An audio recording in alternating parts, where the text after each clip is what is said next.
Currently, Yu Shangrong was only at the three-leaf nascent soul realm, so he was very low-key. He originally intended to quickly leave the divine capital, but on the way, he heard people everywhere talking about the 9-leaf golden lotus. No one cared more about the 9-leaf than an 8-leaf expert. Yu Shangrong was no exception, so he stopped at the divine capital inn, conveniently gathering information about the 9-leaf. Even in half a day, Yu Shangrong finally understood the truth. In a nutshell, the master had used the 9-leaf cultivation to sweep the 8 great sects. As for the specific details inside, he had to return to the Demon Heaven Pavilion to ask clearly. Yu Shangrong only needed to confirm that the Demon Heaven Pavilion was fine. That was enough. Only he didn't expect that someone in the inn would recognize him. Yu Shangrong had only met her once before, when he and his eldest brother went to tour the divine capital. Once stayed at the Qi Prince Qinjun's mansion.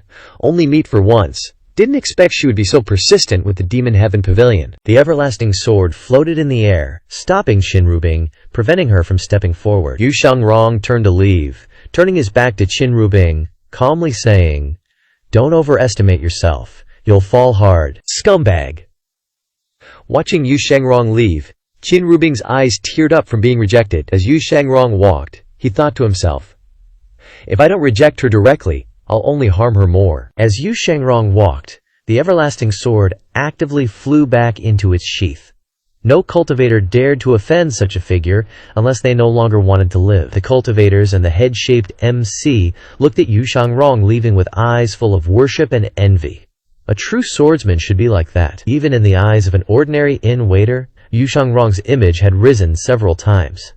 Usually the waiter was often ridiculed and looked down upon. Most low-level cultivators liked to vent their anger on him. In contrast, a top expert who scared people shitless just by hearing his name, like the Sword Devil, was so approachable. The difference between people was too great. People kept sighing. "I feel like I'm dreaming. I talked to the Sword Devil Yu Shangrong. Is this supposed to be demonic? Damn, you're this humble. That's what a true sword expert really is. I heard it was false, seeing is believing. I used to hear that the Sword Devil was a demon who kills without blinking." Ha! It turns out it's all because of jealous people. Those on the death list are all despicable and shameless villains. I even hope that Sword Devil Senior will continue to add people to the list. That's more interesting. The news of the 9-leaf golden lotus appeared had spread with unimaginable speed. The 4 great protectors of the Netherworld sect in distant Liang province, who were originally planning to fight with the Newly people, suddenly became quiet overnight. Yu Zhenghai looked at the 4 capable protectors whom he valued the most, his eyes full of disbelief. Yu Zhenghai said in a deep voice, "Hua Zhongyang, the person I trust the most is you. Who the hell spread this nonsense?" Hua Chongyang said, "Chief, all our branches are out scouting. This 9-leaf thing ain't fake." Bai Yuqing bowed beside him. Ma Tian Pavilion got swarmed, and the Ruoli people attacked at the same time? Too sus. Someone's deaf playing games. Hua Chongyang. The foreign tribes dipped suddenly, probably scared of the 9-leaf. Good for us, we can focus on the royal family. Yu Zhenghai, listening to their blah blah, ain't happy. He's pacing, feeling uneasy. How's Ma Tian Pavilion doing? So what if he conquers the world? 9-leaf showing up will trash the whole plan in a sec. Another dude chimed in. Confirmed, the 7 great sects got clapped trying to siege Ma Tian Pavilion. Jinting Mountain's back in business.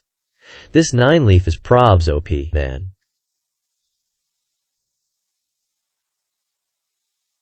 Master getting strong ain't making Yu Zhenghai happy. He's actually freaking out. How am I gonna off the royal family like this? Gotta fight, Jiam to take down Jia De Yan. What if Master summons a Golden Lotus 9-leaf and rolls up? NOPE. Can't even think about it, makes him want to choke. Hua Chongyang, sensing Yu Zhenghai's freakout, cautiously says, "Chief, Liang province is stable. Maybe chill in Qing or Yang province. Staying here is just begging to get exposed." Yu Zhenghai's eyebrow twitches, stops dead, and says seriously, "Why would I run? I'm the freaking chief of the #1 demonic sect. I ain't running from nobody." Hua Chongyang realizes he messed up, bowing quickly. "Just a suggestion, chief." The others nod blankly. Yu Zhenghai asks, "Of the Great Yan's 9 provinces, aside from the divine capital, the underworld sect will control the rest soon. Which areas are still hard to take? Hua Chongyang replies, Jing Province.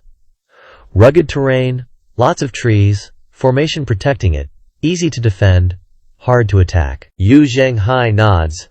I'll personally oversee Jing Province. Hua Chongyang simps. Wise move, chief. With you there, no way we lose Jing Province. I'll escort you a bit in the morning. Bai Yu Qing says, Chongyang's been grinding for days, let me do it. Another guy jumps in, nah, you both look tired, I'll go. Di Qing joins the fight. You guys are beat, leave it to me. Yu Zhenghai glances at the four of them and says, Hua Chongyang, you're coming with me. The rest of you three stay and guard Liang Province's Mo City. If you see that Ruoli trash Zuelia Lair again, execute him first, report later. IDC if they beg for peace or surrender. Bai Yu Qing, Di Qing, and Yang Yantong reply, Understood, Chief. Hua Chongyang looks stoked, bowing. I'll go prepare then. No need. Hua Chongyang is confused. What does Chief mean? Yu Zhenghai, hands behind his back, stares towards Jing Province. Let's bounce now. Hua Chongyang bows, stunned. Understood. Meanwhile, at the East Pavilion, after 2 days of chill time, Lu Zhao's mental state's kinda recovered, and the Heavenly Book's extraordinary power is slightly recharged. Suddenly, Lu Zhu hears the system notification. Reward, 1,500 merit points. Lu Zhu wonders, did Yu Shangrong outside go ham on some fools? Or was it Ming Shiyin? Ever since Shuntian Manor, Ming Shiyin could kill a 5-leaf with his 3-leaf cultivation, skipping 2 levels. Lu Zhao is sure Ming Shiyin is holding back, but either way, Lu Zhao wins, so he doesn't sweat it. Lu Zhao opens the system interface. 102, 300 merit points. This battle earned him nearly 60,000. Compared to before, this is a huge glow-up. As usual, Lu Zhao ain't rushing to buy a dharmic body, decides to roll some gacha. After 10 straight rolls, all he hears is, thanks for participating, which pisses him off. He can feel the drop rate getting lower, way worse than before. Lu Zhao thinks he only pulled a dharmic body once, and never again. After a moment, Lu Zhao chooses to buy the Vajra Enlightenment dharmic body. Ding! Consumed 100,000 merit points, acquired Vajra Enlightenment dharmic body. Ding! First time activating Vajra Enlightenment dharmic body, can unlock 1 leaf. Seeing his merit points drop from over 100,000 to 1,800, Lu Zhao feels a pang of pain, and then a scary thought hits him. What if the 7 great sects attacked again? Then Lu Zhao shakes his head quickly. If that actually happened, he's out of countermoves. Even the Heavenly Book's extraordinary power isn't full yet.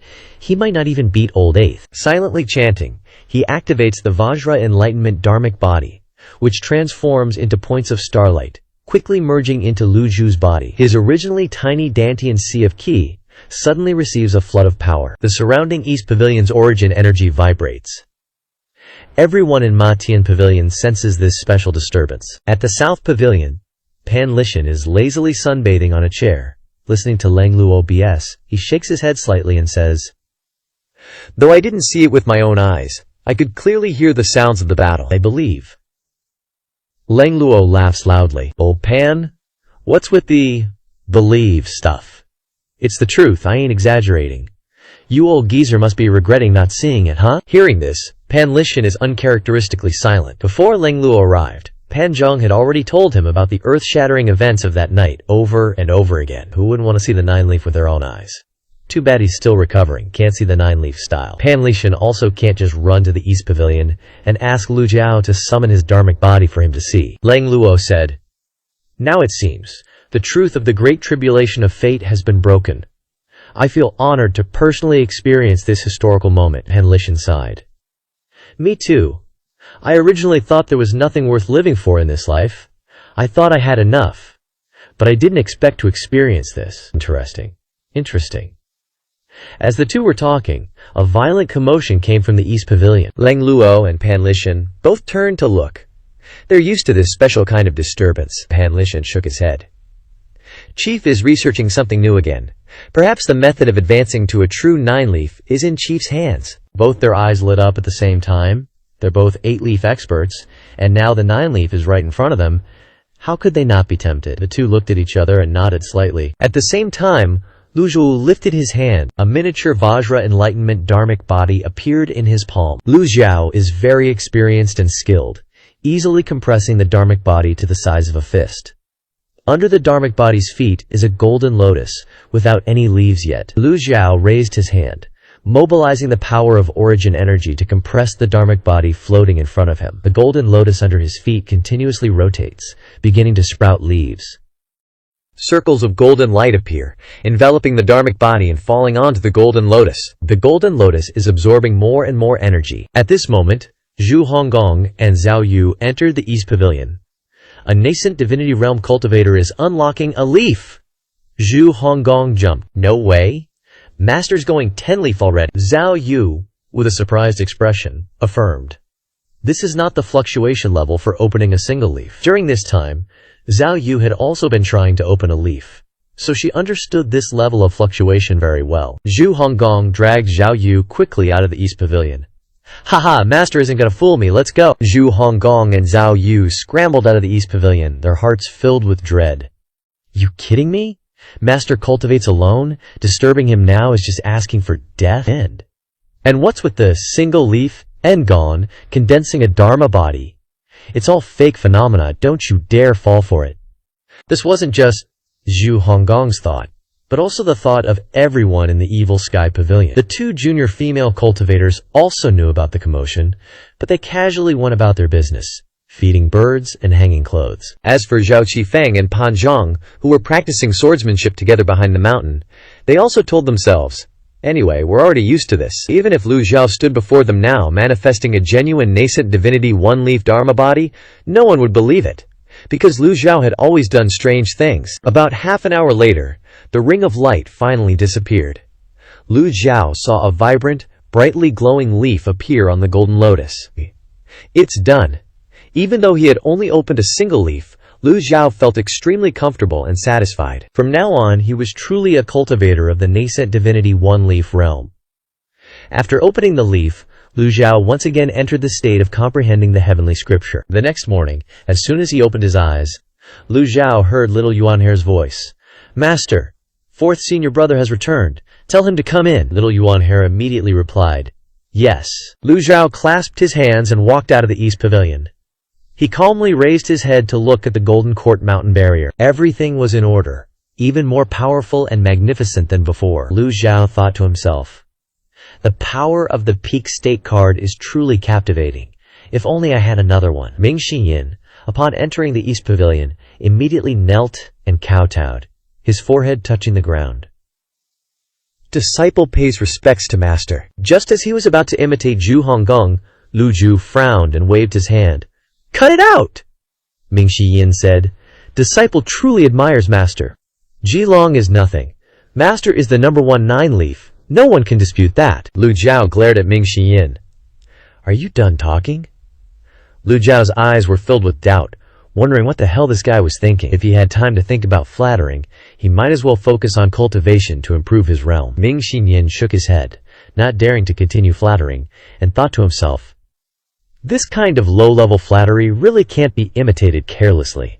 Why does an old eighth get scorned by Maester when he does it? Lu Zhu asked, where have you been these past 2 days? Ming Xiyin immediately recounted in detail how he infiltrated the 7 great sects, tracked Feng Qinghe, and then killed him. Lu Zhao heard this and asked, puzzled, you killed Feng Qinghe? Ming Xiyin excitedly said, by luck, just luck. Feng Qinghe burned his qi to fake his death, and after escaping he sealed his qi and fled straight into the forest. Fortunately, he was severely injured by master, so disciple was able to succeed. Hearing this, Lu Zhao thought to himself, the battle situation that day was too chaotic. It wasn't strange for some fish to slip through the net, it's just that Lu Zhao didn't expect Feng Qinghe to actually escape. A 9-leaf dharma body can lock onto places with strong QO fluctuations. This Feng Qinghe guy is quite cunning. At this moment, little Yuan Kaber suddenly interjected. Fourth senior brother, how did you track him? Did you also fake your death like him? When Ming Xiyin heard little Yuan Kaber say this, he immediately fell silent. He cleared his throat, his expression unchanged. No need to fuss over such minor details. Regardless of how Ming Xiyin tracked him, being able to kill Feng Qinghe was a meritorious deed. How could Lu Zhao blame him? Lu Zhao encouraged. Well done, Ming Xiyin said. Thank you, master. Disciple has one more thing to report. Lu Zhao then said. Speak. Ming Shiyin continued. After disciple killed Feng Qinghe, I met an old woman. Ming Shiyin began to recount his encounter with the old woman in the canyon, including a full description of her appearance. After he finished, he added, that old woman tried to help Feng Qinghe kill disciple. Fortunately, disciple cleverly mentioned master's name, and she was so scared she didn't dare to make a move. Lu Zhao calmly uttered 3 words. Zuo Yushu. Ming Xinyin scratched his head and asked, who is Zuo Yushu? Just then, Leng Luo's voice came from behind.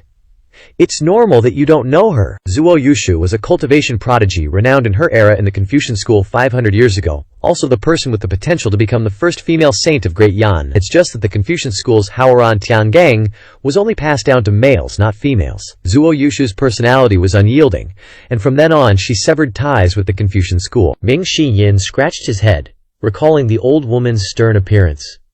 A person who says they'll sever ties and actually does it looks like she's got quite a temper. This matter might not be as simple as Leng Luo says.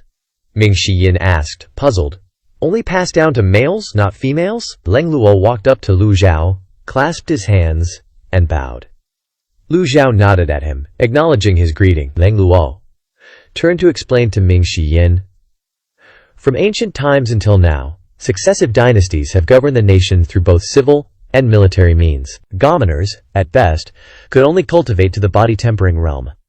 If lucky, they might reach the spirit-connecting or condensing consciousness realms.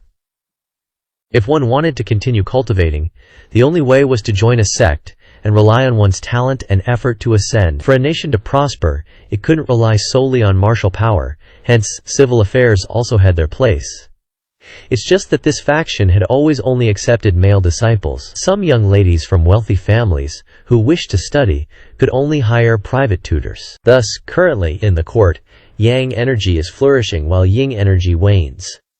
Even to this day, the Confucian school's prosperity is due to both civil and military factions. These things were similar to the memories in Lu Zhao's mind. He just hadn't expected this world to be similar to ancient Earth, the only difference being that in Great Yan, there was no male chauvinism. In cultivation, many sects also respected strong female disciples.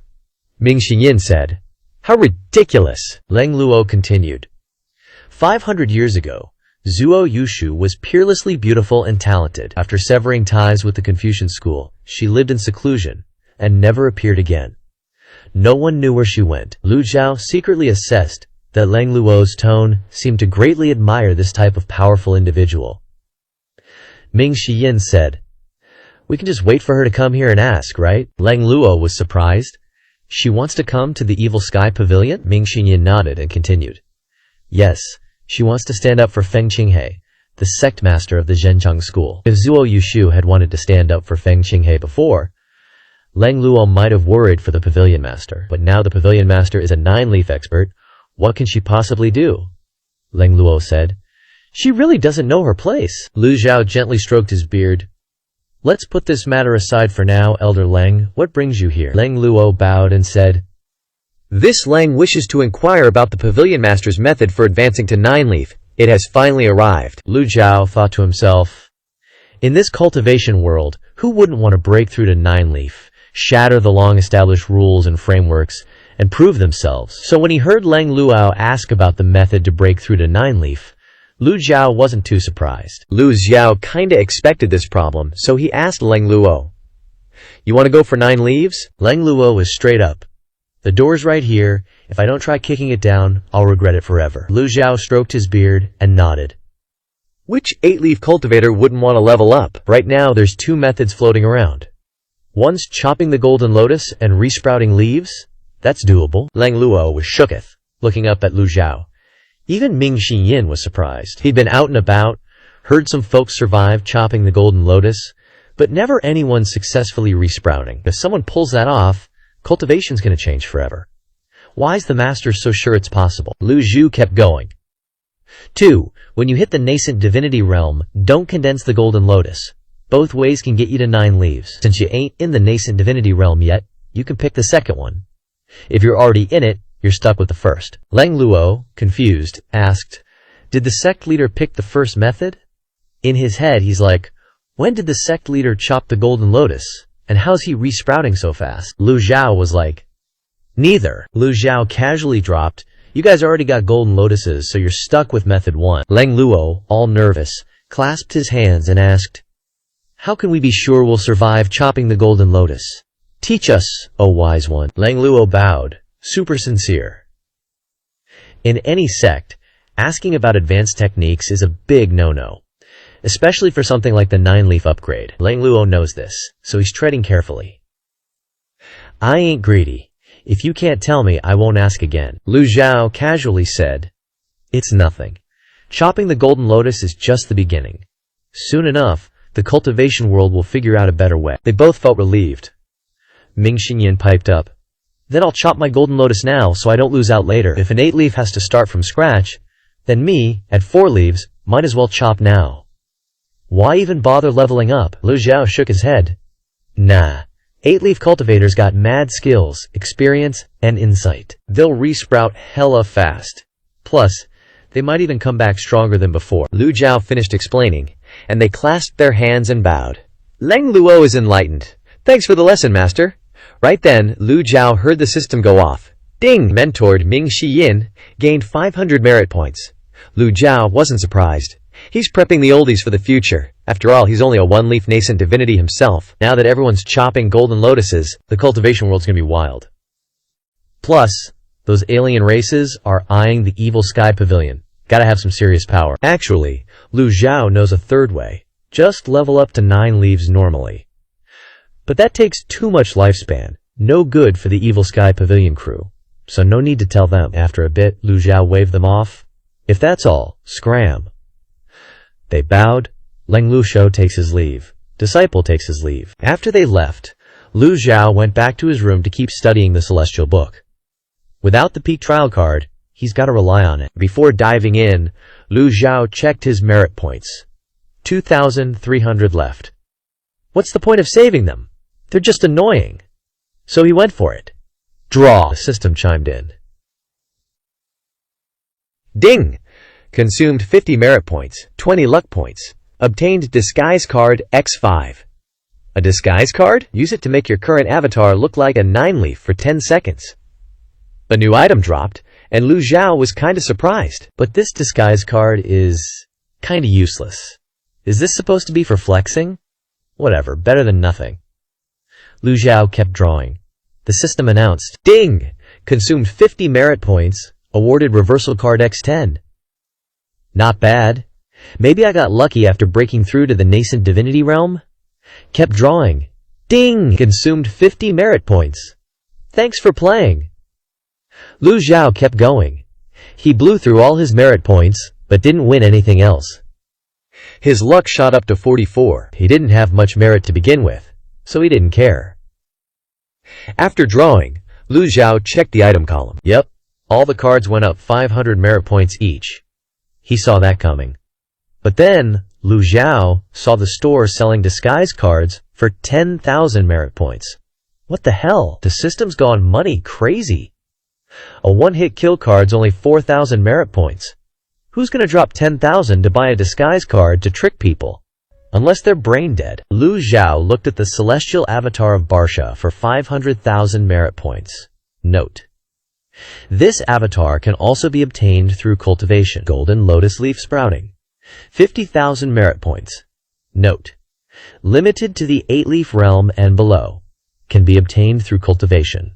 I can't take it anymore. Lu Zhao took a deep breath, trying to chill out. Being Ji Tiandao for so long, Lu Zhao felt like he's being influenced by Ji Tiandao's memories, blending into the role more and more. Can't afford it? Gotta keep studying the celestial book. The next morning, Lu Zhao did his usual jump rope routine. Little Yuaner ran up yelling, Master! Master! Master! Lu Zhao frowned. You think I'm deaf or something? No. Disciple wouldn't dare. Little Yuanshare lowered her head, acting all obedient. Lu Zhao casually asked, What's up? Little Yuanshare replied, 7th senior brother wants to see you. He said he's got a lot to tell you. Lu Zhao thought, that brat. Took him long enough to spill the beans. The smarter they are, the cockier they are. If you want to win them over, you gotta beat them where they're strongest. Lu Zhao had clearly done that. I want to see what he's got to say. Lu Zhao said, bring him here. Yes, master. Little Yuan Aware turned towards the cliffside cave. Soon, little Yuan Hare brought Si Wuya to the East Pavilion. Seeing the master looking at him calmly, Si Wuya immediately knelt and said, Ungrateful disciple Si Wuya greets master. Lu Zhao told him to stand up and said, Thank you, master. Si Wuya stood up, and Lu Zhao noticed he looked rough. Pale face, messy hair, dark circles under his eyes. Is this brat actually going insane from math? Lu Zhao said. You can't solve those problems. Si Wuya sheepishly said, I'm ashamed. I didn't think they were so complex. Lu Zhao casually said, No duh. What do you want? You made up your mind? Hearing the master's question, Si Wuya straightened his robes and respectfully knelt, bowing 3 times to Lu Zhao in silence. Lu Zhao watched Si Wuya closely, wondering what he was up to. Then Si Wuya spoke. I've made up my mind. Lu Zhao glanced at the door and said, Come in. It's best to keep some things private. Lu Zhao turned and went inside. Si Wuya stood and followed. Little Yuan Hare stood on the roof smirking. Master, I'll guard this place. No one's gonna bother you. Si Wuya followed Lu Zhu inside, looking around, noting that everything was the same. Si Wuya saw the calligraphy on the wall again. A bright moon rises from the sea. We share this moment despite the distance. He frowned. These words always made him uneasy. The firm strokes were carved deep into the wood. It would take 8 to 10 years of practice to develop that kind of calligraphy skill. Lu Zhao went to the main hall, casually sitting down and waiting for Si Wuya to start talking. You came to me, I have nothing to say. Si Wuya knelt again and said, Disciple congratulates master on reaching 9 leaves. Lu Zhao frowned, looking at him. Is that it? Speak your mind. You're holding back. Si Wuya's voice trembled. Disciple has a secret. Lu Zhao thinks I'm after something? What freaking hidden agenda? Lu Zhao wanted to snap, but to maintain his master image, he stayed put. Speak, Lu Zhao told Si Wuya. Si Wuya asked, Do you remember why second brother left? Old man wanted to kill him? Lu Zhao remembered what Yu Shangrong said. So, I wanted to kill you too? Si Wuya thought, if you didn't want to kill us, what's with all the cryptic BS? Si Wuya shuddered. Master wanted to kill second brother and eldest brother. Lu Zhao frowned, thinking, why the hell would I want to kill them? Si Wuya knew his master sealed those memories in a crystal ball, so he said, You wanted longevity, to ascend to 9 leaves. The answer was exactly what Yu Shangrong said, proving Si Wuya wasn't lying. Killing them grants longevity? Lu Zhao asked seriously. This ain't a joke. Si Wuya glanced at the calligraphy set on the table. Lu Zhao saw the hint and waved permission. Si Wuya went to the table. Si Wuya stood, picked up the brush, and wrote the cultivation arts of the 9 disciples of the Nether sect. Shu Yunaner, Tai Ching Jade Manual. Si Wuya, Great Compassion Sutra. Zhao Yu, Bright Jade Art. Ming Shi Yin, Azure Wood Spell. Duan Musheng, Heavenly Unity Art. Si Wuya held up the paper for Lu Zhu to see. All the arts were related to lifespan. Tai Ching Jade Manual can increase lifespan. Great Compassion Sutra reverses yin and yang. Bright Jade Art preserves youth. Azure Wood Spell grants longevity like ancient trees. Heavenly Unity Art shares lifespan with the world. Exaggerated, sure, but all about extending life. Lu Zhao understood those arts better than anyone, suspecting, did Ji Tiandao take disciples just for longevity? What about the rest? Si Wuya continued. 6th sister Ye Tiangxin is Bai Min. Records say Bai Min has Yu Huang. Riding it grants 2,000 years of life. Second brother Yu Shangrong is from the kingdom of gentlemen. Short lifespan. He put the paper down. 8th brother cultivates 9 tribulation lightning body. Each level brings a tribulation, damaging the internal organs, reducing lifespan by 50 years. Si Wuya's voice lowered, kneeling again, cupping his hands, saying nothing more. Lu Zhao understood. So you're saying I used you as test subjects, hoarding lifespan boosters to reach 9 leaves? Si Wuya bowed, forehead to the ground, silently agreeing. Lu Zhao's face stiffened. This was likely Ji Tiandao's MO. Consuming lifespan, boosting lifespan. Ji Tiandao was researching it all, so that's why you manipulated 8th brother to leave the Nether sect. Lu Zhao asked. What about Yu Zhenghai? Si Wuya said, I promised eldest brother I wouldn't reveal anything about him. Please forgive me, master. So you're saying I wronged you? Lu Zhao didn't believe Si Wuya. If so, why hadn't any of these disciples died? Things were more complicated. Si Wuya prostrated. I wouldn't dare. He knelt deeper. Lu Zhao's voice strengthened. I'll ask again. Why did you leave the nether sect? The room was filled with imposing pressure. Si Wuya trembled, kneeling still. He'd answered this once, saying he wanted to help eldest brother conquer the world and uncover the secrets of the royal family. That answer wasn't strong enough. Hard to believe them. The room was silent, ears ringing. Lu Zhao calmly watched Si Wuya, sunlight streaming in, illuminating the room. After a long pause, Si Wuya spoke. Voice hoarse, mouth dry. Before 9 leaves, I thought the lifespan tribulation was just a tool for the royal family to control people, so I entered the palace as a tutor. Master, his voice deepened. Do you remember Emperor Yongshao? Lu Zhao stroked his beard. Emperor Yongshao was an old acquaintance, one in the palace, one in the Jianghu. Si Wuya explained. The imperial treasury was created by Emperor Yongshu. Only the emperor or someone with the royal token could enter. Yongshu researched 9 leaves. Many secrets buried in the treasury after his death. I thought, if truth is truth, why is the royal family so obsessed with researching 9 leaves, trying to overturn the truth? 9 leaves clearly doesn't exist, so why is it in history? The victor writes history. What is the royal family hiding? Listening to Si Wuya ramble, Lu Zhao frowned. The little punk actually wanted to research this, but he still wasn't getting to the point. Si Wuya kowtowed. Over the years, I secretly built a network across Great Yan, investigating in the shadows. I later learned that you weren't the only one pursuing 9 leaves. Yun Tianluo, Yuandu Palace, King of Mobei, the Lulan tribal leader, and the old ancestors of the great sects were researching it. And the funny thing is, perhaps it was a habit, he said. Funny. The words slipped out. Si Wuya paused. All ended in failure. Lu Zhao remained calm, watching Si Wuya. Then what? Si Wuya's expression turned serious. I've always wondered. The golden lotus absorbs energy, yuan-qi, or lifespan. But he kneeled, questioning. Where does that energy go? Lu Zhao was shaken. If others, or even Ji Tiandao, heard this, they might beat him senseless, call him a crazy talker, using demonic words to mislead people. But Lu Zhao, being a modern man, was surprised by Si Wuya's idea.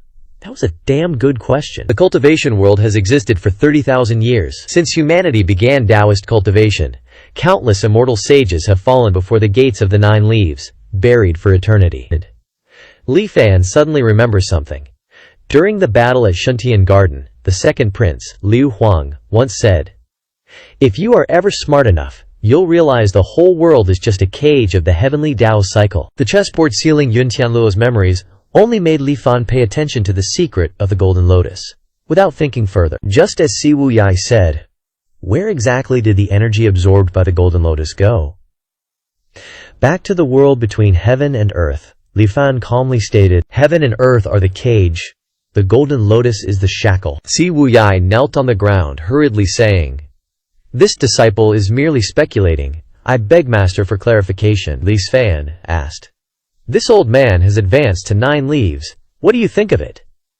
Si Wuya was instantly speechless. This Si Wuya thought, if the theory that heaven and earth are a giant cage holds true, then why was Master able to break through to 9 leaves? Seeing that he couldn't answer, Li Fan continued, "Cutting the golden lotus is no different from breaking the shackles. If what you say is true, those who reach 9 leaves are still suppressed by the cage of the heavenly Dabio." Si Wuya lowered his head and asked, "This disciple dares to ask, how did Master break through to 9 leaves?"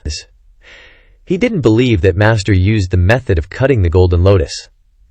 Cutting the golden lotus only to condense it again would be no different from being bound by it again. Li Fan shouted loudly. "How dare you!" The shout startled Si Wuya.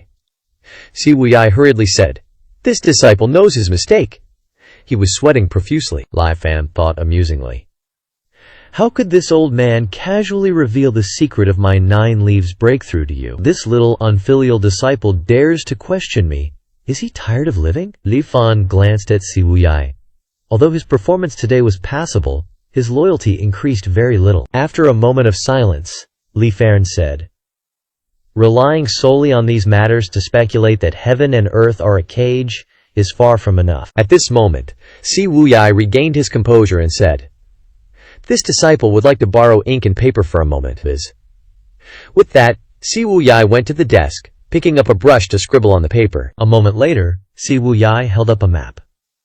The map drawn by Si Wuyai was unlike the ancient sheepskin map placed on the table behind the screen. Si Wuyai drew very simply, almost only Daiyan. This is Daiyan. To the east is the endless sea, to the west is Rongxi, to the north is Rongbei. This is the Blackwood Forest, this is the Misty Forest, this is the Tianshan Forest, along with several mountain ranges. Li Faran frowned. Si Wuyai's drawing skills were terrible, but his thinking was astonishing. After Li Faran finished looking, he also raised an eyebrow. A formation? An is, but he quickly denied this thought. Such a massive formation, even if all the cultivators in the world gathered, would be impossible to set up. Flying from Chengdu to Mobei would take at least several months. Flying from Jintingshan to the Blackwood Forest would also take several months, at the very least, before reaching the area of the alien races. The Endless Sea is a place no one dares to set foot in. Si Wuyai said in a low voice. The name is, as it implies. Endless means, without seeing the end. It could be a formation or it could be a naturally formed cage, but all of this is just speculation. This is everything this disciple knows. Li Fan looked at Si Wuyai, recalling when he was young. Since he was a child, Si Wuyai has always liked to pursue the root cause of things. No matter what it was, he wanted to understand it clearly, Li Faran secretly assessed. This temperament of his has never changed to this day. There is no shortage of intelligent people in the world, but their fatal flaw is being overly arrogant and self-righteous. And so is Si Wuyai, Li Fan said calmly. It's a pity that these speculations are incorrect. Si Wuyai lowered his head, but surprise flashed in his eyes. As expected, Master knows everything. He could hear his heart pounding in his chest. Li Fan's old hand pointed to the area of the Blackwood Forest on the map, indifferently saying, Pan Lishan once passed through the Blackwood Forest. A great fire broke out there that burned for 49 days. If there really is a cage of heaven and earth, then that fire would have broken the formation in the Blackwood Forest. Li Fan asked in return. You only drew the places you know.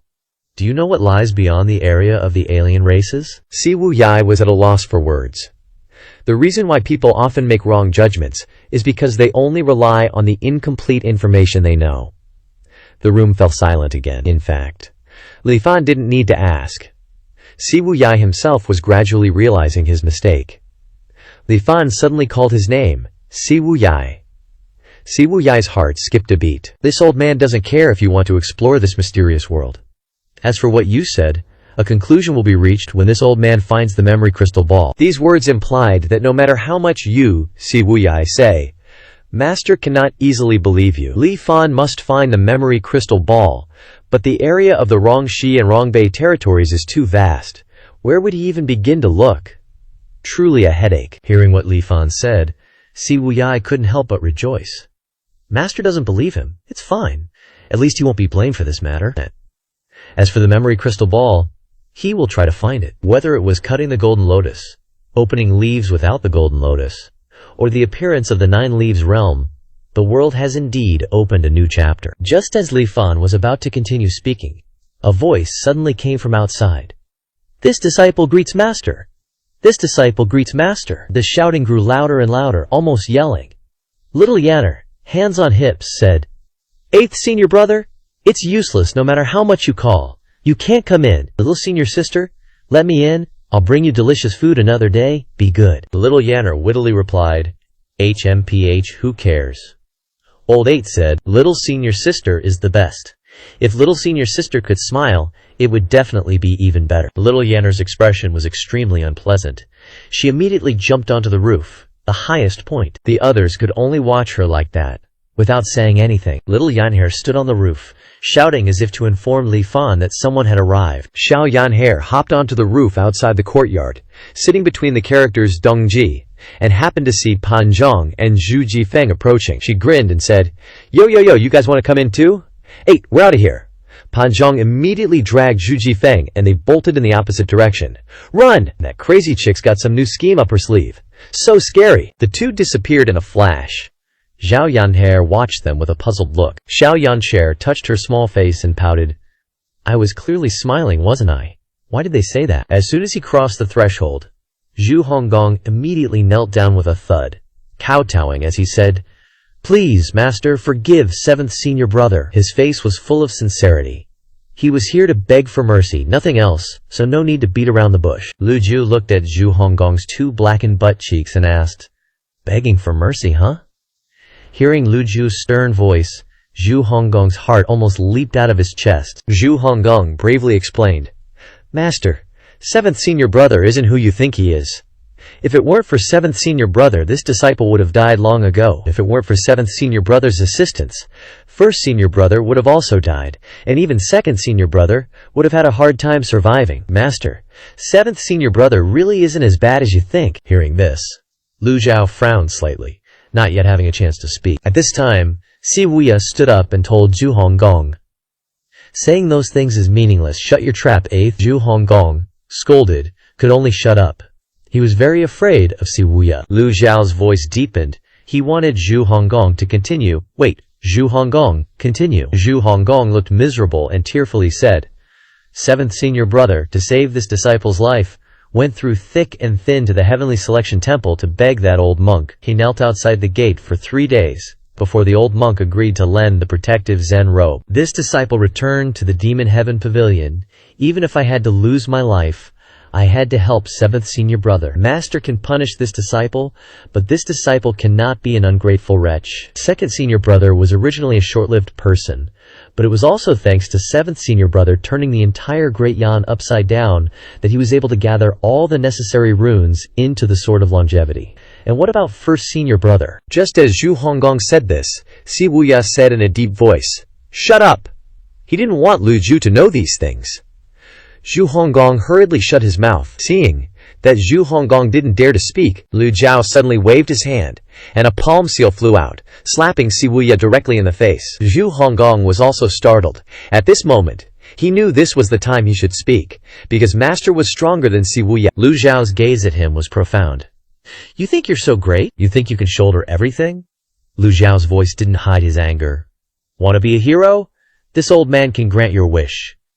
Another palm struck out. Si Wuya's whole body trembled. He knew that Master was truly angry. He didn't run away, but closed his eyes, deciding to accept the punishment. Boom!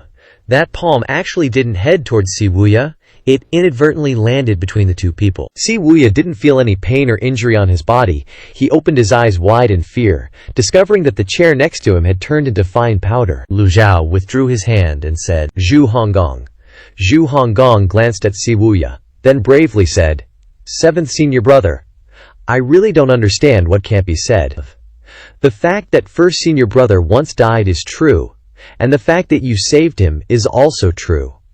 Lu Zhao asked doubtfully, "Once died? A dead person can come back to life?" Just then, Ming Shiyin appeared outside Dongzhe. Zhao Yanhair quickly jumped down. Ming Shiyin reached out and touched her head. Unhindered, he strode into the room, saying as he walked, "It's true that 1st senior brother once died, and it's also true that 7th senior brother saved 1st senior brother. Master, you ordered this disciple to investigate dark web, and this disciple has investigated. Inadvertently, this disciple found 7th senior brother's diary, which recorded the period of 1st senior brother's death." Ming Shiyin took a diary out of his chest and presented it to Lu Zhao with both hands. Seeing the diary, Si Wuya's eyebrows furrowed, and he looked at Ming Shiyin in horror. Lu Zhao opened the diary, on which was written, "Great Yan, Yongqing year 154, 24th day of the month, 1st senior brother died. Great Yan, Yongqing year 154, 28th day of the month, using bone-growing water. 1st senior brother is still in a state of death. Great Yan, Yongqing year 154, 5th day of the 4th month, using bone-growing water.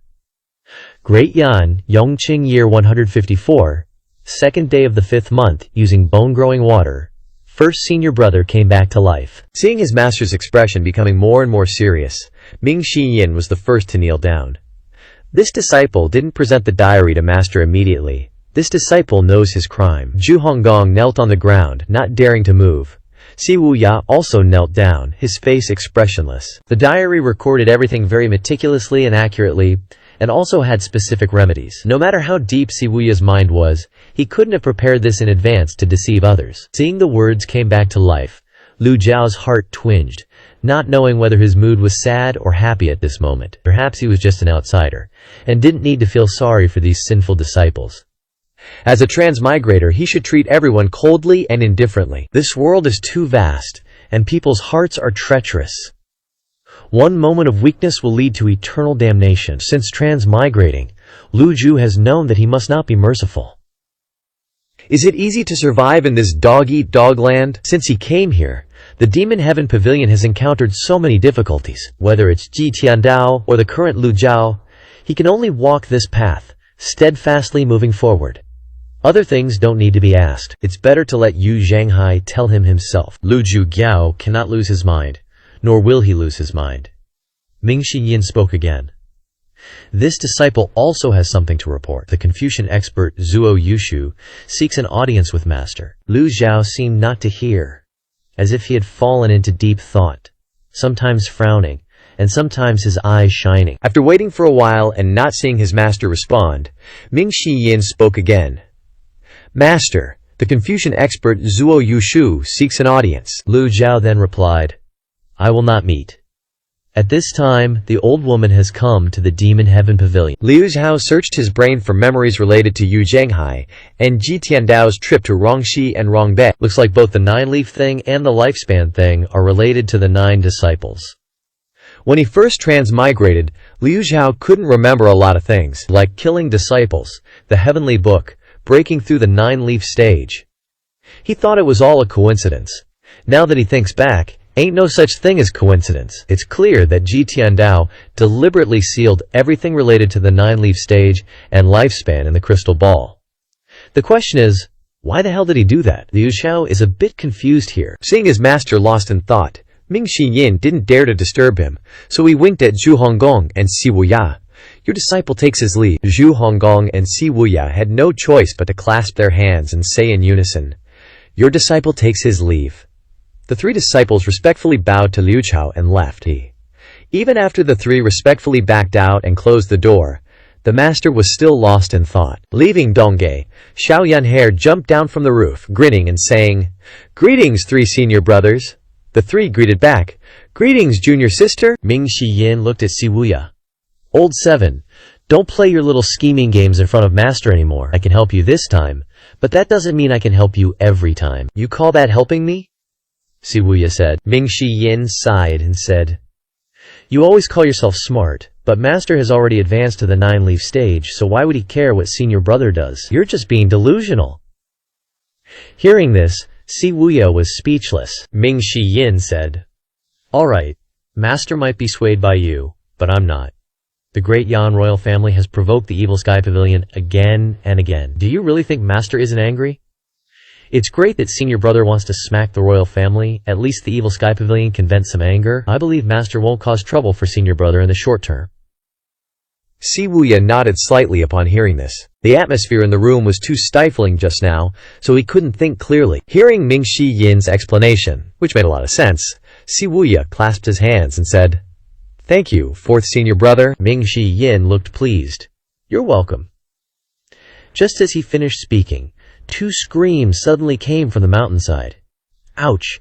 Be gentle. The evil Sky Pavilion isn't a place for you to show off your might. You old hag, you'll regret this. This scream was even worse than the last. Ming Shiyin shook his head. What to do? She's charging again. Si Wuya replied, Leave it to me.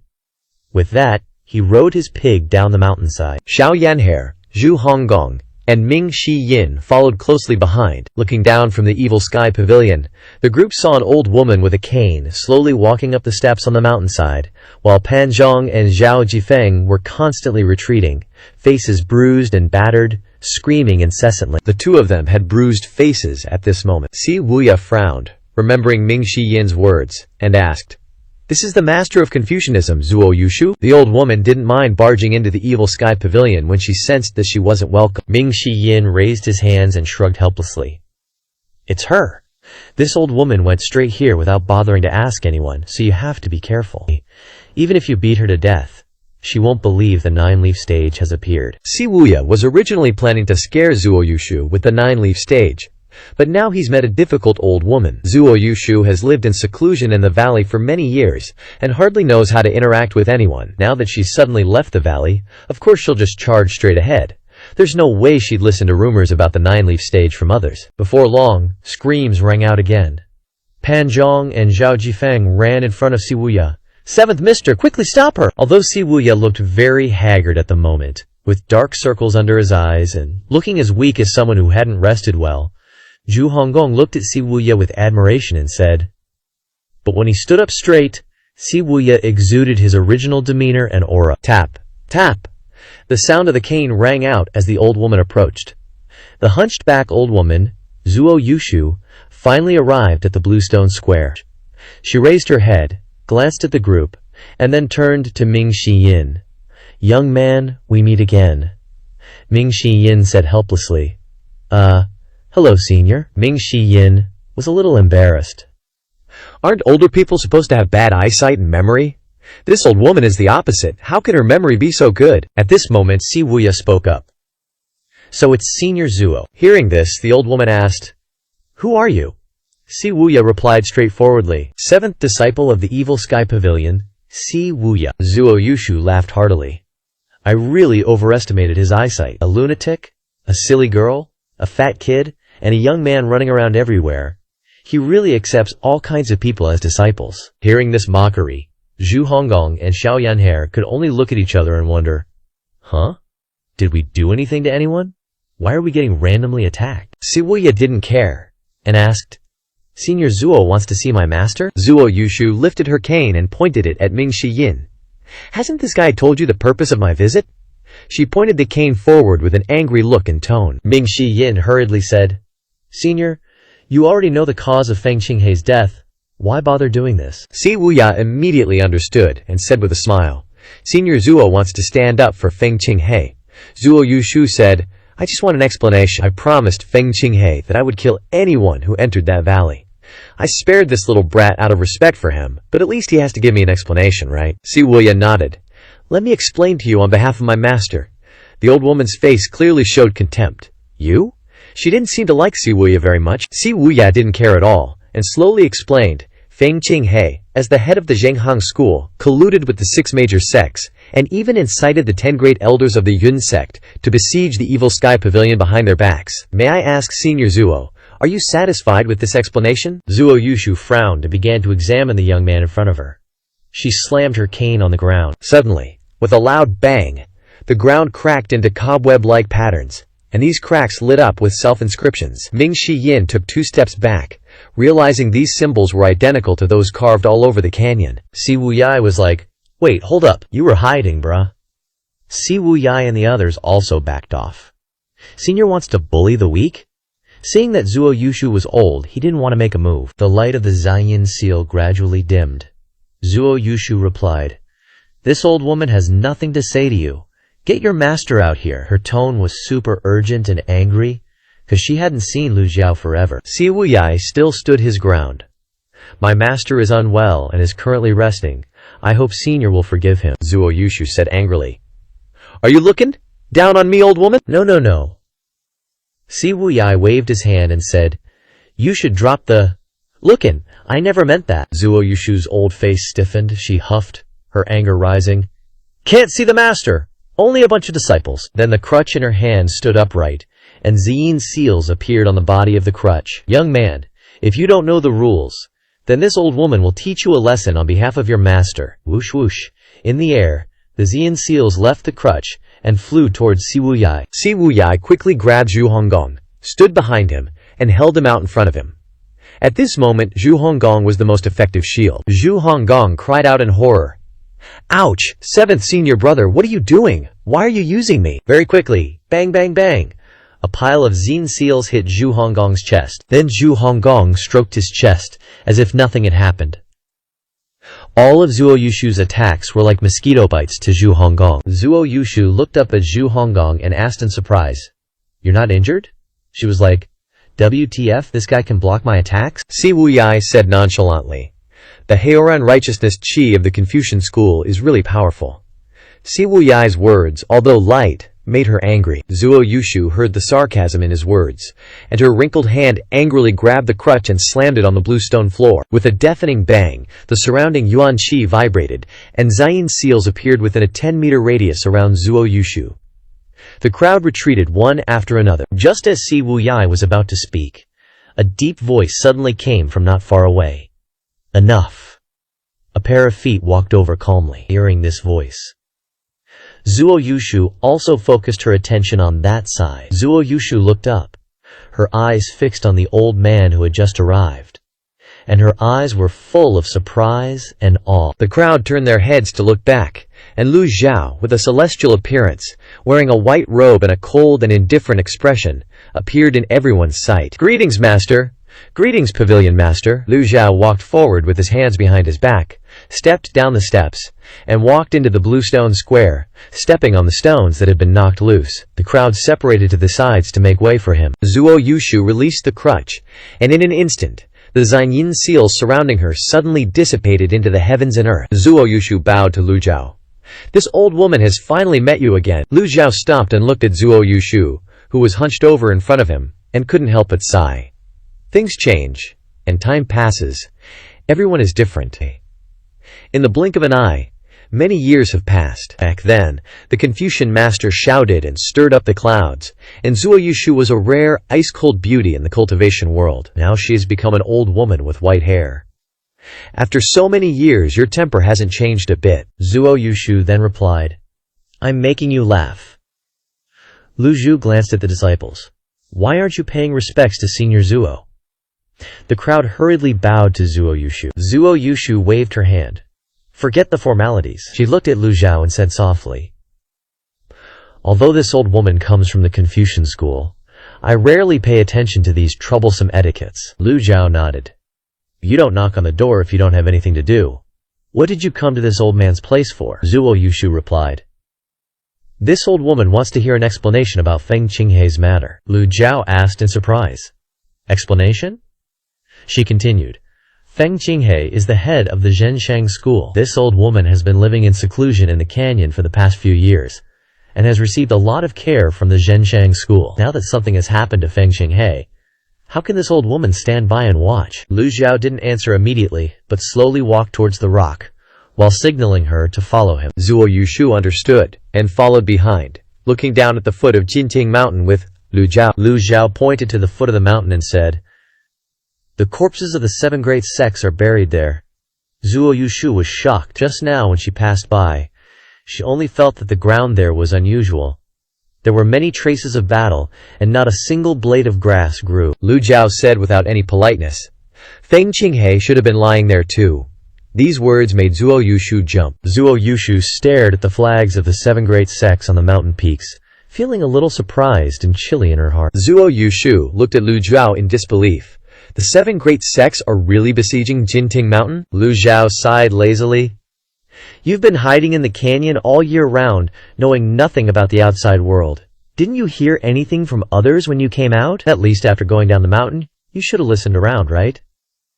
Hearing this, Zuo Yushu hesitated. "Well, I didn't ask anyone. I just came straight here to question you."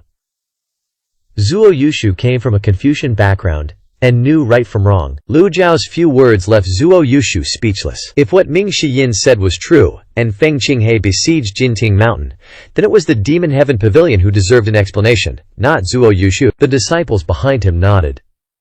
"Master is still the best." The same words, coming from different people, had completely different results. Ming Shiyin muttered to the others, "Did you guys notice? In front of Master, Senior Zuo doesn't even have any aura." Zhao Yanhe replied, "Yeah, I thought so too." Of course, Zhu Honggong seized the opportunity to brown nose. This shows how awesome Master is. Listening to Zhu Honggong's rambling, this idiot didn't forget his main job even after 3 sentences. Zuo Yushu ignored these detestable juniors and asked suspiciously, "I remember that Jichong's great tribulation is coming. Today I am fortunate to meet you again, and see that you are as radiant as ever. How did Jichong drive back these powerful enemies?" It seemed that Zuo Yushu still had some doubts about what he had just said. Lu Zhao didn't bother to hide it, and said calmly, "I won't hide it from you. I have entered the 9 leaves." Zuo Yushu's old eyes suddenly widened. The wrinkles around her eyes stretched out, and her face showed a very special expression, her eyelids even blinking a few times. This expression was trying to say, "Yeah, right." In her heart, Zuo Yushu cursed Lu Zhao. "Like hell I'll believe you, you sly old fox." Thinking this, Zuo Yushu glared at Lu Zhao, her tone disbelieving. "Does Jinjiang think I'm easily fooled?" Lu Zhao didn't care whether she believed it or not, just glanced at her and said, "If it weren't for the sake of old times, just for breaking my blue stone floor, you would be dead already." Lu Zhao's tone was very calm, but his words made people tremble, each word piercing straight into the heart. The disciples standing nearby felt extremely relieved when they heard Lu Zhao's words, and Zuo Yushu's old body couldn't help but tremble. Even if she had once been a heaven's proud daughter, she had to suppress all her pride in front of Ji Tiandao. Zuo Yushu bowed and said, "Then did Feng Qinghe die in vain?" At this moment, a figure suddenly appeared in the square and said coldly, "He deserved to die." The person who came was none other than Leng Luo. Everyone turned their heads to look. Leng Luo, wearing a silver mask, looked at Zuo Yushu's hunched and aged appearance. As soon as she saw Leng Luo, Zuo Yushu exclaimed in surprise, "It's you!" Leng Luo didn't care about the rules, and spoke very bluntly, "Zuo Yushu, you're just someone who was famous when you were young. It's not your turn to run wild in the Demon Heaven Pavilion." This made sense. Zuo Yushu became famous when she was young. In terms of age, she was not even as old as Leng Luo, let alone Ji Tiandao. Leng Luo was qualified to criticize her. Zuo Yushu replied to Leng Luo, "I'm not afraid of you." Just then, a voice suddenly rang out. "What about me then?" Two more people appeared in the square. Hua Wudao pushed Pan Lishan's wheelchair and slowly walked over. Zuo Yushu looked over, her wrinkled hand trembling slightly. Pan Lishan recognized her at first glance. Pan Lishan laughed and said, "I didn't expect anyone to recognize this old man." Zuo Yushu then replied, "The #1 expert of the Jingming Dao? Of course I recognize you. Now that you know, why do you still dare to run wild here?" Although Pan Lishan was sitting in a wheelchair, he could still fully observe the surrounding environment. The bluestone floor was cracked. The traces were very obvious. Daring to run wild here, truly courting death. Pan Lishan cupped his hands and said to Lu Zhao, "Greetings, Pavilion Master." Hua Wudao also bowed to greet the Pavilion Master. Although Zuo Yushu didn't know Hua Wudao, she could tell from her intuition that this old man was also an extraordinary cultivation expert. The Demon Heaven Pavilion had so many experts. Zhu Honggong laughed obsequiously. "These old heads are so mighty." Ming Xiyin was completely speechless. This idiot's ability to seek death is top-notch. It's better to stay away from him. This is infectious. Zhang Honggong finally realized that he had misspoke. Wasn't this the same as scolding his master for being an old head? He immediately slapped himself in the face. This disciple knows his mistake. Zuo Yushu frowned. She couldn't understand how these foolish youths could be disciples of Ji Tiandao. Too bad. Not far away, a female disciple walked over and bowed to Lu Zhao. "Pavilion Master, the flying chariot is ready." Ming Xiyin asked curiously, "Master, where are you going?" Lu Zhao suddenly spoke. "Zuo Yushu." Zuo Yushu replied doubtfully, "Please speak, Jinjiang. Since you've come with me," Lu Zhao said as he turned to leave. Zuo Yushu was curious and didn't know where he was going, but without thinking much, she quickly followed behind. Ming Xiyin said, "Eighth, take 7th back to the Bian cave." When 8th heard this, he exclaimed, "Ah? What are you doing here? You don't have anything else to do? And you still want to go out and play? Nice try." Si Wuyai had no interest in this matter and quickly returned to the Bian cave. Hua Wudao handed over the task of pushing the wheelchair to Pan Zhong and followed behind Lu Zhao with Leng Luo. Pan Lishan still needed to recuperate and didn't need to follow. Inside the flying chariot, Ming Xiyin took the initiative and said, "Let this disciple drive." Xiao Yanhe asked, "Master, where are we going?" Lu Zhao said calmly, "The Luo sect." Zuo Yushu asked doubtfully, "The Luo sect is a sect founded by Yun Tian Luo. I don't know what Jinjiang is going there for." Lu Zhao stroked his beard and replied, "An old friend is about to leave, so I'm going to say goodbye one last time." Hearing this, Zuo Yushu was stunned for a moment. Her pupils constricted as if she couldn't believe what she had just heard. Hua Wudao sighed softly again. "These plebs think Master is going to stir up trouble with Yun sect. After all, the 10 elders of Luo sect participated in the siege of Jinting Mountain. Turns out, Master just wants to meet Yuntian Luo. Everyone can see that Yuntian Luo and the Evil Sky Pavilion have a great relationship. Yuntian Luo even gave the memory sealed in the chessboard to the Evil Sky Pavilion. How could Yuntian Luo order the 10 elders of Yun sect to besiege the Evil Sky Pavilion? Something's fishy here. Zuo Yushu continued. Little ones said that the 10 elders of Yun sect also participated in the siege of Jinting Mountain. Aren't you walking right into a trap by going there? Yo. Lu Zhu repeated. Walking right into a trap, Zuo Yushu added. The 10 holy lands of the 3 sects, 2 mountain peaks, overlapping formations, and many experts guarding them.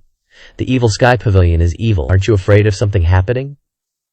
He poured his primal chi into the steering wheel, and the cloud-piercing chariot rumbled, quickly soaring into the sky. No one bothered to answer Zuo Yushu. Zuo Yushu felt embarrassed. Given her status and position, she would be respected and feared if she went to another sect. But at the Evil Sky Pavilion, she was treated like a passerby. It was one thing for Ji Tiandao to ignore her, but how dare these 2 little disciples look down on her? She was angry. But as a senior with high status and a longtime friend of Ji Tiandao, Zuo Yushu didn't bother to argue with these juniors. The chariot entered the high sky, broke through the barrier of Jinting Mountain, and flew towards the southern mountain range. Not long after the chariot left, a green-robed swordmaster appeared not far from the foot of Jinting Mountain, walking step by step. Soon after, the green-robed swordmaster arrived at the foot of the mountain. He stood there, looked up at the barrier of Jinting Mountain, then looked at the harsh sunlight above his head for a while, and slowly raised his hand to wipe the sweat from his face. In theory, a master of his level wouldn't sweat, but a person who had just regained his life from death enjoyed this comfortable feeling. Only in this way could he feel that he still existed. A voice came from the nearby forest. Second senior brother. Yu Shangrong looked over in confusion and saw Yi Tiangxin in white walking out from behind a large tree. Sixth junior sister. Yi Tiangxin smiled and said, Second senior brother, I knew you would survive and come back. Yu Shangrong chuckled. Thanks for your kind words, junior sister. I just got lucky. Yi Tiangxin said again. Second senior brother, you're late. Master left this morning. I don't know where he went. After beating the crap out of the 7 sects, Yi Tiangxin originally wanted to go up the mountain to visit Master. But then she thought that she was no longer a disciple of the Evil Sky Pavilion, so she gave up. Yu Shangrong asked, Why didn't you go up? Yi Tiangxin replied, Never mind. How could Yu Shangrong not understand her thoughts? He said, Are you planning to stay at the foot of the mountain forever? Yi Tiangxin affirmed. I won't say goodbye, I'm going west. Yu Shangrong asked, Looking for Cheng Huang? She replied without hesitation, Yes. Yu Shangrong smiled. Having a goal is a good thing. I wish 6th junior sister good luck. Yu Shangrong cupped his hands at her and turned to go up Jinting Mountain. Watching Yu Shangrong's back, Ye Tiangxin was a little dazed. She felt a little strange, but couldn't say what it was. Second senior brother didn't even bother to say a word to keep her. At this time, the cloud-piercing chariot flew quickly towards the southern mountain range, the long tail behind it looking like a shooting star streaking across the sky. Lu Zhao stood beside Ming Shiyin, observing the rolling mountains. Zuo Yushu came to Lu Zhao's side and said softly, This old lady wants to ask you something. Lu Zhao immediately said, Speak. This old lady has already calculated the time, your great calamity. Hearing Zuo Yushu mention his master, all 3 coughed simultaneously. Cough, cough, cough. Before she could finish her words, Ming Xinyin coughed a few times. Zuo Yushu looked at Ming Xinyin suspiciously. Ming Xinyin turned his head and said with a smile, Senior Zuo, I told you my master has reached the 9-leaf stage. 9-leaf, of course, will increase lifespan. Don't you think my master looks younger than before? Leng Luo and Hua Wudao both turned to look at Lue Zhao. If they didn't say anything, they wouldn't have noticed, but after comparing, they were shocked. The pavilion master really did look a bit younger. Zuo Yushu looked around and thought, Leng Luo is okay, most of his hair is still black, but Hua Wudao doesn't have a single strand left. Zuo Yushu compared silently, her heart trembling. Could it be that he really reached the 9-leaf stage? But if he really is at the 9-leaf stage, then why doesn't Brother Jing summon his avatar to dispel everyone's doubts? At the Heavenly Virtue Holy Land, at Luo Sect, 2 mountain peaks overlapped, clouds swirling, layers of barriers clearly showing the foundation of this sect. The youngest of the 3 elders of Luo's sect, Lu Ping, was now worried, frowning as he paced back and forth. Second elder, what should we do? The Grandmaster's great calamity is coming, but Yun's sect insists on besieging the evil sky pavilion. All the experts of the 3 sects combined can't deal with a 9-leaf. Lu Ping looked at the other elders and said annoyedly. These elders used to despise him for always sucking up to the evil sky pavilion, but now they all obediently shut their mouths.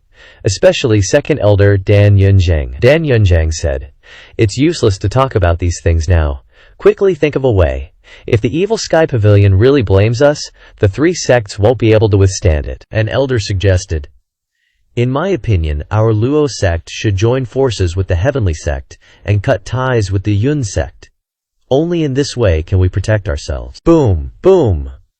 The barrier outside suddenly transmitted the sound of primal chi resonance. The people in the heavenly virtue Holy Land quickly looked up and saw the huge barrier above their heads, undergoing continuous fluctuations. The people exclaimed in shock, "An enemy is invading!" Lu Ping narrowed his eyes, sensing something was up, then widened them in shock, yelling, "Flying chariot of the demon sky pavilion!" The moment those words left his mouth, everyone panicked. Some staggered back, others, legs trembled, and they collapsed to the ground. Hearing demon sky pavilion made them feel imminent danger. People cried out in a frenzy, "Zhuye's here for revenge! He's come to collect debts!" What had to come has finally come. After a few seconds of calming down, Lu Ping said solemnly, "Don't panic, everyone. It was Yun's sect that messed up, not Luo sect or Tian sect. It has nothing to do with us." Lu Ping's words relieved the crowd a bit. They nodded, calming their nerves. Lu Ping soared into the air, summoned his Dharma body, and swiftly pierced through the barrier to greet the cloud-piercing flying chariot. A moment later, Lu Ping hovered in the air, raising his voice. "Senior Ji, welcome! Yun's sect didn't greet you from afar, please forgive us."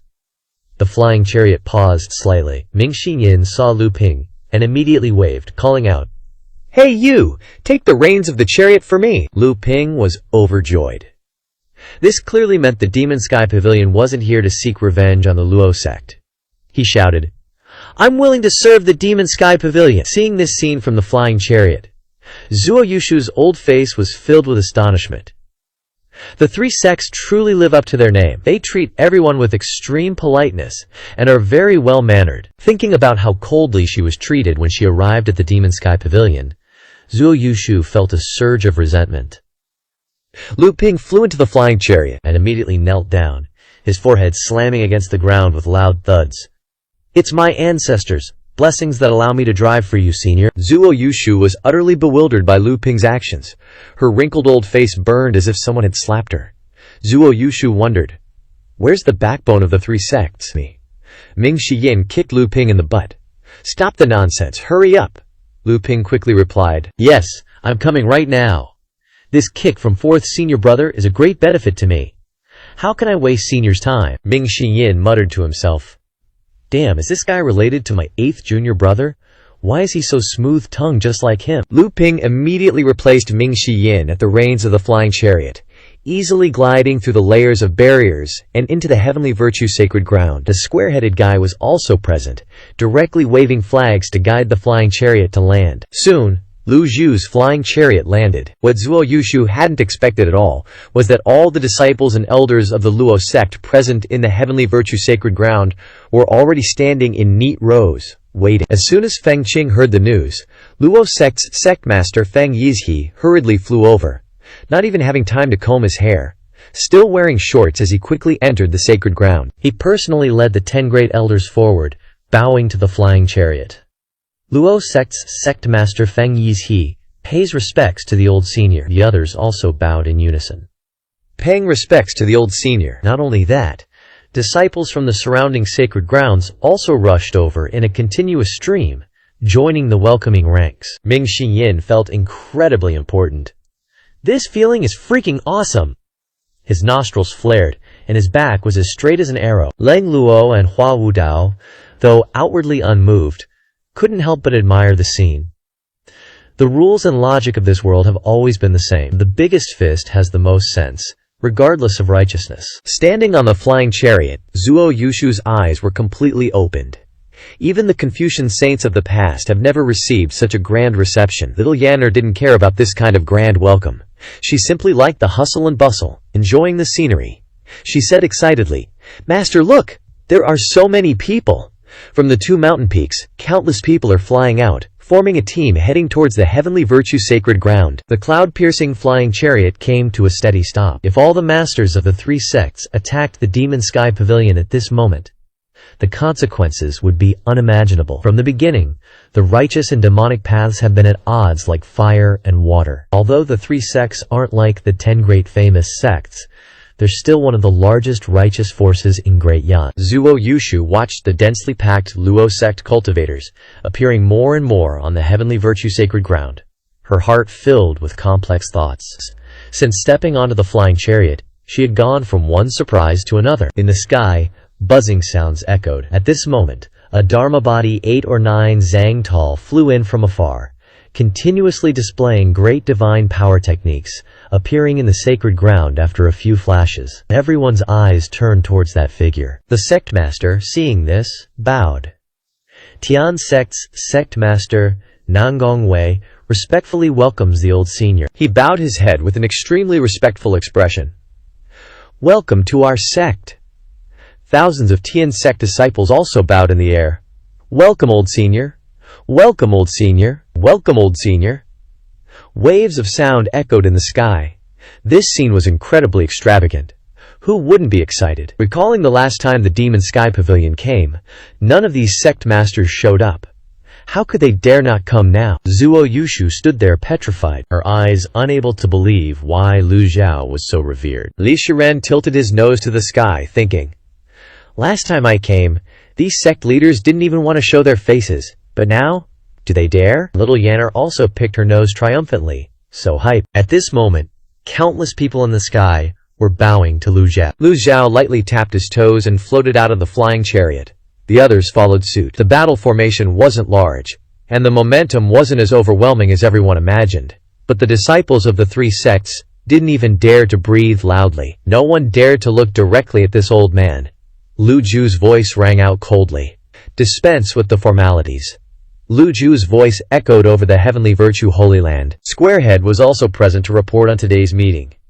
No matter how vast the heavenly virtue holy land was, the entire central area was instantly filled with people. Only when Lu Ju spoke did everyone secretly breathe a sigh of relief and descend to the ground one after another. How does one even illustrate this scene with tens of thousands of people? No, wait, how does one even describe it? The sect leader of the heavenly sect, Nangong Wei, and the sect leader of the Luo sect, Feng Yizhi, landed on the ground and bowed simultaneously. One of them said respectfully, "I don't know what business senior has that brings you here." Hearing this, Lu Zhao glanced at him, not answering but asking, "Where is Yunzong's Yunwuji?" As expected, Nangong Wei and Feng Yizhi revealed troubled expressions at Lu Zhao's question. The disciples also exchanged glances, whispering among themselves. Squarehead's face turned ugly as he said, "Senior, the heavenly sect had no idea about Yunzong's affairs. Only after the incident did this junior learn that they participated in the siege. The Luko sect also knew nothing about this. Yunzong is truly trash now, and we will definitely give Motion Pavilion a satisfactory explanation." The internal strife between the Yun, Tian, and Luo sects wasn't a recent thing. It wasn't surprising that it had escalated to this point. Lu Zhu asked in a deep voice, "How will you explain?" Nangong Wei's voice faltered. This matter, Nangong Wei and Feng Yizhi were both sect leaders. Their words carried enough weight, so Lu Zhao only questioned them. Standing nearby, the two immediately bowed and replied, "Senior, please state your demands. However you want it to be handled, that's how it'll be handled." This statement greatly surprised Zuo Yushu. Nangong Wei and Feng Yizhi were both sect leaders, prominent figures in the three sects. Their words carried enough weight. Yet in front of the Mosian Pavilion, the three sects were this obsequious. Just then, a disciple hurriedly flew over from afar, his face filled with horror, sweat drenching his entire body. "Two sect leaders! Something's wrong!" When the disciple landed, he stumbled and fell to the ground due to excessive anxiety.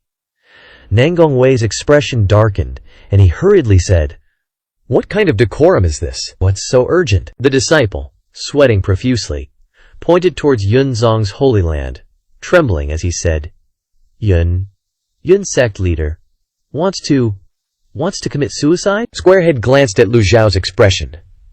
The people of Motation Pavilion remained calm, as if nothing had happened. Lu Zhao still maintained an indifferent demeanor, as if it was none of his business. The crowd exclaimed in unison. The disciples of the Heavenly Sect and Luo Sect all turned to look towards Yunzong. Only Zuo Yushu was even more surprised. At this moment, she seemed to understand everything. So Yunzong really participated in the siege of Moanation Pavilion. That's why the Yunzong sect leader couldn't withstand the pressure and wanted to commit suicide. Sure enough, a 9 zang tall Dharma body suddenly appeared in Yunzong's Holy Land. Its entire body shimmering with golden light, its hands clasped together. In the middle of the Dharma body was a figure floating in the air. This person was the Yunzong sect leader, Yun Wuji. Yun Wuji's voice echoed throughout the major Holy Lands. Yun Wuji is ashamed of his ancestors. Yun Wuji knows that he has committed a heinous crime, and can only use death to atone for it.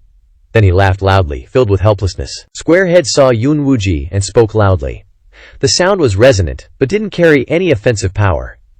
The final ha has sounded both helpless and unwilling. Several thousand disciples from the 3 sects all looked towards Yun Wuji's Dharma body. Everyone knew that the Yunzong sect leader acted decisively and was a rare talent in the cultivation world, rising from the bottom to the highest position in Yunzong. He had put in so much effort and dedication.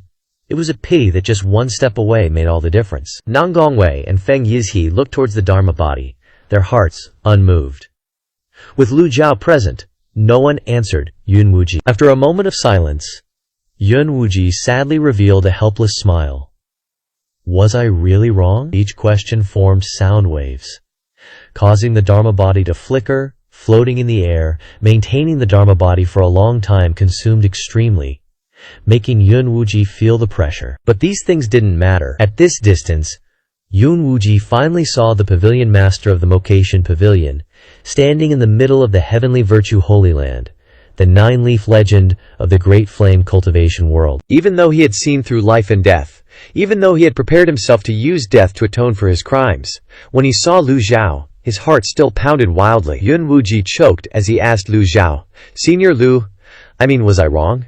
His voice was both choked and clear. It was unclear if he was crying or laughing. Lu Zhao remained indifferent and didn't answer, but Nan Gongwei said in a deep voice, "Yun Wuji, you've lost your mind." Yun Wuji angrily said, "I haven't lost my mind. I just want to know if I've done anything wrong to Yunzong." Nan Gongwei, Feng Yizhe, Yun Wuji scorns being friends with you. I despise you. At this moment, Ming Yin suddenly spoke sarcastically. "You're not just wrong, you're completely wrong." Yun Wuji's gaze shifted from Lu Zhao to Ming Yin standing beside him. "Huh?" Ming Yin continued. "Someone like you isn't worthy of my master's attention, yet you dare to pretend to be virtuous and sing your own praises. Just die quickly. Don't waste my master's time." Seeing him stunned, Ming Yin added, "What are you still standing there for? The disciples of the 3 sects are waiting for you to commit suicide. Hurry up and die." Ming Yin had seen too many of these righteous people, always claiming to be for the sect, but behind their backs, they did all sorts of terrible things, even singing their own praises for doing good deeds. Yun Wuji's chest tightened with frustration. He had no other choice. Ming Yin's attitude was strange. His emotions gradually became intense. Ming Yin continued, "Didn't you say you were doing it for Yunzong? If you don't die, then the entire Yunzong will be buried with you." At this point, Zuo Yushu turned to look at Ming Yin with an incredulous expression. Yun Wuji's loss of reason was just a final struggle. In reality, from the day the news of the 10 great elders cooperating with the 7 great sects to siege Golden Court Mountain failed, and all of them died in battle, Yun Wuji's fate had been sealed. Several thousand disciples from the 10 great Holy Lands and the core experts surrounded the entire Yunzong. The Heavenly Sect and Luo Sect weren't stupid. Instead of offending 9-leaf, capturing the ringleader alone, wouldn't everything be much easier with Yun Wuji? Squarehead continued to report. The conflict between the 3 sects had completely erupted at this point, and Yun Wuji had instantly become a sinner of the 3 sects. Not only couldn't he die a decent death, but he also had to bear eternal infamy. How could Yun Wuji be willing? He looked towards Ming Yin, hesitating endlessly in his heart. The 9 zang tall Dharma body showed a small tremor. Maintaining the 100 tribulation domination Dharma body for too long was extremely laborious, and it was fruitless. Hearing that the entire Yunzong would be buried with him, Yun Wuji had no choice. He looked towards Ming Yin and said, All right, Ming Shiyin waved his hand, bored, and said, "Go die a little further away." Not a single disciple of the three sects spoke up. Not a single person stood up for Yun Wuji. He felt extremely wronged. Looking at the lifeless expressions of the crowd, Yun Wuji suddenly felt that he had really done wrong. Based on what? Based on what would everyone share the benefits? But he alone had to take responsibility? The more he thought about it, the angrier he became. People could sometimes be like this, their attitudes changing in an instant. Was he going to commit suicide for these people? It wasn't worth it. Yun Wuji retreated. Retreating further and further. The disciples of the three sects stared unblinkingly at Yun Wuji, who retreated all the way back to the barrier. A wang sound rang out in the sky, the Dharma body retracted, and the barrier emitted a resonant sound, forming ripples. In the instant the ripples spread out, Yun Wuji rushed out of the barrier. Ming Xiyin's eyes widened. Huh? He ran away? The disciples of the three sects stared blankly at Yun Wuji's fleeing figure, unable to believe it. Just a moment ago, he was standing tall and firm, questioning everyone, with the demeanor of a Yunzong hero. But, in the next second, he turned around and ran away. Yun Wuji flew further and further away, performing great divine powers as he flew. His figure flashed, and he pierced through 3 layers of barriers in one go. Ming Shiyin, who was speaking, suddenly stopped. Master, let this disciple go after him. As soon as he finished speaking, Ming Shiyin looked over and saw his master pulling on the bowstring. The crowd from various sects looked around, collectively recoiling at Lu Zhao's action. Whoosh! An arrow left the bowstring, but hardly anyone noticed. They were all glued to Yun Wuji, completely forgetting about the top expert of the era. Zuo Yushu was drawn in by the sharp sound. When she turned to look at Lu Jiao, the arrow had already been fired. Her eyes couldn't hide her shock. Dafio arrow was super thin and compact. The crowd stared, eyes wide, as the Dafio arrow, radiating blue light, smashed through layer after layer of barriers. The speed of the arrow exceeded everyone's wildest imagination. Yun Wuji was now as small as a fist, as the Dao arrow pierced through the air and him. A moment later, everyone heard the sound. Boom! The sonic wave spread across the horizon. Yun Wuji's figure froze in mid-air, a gaping hole appearing in his upper body. Yun Wuji stammered. How is this possible? Red goo splattered from his mouth, his pupils contracted, and he kept muttering, 9. 9 leaves? Godly archer? Guess he realized it a little too late, huh? Immediately afterward, the vital energy from his Dantian Qi Si scattered outwards. Yun Wuji plummeted straight down into the forest below, disappearing from sight. At that moment, the system pinged Lu Zhuzhu. Ding! Killed a target, gained 1,500 merit points. Yun Wuji's fall shook the pigs and dogs deep within the forest. Tian De Shrine became completely silent. Until Yun Wuji fell, everyone was still in shock, eyes filled with tremors. Even Zuo Yushu felt a tremor she'd never experienced before. Zuo Yushu had known Ji Tiandao for a long time, but never knew he possessed such superb archery skills. To shoot down a 7-leaf expert from such a distance, who else but a 9-leaf could do that? But the people of the Dark Halberd faction were completely calm. They'd seen Lu Zhu casually murder 7 leaves multiple times. They used to wonder how their master was so OP, but now it all made sense. 9 leaves killing 7 leaves? Totally reasonable. Lu Zhu Zhao retracted the unnamed bow, secretly measuring the remaining extraordinary power in his body. Only about half left. To ensure a guaranteed kill on Yun Wuji, Lu Zhao used a considerable amount of extraordinary power. At close range, Lu Zhao only needed to use 1/3 of his extraordinary power. But could Lu Zhao let Yun Wuji escape? Hell nah. Ming Shiyin suddenly spoke, breaking the silence. Might as well have offed himself. At least he would have left some reputation. Trash. Little Yuaner chimed in. Yeah, who's like him? Runs away as soon as things get tough. Even more shameless than fourth brother. Little Yuan Care's words made Ming Shiyin give her a helpless glance. Everyone finally snapped out of it. Lu Zhao glanced at Ming Shiyin, face expressionless.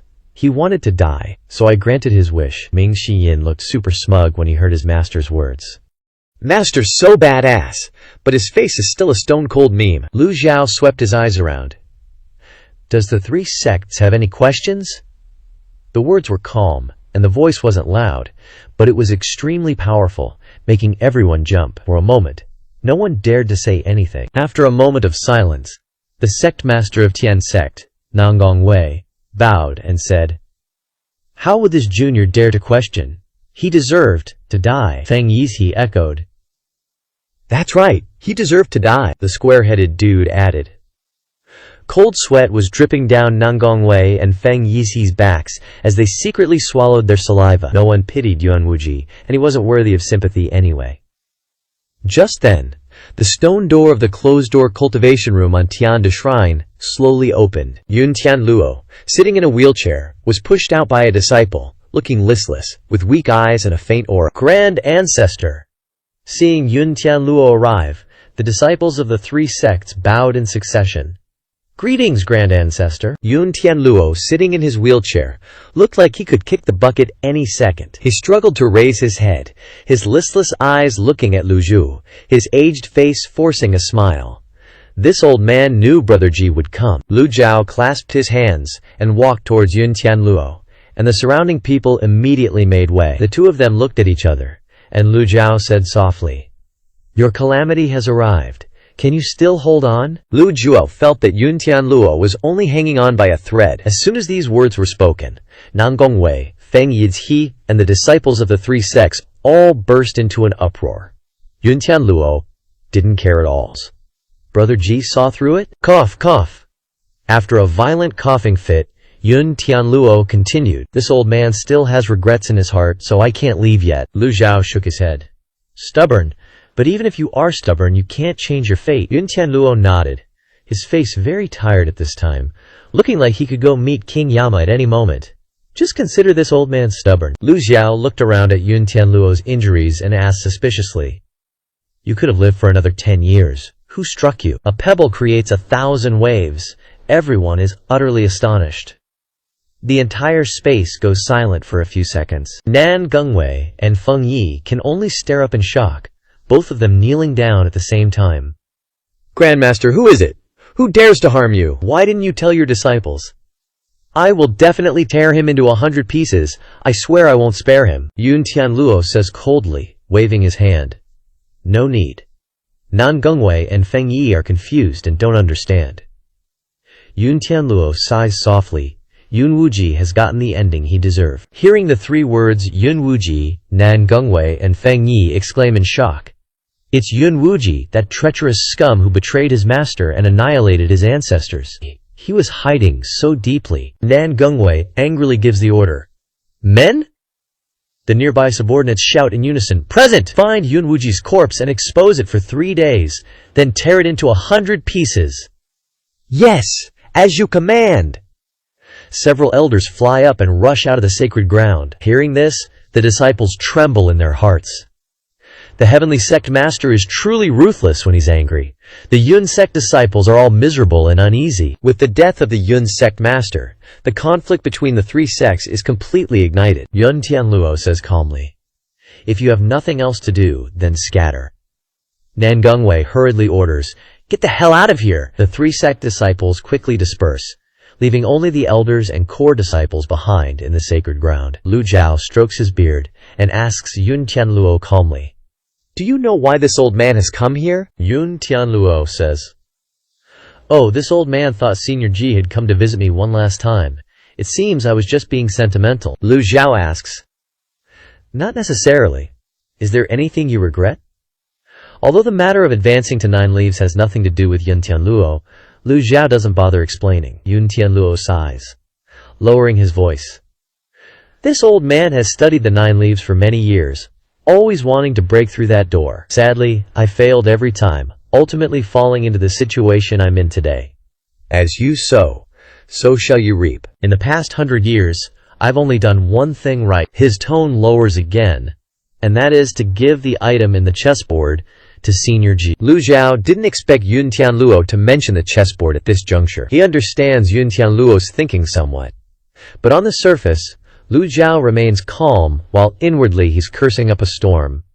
This old geezer is going too far. Does he really think my breakthrough to 9 leaves has anything to do with your broken chessboard? Yun Tianluo's voice softens again. In this life, this old man only wanted a glimpse of the world beyond 9 leaves. This is also the biggest regret of my life. If Senior Ji can fulfill this wish, even in death, this old man will forever be grateful. Afraid that Lu Zhao won't agree to his request, he adds urgently, Otherwise, this old man won't be able to die in peace. Lu Zhao looks at Yun Tianluo, frowning in thought. This sounds like a threat. At this moment, Zuo Yushu suddenly speaks up. Yun Tianluo, it's been many years. I didn't expect you to become so long-winded. Hearing the familiar voice, Yun Tianluo is startled and turns to look at Zuo Yushu. You are? She replies. This old woman is Zuo Yushu. Hearing this, Yun Tianlang's old eyes widen, and memories of a peerless beauty from 500 years ago flood his mind. A slender figure, fair skin, and endearing dimples. For a moment, he exclaims in surprise. Miss Zuo, so it's you! Hearing Yun Tianluo call Zuo Yushu Miss so affectionately, Ming Shiying quickly turns his head to the side, pretending to vomit. Bleg! Zuo Yushu frowns, saying, You should probably change how you address me. Hearing you call me that will probably give me nightmares. At this moment, Ming Shiyin is wiping his mouth with a handkerchief after his fake vomit. Yun Tianluo suddenly understands, and his face turns embarrassed. Years ago, Zuo Yushu was the target of many talented young men, but unfortunately, Zuo Yushu had a fierce personality no different from a man. She only wanted to pursue Confucianism and paid no attention to romance whatsoever. 500 years have passed, and the world has changed. The peerless beauty only remains in memories. Lu Zhao asks, What do you want this old man to do for you? Yun Tianluo replies, I almost forgot I'm about to die. This old man's request isn't high. I just want to see what the 9 leaves look like. Before I die, I just want to witness the demeanor of the 9 leaves once, so I won't have wasted this life. As soon as he says this, the others also show expectant expressions. They also want to see the 9-leaf avatar again. Even those who had seen it before, especially Zuo Yushu, wanted to see the 9-leaf avatar more than anyone. Ming Shiyin, Lang Luo, Hua Wudao, and Zhao Yanhe also really want to see the 9-leaf avatar again. Lu Zhao's heart stirs slightly. Good thing this old man can disguise himself, or else this old geezer would definitely die in regret. Lu Zhao agrees. Alright. He raises a hand, circulating energy in his dantian, and a disguise token appears in Lu Zhao's hand. Immediately afterward, the token shatters, and a unique energy radiates out. The avatar appears. Several booming sounds resonate in the air. The sound of resonating energy echoes throughout the heavenly virtue's sacred ground. The group opens their eyes wide to look at the enormous 150-foot-tall avatar in front of them. Because the distance is too close, they have to look up very high. Unfortunately, they can't see the top. The golden lotus seat beneath it shines brightly, and the 9 full leaves spin continuously. Everyone holds their breath. This is the 9-leaf golden lotus avatar. Everyone looked up at the same time. Is that really the 9-leaf golden lotus avatar? They were stoked, trembling, and emotionally unstable AF. Squarehead Dude glances around at everyone's faces and says, This is the goal of the entire cultivation world. Every ray of light, every leaf, is super impressive, blindingly dazzling. Plus, how could it be so huge? Yun Tianla stares up at the massive avatar above, eyes glued. Zuo Yushu staggers back, completely shook by the 9-leaf avatar. Before this, Zuo Yushu was a bit skeptical, but now all doubts have vanished without a trace. Actually, when Zuo Yushu stepped onto the flying chariot, she was already persuaded by Lu Zhao. From the respectful attitude of the 3 sects, disciples, she already understood it was true.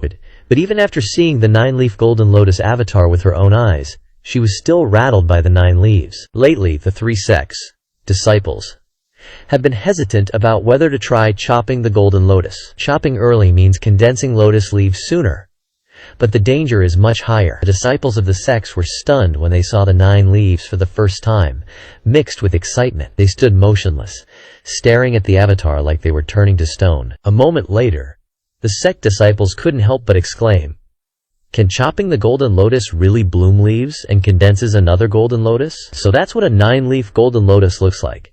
How is the evil sky pavilion so fast? Others haven't even chopped yet. Squarehead Dude recounted everyone's mood with a very focused look. How could they not be scared shitless? This is like a new game coming out, and he's already at the final boss before open beta. Ain't nobody chill with that. 10 seconds ticked by. The avatar disappears, but everyone seemed to not have had enough. Only towering mountains remain in the sky. After the avatar dissipated, Lu Ju looked at Yun Tianla again. Yun Tianla no longer had the fatigue from before, but looked extremely excited. His spirits were bright, his face flushed. He looked like he had been rejuvenated, his emotions were full, but he still stood there dumbfounded without saying anything. After pondering for a moment, Lu Zhao finally spoke, pulling everyone back to reality. What do you think? It took a few seconds for Yun Tianla to snap out of it. Yun Tianla sobered up and quickly said, "Totally worth it!" He smiled a very content smile. Lu Zhao coldly repeated his words. "Really worth it?" Then Yun Tianla added, "If I could see it one more time, I could die happy." Lu Zhao cursed inwardly. "Old man, don't push your luck. Showing you once is already good enough. Do you think merit points fall from the sky or something?" Thinking this, Lu Zhao calmly stroked his beard and said, "Don't be greedy." Yun Tianla sighed. "Thank you for your kindness, Brother Ji." Lu Zhao replied casually, not caring. Small matter. At this time, out of curiosity, Yun Tianla didn't hesitate to ask the question directly. "May I ask, Brother Ji, the method of advancing to 9 leaves?" He was a man who had already stepped into the coffin. Daring to ask about the method of breaking through to 9 leaves was only to seek a way out for his disciples. No one else dared to speak. Nang Wei and Feng Yi listened in silence, their hearts pounding. The disciples of the 3 sects also looked at Lu Zhao. Lu Zhao stroked his beard and nodded. The method of chopping the golden lotus can be used. Everyone was in an uproar, so the method was completely correct. The method of chopping the golden lotus was circulating in the cultivation world, but the number of deaths was too high, causing many people not to dare to try. But the more they tried, the more they found that the number of survivors was increasing. However, without the golden lotus, opening the leaves became a major problem. In the end, no one knew whether it was possible to bloom leaves and condense the golden lotus again. Now, with Lu Zhao's confirmation, the cultivation world became even more determined. Lu Zhao himself was the model for them to follow. Who would be willing to reveal the method of advancing to 9 leaves to others? Such a broad mind cannot be compared by ordinary people. Yun Tianla suddenly called out in a deep voice, "Nang Wei, Feng Yi's he." The two said in unison, "Your disciple is here. Hurry up and thank the senior." Nang Wei and Feng Yi's he came to their senses. Nang Wei did not immediately bow, but took a few steps back. His original energy vibrated, planted 2 speakers, and transmitted the sound throughout the 10 great sacred grounds. "Thank you, Senior Ji." The disciples who had left the heavenly virtue sacred ground not far away, hearing this transmission, also understood the meaning of the sect master. All the disciples of the 3 sects spread throughout the 10 great sacred grounds, flew into the air, bowed and kowtowed to Lu Zhao. "Thank you, Senior Ji." The sound of kowtowing came from all directions like a roaring tide, causing Ming Xiyin to stick his nose in the air. At this time, the system sent a notification. Received 3,500 people worshipping, 1,500 people sincerely worshipping, gained 18,500 merit points. Lu Zhao exclaimed in surprise. Lu Zhao was also surprised when he heard the system's notification, and then quickly calculated it. There were many disciples of the 3 sects, but the number of people who could freely enter and leave the Holy Land was only more than 5,000. And the proportion of sincere worship was not high. Although this method can quickly harvest merit points, faster than killing targets. But if you make a mistake, and the system gives you negative points, you're screwed. Like when Lu Zhao first transmigrated, and had negative 100,000 merit points. If he couldn't return to 0, he would have no way to recover. Yun Tianla said, "Brother Ji, you have advanced to 9 leaves. What are your plans for the future?" Lu Zhao replied casually, "Of course, to reach 10 leaves." Hearing Lu Zhu's answer, he froze for a few seconds. Yun Tianla seemed to remember something and said, "Brother Ji came to me because..." Lu Zhu replied, "That's right, I came to you for 2 things. One is to visit you and say a final goodbye." As he spoke, Lu Zhu reached out and grabbed the handle of Yun Tianla's wheelchair and pushed it gently. Lu Zhao continued, "All life in this world cannot escape death. Losing one person means losing an old friend." Hearing this, the crowd sighed softly, showing the right expressions, their voices sincere but looking very tricky. Yun Tianla was not like the disciples. His voice became low and weak. "With these words from Brother Ji, My life has not been in vain. Ming Xinyin originally wanted to make a vomiting gesture, but seeing that the old man's expression was not good, his breath was faint, and his vitality was gradually fading, so he had to stop. But unexpectedly, Ming Xinyin was shocked to discover something. This old man's expression is not right. At this time, Lu Zhu picked up Yun Tianle. Ming Xinyin thought to himself, qi like silk, vitality passing away. Yun Tianle recalled the past. Brother Ji doesn't need to explain the second matter, I already know. Teacher, Brother Ji finally believes. I believe. 300 years ago, if it wasn't for her leaving behind the cultivation method, how could I have established the 3 sects? The world still thinks I am a cultivation genius. Yun Tianle shook his head and said, Ha! In fact, I am just an ordinary person. Everyone's eyes widened. Who the hell is she? What is the ancestral master talking about? So the 3 sects survived, cause some big shot helped them out. That's also the main reason Lu Zhou came to the Heavenly Virtue Holy Land. Back then, Yun Tianluo was just a cultivator with some talent, but suddenly he leveled up like crazy. He and Ji Tiandao have known each other for ages. Even though their paths are different, they didn't have beef. Everyone's been wondering why Yun Tianluo's cultivation improved so damn fast. Yun Tianluo said he meant a VIP. The VIP said there ain't only 8 leaves in this world, but also 9 leaves, 10 leaves. But no one believed his cap. They all laughed at him. Lu Zhao nodded. Indeed. Back then, I thought you were talking mad SHT. Yun Tianluo looked smug.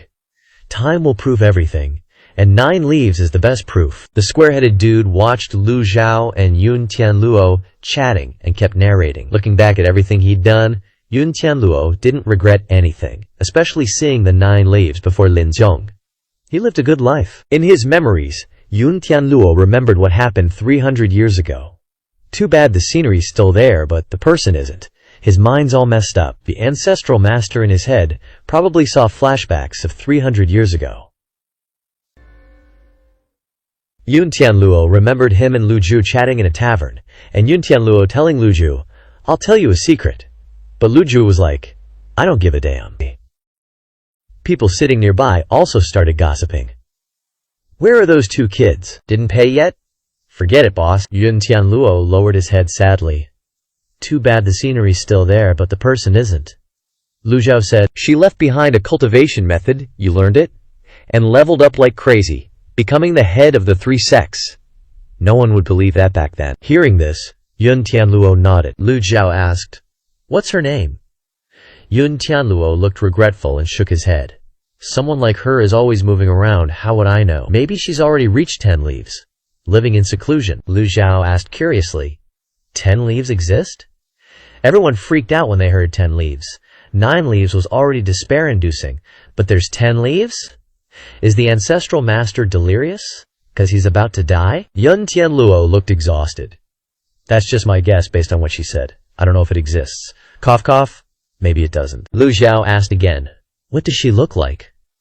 Yun Tianluo weakly replied, Looks young. At this moment, Zuo Yushu, who was standing next to him, suddenly shook her head and said, I'm afraid she's no different from me now, just an old hag. Ming Yin glanced at Zuo Yushu curiously. Yun Tianluo looked up at Zuo Yusi, made an ah sound, and didn't say anything else. Ming Yin said, Even if that's not true, the person who helped Senior Yun level up so fast must be extraordinary. That made sense, and Zuo Yushu couldn't argue.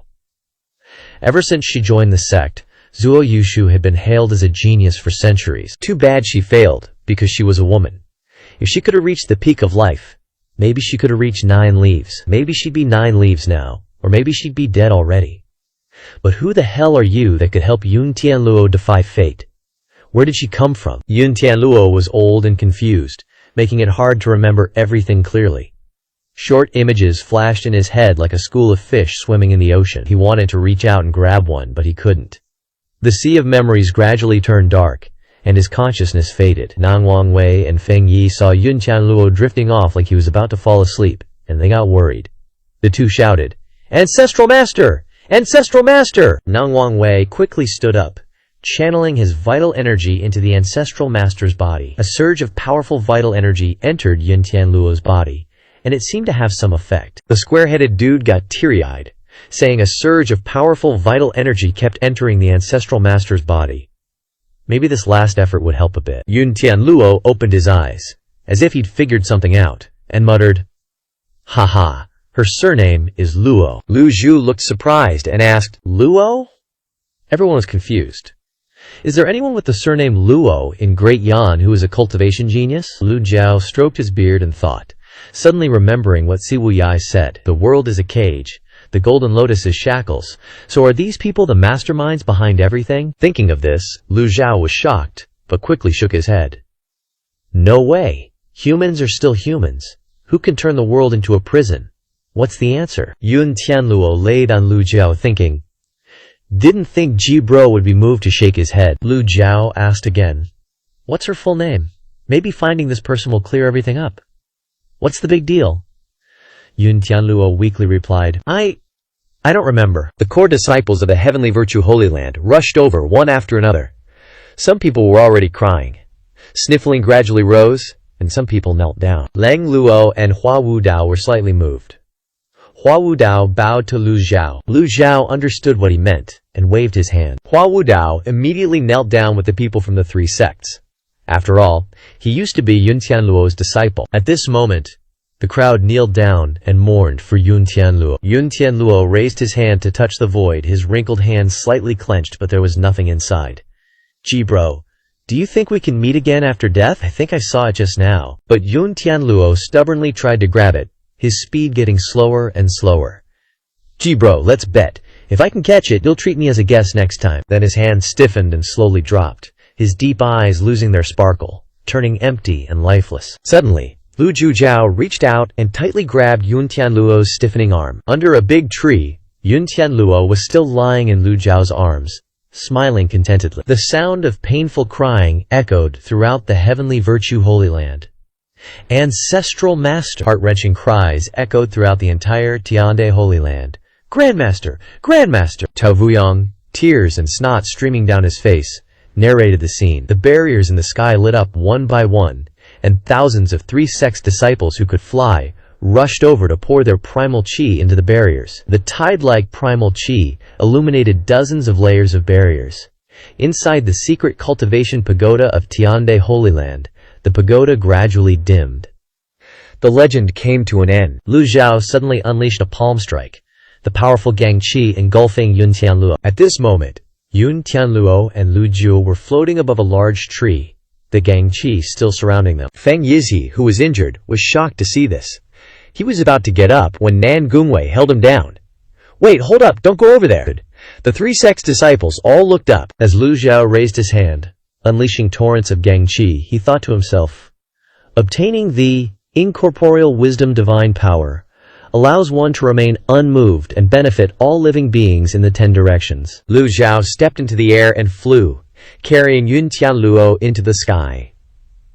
A blue lotus exuding powerful vitality surged into Yun Tianluo's body like a sweeping tide. The blue lotus bloomed beneath their feet. Everyone held their breath watching this scene, but some couldn't help but exclaim in surprise. Such powerful life force! Healing! What kind of healing is this? Nan Gungwei and Feng Yizhi were shocked by this scene. Only now did they realize that Lu Zhao was saving the Grandmaster. Thousands of disciples watched intently. On the Holy Land, the withered plants and trees turned green again, blooming and bearing fruit in an instant. Everyone felt the immense power in the blue lotus, believing it to be the power of the nine-petaled. Tu Vuong said in astonishment, sensing the immense power from the blue lotus. Could this be the power of the nine-petaled? Fully bloomed. With a boom in the sky, after the blue lotus bloomed to its limit, everything became silent again. The blue lotus vanished, and Yun Tianluo's figure disappeared from the sky. Stars of light appeared and fell onto the Holy Land. Feng Yizhi and Nan Gungwei held their breath, watching everything in the sky. After a while, however, Lu Zhao slowly descended with his hands behind his back, his expression not very pleased. Lu Zhao frowned, hovering in the sky above the Holy Land, shaking his head and sighing. Resurrection? Easier said than done. Tu Vuzhong chimed in, echoing Lu Eju's words, implying that the attempt to save Yun Tianluo had failed. All the disciples knelt down in unison. Even the fourth divine power of the heavenly book, using up half of the extraordinary power, could not defy fate, let alone resurrect the dead. Fate is like that. Lu Zhao shook his head. Even if he had saved Yun Tianluo, it would only have prolonged his suffering for a few more years. The barriers of Tiande Holy Land continued to resonate, and all the disciples prostrated on the ground. Even the playful Ming Se Yin and Zhao Yanhe stood there seriously, not joking as usual. As Lu Zhao descended onto the Holy Land, Nan Gungwei suddenly spoke up. "We implore Senior Ji to preside over the three sects." We implore Senior Ji to preside over the three sects. Previously, the conflicts of the three sects had become extremely intense. With the Grand Master in seclusion for 100 years, the three sects had descended into a civil war with no semblance of order. Yun sect's current fate was reaping what they sowed. Even if the three sects had a great foundation, who dared to say that their sect could continue to exist before the threshold of the nine-petaled? Beneath the nine-petaled are all ants. Yun Wuji, the sect master of Yun sect, was dead, and the Yun sect disciples were in chaos like snakes without a head. If Grandmaster Yun Tianluo were still alive, things would be easy, but now that the Grandmaster had kicked the bucket, who would care about them? Nan Gungwei and Feng Yizhi were of the same rank, and who dared to say they had no ulterior motives? Therefore, having the Evil Sky Pavilion step forward to preside over the overall situation was the safest bet. After all, they were the strongest experts of the era, with the nine-petaled as their backing. What did the three sects have to fear? Moreover, Senior Ji only verified the method of severing the Golden Lotus. No one knew how difficult and dangerous the process would be. If they could get guidance from the nine-petaled, the road would be much smoother. The two sect masters and the disciples all looked at Lu Jiao expectantly. Lu Jiao glanced over the crowd and shook his head slightly. Life and death are predetermined. Wealth is determined by heaven. The Evil Sky Pavilion is not a charity. Nan Gungwei and Feng Yizhi said disappointedly. But Grandmaster. Lu Jiao glared at them, not needing to say everything. They still dared to mention Yun Tianlu. Nan Gungwei and Feng Yizhi were startled by Lu Jiao's words. Being a Grandmaster himself, Lu Jiao understood Yun Tianluo's feelings very well. Yun Wuji betrayed his master and annihilated his ancestor. If Nan Gungwei and Feng Yizhi had cared about the Grandmaster, such a thing would not have happened. Just like when the 10 great sects besieged Golden Court Mountain, if Yu Zhenghai or Yu Shangrong had been willing to appear, would the 10 great sects have dared to provoke the Evil Sky Pavilion? What's done is done. There's no point in thinking too much. Lu Zhao turned and walked towards the cloud shuttle. Xiao Yanhe, Ming Se Yin, and Leng Luo followed behind. Hua Wudao bowed to Tiande Holy Land 3 times. Nan Gungwei pleaded. Elder Hua, can you say a few good words in front of Senior Ji? Hua Wudao's expression was still dazed. He was still immersed in the sadness of the Grandmaster's passing, and had no mind to care about these things. Hearing Nan Gungwei's plea, Hua Wudao shook his head and said, "Self-inflicted sins cannot be forgiven." With that, Hua Wudao got up and left Tiande Holy Land. He used to have some affection for the 3 sects, but now there was none left. Zuo Yushu didn't think anymore, and turned back to the flying shuttle. The second elder Lu Ping immediately ran over. Senior, let this junior steer the flying shuttle for you." Seeing his fawning appearance, Dan Yunzheng was a little angry and wanted to reprimand him, but Feng Yizhi suddenly said in a deep voice, "Shut your mouth." Feng Yizhi's gaze sank, causing Dan Yunzheng to be frightened and not dare to say anything. The crowd looked up at the cloud shuttle, watching it slowly rise high and pass through the layers of barriers, disappearing into the clouds. Feng Yizhi turned his head and asked, "Dan Yunzheng, are you tired of living?" Dan Yunzheng gasped in surprise. Feng Yizhi, sounding annoyed, told Dan Yunzheng, "If Lu Ping wants to be a simp, let him simp. Can you handle the consequences of offending Zhu Ye?" Dan Yunzheng stammered. "But it seems like the MOTC doesn't even glance at us." Feng Yizhi snapped. "That's their problem." Nang Wangwei nodded, saying, "More like MOTC doesn't glance at anyone these days. No need to inflate our importance. It's not even that important. Pass down my order to all 3 sects. Everyone must unanimously tell the outside world that the MOTC personally came to Tiande Holy Land to guide the 3 sects in their cultivation." The disciple was stunned for a moment before looking up and asking, "That's it?" Feng Yizhi nodded, saying, "That's enough." The disciples were surprised, but didn't dare to ask more. The two looked at each other and chuckled. The surrounding elders quickly understood their sect leaders' intentions. Spreading that news alone was enough to prove the connection between MOTC and the 3 sects wasn't dead. Let the outside world speculate. The less info, the harder to see through. Who would dare underestimate the three sects then? On the cloud-piercing flying boat, Lu Ping steered out of the outermost barrier, the boat smooth as silk. Ming Shi Yin praised. Not bad at the helm. Interested in joining the MOTC? Lu Ping, hyped AF, asked, Really? I can really join? Who wouldn't want to join MOTC these days? Ming Shi Yin replied, Nah fam. Before, he might have considered convincing his master to take this guy in, but now MOTC only accepts the strong. Seeing this, Zuo Yushu frowned. Even a Yuanshen realm cultivator isn't good enough for the MOTC? She turned to look at Lu Zhu, finding him lost in thought, gazing absent-mindedly at the scenery. Who the hell is Luo? What's his identity? What secrets is he hiding? How could someone like Yun Tian Luo ascend to the heavens in one step, yet no one knows? Yun Tian Luo didn't know. Leng Luo didn't know. Hua Wudao didn't know either. Zuo Yushu, hearing him murmur Luo, said, Brother Ji thinking about that mysterious figure? Lu Zhao said calmly, You hold the secrets of Ju Ye, even Shi Ye. Are you not curious? Zuo Yushu replied softly, Unfortunately, this old one has never heard of this person. Ming Shi Yin interjected, Isn't it normal for there to be hidden masters? Leng Luo suddenly said. If Yun Tian Luo is telling the truth, then this person's cultivation must be ridiculously high. Ming Shi Yin chimed in. Yeah, and he can casually give pointers and turn someone into the founding father of the three sects. It feels even more like the Shifu. Ming Shi Yin stopped mid-sentence. He was about to say that the person was even better than Shifu, but then he thought about how Shifu had to take care of 9 disciples, while the mysterious person only took care of Yun Tian Luo. Zuo Yushu suddenly turned around, placed her cane down, and knelt down to kowtow to Lu Zhu. This old one unintentionally offended the MOTC before. I apologize to Brother Ji. Whatever you want to do to me, I won't complain. Ming Shi Ying glanced at Zuo Yushu. She called him Brother Ji but was still as sly as a fox. Lu Juju looked at Zuo Yushu, saying calmly, This old man can overlook the past. Zuo Yushu was overjoyed. Just as she was about to express her gratitude, Lu Zhu continued, But there's a condition. Whatever the condition, just say it.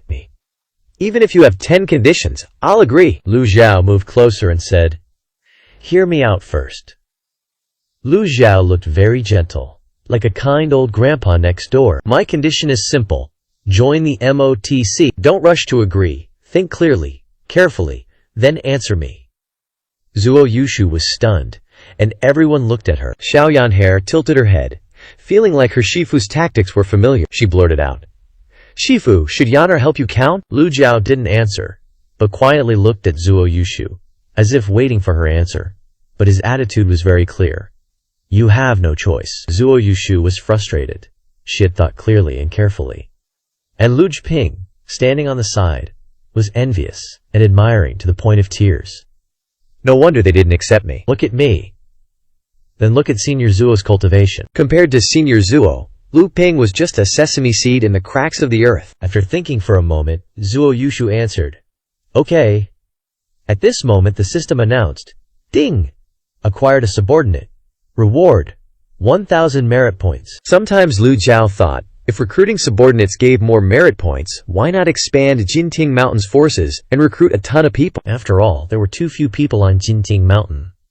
Luckily, the female disciples from Yanyu Palace managed the daily affairs, so it was barely enough. Lu Zhu was afraid that the merit point rewards would be too low, and he would have to support them, so it wouldn't be worth it. He couldn't turn MOTC into an old folks' home for a few merit points. Lu Zhao stood up softly and said. Zuo Yushu stood up. Leng Luo cupped her hands to her, as a greeting. Hua Wudao was more polite. Hello, Elder Zuo, Lu Zhao said. You've been living in seclusion in the canyon for years. You don't know much about the outside world. With your 8-leaf cultivation, why did you choose to live in seclusion in the mountains? Thinking about it, Zuo Yushu was once a legend. Zuo Yushu shook her head and sighed. The past is unpleasant. I really don't want to remember it. Lu Zhu said, Since you've joined MOTC, I have to say one thing first. Just give me your orders. Lu Zhao added nonchalantly for Zuo Yushu's understanding. I didn't originally intend to target the great Yan imperial family. But the imperial family has repeatedly provoked the MOTC. There are many hidden masters in the Shendu of the Confucian school. Not a few of them are high-ranking officials. When the time comes, the MOTC can't forgive anyone for letting personal feelings ruin the overall situation. Hearing these words, Zuo Yushu seemed to understand Lu Juao's meaning, and she lowered her head and listened carefully. Hearing this, Zuo Yushu was shocked. Most of the great cultivators of the Confucian school hold official positions in the court. Everyone knows that. The royal family has always been the strongest force in the country. Otherwise, how could they maintain peace for the Great Yan? Why did the Demon Heaven Pavilion and the godly capital suddenly become enemies? Zuo Yushu's mood was utterly screwed at this moment, suddenly feeling like he was about to fall into an abyss. Zuo Yushu felt like he had just been played, but thinking about having Zhujiuye as a backer, he felt a little more at ease. Meanwhile, at the Demon Heaven Pavilion, Yu Shangrong stood calmly in front of the cave entrance, facing the wall. He came to talk to Siwu Ya. The female disciples Pan Zhong and Zhao Jifeng were standing nearby, looking at him with eyes full of adoration. The return of the Sword Devil moved them endlessly. They secretly glanced at Niu Shangrong from afar, not daring to show their faces. Knowing that his senior brother had arrived, Siwukia's voice came from inside the cave. The cultivation world all thought that the second senior brother was seriously injured, even dead. Yu Shangrong chuckled lightly. Just rumors. Don't take them seriously. Si Wuya asked, Second senior brother, do you know that Master has broken through to 9 leaves? Yu Shangrong replied very calmly, I know. His voice was very indifferent. Si Wuya asked again, Aren't you worried? Yu Shangrong glanced at him. Worried? The ones who should be worried are the enemies. Why should I be worried? His voice was still calm, as if everything was natural. Hearing Yu Shangrong say this, Si Wuya was speechless for a moment. After a moment of silence, he spoke again. I'm worried about the eldest senior brother. Yu Shangrong frowned and replied, As you sow, so shall you reap. Worrying won't do any good. Si Wuya couldn't help but blurt out, Eldest senior brother, but he stopped, not saying anything more. He knew that his senior brother didn't want to say much. Yu Shangrong said, Seventh junior brother, I admire you very much. If it weren't for giving you face, I would have gone all out in the battle at Yunzhao Forest. Sing Wugeya shook his head helplessly. He really couldn't understand why the eldest senior brother and the second senior brother treated each other like mortal enemies. The problem is, the two of them don't have any deep-seated grudges. Even if there are, it's just a little conflict. If fellow disciples have conflicts, wouldn't a fight solve everything? Si Wuya said, Second senior brother is right. Good that you understand. Stay in the cave and repent. I'll take care of the eldest senior brother's matter. Yu Shangrong felt that Yu Shangrong was about to leave, so he quickly said, Second senior brother! Yu Shangrong stopped. Si Wuya said loudly, Master has taken away a copy of my diary. If you have the chance, second senior brother, please read it. Okay. Yu Shangrong answered very straightforwardly and decisively, then turned and walked towards the south pavilion. Zhao Yu suddenly appeared, with a worried expression on her face. She looked left and right, and when she saw Yu Shangrong, she ran to greet him. Second senior brother, Yu Shangrong asked suspiciously. What's wrong that you're so worried? Zhao Yu raised the flying letter in her hand. It's urgent. A big event has happened. Yu Shangrong's voice was extremely calm. Don't panic. If Master isn't here, there's still me. Yu Shangrong took the flying letter and opened it. Old senior, I'm telling you good news. The cultivation world has officially entered the era of severing the Golden Lotus. The Northern Dipper Academy, in conjunction with the Dan Yang sect, has refined the Golden Lotus Severing Life-Saving Pill and the Leaf Opening Pill. The Golden Lotus Severing Life-Saving Pill can ensure that cultivators are not fatally injured when severing the Golden Lotus. The Leaf Opening Pill can help cultivators open leaves again.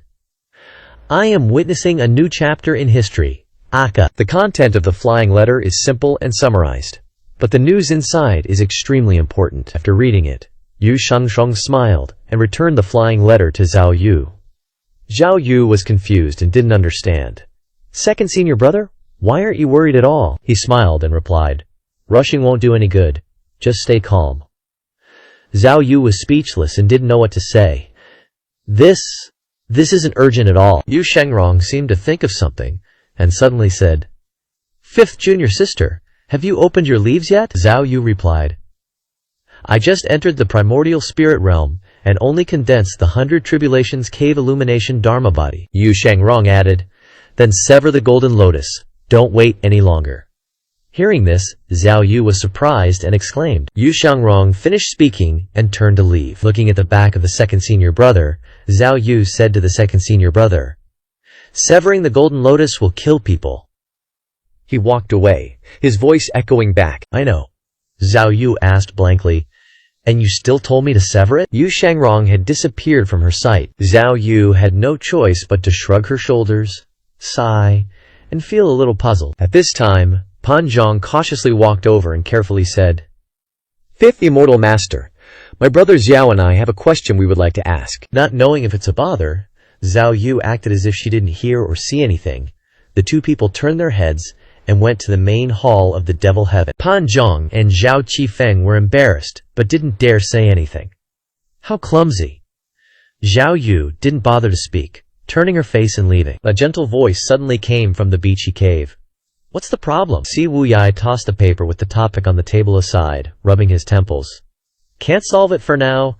Let's continue researching it later. Pan Zhang and Zhao Qifeng were overjoyed and immediately ran to the entrance of Beachy Cave, bowing and saying, Greetings, seventh gentleman. Si Wuyai didn't like these troublesome formalities, wasting his time. Spare the formalities. Speak your business. Pan Zhang scratched his head and said, Recently, we've both felt that we've reached the peak of the divine court realm and seem to be on the verge of breaking through. Nowadays, the method of severing the golden lotus is circulating in the cultivation world, and more people are following it. Even the sect leaders have approved of this method. The sect leaders also mentioned another method, which is to directly bloom leaves without condensing the golden lotus upon reaching the nascent soul realm. We're afraid that this method is not feasible. Si Wuyai explained. How do you know it won't work if you don't try? This method isn't very dangerous, while severing the golden lotus requires betting your life. Why don't you think about it? If directly blooming leaves wasn't possible, why would anyone spread it? Pan Zhang slapped his head in realization. That makes sense. There must be someone in the cultivation world who has successfully used this method, but is deliberately keeping it a secret, secretly improving their strength. Si Wuyai replied, Probably. Pan Zhang praised. Seventh gentleman is brilliant. Truly a word to awaken the person in the dream. Si Wuyai said calmly. It's not worth mentioning. Ordinary people can think of it. Pan Zhang and Zhao Qifeng felt mentally damaged by these words. The two looked at each other. Is he roasting us? Si Wuyai continued. Don't be too happy yet. Cultivators who haven't bloomed the leaf of return lack a lot of experience. Hearing this, the two lowered their heads. Seventh gentleman is right.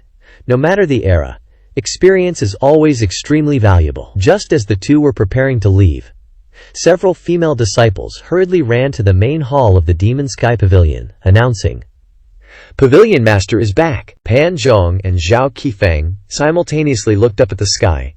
The cloud-piercing flying chariot had passed through the barrier of Golden Court Mountain and was slowly descending. The two hurriedly headed towards the main hall. A moment later, in the main hall of the Demon Sky Pavilion, Lu Zhao sat on the main seat, looking at Yu Shangrong standing in the hall, inwardly astonished. The others were all present, all looking at Yu Shangrong in surprise.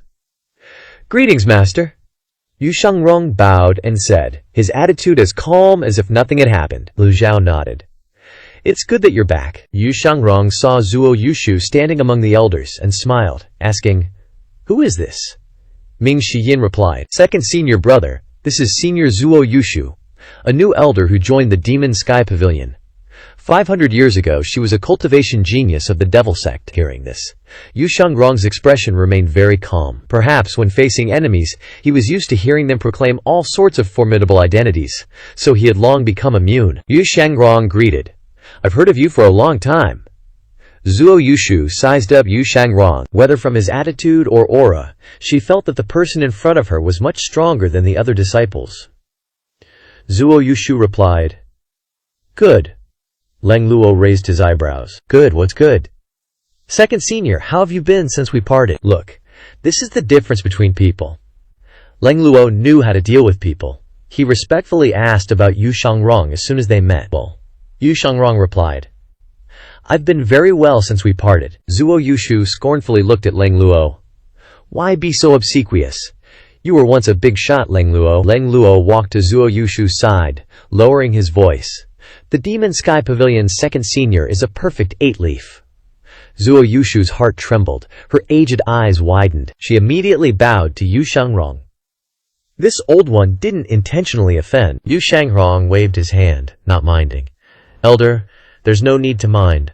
According to etiquette, I should still pay respects to you. Dare not. Dare not. Zuo Yushu gripped her crutch tightly, her whole body unsteady. In the future, when you encounter second senior, it's best to be sensible and humble. Lu Zhao stood up, clasping his hands and walking down the steps, approaching Yu Shangrong, and said, Summon your dharmic body for your teacher to see. Previously, Lu Zhao was worried that Yu Shangrong's severing of the Golden Lotus would be dangerous. Now that he had safely returned, of course Lu Zhao wanted to see what a dharmic body without the Golden Lotus looked like. The others were all dumbfounded, not understanding what the Pavilion Master wanted to do. Could it be that he wants to intimidate the new elder? Yu Shangrong respectfully replied, Yes. Yu Shangrong didn't hide it, slightly smiling as he raised his hand. A small dharmic body, sparkling with golden light, floated in his palm. Everyone's eyes were focused on the dharmic body. The little golden man floated, his feet completely empty, without any golden lotus. Around the little golden man, 3 pieces of lotus leaf were slowly rotating. Ming Shiyin stared intently, muttering, No golden lotus. The others also exclaimed, 3 leaves, no golden lotus. Zuo Yushu's aged eyes widened again. Didn't Leng Luo say second senior was a perfect 8-leaf? How come there are only 3 leaves now? She couldn't believe it. Anger surged in her heart, but upon closer inspection, there really was no golden lotus. Zuo Yushu gaped. What's going on? It was only because she had hidden in the canyon for too long, completely cut off from the outside world, so she didn't know anything. She didn't know Yu Shangrong, didn't know the 9 great disciples, and didn't know that everyone in the cultivation world was now clamoring to sever the golden lotus. Leng Luo was still the same, the first to clasp his hands and bow. Leng Luo is impressed, extremely impressed. How could he not be impressed? The era of severing the golden lotus had only just begun, and the number of people who dared to do it was very small, and the number of 8-leafs who dared to give up the perfect 8-leaf realm to start over was even fewer. Surviving was already a heaven-sent blessing, and most exaggeratedly, Yu Shangrong had opened up 3 leaves. Who dared to say he was weak?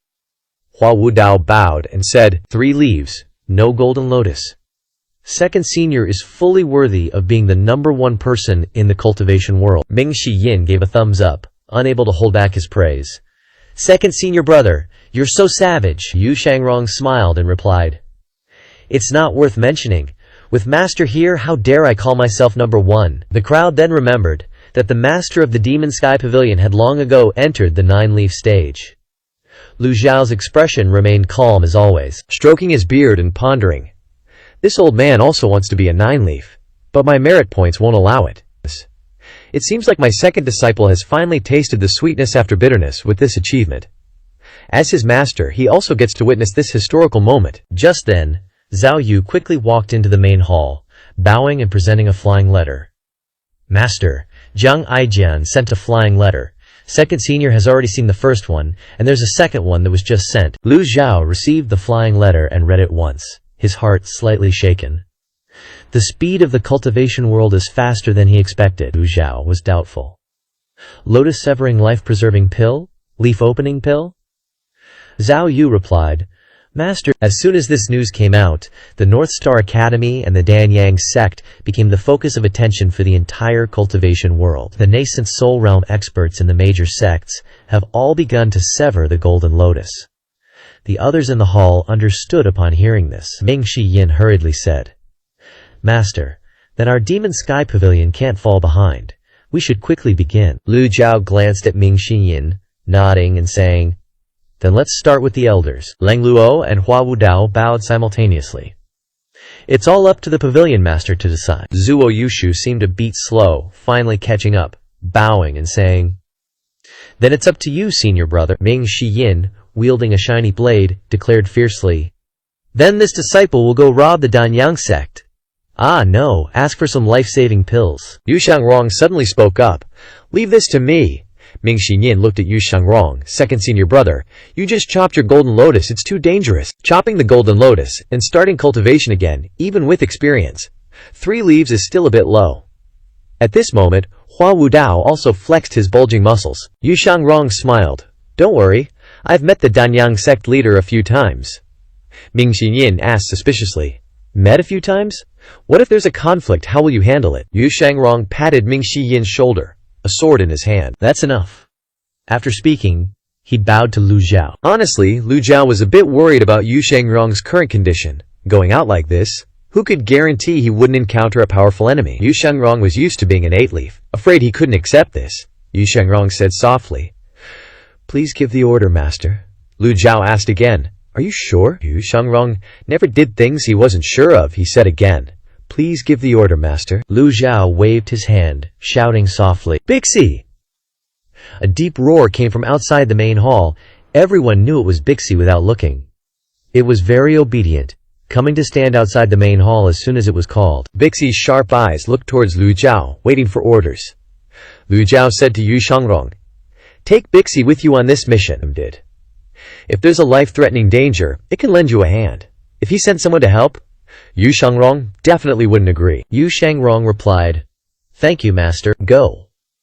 Yu Shangrong and Bixi turned and left the Evil Sky Pavilion. Even though the Sword Devil is only a 3-leaf now, his experience and skills as an 8-leaf are enough for him to deal with cultivators below the 5-leaf stage. Moreover, with the Evil Sky Pavilion as his backing, who would dare to touch him? Remember, Yu Shangrong could kill a nascent Divinity Realm cultivator with his bare hands. But there's no such thing as absolute certainty in this world. Lu Zhao watched Yu Shangrong leave, and then looked at the system interface. Sure enough, a mission appeared. Yu Shangrong obtains life-saving pills, with a reward of up to 10,000 merit points. Looks like this mission isn't simple. Ming Xinyin bowed and said, Master, this disciple is still a little worried about second senior brother. Lu Zhao said calmly. For safety's sake, assist him from the shadows. Given your second senior brother's temperament, you better not let him notice. Go. Ming Xinyin bowed his head. This disciple understands. This disciple will definitely protect second senior brother well. Then he quickly followed after Yu Shangrong. If it weren't for the high reward points of this mission, Lu Juju wouldn't have sent Ming Xinyin to assist Yu Shangrong. Zuo Yushu couldn't help but finally ask, Senior brother, what are life-saving pills? Why doesn't Yu Shangrong's Dharma body have a golden lotus? Leng Luo waved his hand. Elder Zuo, come outside with me, I'll tell you. Your information is too outdated. Zuo Yushu followed closely behind Leng Luo. Sorry for troubling you, Elder Leng. This old one is truly ashamed. All of Zuo Yushu's arrogance has disappeared without a trace. Newcomers should be aware of their status as newcomers. Lu Zhao called out. Hearing her master's call, Zhao Yue immediately replied, This disciple is here. Lu Zhao said, Send a letter to Jiang Aijian and Shiwang Qinjun. Tell them to use all their strength to find a woman with the surname Luo. This woman appeared 300 years ago, helping Yun Tian Luo become the founding ancestor of the 3 sects. Zhao Yue hurriedly replied. This disciple obeys. After Zhao Yu left, Lu Zhao thought of Siwuya again. Finding someone is like finding a needle in a haystack. If he could use the network of his disciples, there would be a higher chance. After a period of absence, the square-headed youth continued his commentary segment. At the same time, the birth of the life-saving pill, refined by the Beidou Pavilion and the Danyang sect, shocked the entire cultivation world. Many cultivators sought out these 2 major sects to exchange for pills, even willing to offer priceless treasures in exchange for life-saving pills. The pill hadn't been refined for long, and the name hadn't even been set yet, but it was called life-saving pill because of the 2 words life-saving, spreading throughout the cultivation world. The number of golden lotus severing life-saving pills refined was quite large, while opening leaf pills were hard to come by. In the Yongqing Palace in the divine capital, the newly appointed eunuch Naicheng was trembling as he carried a tray of items into the hall. Your Majesty, this is a life-saving pill and 5 opening leaf pills sent by the Beidou Pavilion. Dean Zhu of the Beidou Pavilion said that opening leaf pills are extremely precious. The 2 major sects jointly refined 1,200 life-saving pills, but only refined 8 opening leaf pills, and they immediately sent 5 to Your Majesty. Liu Chang snorted. If it weren't for the Imperial City conducting countless experiments on Golden Lotus severing, how could they refine life-saving pills? For us to take 5 is already a great benefit for them. Your Majesty is wise. Eunuch Nai Chang continued. Zhu Yongkai said that each opening leaf pill can provide a great deal of medicinal power to assist in opening leaves, but cannot guarantee that each pill will help open one leaf. Liu Chang showed no expression on his face, only glancing indifferently at the items in Eunuch Ni Chang's hands. Medicine is still an external force. Life-saving pills are more important. Now that the world is changing drastically, with internal and external troubles, if the Imperial Guards want to sever the Golden Lotus, they must ask for our permission. Understood.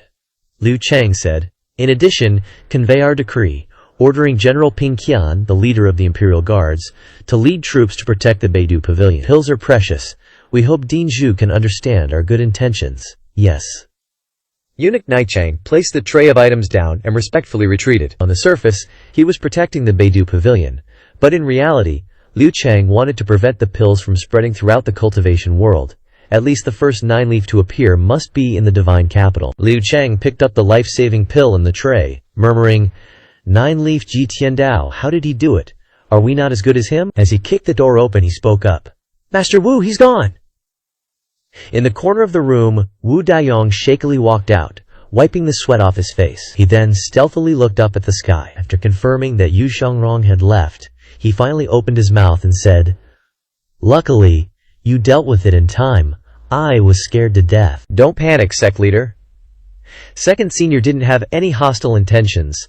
Shen Liangshao reassured him. No matter what, our Dan Yang sect can't afford to mess with the Sword Devil, let alone the evil Sky Pavilion. Wu Daiyong breathed a sigh of relief. At the same time, after a night of comprehending the heavenly book, Lu Zhao opened his eyes, sensing that his extraordinary power had recovered about 1/5. At this rate, he'd be able to recover all the extraordinary power in his body in just 5 days. As expected, the speed of comprehension has increased.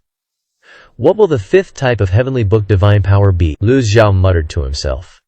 He got up to observe the map of the other ancients.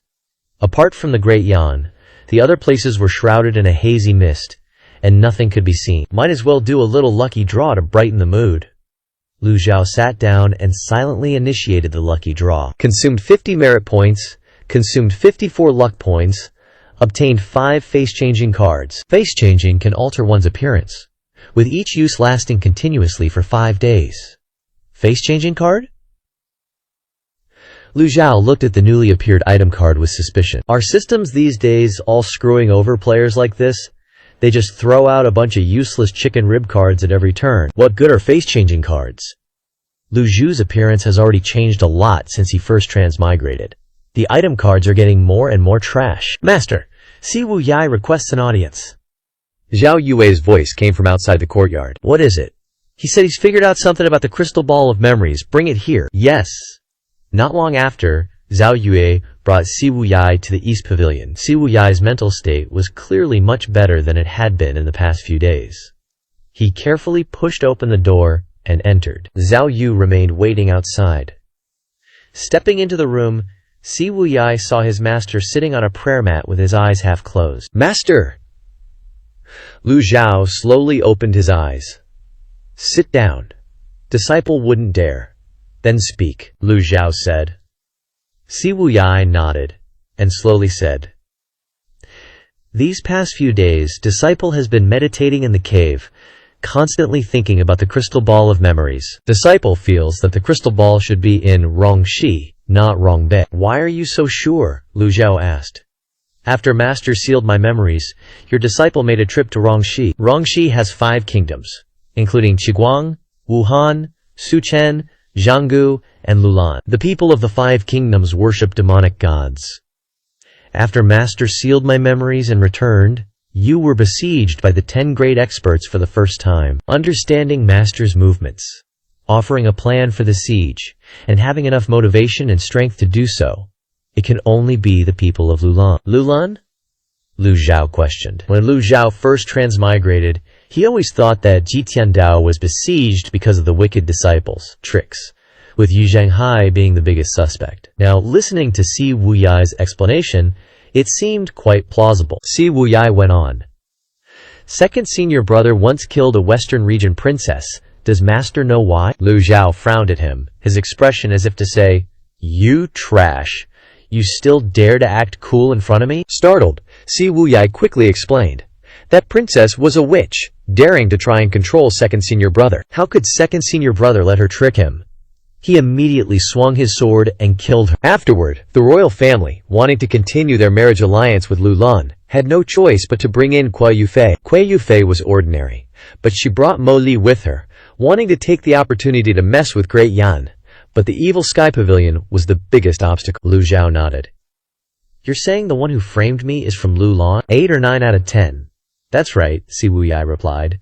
But what does this have to do with the memory crystal ball? The people of Lu Lan know your movements so well, they must also know which areas of Rongxi you visited. If we can trace master's movements back then, we can find the memory crystal ball. Hearing this, Lu Zhu stroked his beard, thinking, this little bastard has a point. But how do we trace it? Si Wuyai seemed to understand. Master, over the years, I've arranged for some spies to infiltrate the alien races, especially Lu Lan. Lu Zhao looked at him again, seeing that his loyalty had increased compared to before, but it was still not high. Master, only I can do this. Although Jiang Aijian is the third prince of Great Yan and has many spies, he knows too little about the alien races. Besides, that guy is lazy by nature and only likes freedom, often ignoring some news. I had to borrow the name of Darknet many times to inform the evil sky pavilion. Clearly, Jiang Aijian could have done it too, but he didn't. That guy is not trustworthy. At this point, Si Wuyai suddenly stopped. He realized that Master was staring at him without blinking, staring so long that his heart started to tremble. I didn't mean to insult Jiang Aijian. Please forgive me, Master. Si Wuyai knelt on one knee. Lu Zhao stroked his beard and nodded.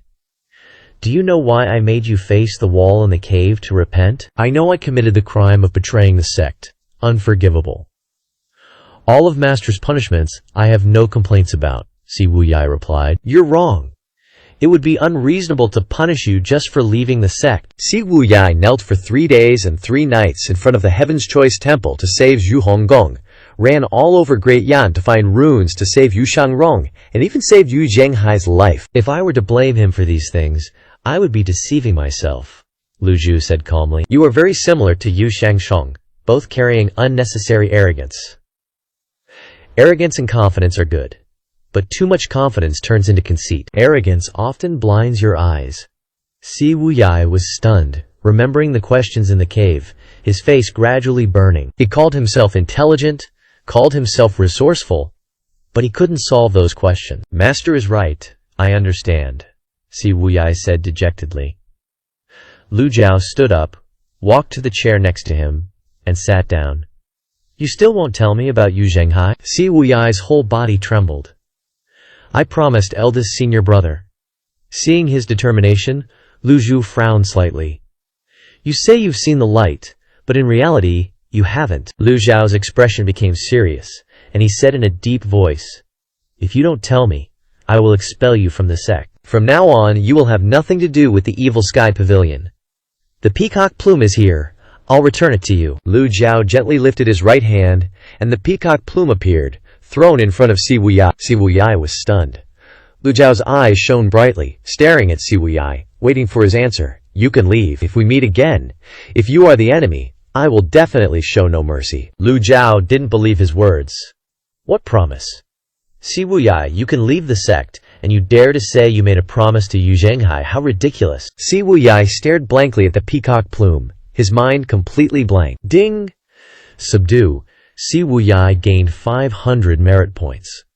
A moment later, Si Wuyai knelt on the ground and said, I can tell, but please agree to one thing. Do you want to bargain with me? Si Wuyai quickly explained, I absolutely have no rebellious intentions, and I dare not bargain with Master. That's what you just said. Lu Zhu's eyes flashed with fire. Si Wuyai was extremely ashamed. All his original confidence and composure became extremely awful under Master's gaze. His heart was in chaos and lost its direction. For a moment, Si Wuyai didn't know what to say. Lu Zhao took out Si Wuyai's diary from his sleeve, flipped through it for a while, and placed it on the table. The room was very quiet at this time. The two masters, one sitting and one kneeling, were silent for a long time before Lu Zhao opened his mouth and said, "You think I wouldn't know if you didn't tell me?" Si Wuyai looked up at Lu Zhao. "You already knew?" The Wookiee tribe's body died, but their heart did not. Buried deep in the ground, watered, they can be revived. Si Wuyai stared blankly at the diary on the table, the content of which was too detailed, clear, and difficult to hide. Master, you still knew. Si Wuyai knelt on the ground, stammering. Eldest senior brother, his fate is bitter? Is he? Lu Zhao said disdainfully.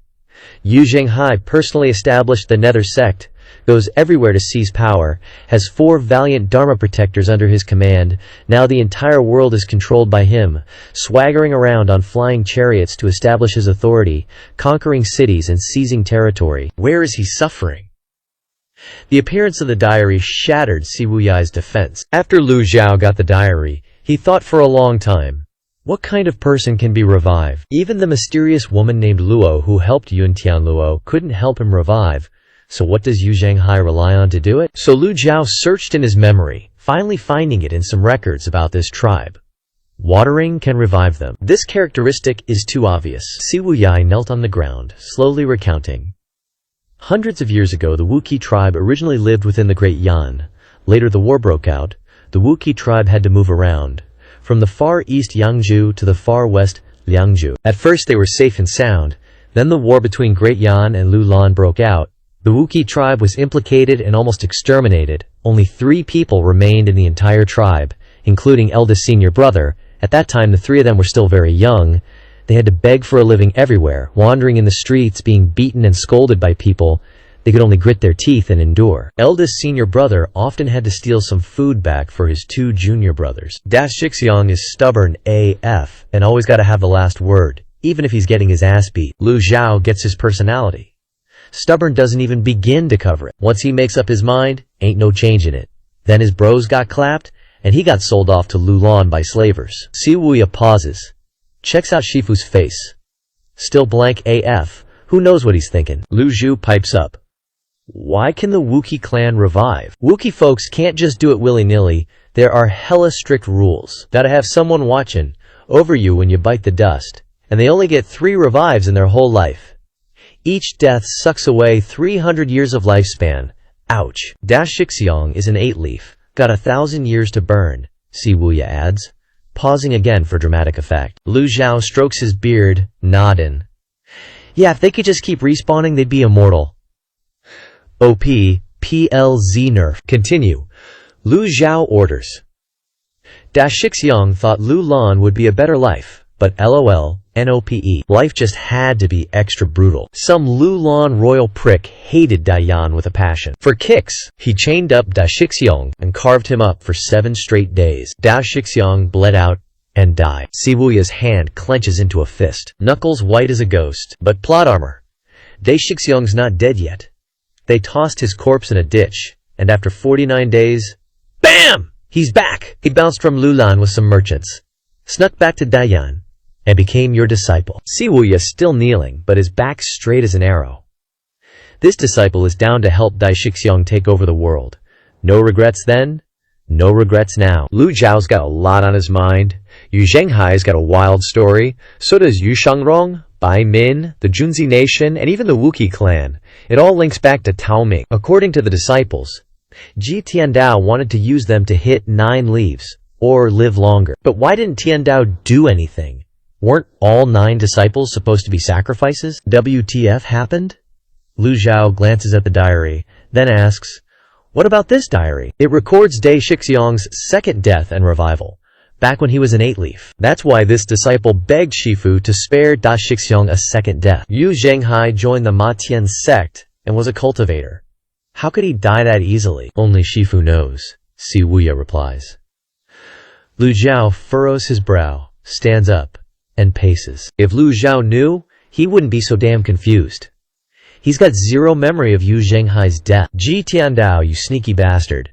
Did you really seal away all the memories of killing your disciples? Sure, Lu Zhu's just an isekai dude. None of this is technically his problem. But Lu Zhao ISG Tiandao now. He's stuck with the baggage. You think I killed Yu Zhenghai? Lu Zhao asks. If he just got isekai'd, he'd probably think the same thing. but now it seems like there's more to it. Ji Tiandao's got a temper, sure, but he ain't a born killer. This evil reputation is just propaganda. This disciple wouldn't dare, Si Wuya replies. This disciple will retrieve the memory crystal ball for Shifu. He didn't want it before, but Shifu's 9 leaves now, so the old worries are gone. Si Wuya, listen up. Lu Zhao booms. Yes, Shifu, I'm giving you 2 tasks. 1. Retrieve the memory crystal ball. 2. Convince Yu Zhenghai to return to the Matian sect. Si Wuya kowtows. This disciple obeys. Only what? The first task is no problem, but the second. Da Shixiang is stubborn. AF. I fear. Si Wuya looks troubled. He expects a command. But Lu Zhu just says, figure it out, dismissed. Si Wuya's taken aback, but Shifu's already back to meditating. He doesn't want to push his luck, so he stands up and says, this disciple takes his leave. Tell Panzhong to unlock your cultivation. Take the peacock plume. This disciple thanks Shifu. Si Wuya's stoked. He grabs the peacock plume and respectfully leaves. Lu Zhu turns back, about to get back to the heavenly book. But then he glances at the calligraphy hanging on the wall. A bright moon rises over the sea. From afar, we share this moment together. What are the odds? If this calligraphy is anything to go by, then I still got one more disciple out there. Meanwhile, in a Rusheng City tavern, Jiang Aijian clutches his head and mutters, a woman named Luo? Where the hell am I supposed to find a woman named Luo? Is this a joke?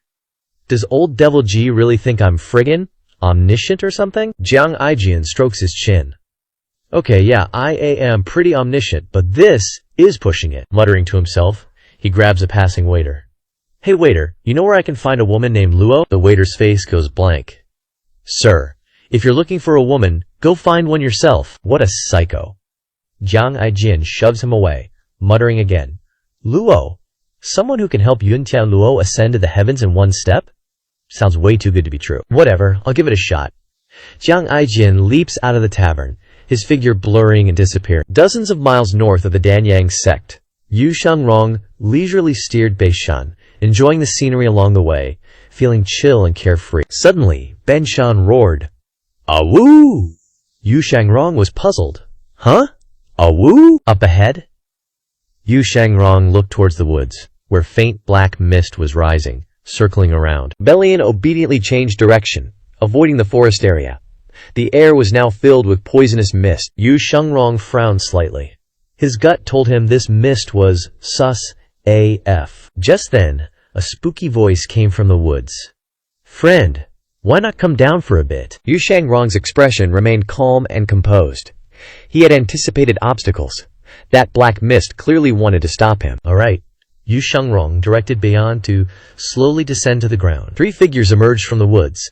A man in brocade robes with a long beard in front, seemingly the leader, spoke up. Friend, I want to buy some things from you. What things?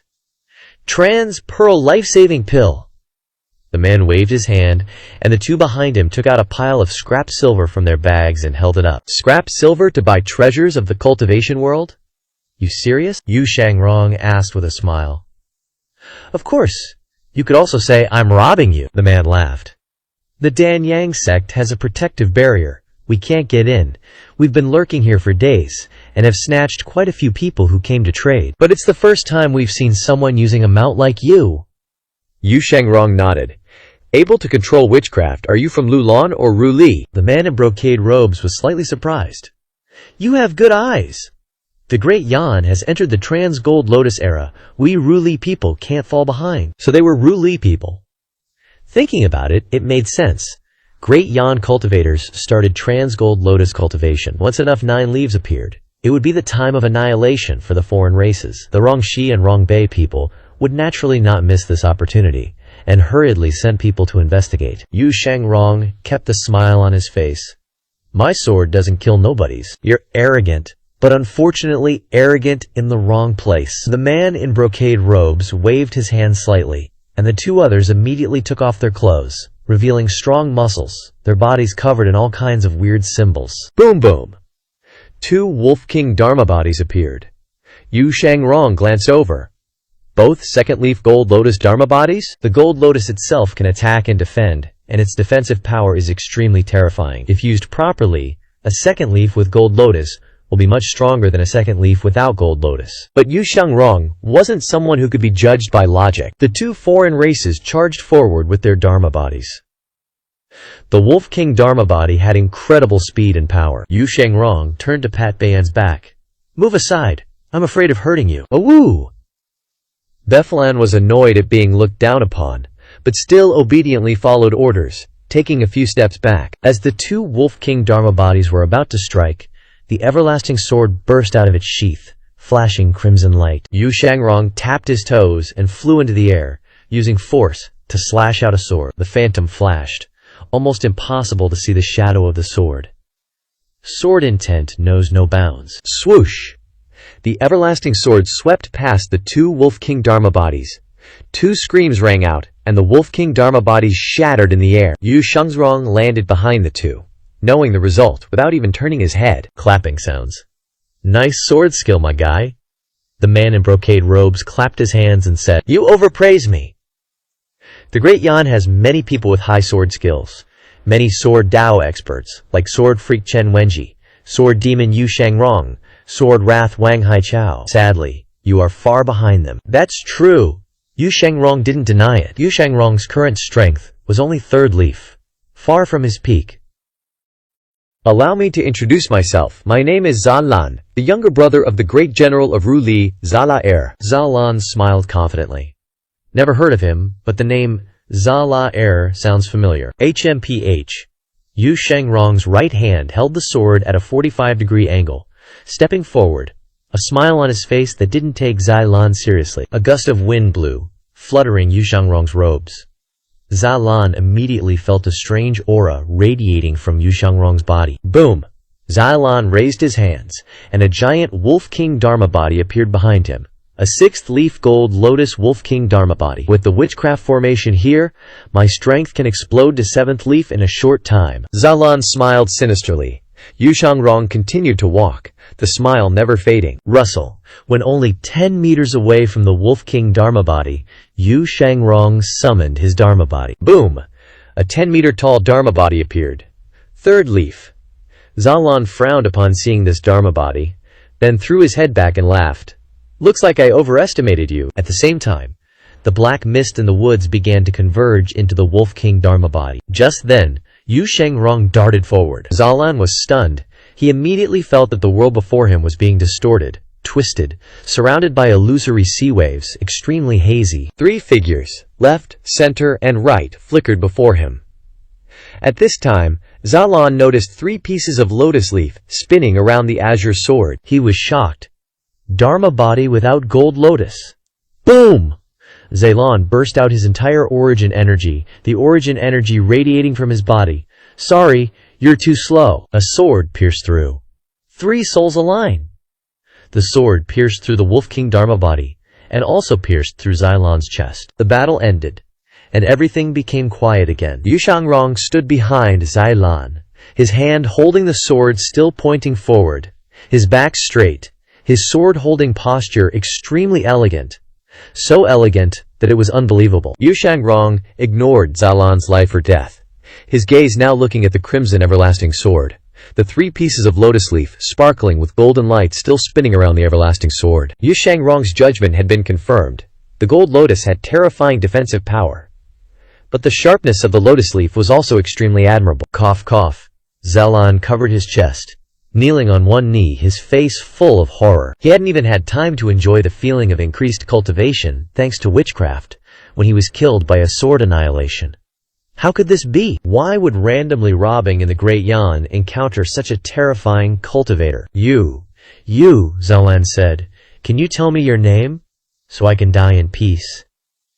As he spoke, fresh blood gushed from his mouth, staining his clothes red. Yu Shangrong slowly turned around, not even glancing at Zalan, but walked past him, looking at the 2 corpses of the 2-leaf cultivators from earlier. Yu Shangrong raised his hand, and the pouches from the corpses flew over, emitting a familiar medicinal scent.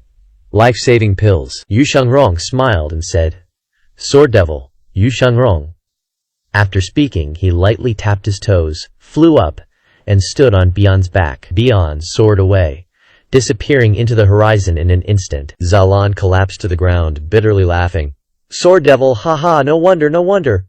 Well, guess I'm just unlucky. Xylon spat out another mouthful of blood. That last sword strike left him with almost no chance of survival.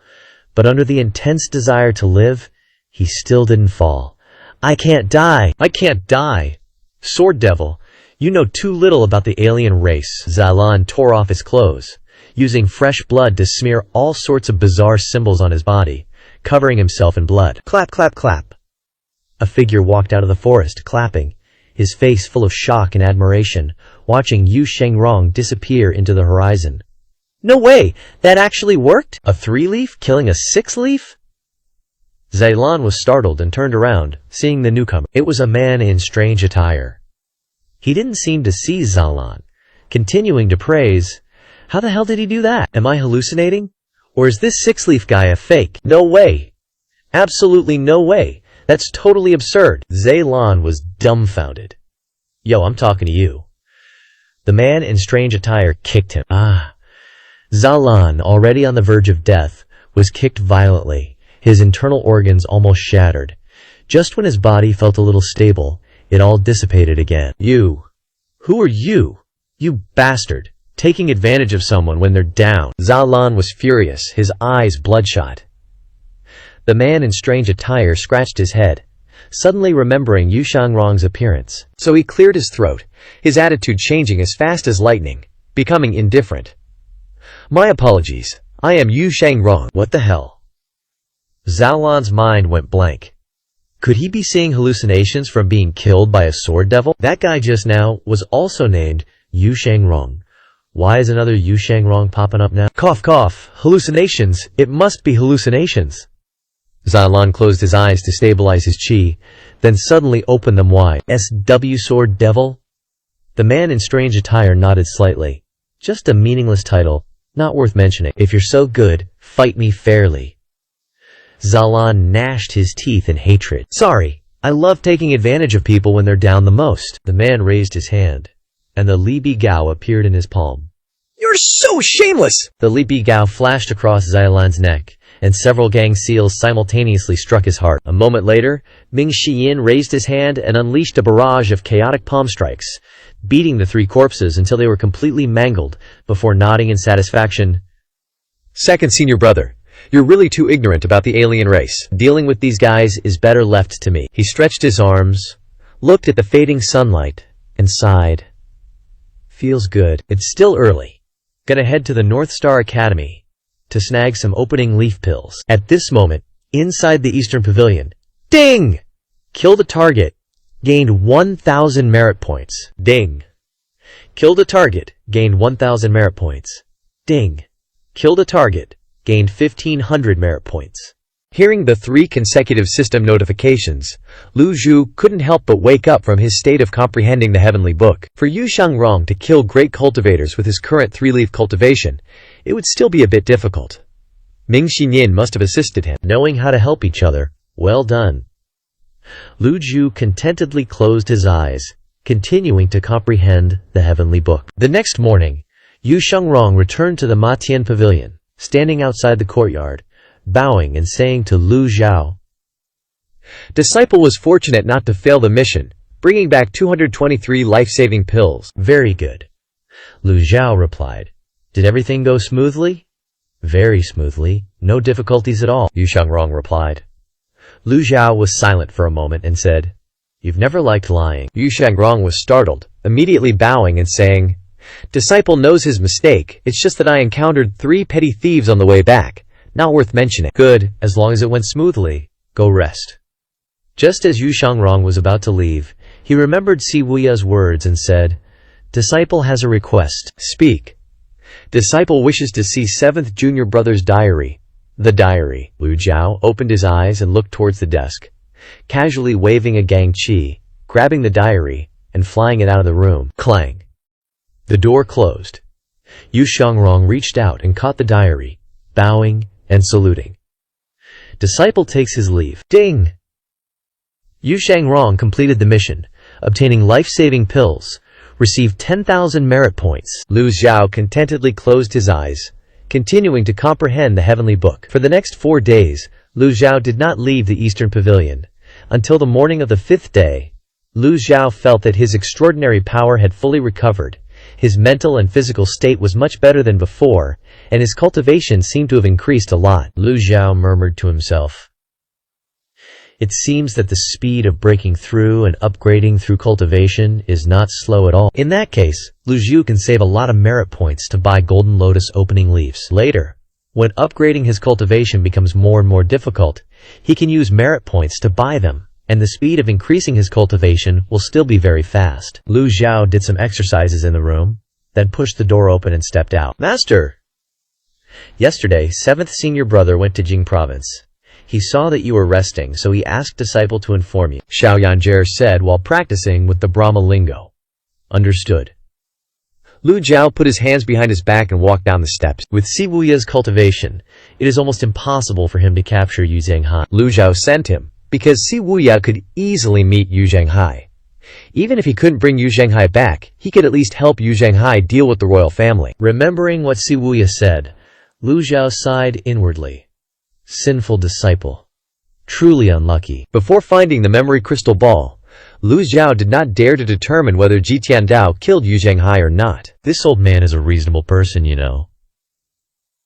Yan Coulter, how's your cultivation been lately? Lu Xiao asked.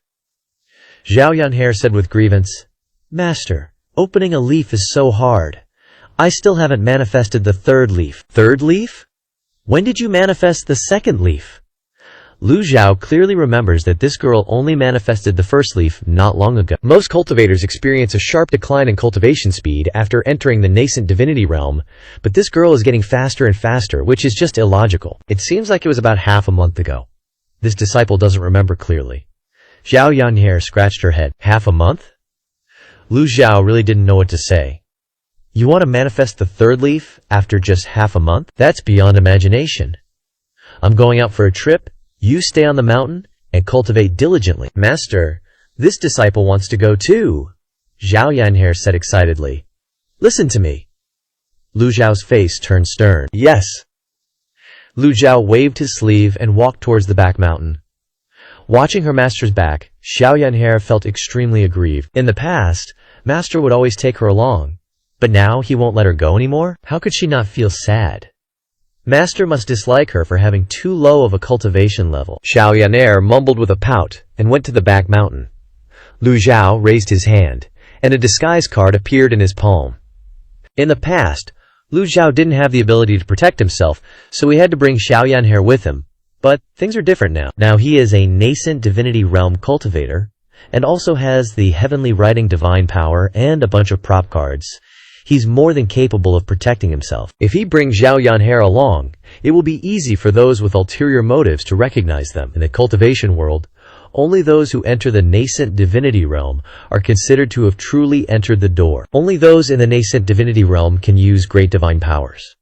In fact, the cultivation world doesn't have a precise definition for great divine powers. Most cultivators believe that the strongest moves in the cultivation methods of the 3 schools of Confucianism, Buddhism, and Taoism are all generally called great divine powers, such as the sword demon's sword techniques, the karmic severance blade technique, the arcane heavenly starburst, and so on. Also, only those in the nascent divinity realm can open leaves. Once you enter the nascent divinity realm, you are no longer weak.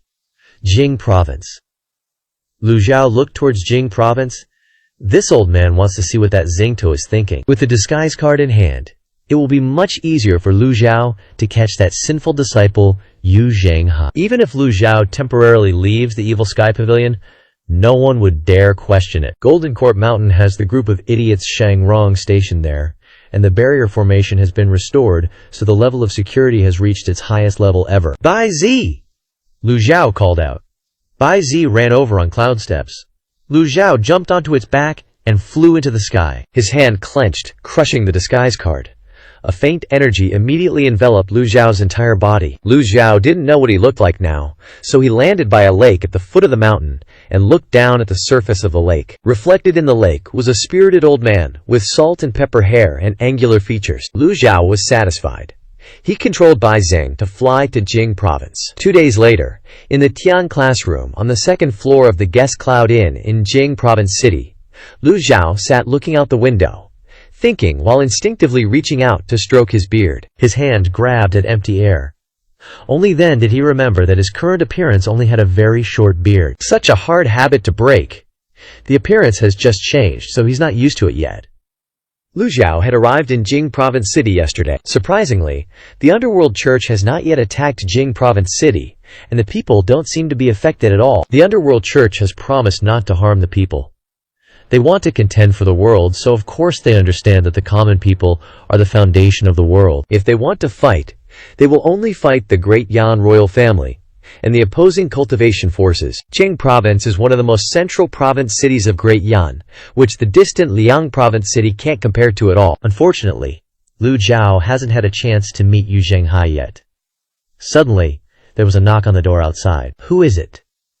Lu Zhao slowly turned around. Perhaps because he had merged into this body for a long time, Lu Zhao had the habits of an old man, neither Ji Tiandao nor the original Lu Zhao, but a completely independent and objective personality. The matter you asked me to inquire about has results, the waiter said.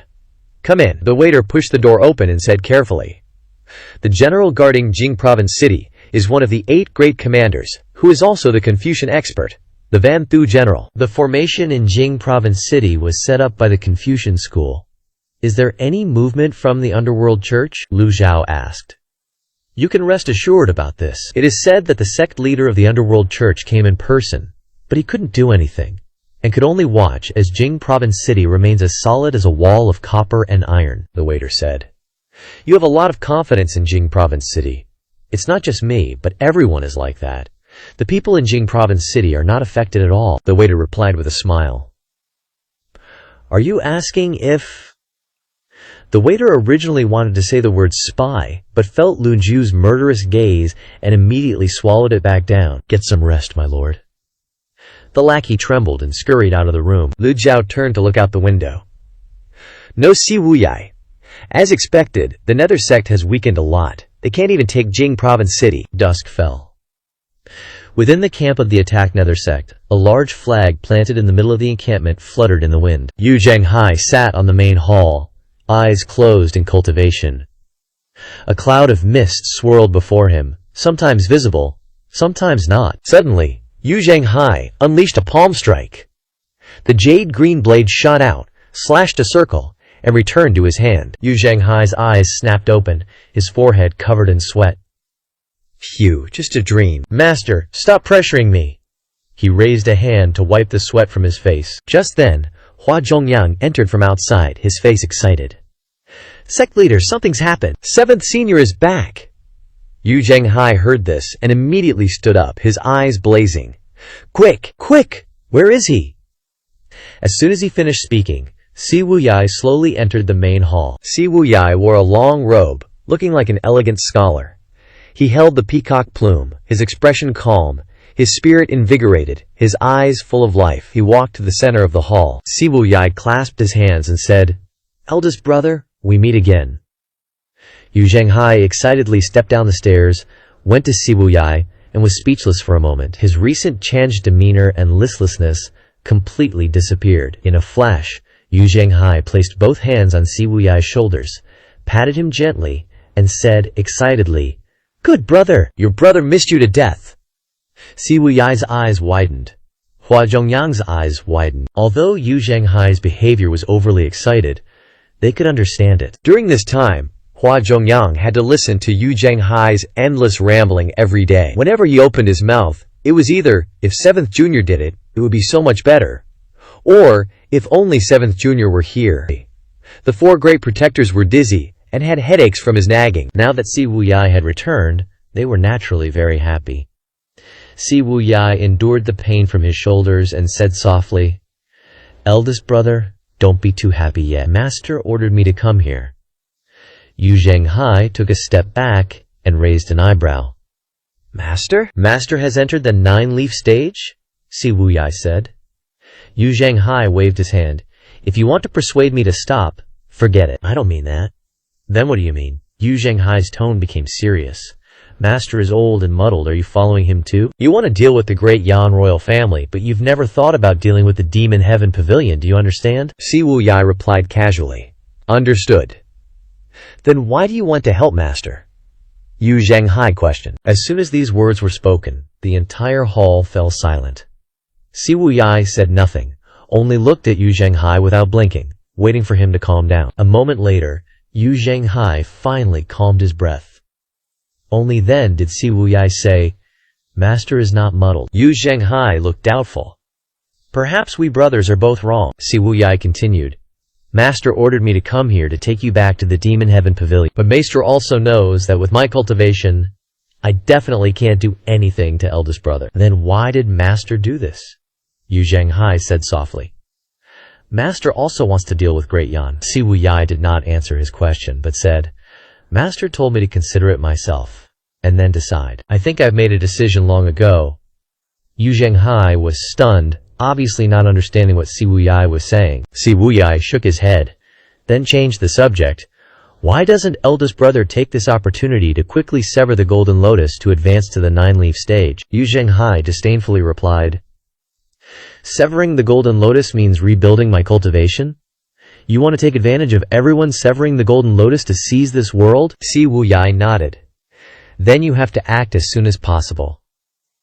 Hearing these words, Yu Zhanghai's heart stirred, and then he was extremely happy. He waved his hand and ordered, "Hua Zhongyang, quickly bring the map here." Your subordinate obeys. Not long after, Hua Zhongyang brought the map and spread it on the table, while explaining the details of Jing Province City to Si Wuyai. Yu Zhanghai pointed to the area around Jing Province City and said, "The one guarding Jing Province City is Wen Shu, one of the 8 great commanders of Shendu. This guy comes from a Confucian family and is well versed in grand formations. This is why your brother has been racking his brains these past few days." Hua Zhongyang, who was standing on the side, also clasped his hands and said, "If it weren't for this formation, the sect leader would have captured Wen Shu long ago, and Jing Province City would have been breached. Do you have any good plans, my brother? Does Wen Shu have any of your people by his side?" Yu Zhanghai looked at Si Wuyai with earnest eyes, as if he were looking at a beautiful and moving woman. Si Wuyai's heart trembled. Yu Zhanghai's constant changes in address made him feel very helpless. Si Wuyai shook his head and said, "The 8 great commanders are not ordinary people. It's not easy to plant spies by his side. Moreover, this trick was already used once in Liang Province City, so it can't be used again." Yu Zhanghai looked lost. Si Wuyai said again, "But I have another method." "My brother, quickly! Tell me quickly!" Yu Zhanghai opened his mouth and called him my brother, not caring about his image at all. "The terrain of Jing Province is treacherous, surrounded by mountains and forests. Jing Province is occupied by many ferocious beasts.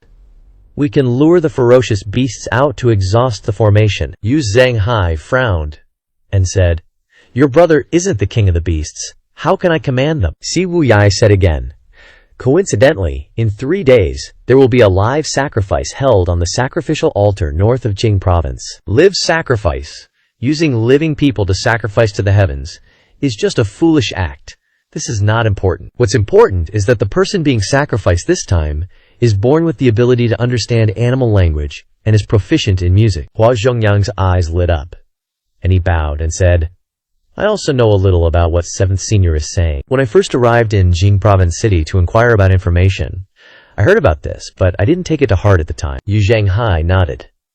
"My brother means that we should capture this person so that he can work for us?" "That's right." Yu Zhanghai's eyes lit up, stood up, patted Si Wuyai on the shoulder, and said with a smile, "My brother, that's a wake-up call." Hua Zhongyang also showed a respectful attitude. The same kind of information was unimportant in his hands, but in Si Wuyai's hands, it became extremely useful. Si Wuyai almost coughed up blood from the hit, but still gritted his teeth and endured. "But my cultivation is not high enough to catch this person. It's impossible." Yu Zhanghai replied with a smile, "That's easy to handle. Here are the 4 Dharma protectors. You can assign them as you wish. The 3 of them are in Liangjiao. Just give them a call, and they'll be here no matter how far away they are." Seeing that it wasn't sincere enough, Yu Zhanghai patted his chest. "This big bro is also at your disposal." Upon hearing this, Hua Zhongyang hurriedly spoke up. "7th Lord, leave this to me. I'm quite familiar with Jingzhou City, and know the location of the sacrificial altar. How can we let the master of Nether sect do this kind of snatching? It's too damn embarrassing." Yu Zhanghai glanced at Hua Zhongyang with admiration. Si Wuyai nodded and said, Then I'll trouble you, Zhongyang. This is my duty, Hua Zhongyang replied. Although the forces on the sacrificial altar aren't big, you must be discreet and never reveal your identity as a member of the Nether sect. Otherwise, even Big Brother can't save you. Also, it's best to use your brains, come up with clever plans, and absolutely don't act recklessly on the sacrificial altar, Si Wuyai said meaningfully. Understood, he replied. Then go. Hua Zhongyang respectfully left the main hall. As soon as he left, Yu Zhenghai nodded with satisfaction and said, with you, things are going much smoother. In recent days, this big bro has been extremely troubled, racking my brain but still can't find a way to take down Jingzhou City. Si Wuyai replied with a smile. The 4 Dharma protectors have profound cultivation, and there's no shortage of experts in the Nether sect, so how could you not think of a way? Yu Zhenghai explained. Now that the 9 provinces are in chaos, it's no problem for Big Bro to focus on taking down one city, but it's difficult, even more difficult, to stabilize the entire situation. Bai Yuqing and Yang Yan are stationed in Liangzhou to guard against the Rorian people. And with so many concerns, my mind becomes chaotic. Once the mind is in chaos, it's impossible to calm the mind and come up with countermeasures, especially when the era of the Golden Lotus has begun, and the emergence of the 9 leaves makes Yu Zhenghai's heart burn like fire. On the surface, the Nether sect is stirring up the 9 provinces to the point of chaos, and many places are controlled by the Nether sect, but as long as the divine capital Imperial City remains, the Nether sect will not succeed. Don't worry, Big Brother. Si Wuyai's tone sank. I will do my best. For some reason, Yu Zhenghai felt that Si Wuyai had changed a lot compared to before. He didn't know why Si Wuyai had become so resolute, nor did he know what Si Wuyai had encountered that made him look so much more stable. Yu Zhenghai said nothing more, clasped his hands together, and turned to look at the map of Great Yan on the table in the Guest Cloud Inn. Everything is normal. Lu Zhao opened the window, observing the movements outside. Still peaceful, as before. Could it be that this old man's disguise card is wasted? Tap, tap. The sound of knocking on the door rang. Customer, your food is here! The waiter pushed the door open and walked in, placing the tray of food on the table. Lu Zhao looked over. In fact, cultivators who reach the nascent divinity realm don't need to eat or drink for 10 days or half a month. But since he's in Jingzhou City, Lu Zhu doesn't want to attract attention. Little has there been any movement in Jingzhou City recently? Lu Zhao asked, though. Customer, you've asked many times. Jingzhou City is still very peaceful. There's no safer place than this, so rest assured, the waiter replied. The answer was expected. Suddenly, a lively sound rang out on the street, and some low-level cultivators gathered together, formed teams, and quickly flew forward. And there were quite a few people dressed very strangely. Lu Zhao pointed out the window and asked, Little what are they doing? The waiter tiptoed and looked down, then shook his head and said, Live sacrifice. It's boring. In previous years, they used sheep, cattle, and pigs for live sacrifices, but this year, it's said that they will sacrifice a person. I don't know if it's true or false, the waiter said as he retreated. Enjoy your meal, guest. There will be such people in any era. Lu Zhao shook his head. He didn't want to interfere in other people's affairs. The street became more and more noisy. When Lu Zhao was about to close the window, he suddenly saw a man walking quickly down the street. This man was dressed very ordinary, but his appearance looked very familiar. Who is this? Lu Zhao couldn't remember who it was for a moment. Who is it? Why does he look so familiar? Alas, this old man's memory is really bad. The more he looked at this man, the stranger he felt. Lu Zhao lightly tapped his toes, left the inn, landed on the street, and followed the man. At the end of the street, the man suddenly stopped, turned around. May I ask why the old mister is following me? The man had noticed that someone had been following him for a long time, so he deliberately walked to the end of the street. Lu Zhao calmly replied, Little friend, this old man seems to have met you somewhere before. Lu Zhao was telling the truth, but these words sounded very funny to the man. I am Hua Yang, old mister. You must have mistaken me. Don't follow me anymore. It would have been better if he hadn't said his name, but as soon as he said it, Lu Zhu immediately thought of a name. Hua Zhongyang, one of the 4 Dharma protectors of the Nether sect, the chief seat of the Azure Dragon Hall, a 7-leaf Golden Lotus expert. Why is he alone in Jingzhou City? What the hell? Hua Zhongyang turned around and left, his brows furrowed, quickly searching his memory for information about this old man, but found nothing at all. If his identity is exposed and ruins 7th Lord's plan, He's screwed! Lu Zhao looked at the effective time of the disguise card and saw that there were still 2 days left, so he continued to follow. As long as he follows Hua Zhongyang, Lu Zhu believes that he can meet the evil disciple Yu Zhenghai. At this time, Lu Zhao had concealed his aura, looking no different from a passerby. The disguise card works well. If Hua Zhongyang knew Lu Zhao's identity, he would have been so scared that he would have pissed his pants and ran away long ago. After passing through 3 or 4 streets, the two left the city center and headed towards the north city. Halfway there, Hua Zhongyang suddenly changed direction, attacking behind him as fast as lightning. "Sorry, old man." As he approached Lu Zhao within 10 meters, Hua Zhongyang noticed the old man remained unfazed, calm, and composed. An inexplicable sense of pressure struck him right in the heart. Just as Hua Zhongyang's fist was about to hit Lu Zhao's face, Lu Zhao raised his hand, his 5 fingers flickering with lightning, and unleashed a palm strike. Boom! Their palms collided, the force scattering in all directions. Hua Zhongyang was immediately blown away by this terrifying power, spinning 3 times in the air before retreating. His eyes were filled with shock. Penglai firm palm? Is he a 6-leaf, 7-leaf, or even an 8-leaf? He couldn't figure it out because he only used 30% of his power, not his full strength. But from the old man's calm demeanor, he could tell that the old man was at least a 6-leaf expert or higher. Hua Zhongyang no longer dared to underestimate him, cupping his hands and saying, "Old sir, we have no grudges between us. Why have you been following me?" Hua Zhongyang walked and pondered for a long time but couldn't remember knowing this old man. He had disguised himself for this mission. The 4 great protectors of the underworld sect rarely took action, so Hua Zhongyang wasn't worried about anyone recognizing him. Lu Zhao didn't rush to answer Hua Zhongyang. Instead, he re-examined the extraordinary power of the heavenly book within his body. That palm strike didn't use much energy, only about 1/10 of the extraordinary power. This old man's surname is Lu, from Penglai sect. Lu Zhao casually made up. "Little friend, you look very much like an old acquaintance of mine. This old man has truly mistaken you for someone else." Mistaken? The person this old man is looking for is Yu Zhenghai.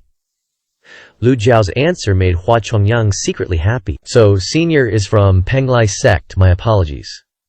Hua Zhongyang cupped his hands. "You also know Penglai sect?" "Only no," Hua Zhongyang said halfway before abruptly stopping, almost ruining his big plan. Lu Zhao's heart stirred. If I had known this, I wouldn't have pretended to be from Penglai sect, nor would I have used their moves. Hua Zhongyang quickly changed the subject. "What is old sir doing in Jing province?" "Looking for someone," Lu Zhao replied. "And what is little friend doing in Jing province?" "Looking for someone." This conversation made both of them feel very sus. This kind of thing is very common in the cultivation world. Hua Zhongyang's answer didn't surprise Lu Zhao at all. Just then, several cultivators flew north on their swords in the sky, all wearing white robes, moving at a rapid pace. Hua Zhongyang looked up, frowning slightly, and said, "The Henghua Academy." Then he hurriedly cupped his hands to Lu Zhu. "Old sir, I have matters to attend to. See you later." With that, he leaped into the air, flying towards the northern Jing province city. Lu Zhao found it strange. The Henghua Academy is one of the great sects of Confucianism. They've been working modestly for many years. Why are they suddenly showing their faces today? Now that the 10 great famous sects have disappeared, are those other sects starting to wiggle and move? The era of the Golden Lotus severance has arrived, so all the sects must be racking their brains to increase their strength. Lu Zhao didn't think much of it. He decided to fly after them, using all his speed. Hua Zhongyang, while flying in the air, suddenly turned his head and saw Lu Zhao following behind him, moving at a leisurely pace. He looked at the group from Henghua Academy ahead, and his heart stirred. The older, the wiser. Rushing too hastily might cause problems, so he slowed down. Senior Lu also wants to go to the sacrifice altar to watch the fun. Sacrifice altar? Lu Zhao recalled the waiter's words in the inn and replied, "That's right." Upon hearing this, Hua Zhongyang was shocked to realize that the situation was more complicated than he had imagined. He had thought it was just a normal annual live sacrifice. With his 7-leaf cultivation, he could handle it alone. But now that the Henghua Academy was involved, and even a senior from Penglai sect was here, this was clearly not simple. Objectively speaking, Hua Zhongyang had more goodwill towards Penglai sect. Since ancient times, Confucianism has ruled the world. The underworld sect's attempt to conquer it would naturally offend many Confucian cultivators serving as officials in the divine capital. Does Senior Lu know anything about this live sacrifice? Hua Chongyang flew parallel to Lu Zhao, using his ki to block all the wind. Not much. Lu Zhao wished he would fly slower. How could a one-leaf nascent divinity realm like Lu Zhao keep up with a seven-leaf like Hua Chongyang unless he used Bai Zi? But once Bai Zi appeared, Lu Zhao's identity would be immediately exposed. Hua Chongyang thought for a moment and said, "It's said that this woman has an unknown background, that she is an evil person. Some say she's from Lulin, others from the Endless Sea. In short, she's very wicked. Since she appeared, beasts have been invading the land, and birds have been going crazy. For the cultivation world, this is a bad omen, worthy of being sacrificed alive." After speaking, Hua Chongyang secretly observed Lu Zhao's expression. He wanted to confirm if this old man was here to snatch the person with him. Lu Zhao was naturally not interested in these matters. Lu Zhao's only goal was Yu Zhenghai. "You believe this?" "Of course not." Hua Chongyang shook his head. "So you're gonna save her?" Lu Zhao asked. Hua Chongyang was stunned. This old man is truly not simple. He couldn't get any information, but he's had everything figured out. Like Senior Lu, I'm just here to watch the fun. It's just that this woman is very special.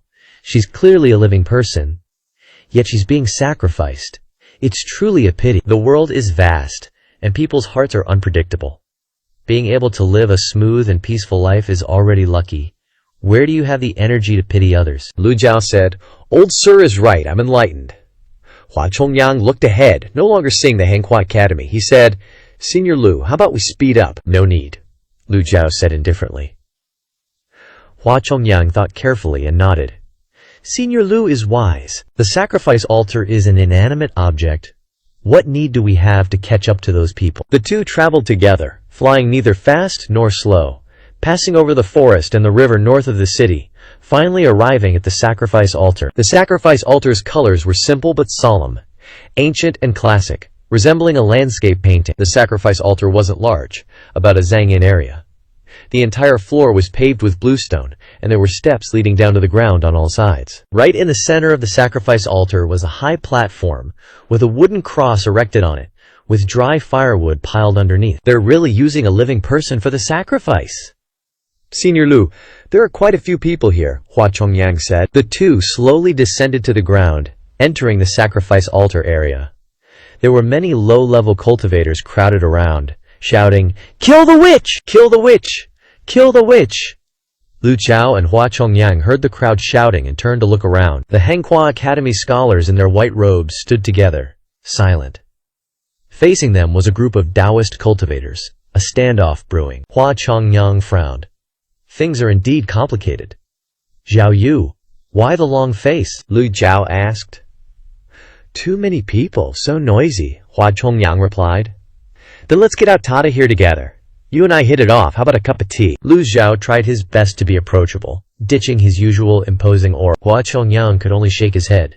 "I'm already here, might as well watch." He'd promised the sect leader and Master 7 he had to complete this mission. No half-assing it. The matter is complicated, but not uncontrollable. Hua Chongyang looked up at the wooden frame and suddenly said, "Senior Lu, you're really not here for this girl?" As he asked, Hua Chongyang's eyes were full of suspicion and disbelief. Lu Zhao knew that whatever he said, Hua Chongyang wouldn't believe him, so he thought, "You already have your answer, why ask me?" Even if Lu Zhao said he was from Penglai sect, even if the Nether sect and Penglai sect were connected, Lu Zhao didn't think Hua Chongyang would believe him. An ambiguous answer was enough. Hua Chongyang pointed to the group facing Hanghua Academy and said, "The people from the Supreme Void Academy are here too. Looks like this fight's gonna be huge. Are you scared? What do I have to fear from them? If a fight really breaks out, who's gonna bite the dust is still unknown," Hua Chongyang replied. Confidence is good, but too much confidence is arrogance. Lu Zhao had seen this kind of confidence in Yu Shangrong and Si Wuya. Sometimes it helped them, but sometimes it screwed them over. Of the 9 disciples, if asked who was the most reliable, Lu Zhao would definitely choose his 4th disciple, Ming Shiyin. Ming Shiyin had never disappointed Lu Zhao. Hua Chongyang smiled and said, "Confidence comes from strength. Isn't Senior Lu very confident too?" Lu Zhao didn't bother to reply. The wooden frame above was still empty. Clearly, the sacrifice hadn't been brought yet. Lu Xiao felt bored and said, "Tell me about the sacrifice." "I don't know much. Just that she learned beast language and is good at music. Heard someone saw her sitting alone by the sea, blowing a conch shell, causing fierce beasts from the sea to attack fishermen." "Just rumors, of course. Can't confirm," Hua Chongyang said. Lu Jiao originally didn't care about sacrifices, but hearing this, he couldn't help but be interested. No one knows where she came from? Could be a member of a foreign race? Or from Great Yan? No one knows for sure. It's not strange for foreigners to know beast language, but to be able to move fierce beasts is rare, Lu Jiao said. As the two were talking, the crowd suddenly stirred, and someone shouted, "Bring the demoness here!" Hey, everyone's waiting. The people of Jing province are all watching. The demoness must die, or the people can't eat or sleep in peace. Hurry up, urged by the crowd. A middle-aged man in strange attire, wearing a brocade hat, with colorful patterns painted on his face, stepped out and said loudly, "Everyone, be calm, don't rush." His voice contained primal energy. The middle-aged man looked up at the sun and continued, "The time has come. Bring the demoness to the altar of heaven." It became quiet. Everyone looked to the left passage. A slender figure slowly walked out. The sunlight shone on her body. At this moment, the cultivators were all surprised, because they couldn't associate the girl in front of them with the words demoness. Her black hair hung over her shoulders, looking fluffy and a little messy. There was some mud on her face, but it couldn't hide her delicate features. Her clothes were tattered, and she was barefoot. Many people thought of the Little Mermaid, especially her big, round, dark eyes, which were sparkling, and her long, curved eyelashes. Her eyes were filled with blankness. Her hands were tied tightly behind her back with ropes, and two cultivators were escorting her. The girl attracted everyone's attention. She took each step, her white feet stepping on the stone ground. Lu Xiao became curious and narrowed his eyes. What surprised Lu Xiao was that the Eye of Truth didn't provide any information about this girl. What's going on? Could it be that the system was deliberately making things difficult for him, wanting to increase the difficulty of his trip? But there wasn't any primal energy fluctuation on this girl's body, nor was there any aura of a cultivator. How could she possibly move fierce beasts to attack the people? At this moment, the sound of discussion broke the initial silence, and everyone began to denounce, "Demoness! Demoness!"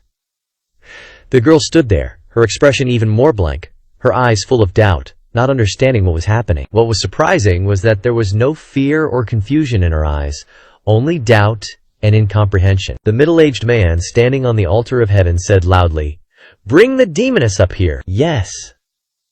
The two cultivators unleashed bursts of Gengqi, pushing the girl up the altar of heaven to the wooden frame. The old priest waved his horsetail whisk, and the ropes flew over, tying her tightly to the wooden frame. The scorching sunlight shone on her. Her hair was messy, her face was covered in mud, her clothes were tattered, her feet were bare and white, all of which didn't hide her beauty, but instead made her look more otherworldly than ever. "Why is she tied up?"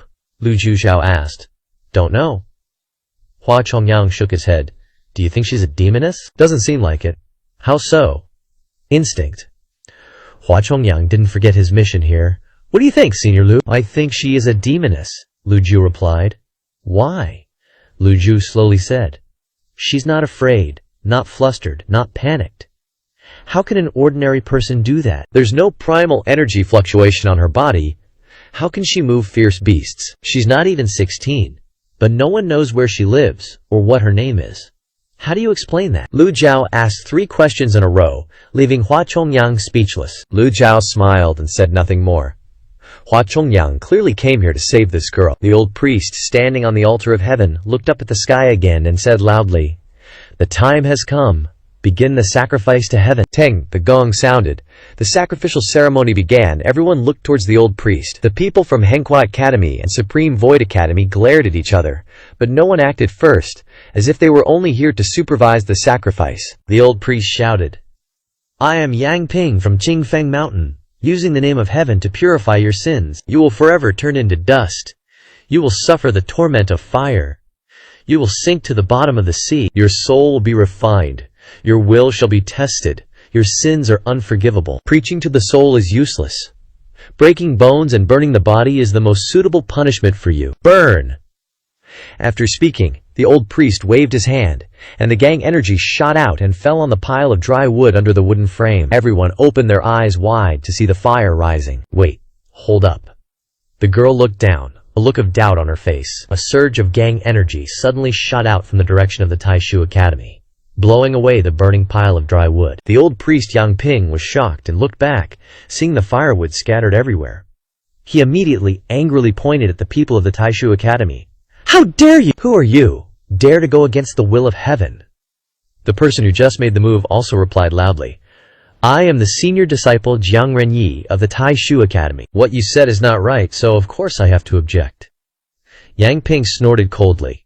"Whether it is right or wrong is not up to you to decide, but to see if the people here agree." The old priest never expected that someone would interfere at this critical moment. For so many years, there has never been a problem with the sacrificial ceremonies in Jingju City. The only difference is that this time, a living person is sacrificed, so the number of people who came to observe is a little more than before, and of course there are many cultivators who also came. The sacrifice to heaven is originally supported by the people. Although the people are very weak, in the cultivation world, only a fool would openly oppose the people. The people are the foundation of cultivators. To be the son of heaven, one must follow the will of the people, and so are cultivators. Openly attacking ordinary people will definitely be spurned and opposed by other cultivators. This is an unwritten rule in the cultivation world. As expected, the common people spoke out to criticize one after another. "Demoness should be killed! Kill the demoness! You can't protect the demoness." The senior disciple Jiang Renyi of the Taishu Academy spoke again. "You are a Taoist priest. Why do you use the sacrificial methods of foreign races and dare to sacrifice living people, deceiving the people for your own benefit? Who gave you the guts?" Yang Ping's expression darkened. "You dare to say that the sacrifice of the Taoist sect, the Taoist sect, has existed since the time of the Celestial Emperor. The origin Qi gave birth to all things." Jiang Renyi said loudly. "I just said, I am from the Taishu Academy. You are a Taoist priest who only knows how to talk nonsense. Your sinful soul is unforgivable. Who taught you to say that?"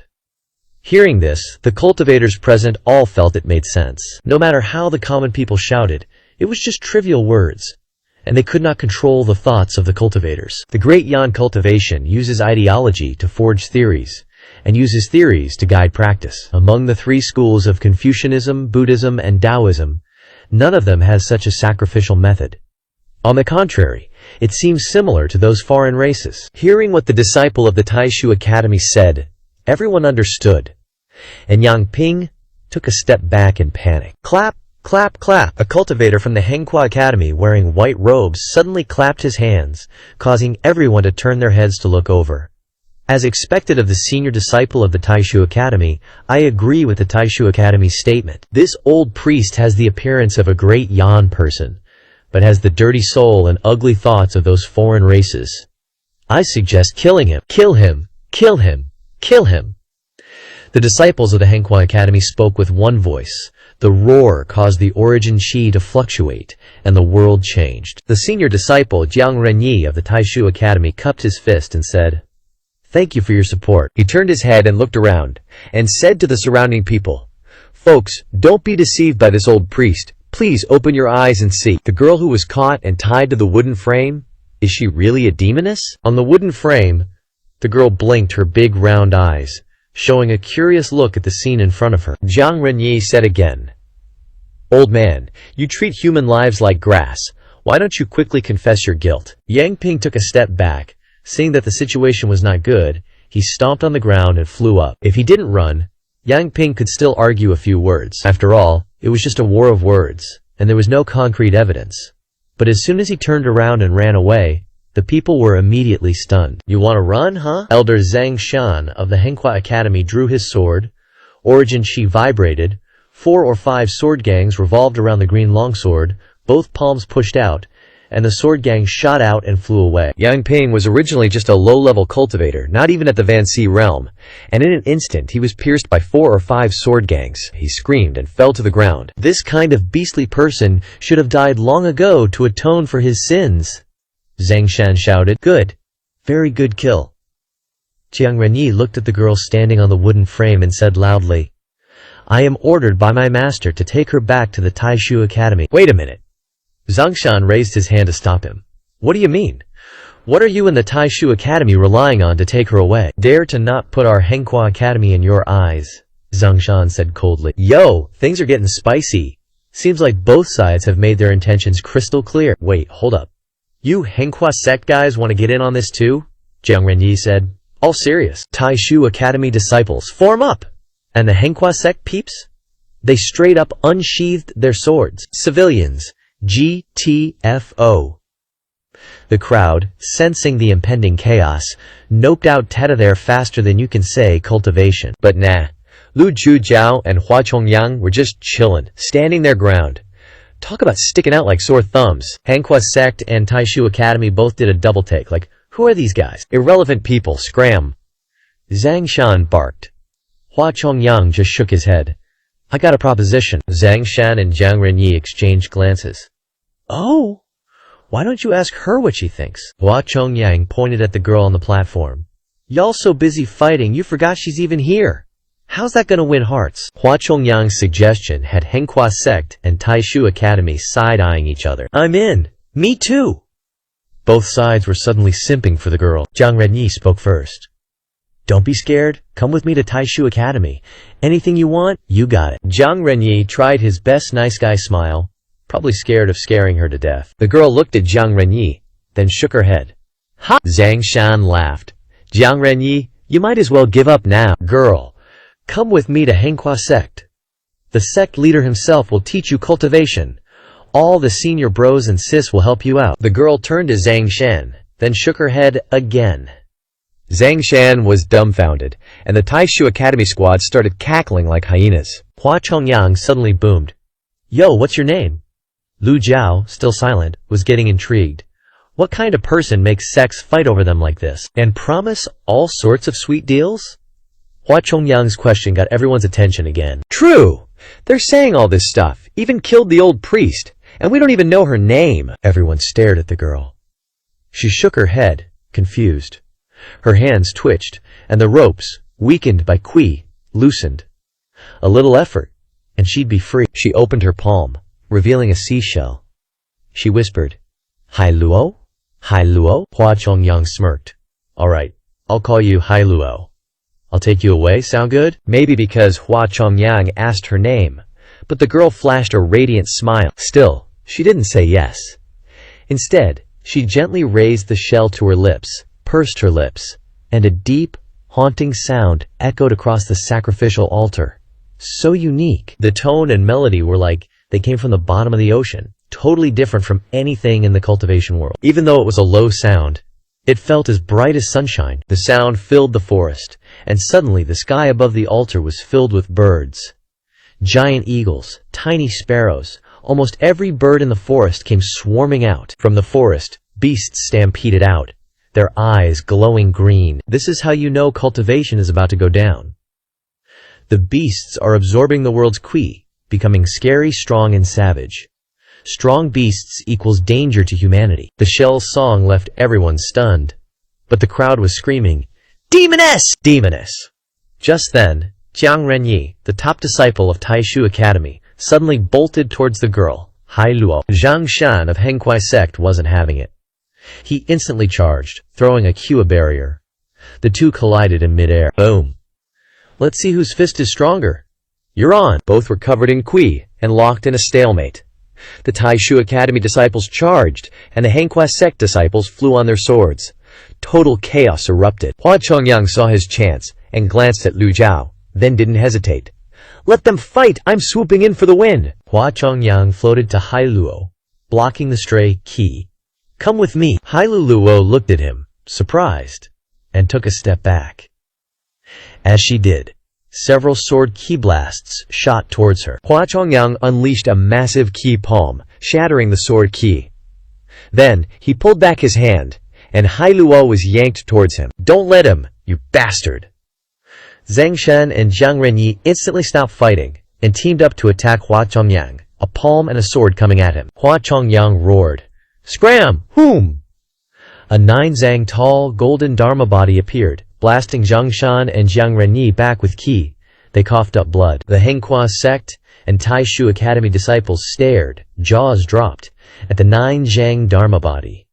A 7-leaf expert!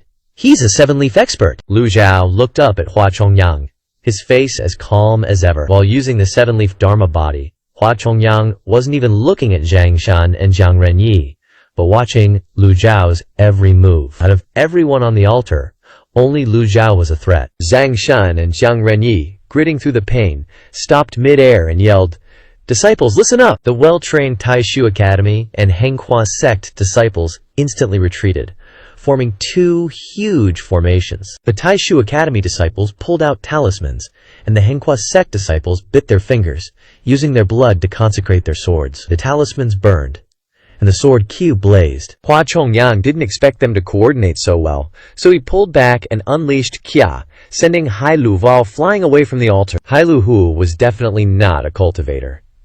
Bound by Qi, she couldn't break free. "You're not going anywhere!" Zhang Shan shouted. The Henghua sect disciples, swords rained down on Hua Chongyang. Hua Chongyang retracted his Dharma body and landed. "Let's bounce!" Technically, this was the perfect chance to escape. Hua Chongyang was a 7-leaf expert. His mission was to get Hai Luo to safety, not join the fight. But just as he flew out of the sacrificial altar, a dark figure flashed from behind, using no astral chi, not activating their Dharma body, but using only their flesh as a weapon, delivering a punch towards Hua Chongyang. Hua Chongyang's expression sank. He used both hands to block, while simultaneously unleashing astral chi for protection, to resist the self-destruction from the Supreme Mystery Academy and the sword formation of the Henghua Academy. Boom! Hua Chongyang managed to block the attacks from the 2 major factions, but that sudden punch of astral chi was beyond his expectations. Too fast. That punch slammed into Hua Chongyang's hands, causing him to cry out in pain, and he fell straight from the sky. Hua Chongyang endured the surging blood in his chest and unleashed a palm strike. "Senior Lu, help me!" At this moment, he could only rely on this old man. When that dark figure appeared, he knew that today's mission would not be easy. Hua Chongyang fell, slammed his wide hand into the ground, then spun several times in mid-air, before barely stabilizing his body. At the same time, the conch was pushed by Hua Chongyang, with a palm strike in front of Lu Zhao. Hai Luo opened her eyes wide and looked at the person in front of her. She smiled for the first time, greeting, "Hello." Hai Luo only reached Lu Zhu's shoulder. Lu Zhu lowered his head to look down, and facing her, as it is often said that the eyes are the windows to the soul, Lu Zhu saw only simplicity, sincerity, and purity in Hai Lu Zhu's eyes, untouched by the dust of the world. Hua Chongyang's shout caused the dark figure to stop in surprise, observing. It was a middle-aged man, wearing armor, with a cold expression and a long scar on his face. The armor clearly indicated his origin, a Jingju garrison soldier. "Hello," Lu Zhao replied. "What's your name?" "This old man's surname is Lu. Name is Zhao. And you?" Lu Zhao smiled. "Me. I'm Hai Lu." The girl didn't seem to remember her name. She raised her eyebrows. "Duo Luo?" Lu Zhao looked at the conch shell in her hand, calling out softly, "Yes." Hai Luo obediently went to stand beside Lu Zhao. She was so well behaved that she seemed like Lu Zhao's granddaughter, causing the surrounding people to stare in disbelief. The garrison soldier said in a deep voice, "Under the orders of Lord Wen, the sacrificial altar does not allow sacrifices of living people. I must take this girl away. During this special period, anyone who violates military orders will be executed." Hua Chongyang looked towards the crowd standing hundreds of meters away from the sacrificial altar, only to realize that behind them, at some point, there were more than 1,000 majestic soldiers standing ready. Lu Zhao looked at the garrison soldier. "This girl has a connection with this old man. You cannot take her away." HMPH. The garrison general's eyes narrowed. At this time, Jiang Renyi, the senior disciple at the Supreme Mystery Academy, standing on the sacrificial altar, clasped his hands and said, "So it's General Ning, the #1 expert under General Wen Shu. Zhang Shan of Henghua Academy pays respects to General Ning." Hua Chongyang's heart turned ice cold. Why did Ning Han appear here? If it were a fair one-on-one fight, Hua Chongyang could duel with this person. But he had been caught off guard and injured. Ning Han was extremely skilled in close combat. He was a killing machine on the battlefield. Before attacking Jingju, The underworld sect had thoroughly researched Wen Shu and his subordinates. Ning Han was one of the key targets to be eliminated, but he unexpectedly encountered him here. After the first exchange, Hua Chongyang didn't dare to be careless at all.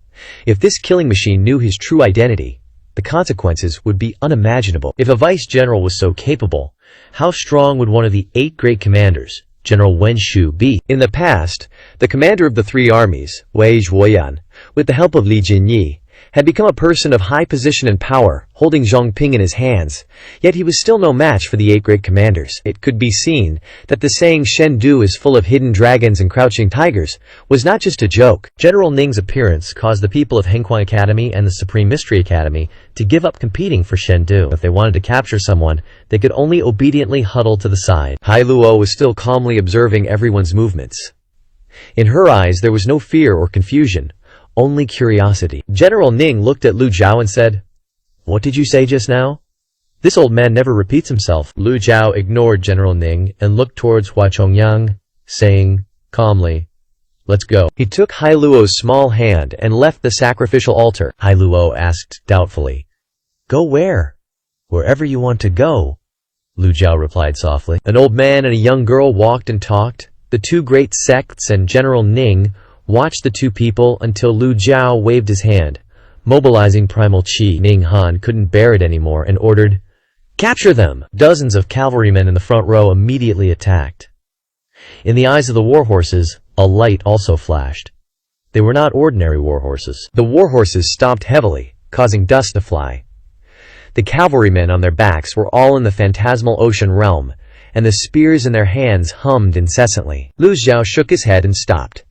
Hai Luo also stopped, placing the conch shell to her lips and blowing softly, a deep, muffled sound coming out. This sound did not mix with primal chi, nor did it carry sound wave attacks. The warhorses seemed to understand her words and immediately stopped, raising their front hooves and neighing. The cavalrymen's faces changed.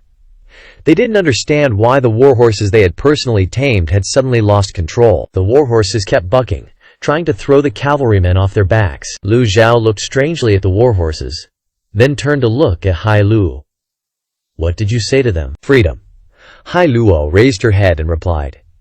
Seeing this scene, Hua Chongyang and General Ning were also shocked. To be able to use music to change the loyalty of warhorses. What a terrifying talent. Anyone who dares to protect the demoness will be executed immediately. Ning Han stomped on the sacrificial altar, causing it to collapse. Ning Han floated in the air, ordering, "Kill!" The cavalrymen abandoned their out-of-control warhorses, flying into the air. Lu Zhao glanced at Hai Luo. "Are you afraid?" "Afraid of what?" Hai Luo asked back. To be able to ask like that showed that she was not afraid. Lu Zhao was a nascent Divinity Realm one-leaf cultivator. These shrimp soldiers were not worthy of him unleashing his trump card. Don't move! Yes!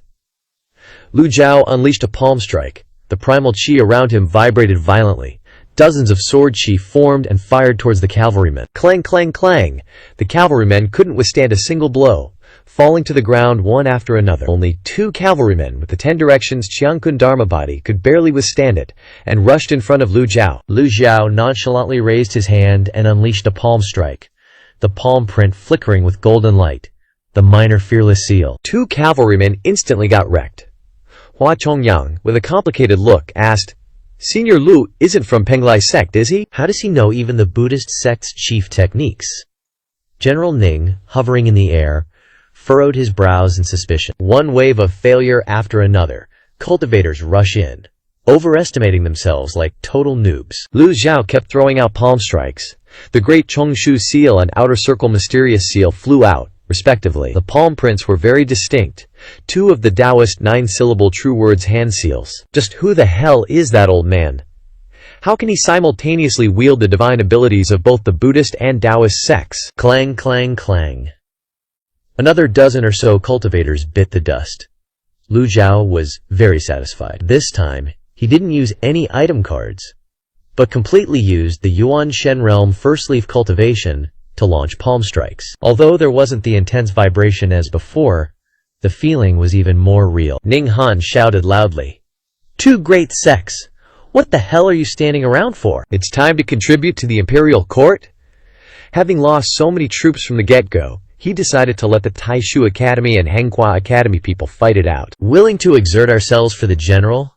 Jiang Renyi bowed and said, "It's better to leave it to our Hanghua Academy." Zhang Shan had no intention of letting the Taishu Academy have a chance to shine, and immediately waved his hand. The Hanghua Academy disciples condensed sword qi. A sword carrying 4 or 5 paths of sword qi hovered in the air. "Senior Lu, be careful," Hua Chongyang reminded. As soon as he finished speaking, the densely packed sword qi filled the sky and strafed towards Lu Zhao, forming a long line of sword formations. Lu Zhao looked up. His thousands of years of combat experience and knowledge were now taking effect. Lu Zhao flicked his sleeve. The nameless sword left his hand. From 1 to 2, from 2 to 4, from 4 to 8. Clang, clang, clang. The swarm of swords were instantly chopped down to the ground by the nameless sword. The Hanghua Academy disciples' faces were extremely unsightly. Trash weapons. General Ning was still observing in the air. Continuing like this wouldn't do. A Yuan Shen realm first leaf couldn't sustain a long battle. Lu Zhu thought of the disguise card. This thing could be used to threaten these people, but one card was worth 10,000 merit points. What a waste to use it. While Lu Zhao was still thinking, Jiang Renyi and Jiang Shan had already rushed over like lightning, striking with a sword and a palm, respectively. A measly first leaf dares to act so recklessly. After fighting for so long, they had naturally recognized the old man's cultivation. Whatever. Lu Zhu flew into the air, his hands crossed and pushed out a palm. Blue light appeared, and dense sword qi appeared in the sky. The great river sword comes from above. How can he not be first leaf? Zhang Shan and Jiang Renyi exclaimed in shock. The sword qi, like a tide, smashed straight into their faces, and then swallowed them both whole. The two were twisted into pieces by the sword qi, not even having time to scream. Eldest brother! Elder! The Taishu Academy and Hanghua Academy disciples stared blankly. General Ninghan's eyes turned cold, and he stepped into the void, attacking towards Lu Zhao, throwing a punch like Mount Tai pressing down, his fist glittering with golden light. Ninghan wants to break the sword qi filling the sky? Not enough power. Lu Zhao's expression was indifferent. His hands clasped together and placed at his dantian. The sword qi, like an avalanche, suddenly disappeared. Looking to die. Ninghan was overjoyed, and punched Lu Zhao's chest with lightning speed. Boom! It hit. Ninghan couldn't help but be pleased. All those who were hit by his close-quarters combat would be minced meat. Ninghan could see very clearly that his fist had hit the old man's chest, but upon closer inspection, he discovered that there was a layer of blue light on the old man's body. This is the divine power of nirvana. Lu Zhu controlled the heavenly writing divine power to focus on his chest. There was no blue lotus eruption, no dharma body appeared, but Ninghan still felt heavy in his heart, secretly calling out that something was wrong. This old man's bones haven't tasted fists and feet in a long time. With that said, Lu Zhao swung his fist and punched Ninghan. Boom! General Ning suddenly felt as if his chest had been struck by 10,000 pounds of force, and his entire body flew backwards. No qi seal. How could a cultivator not need to condense qi into qi seal, and completely rely on the strength of his flesh to unleash such great power?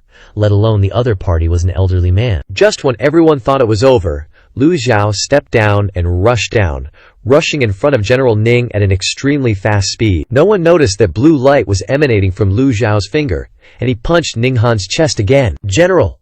General! The crowd stood there dumbfounded. Hua Chongyang stared wide-eyed at this scene. Ninghan was originally a body refiner. That was the type of cultivator who didn't have the talent to control qi and condense qi seal, so he took the path of body refining, wrapping his skin with qi, and at the same time increasing the intensity of his body to the highest level. This type of person could fight in close quarters and withstand attacks very well. Their whole body was as hard as a rock. When Ninghan flew backwards, Lu Zhao chased after him again and threw a punch. A total of 3 punches were all slammed into Ninghan's chest. The 3 punches in a row caused Ninghan to fly into the sacrificial altar, his whole body slamming hard into the blue stone floor, creating a large pit. Lu Zhao observed the stone pit in the air. Through this battle, Lu Zhao better understood how to use extraordinary power to fight. Without using a single move to control the enemy, Lu Zhao could completely use less extraordinary power to defeat the opponent. Furthermore, Lu Zhao was now a Yuan Shen realm cultivator. The 3 punches just now only consumed 1/4 of his extraordinary power. In total, the entire battle had only used 1/3 of his power. If it were before, Lu Zhao would need about 2/3 of his extraordinary power to achieve the same effect. The whole place was silent. The Henghua Academy and Taishu Academy people stood like statues, constantly swallowing, and no one dared to speak. As for the deaths of Jiang Renyi and Zhang Shan, the sword qi like a tide had twisted them both into pieces. Hua Chongyang's heart was pounding, and cold sweat was streaming down his back. What a vicious old man. A body refiner like General Ning was defeated by his own strengths, and the opponent was still an old man. WTF. Who the hell could he reason with? Hua Chongyang didn't dare to make a move. He feared that Senior Luca was petty, and still held a grudge from their earlier squabble. In the stone pit, Ning Han struggled to sit up, his eyes wide as he stared at Lu Zhao hovering in the sky, his face covered in dust and dirt, his chest caved in, clearly badly injured. The crowd gasped. He survived 3 heavy punches. So strong. Ning Han shakily raised his hand, pointing at Lu Zhuju. That fist, so damn hard. Enduring his serious injuries, he gritted his teeth and said, "How? How is it possible?" Lu Zhao stared intently at Ning Han for 3 seconds, then replied with imposing manner, "When you clench your fist, you will discover that destiny lies in the palm of your hand." Puffed!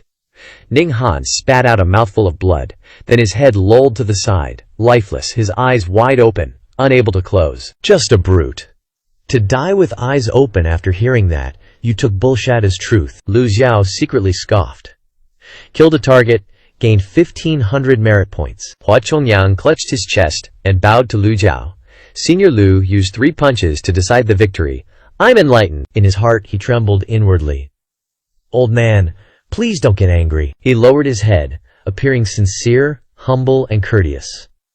This old man must be an athlete. Lu Zhao ignored Hua Chongyang and turned to look at the cavalry and disciples of the Henghua Academy and the Taishu Academy. The 3 forces retreated. Lu Zhao didn't want to kill these people. Their cultivation was too low. Killing them wouldn't earn him any merit points. Just then, a massive flying arc suddenly appeared from the horizon. Several hundred cultivators guarded the flying arc. Cultivators approaching! Which sect is it? Hua Chongyang looked up and frowned. The Penglai sect. Various umbrellas were engraved on the body of the flying arc, in different colors and shapes. At the helm were both men and women, in groups. Such a unique flying arc could only be from the Penglai sect, who mainly cultivated techniques related to umbrellas. Hua Chongyang secretly exclaimed, "This is bad. Senior Lu is from the Penglai sect. Now their sect has arrived." Hua Chongyang had almost no chance of taking Hailoa away. The flying arc quickly flew above the sacred altar, and someone at the helm called out, "Brother Chongyang, why are you here?" Hua Chongyang was shocked. "I've been recognized. Which idiot is it?" Hua Chongyang looked closely, and recognized the person on the flying arc. Shen Liangshao, hello, you. Hua Chongyang really wanted to cry. It's true that he doesn't fear strong opponents like gods, only teammates as dumb as pigs. He was having the worst luck today. A dignified 7-leaf expert who could sweep across a region was now as miserable as a stray dog. Senior Lu Xiao. Who is this old man? Shen Liangshao pointed at Lu Zhao. Hua Chongyang cursed Shen Liangshao inwardly. Damn it, you're an elder of the Danyang sect. Even if you have a good relationship with the Penglai sect, don't act like you're the main character on their flying arc. Lu Zhao looked up and glanced at him. Penglai sect? Just then, an aged voice came from the flying arc. The Penglai sect happened to be passing by, and has no intention of interfering in others' affairs. That's good. Lu Zhu felt that everything had been handled properly, so he descended and stood next to Hailoa. Are you afraid? Not afraid. But Shen Liangshu spoke up. Are you people from the Henghua Academy and the Taishu Academy? Why are you gathered here? Please, senior, uphold justice. That demoness will cause chaos in the world. She must not be allowed to live. The people of the Henghua Academy knelt down and said, if our sect can't have her, then we'll destroy her. That demoness is proficient in beast language and music. The surrounding people can all testify. The sacred altar is the place to execute her. Everything this junior has said is true. Please, senior, uphold justice. Inside the flying arc, a voice sounded suspiciously. Proficient in beast language and music? Lu Zhao ignored them. and was about to leave when a voice came from the flying ark. "Friend, please stop." Lu Zhao stopped and replied, "What is it? The matter has not been investigated. How can friend leave?" "You want to stop this, old man? What if I do?" Taking the flying ark as the center, a glittering golden dharma body suddenly appeared. Everyone looked up. The flying ark was completely covered by the 10 zang tall dharma body. Underneath the dharma body was a golden lotus with 8 bright leaves, constantly rotating around it. An 8-leaf expert! "Oh no," Hua Chongyang exclaimed inwardly. "It's over! This time it's really over!" When everyone was focused on the dharma body covering the flying ark, on the other side, a more earth-shattering echo of primordial energy resounded. Behind Lu Zhao, a dharma body slowly appeared. 1 zang, 2 zang, 3 zang, 9 zang, 10 zang. Everyone looked at Lu Zhao in horror. Another 8-leaf. No, not 8-leaf. The dharma body continued to expand. 11 zang, 12 zang, 14 zang, 15 zang. 9 leaves gently rotated around the glittering golden lotus. The 15 zang dharma body faced the 10 zang dharma body, and as soon as they appeared, the difference in strength was clear. The entire sacred altar fell into extreme silence. The disciples of the Henghua Academy and the Taishu Academy widened their eyes as if they were about to pop out. The dharma body was so tall that they couldn't see the top. They could only see the 9 leaves emitting a dazzling light. In the cultivation world of Dayan, apart from the unexplored areas, there have never been reclusive cultivation powerhouses. In legends, the most feared cultivators are 8-leaf experts. After entering the era of severing the golden lotus, ambitious heroes severed their golden lotus to cultivate again. The 7 great sects? Siege of the Matian Pavilion? Whole damn cultivation world is shook. 9 leaves show up out of nowhere, and suddenly nobody wants smoke. No one knows how Matian Pavilion's founder, Ji Tiandao, even reached 9 leaves. Still the #1 mystery in the cultivation world. But those 9 leaves ain't lying. Some Penglai sect dude in his airship was gonna flex his dharma body, but nah, bro's facing a 9 leaves master. 8 leaves are cool and all, but next to 9 leaves? Trash. Hua Zhongyang clutches his chest, struggling to breathe, remembering when he went after Senior Lu. What if Senior Lu hadn't held back? Just thinking about it makes him sweat bullets. 10 seconds fly by, but it's enough to silence everyone, even that big shot in the airship. The 9 leaves dharma body fades away, and the entire ritual platform stays dead silent. The 8 leaves master in the airship suddenly realizes he's being mad, disrespectful. Dude already put his dharma body away, and he didn't even notice. Big oof. Hastily withdraws his 8 leaves dharma body. Everyone's thinking the same thing. Who the hell is this old guy? They immediately jump to Ji Tiandao. Some already think this grandpa is the founder of Ma Tian Pavilion. Someone speaks from inside the airship, and the disciples snap to it, starting to bring that thing down. The big shot in the airship whispers to Shen Liangshao, "Is that the founder of Ma Tian Pavilion?" Shen Liangshu's jaw drops as he stares at the old geezer. Compared to Ji Tiandao, this dude's skinnier, brighter, and has way more black hair. Besides being old men, they look nothing alike. Shen Liangshu blurts out, "Not the founder of Ma Tian Pavilion. You sure about that?" "I'm positive. During the Liangzhu city battle, I got up close and personal with Senior Ji. Every word, every move, everything about him is burned into my brain. No way I'm wrong." Shen Liangshao is confident. The airship finally lands, and the disciples step out, bowing. "Welcome, sect leader." A weathered old man steps out of the airship, decked out in fancy robes embroidered with umbrellas and azure birds. He walks up to Lu Zhao and bows. Huang Shiji of the Penglai sect greets Senior Huang Shiji. Lu Zhao nods. Penglai sect usually stays out of the cultivation world's business. What's with the sudden interest? The Lord of Penglai Island, aka the sect leader of Penglai sect, Huang Shiji replies, "Just happened to be passing by, sensed some crazy energy fluctuations, so this junior came to take a peek. Didn't expect to meet such a transcendental master." At this point, Shen Liangshao gets brave and sidles up to Lu Zhao, grinning. "May I ask what Senior's name is?" "HMPH.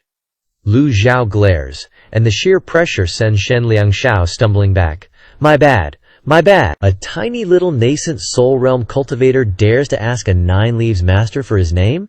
He's got a death wish. Seeing this, Huang Shiji quickly says, "Senior, The Penglai sect has absolutely no hostility towards you. About that earlier thing, you want me to spell it out? Lu Zhao asks. Wouldn't dare. Huang Shiji turns to the Taishu Academy and Hanqua school guys, his face turning dark, and waves his hand. Execute them all. Right here, right now. This order sends them into a full-blown panic, and the disciples of the two sects scramble backward. Huang Shiji knows he can't show mercy now, so he says sternly, "What's wrong? My orders mean nothing?" "Yes, sir." The Penglai sect's head disciple, clutching a black ruler, eyes full of murderous intent, coldly turns around. The other 4 disciples follow suit. The 5 of them fly into the crowd, swords swinging. In the blink of an eye, it's raining blood, and screams fill the air. Lu Zhao doesn't even glance at them. They deserved it. Besides, their life or death has nothing to do with him. Huang Shiji bows, asking, "Is Senior satisfied?" Lu Zhao says casually, "Just do your job. Huang Shiji will follow Senior's teachings." Lu Zhao ignores him and walks over to Hailuo. Hailuo isn't scared at all. She's actually looking at the carnage with curious eyes. Before Lu Zhao can say anything, Hailuo says, Saw it! Saw what? 9 leaves." Hailuo waves her hands, trying to describe the golden lotus and the 9 leaves. Lu Zhao is shocked. He knows Hailuo isn't lying. Her eyes are full of nothing but innocence and truth. There's really more than one? 9 leaves, master? Let's go. Lu Zhao holds out his hand. Hailuo looks at him, then puts her little hand in his. Under the blazing sun, the birds and beasts in the forest scattered. Li Yongxiao held Hailuo's hand, flying towards Jingzhou city, muttering, "Hua Chongyang." Hua Chongyang shuddered. A 7-leaf expert, yet he was acting like someone's errand boy, sidestepping the Penglai sect disciples, not even bothering to greet Huang Shiji, and hurriedly flying after Senior Lu. The Penglai sect crowd heard this and realized, turns out this 9-leaf master's surname is Lu. A miracle has finally appeared in humanity's path of cultivation. This 9-leaf, named Lu. He'll be famous in the cultivation world. Junior. I had no intention of hiding my identity. Hua Chongyang stammered. Li Yongxiao ignored him, calmly flying towards Jingzhou city. As soon as Li Yongxiao left, Huang Shiji and the others breathed a sigh of relief. That was close. But Huang Shiji was the sect leader. He couldn't show he was scared shitless. He pretended to be calm, glanced at Li Yongxiao's departing figure, then at the Hanqua sect and Taishu Academy folks, and ordered, "Uproot them all! Leave no chance for revival!" Yes. The Penglai sect didn't dare offend a 9-leaf, but couldn't afford to offend the Taishu Academy and Hanqua sect either. The best way was to eliminate the threat entirely. What happens later? We'll cross that bridge when we get to it. Shen Liangshu didn't even dare to breathe too hard, wiping the sweat from his face. This Lu guy, his aura is even stronger than Senior G's. Shen Liangshao, once the top dog on the white rankings, is now acting like a servant. LOL. Isn't that Hua Chongyang one of the 4 guardian kings of the underworld sect? Huang Shiji asked suspiciously. It is him. This guy's cultivation is high. I don't know why he's here. Huang Shiji nodded. If he's close to that 9-leaf, the Penglai sect can't miss this opportunity. Don't forget the purpose of Penglai sect's trip. I understand. Li Yongxiao didn't fly straight towards Jingzhou city, but deliberately slowed down to observe Hailuo's reaction. Hua Chongyang followed silently behind. Flying to the forest, Li Yongxiao stopped and looked at Hailuo. Where's your home? Let this old man take you home. Hailuo was stunned, then shook her head. Don't have a home to return to. Li Yongxiao secretly probed Hailuo again. Besides being proficient in music and beast language, Hailuo was as pure as a child. How did she end up in such a harsh environment without a home? After a moment of silence, Li Yongxiao said, This old man will take you then. Hua Chongyang suddenly spoke up. Senior Lu, Junior has a question. I don't know if I should ask. You dared to disguise your identity in front of this old man? I haven't settled the score with you yet. Li Yongxiao replied in a deep voice. Hua Chongyang was startled and quickly explained. Junior is Hua Chongyang, one of the 4 guardian kings of the underworld sect, also the Grand Master of the Azure Dragon Hall. The underworld sect is the #1 demonic sect in the world. Senior Lu must know. Li Yongxiao glanced at him. Main point? Hailuo is innocent and naive. It's difficult for her to survive in the treacherous cultivation world. Junior, Junior can take care of her. Junior will treat her as my own younger sister. Just you? Senior Lu is a 9-leaf expert. Junior doesn't dare to compare. Hua Chongyang lowered his head. Cultivation is one thing. Taking care of a girl is another. How can a dignified 9-leaf expert suddenly bring a child home and explain to his family? If he is a secluded expert, how can he have time to take care of a child? Before Li Yongxiao could answer, Hai Luo said, I won't go with you. Hua Chongyang was dumbfounded. His face fell. Hua Chongyang, what is your purpose? Li Yongxiao asked sternly. This question didn't allow the other party to lie. Hua Chongyang's heart tensed, but he still had to obediently answer. Currently, the incompetent ruler is in charge of Great Yan.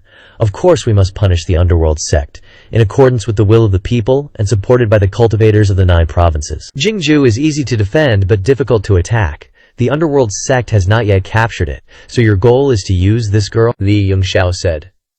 The truth is indeed like that. Hua Chongyang looked ashamed in front of the little girl. At this time, Hua Chongyang suddenly realized that Senior Lu was not from the Penglai sect. The previous words were just a flimsy excuse, so he boldly said, Junior has an excessive request. If the underworld sect gets Senior's help, we can definitely conquer Jingju easily. With a 9-leaf expert's help, what do they need Hai Luo for? After saying this, Hua Chongyang was so scared that he didn't dare to look directly at Li Yongxiao. After a moment of silence, Li Yongxiao opened his mouth and said, This old man doesn't want to interfere in these matters. But this old man is a little curious about the underworld sect's leader. Hua Chongyang said in surprise, Senior Lu has heard of the sect leader? No, a little. I don't dare to hide it. The sect leader's master is also a 9-leaf expert like you. He is the founder of the Mohatian Pavilion that shook the cultivation world. I don't know if Senior Luke has heard of it? Hua Chongyang perked up and quickly showed off the reputation of Motion Pavilion. 9-leaf Motion Pavilion? Li Yongxiao pretended not to know anything. Anyway, Li Yongxiao's purpose was to meet Yu Zhenghai and see what that evil disciple Si Wuyai was planning. The master of Motion Pavilion not long ago single-handedly took down the 7 great sects. Once 9-leaf appears, the world is invincible. There was respect in Hua Chongyang's voice, but when he said the 4 words, the world is invincible, he suddenly felt uncomfortable, so he changed his tone. Of course, compared to Senior Lu, he is still a little worse. After all, the pavilion master is old. Even if he breaks through to 9-leaf, the increase in lifespan is still limited. Li Yongxiao smiled slightly. Good. You dare to slander this old man? Li Yongxiao said gloomily. How dare you speculate that stepping into 9-leaf will still grant the same lifespan boost? Even Li Yongxiao himself couldn't be sure of this, because his true cultivation was only the nascent soul realm 1st leaf. But Li Yongxiao could feel that going from 8-leaf to 9-leaf didn't just increase lifespan by 50 years. Senior Lu is right. Junior's knowledge is shallow. Hua Chongyang replied. Yu Zhenghai has such a strong master. Why not invite him to conquer Jingju? Hua Chongyang didn't dare to casually talk about it. This was a personal matter of the sect leader. Very few in the Yongming sect dared to discuss it. You can ask my sect leader directly. Hua Chongyang replied. Understood. Lu Zhao nodded and turned to Hai Luo. This old man will take you. Yes. The 3 continued flying towards Jingju City. Hua Chongyang secretly nodded. As expected of a 9-leaf expert, stability is king, yeah. Flying in the air, Hai Luo looked excited, as if it had been a long time since she'd flown. She pointed to the forest below and said, Pretty! Then she took out a conch shell, put it to her lips, and gently blew a tune. The low, choked sound echoed to the horizon. The beasts in the forest went crazy following her. Dust flying everywhere, and the birds formed neat formations in the sky, flying rhythmically. Seeing this scene, even Lu Zhao couldn't help but be surprised. Hai Luo. Yes. Hai Luo obediently handed the conch shell in her hand to Lu Zhao. Lu Zhao held it and observed it for a while, discovering that it wasn't a weapon, just a very ordinary conch shell. Hai Luo wasn't even using sonic attacks. Could it be that sound is part of beast language? Lu Zhao returned the conch shell to her. Thank you. Hai Lu Zhao suddenly said her thanks. When the sound of the conch stopped, the beasts and birds stopped as well. Lu Zhao couldn't help but praise in his heart. This ability is truly miraculous. Hua Chongyang couldn't help but exclaim. If this talent can be used properly, it's no different from an armed force. Lu Zhao glanced at him. Just relying on these fierce beasts? Most of the fierce beasts living around human cities aren't too strong. It's difficult to compare them to ordinary cultivators. Hua Chongyang thought to himself, this old senior is definitely knowledgeable, knows everything. He's only asking to test the strength of the Yuming sect, so he replied. These fierce beasts are naturally not worth mentioning. The strongest ones only have Tongshuan, or Ningxi realm cultivation. They can't compare to human cultivators, but the fierce beasts in the four great forests are truly to be feared. Seeing that the old senior remained silent, focusing on flying, Hua Chongyang continued.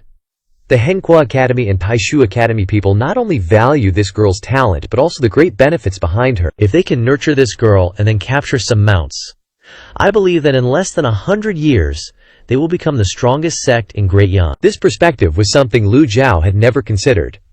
Hai Lu Jiao's talent for making fierce beasts submit is naturally very suitable for hunting mounts. There's no shortage of powerful fierce beasts in the four great forests. Even an 8-leaf expert like Pan Lishan almost lost his life in the Blackwood Forest. Lu Jiao thought of his Bai Ze and Bi An mounts. They didn't come from the forest, so they couldn't be compared. After flying for a long time, the three of Lu Jiao, Hai Luo, and Hua Chongyang finally arrived at Jingju City. Lu Jiao looked at the tattered clothes on Hai Luo's body, then led her to a clothing store, bought several sets, and then sent someone to take her to wash up. The mud and tattered clothes couldn't hide Hai Luo's otherworldly aura, and now that she was wearing beautiful, clean clothes, she immediately became a forest spirit. 2 high buns made her look extremely lively and cute. Hua Chongyang couldn't help but praise. It's hard to imagine that this is a little girl with no home to return to. What kind of parents could be so heartless, willing to abandon such an innocent, pure, and lovely daughter? Hai Luo seemed to really like the new clothes she was wearing. She kept spinning around, looking at the outfit herself, a happy smile on her face. Do you like it? Lu Jiao asked. I like it. Hai Luo smiled, her eyes wide. You're so nice. Friend-zoned already.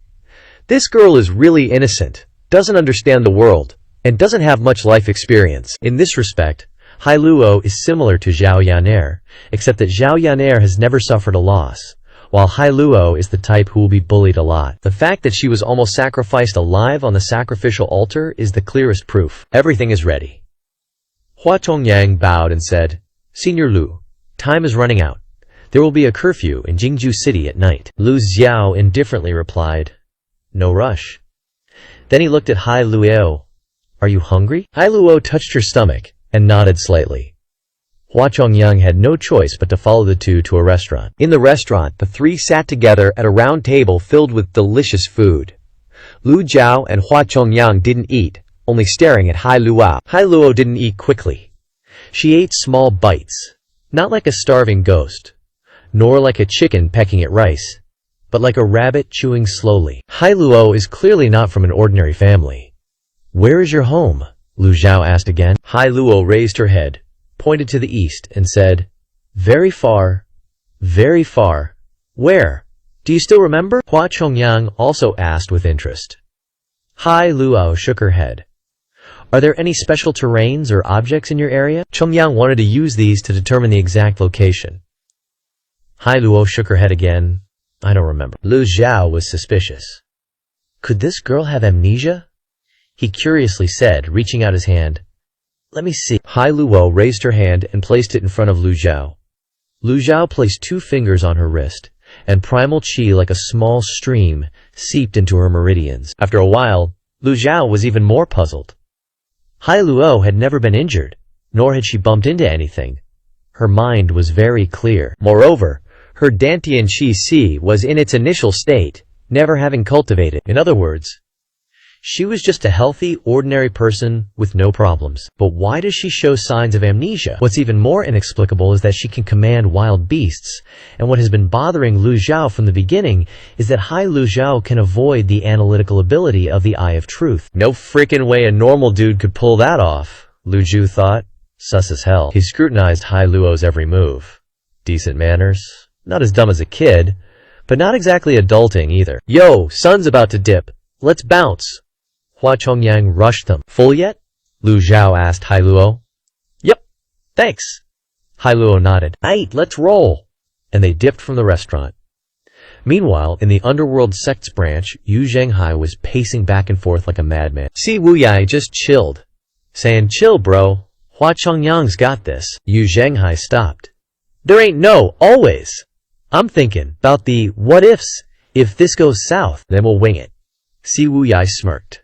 "Got any bright ideas, lil bro?" Yu Zhenghai asked. "Not really," Si Wuyai said.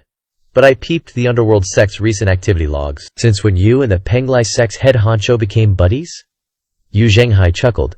"Spill the tea." "When my Great Xuan Heaven staff hit the big leagues, I needed a sparring partner. Couldn't find second bro, so I hit up Penglai Island. Beat Huang Shiji in 3 moves. One thing led to another, and we became bros." "Why you asking? All this? With the Penglai Island boss on our side? Taken? Jing province should be a cakewalk?" Si Wuyai dropped the bomb. Yu Zhenghai's eyes lit up. "Makes sense." Just then, a minion rushed in, bowing. "Sect leader, the Penglai Island master is here." Si Wuyai stood up, eyes gleaming. "Big bro, you're one lucky SOB." Yu Zhenghai grinned. "Show him in." Outside, a massive flying chariot slowly descended. Yu Zhenghai went out to greet him, Si Wuyai tailing right behind. A voice boomed from the chariot. "Long time no see, Shiji bro. How ya been?" Out of nowhere, a figure in fancy clothes shot out, lightning fast, attacking Yu Zhenghai, palms glowing in the fading sunset. Huang Shiji's surprise attack caught Si Wuyai off guard. He scrambled back, giving them room to brawl. Yu Zhenghai stayed cool, unhurried, back straight, left hand behind him, right hand raised in greeting. Bam! Bam! Bam! Huang Shiji's palm strikes blasted out afterimages and blinding light. Under the blitz of attacks, Yu Zhenghai casually parried, not even breaking a sweat. The Penglai Island disciples stood by the chariot, not lifting a finger, quietly spectating. Same with the underworld sect peeps. Watching powerful dudes duke it out?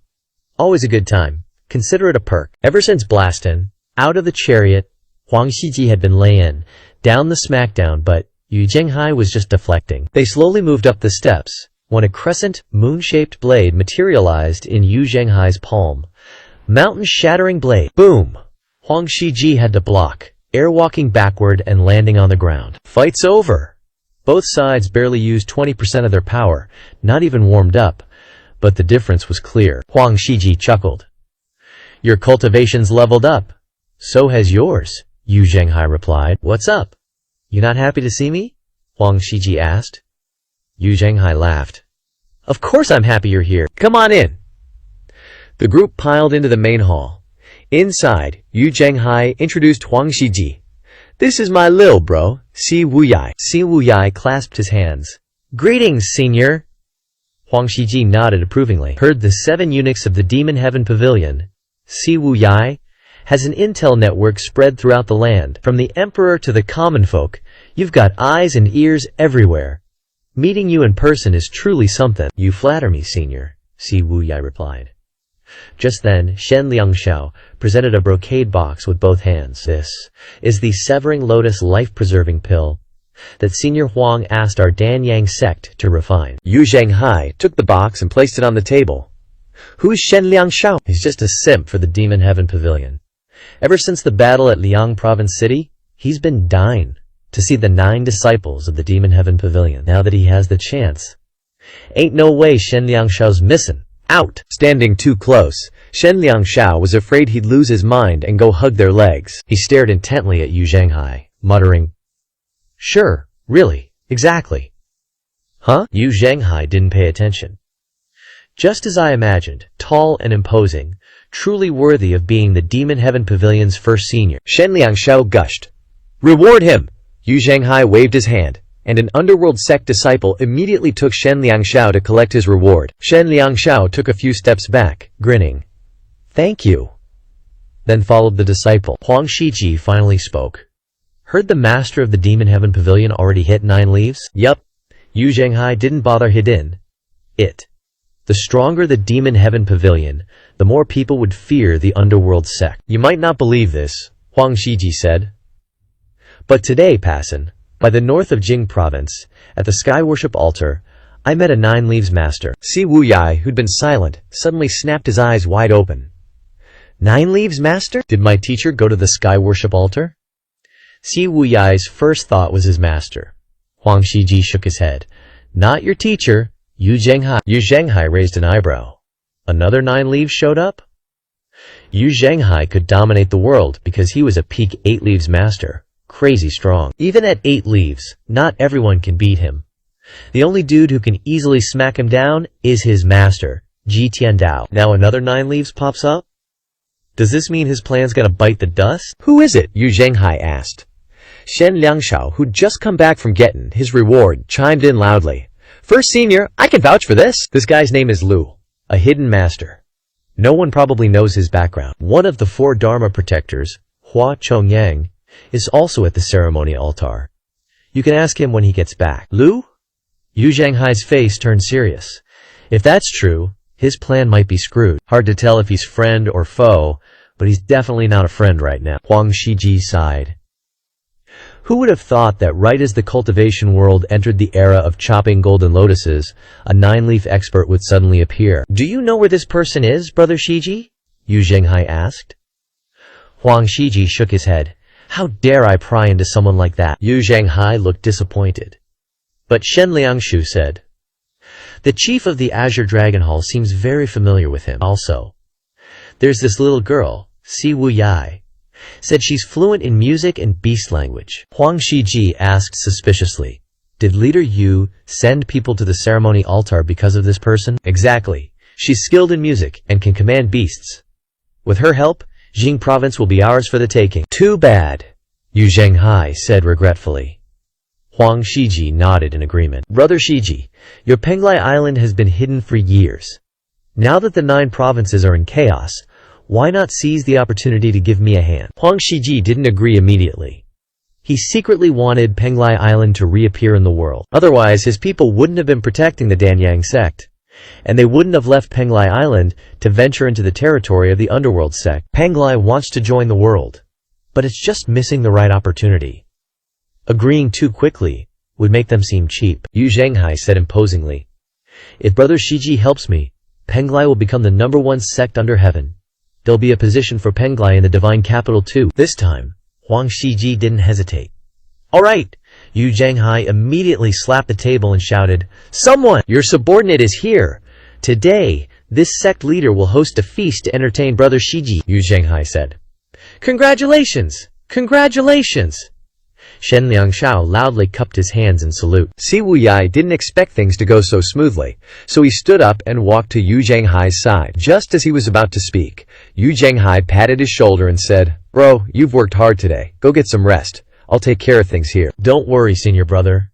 I know what I'm doing, Yu Zhenghai said heroically. Just as everyone was celebrating, a disciple rushed in. Sect leader, the chief of the Azure Dragon Hall is back. Quick, invite him in, Yu Zhenghai said. The Penglai Island group also turned to look towards the main hall. At this time, the sun had set, and darkness slowly spread across the ground.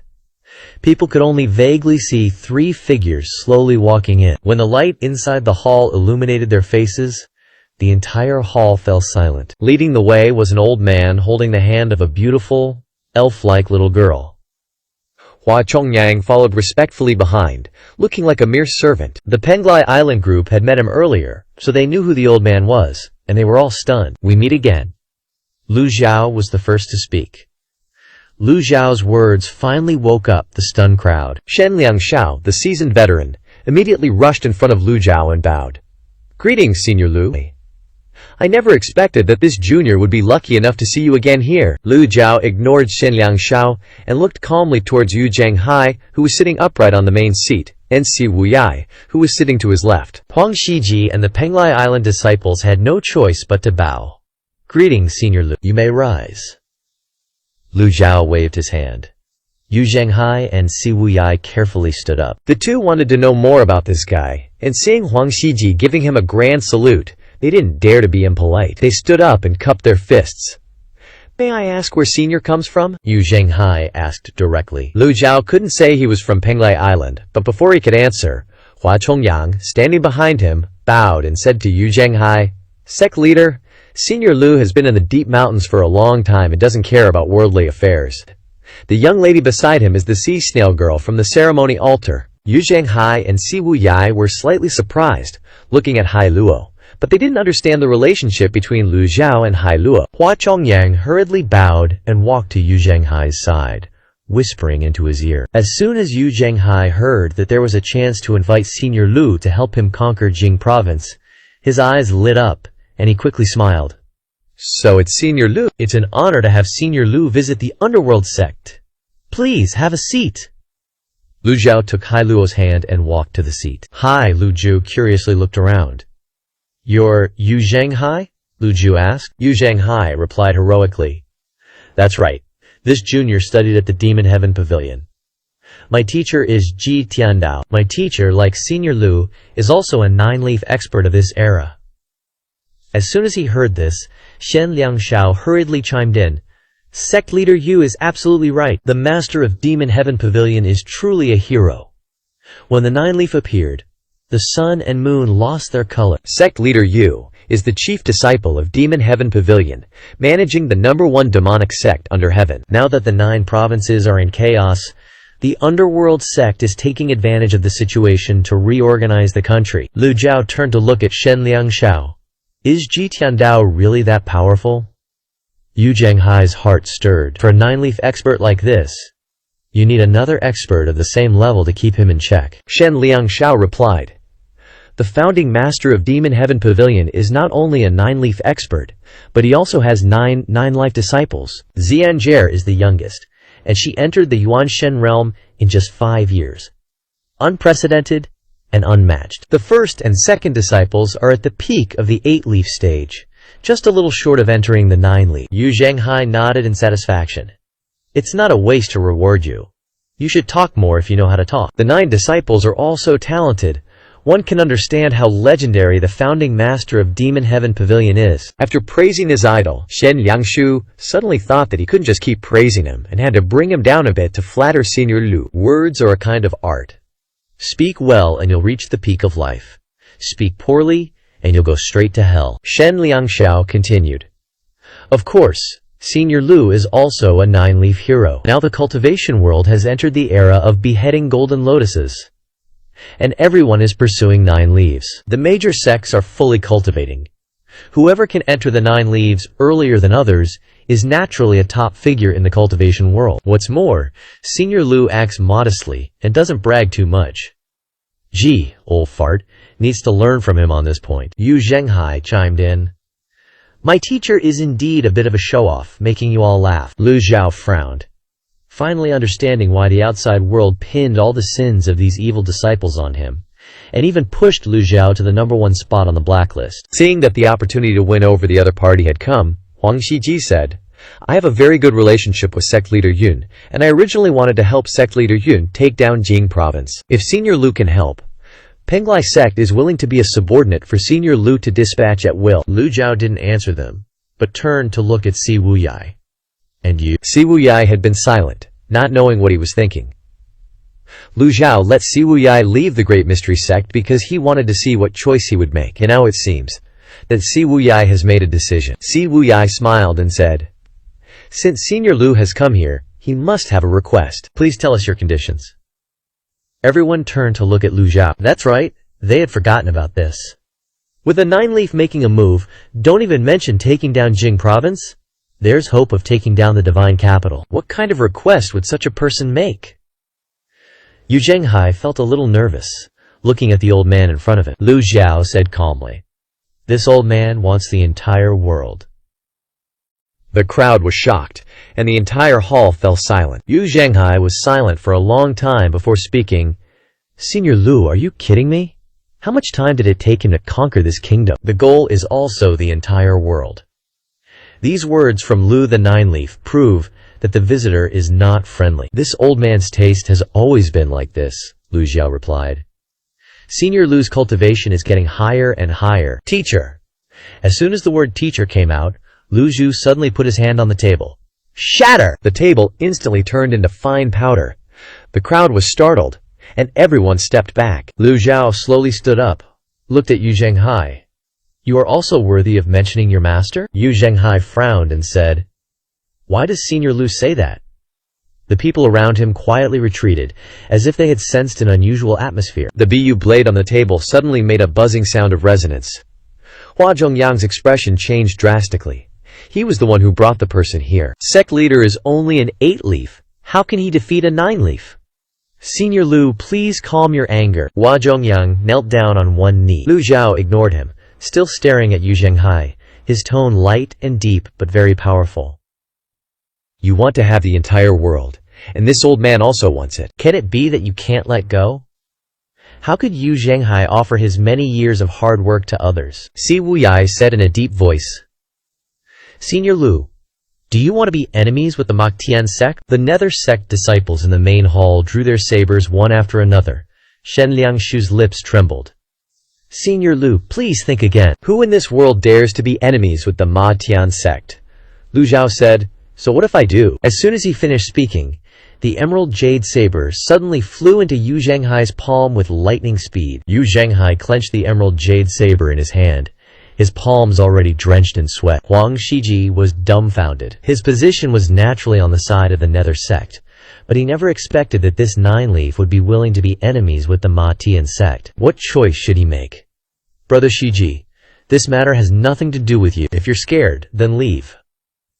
Yu Zhenghai didn't like indecisive people with no stand. Huang Shiji sighed and said, Alright, I've already made my choice. How can I give up halfway? Penglai Island is naturally on the side of the Nether sect. Good! Having those words from Brother Shiji is enough. The emerald jade saber in Yu Zhenghai's hand flickered with golden light, and the atmosphere became extremely tense. Si Wuyai frowned and said, My master Ji Tiandao is on his way here. This was the strongest move he could think of to deal with Lu the 9-leaf. It's a pity that Lu Zhao didn't even bother to flinch.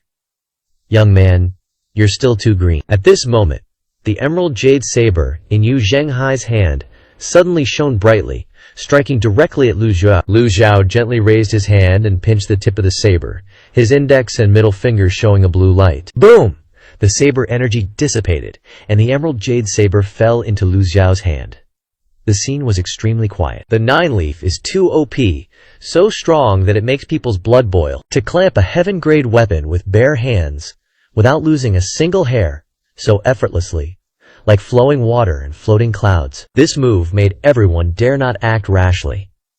If the 9-leaf gets angry, they will all be buried with him. Yu Zhenghai is a peak 8-leaf at the Great Perfection stage. Although the move just now was not his strongest, others would not be able to block it with their bare hands. He swallowed. Whoever dares to touch this old man, I'll slaughter his whole family. The sound wave spread throughout the main hall. These words were spoken to the Nether sect disciples, and also to Huang Shiji. The people who were ready to attack were restrained. No matter how great their bloodlust, it was suppressed by these words, except for Yu Zhenghai. Everyone else, get out! Lu Zhu said in a deep voice. Huang Shiji had never felt so pressured.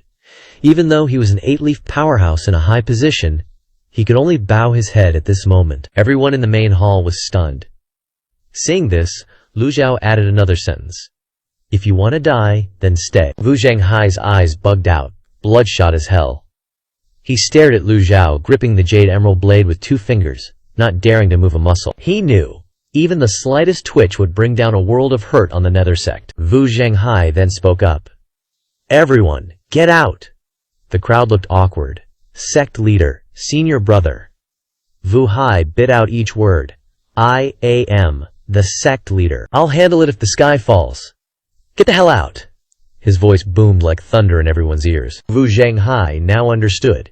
This Lu Juye intentionally came to stir up SHT. Senior brother Si Wuya wanted to say something, but Wu Zhenghai waved his hand, his stellar energy swirling around Si Wuya and dragging him out. Huang Shiji had no choice but to clasp his fist towards Wu Zhenghai.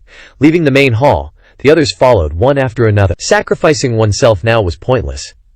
Wu Zhenghai understood this perfectly. Lu Zhao turned to look at Hai Luo, finding that she wasn't affected by the sonic waves at all. Just then, Wu Zhenghai's figure flashed, countless palm strikes rapidly attacking. Even if you're a 9-leaf, I'll still put up a fight. Clash, clash, clash.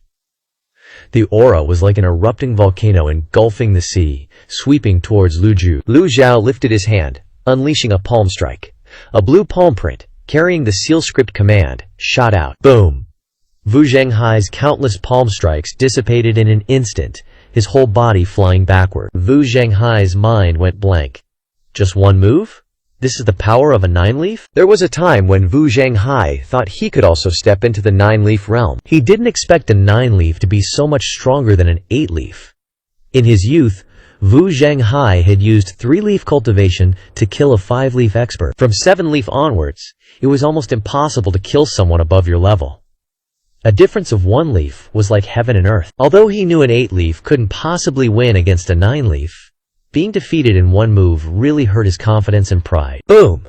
The wall in the main hall was smashed into by Wu Zhenghai, creating a large hole, and Wu Zhenghai also slid out a distance before stopping. Outside the main hall, the Nether Sect disciples, Huang Shiji and Si Wuya, all stood frozen in place. An eight-leaf grand perfection couldn't withstand a single move. Lu Zhu stepped forward, walking through the hole in the wall, and out of the main hall. The moon was high. The stars twinkled brightly. Standing up, Lu Zhao spoke. Wu Zhenghai endured the pain, leaping up. Just half a foot off the ground, his whole body crashed back down. Wu Zhenghai was shocked. Where's his cultivation? He hurriedly mobilized the essence energy in his danshin, only to find his sea of qi was empty. His whole body felt like it was trapped in a cage. Lu Zhao continued to advance. His imposing manner, as steady as a towering mountain, Wu Zhenghai was pressured to the point of suffocation. Whoosh! Wu Zhenghai jumped up, his whole body like a wild beast, charging towards Lu Zhuao, throwing countless punches and kicks. Clash! Clash! Clash! Lu Zhao lifted his hand and blocked all the punches and kicks. Without cultivation, how could he be a match for Lu Zhao? Wu Zhenghai attacked like a madman. Tired of blocking, Lu Zhao unleashed a palm strike. Boom! Wu Zhenghai flew backward again, rolling on the ground, but remained unharmed. Lu Zhao was surprised. This is the characteristic of the Wookiee race, with only this little bit of strength. Lu Zhao observed Wu Zhenghai. Wu Zhenghai gritted his teeth, struggling to stand up. This old man will teach you a lesson on behalf of your master. Another palm strike was unleashed. Just then, behind Lu Zhuao, a pair of wings glittering with golden light suddenly attacked, carrying thousands of strands of astral power. Lu Zhao flipped his hand. The nameless sword transformed into a shield, astral energy enveloping it, forming a light shield behind him, blocking all the astral power. Si Wuya immediately abandoned his attack, rushing towards Wu Zhenghai, wanting to take him away. Lu Zhao lifted his hand again. The enhanced binding shackles card flew out again, but unlike the previous body binding spell, this time it carried the seal script command. Poofed! Si Wuya was hit, falling to the ground, his cultivation bound. Si Wuya struggled to get up, retreating backward, standing in front of Wu Zhenghai. Senior brother, let me hold him back, you go. Wu Zhenghai sighed. Good brother, don't be foolish. As long as the green hills remain, there'll always be firewood. No, the Nether Sect can't be without you. Lu Zhao looked at the two, shaking his head. After being struck by my palm seals, you still want to run? At this moment, Si Wuya discovered that the two brothers had lost all their essence energy. His heart trembled. Captured the villainous disciple Wu Zhenghai, gained 1,000 merit points. Lu Zhao had experience. The two enhanced binding shackles cards captured Wu Zhenghai and Si Wuya as soon as they were released. Just now, Lu Zhao used both the item card and the extraordinary power of the Book of Heaven to prevent Wu Zhenghai from harming him. Thankfully, everything was under Lu Zhao's control. Keeping these two cards until now was for this purpose. Si Wuya took off his clothes, looking down at the marks on his chest. Under the moonlight, the two seal script command were extremely glaring. Isn't the binding word a technique of the Heavenly Master Dabio? Si Wuya was surprised, but didn't think that the old man in front of him was from the Heavenly Master Dao. The move just now immediately reminded Si Wuya of his master's body binding spell. Although the form was different, the effect was exactly the same. He raised his head, secretly probing the old man in front of him. Lu Zhao stepped forward, stopping 3 meters away from the two, saying to Si Wuya, "You want to die too?" In front of a powerhouse, all schemes and tricks were meaningless. Si Wuya replied, "If I stood by and watched, I wouldn't have the face to face senior brother, the Nether Sect, and even less to face my master." These words surprised Lu Zhu, recalling what Zhu Honggong had said. Si Wuya saved Lao Ba, saved Yu Shangrong, saved Wu Zhenghai. Today, he still chose to save Wu Zhenghai. Wu Zhenghai stood up, patted Siwuya's shoulder, then pulled him behind him, saying in a deep voice, "I said, this matter has nothing to do with you." "Bro, why you gotta be so stubborn?" Siwuya said, frowning. "You gotta listen to me on this one." Yu Zhenghai's face darkened. He said seriously, "Move your ass." Yu Zhenghai pushed Siwuya aside again. He had no other choice. It's been tough enough for the Nether sect to get where it is today. As long as the mountain's still there, we can always find more wood to burn. Yu Zhenghai's died plenty of times already. Hasn't he been bullied enough in this life? Yu Zhenghai looked up, staring straight at Lu Zhu. "You reap what you sow, fair enough." Lu Zhu clasped his hands behind his back and said, "This old man won't bully you. I won't use my primal chi. If you can beat this old man, I'll let you go." Yu Zhenghai was stunned. He didn't understand why this old geezer was deliberately targeting him. No grudges, no animosity. Makes no damn sense. Whoosh! Yu Zhenghai charged forward, throwing a punch. Lu Zhu leaned aside to dodge. Their shoulders brushed against each other. Boom! Yu Zhenghai was sent flying. Disciplined Yu Zhenghai gained 500 merit points. Is that all you got? Lu Zhao's body refinement was no worse than Yu Zhenghai's. Yu Zhenghai struggled to his feet again. "I'm coming again." Could it be that he couldn't beat an old man without using primal chi? No way! Fists and kicks rained down, attacking Lu Zhu. Lu Zhu remained calm and composed, using a single palm to block all the attacks. Boom! Yu Zhenghai flew out again. Disciplined Yu Zhenghai gained 500 merit points. Again and again, Yu Zhenghai endured the pain and continued to charge. Over and over again. Huang Shiji and Hua Chongyang hadn't left, both of them staring with their mouths agape at the scene before them. Is this a 9-leaf beating up an 8-leaf? Huang Shiji couldn't believe it. It felt like a senior was beating up a junior, with no power to fight back. If I hadn't seen it with my own eyes, I wouldn't have believed it. But why is Senior Lu targeting the sect leader like this? The two exchanged glances.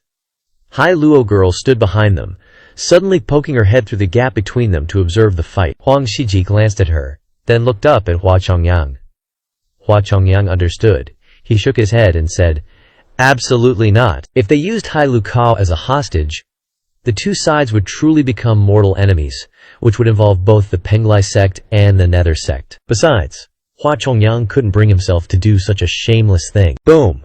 Yu Zhenghai was constantly being knocked out, completely unable to fight back. Once again, he struggled to stand up, gritting his teeth. This scene reminded Yu Zhenghai of when he first joined the Demon Heaven Pavilion and had to go through an extremely terrifying body refinement process. It was one of the memories he would never forget in this life. His master used methods 100 times harsher than others to refine Yu Zhenghai, regardless of spring, summer, autumn, or winter. Regardless of hot or cold weather, day after day, year after year, refining his body and will. Being beaten was very normal.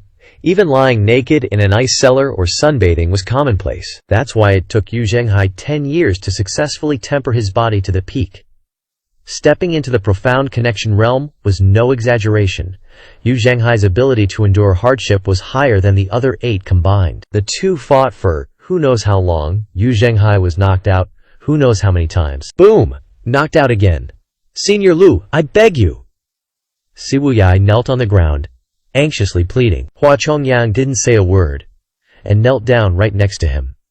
Yu Zhenghai lay on the ground, panting as he looked at the night sky.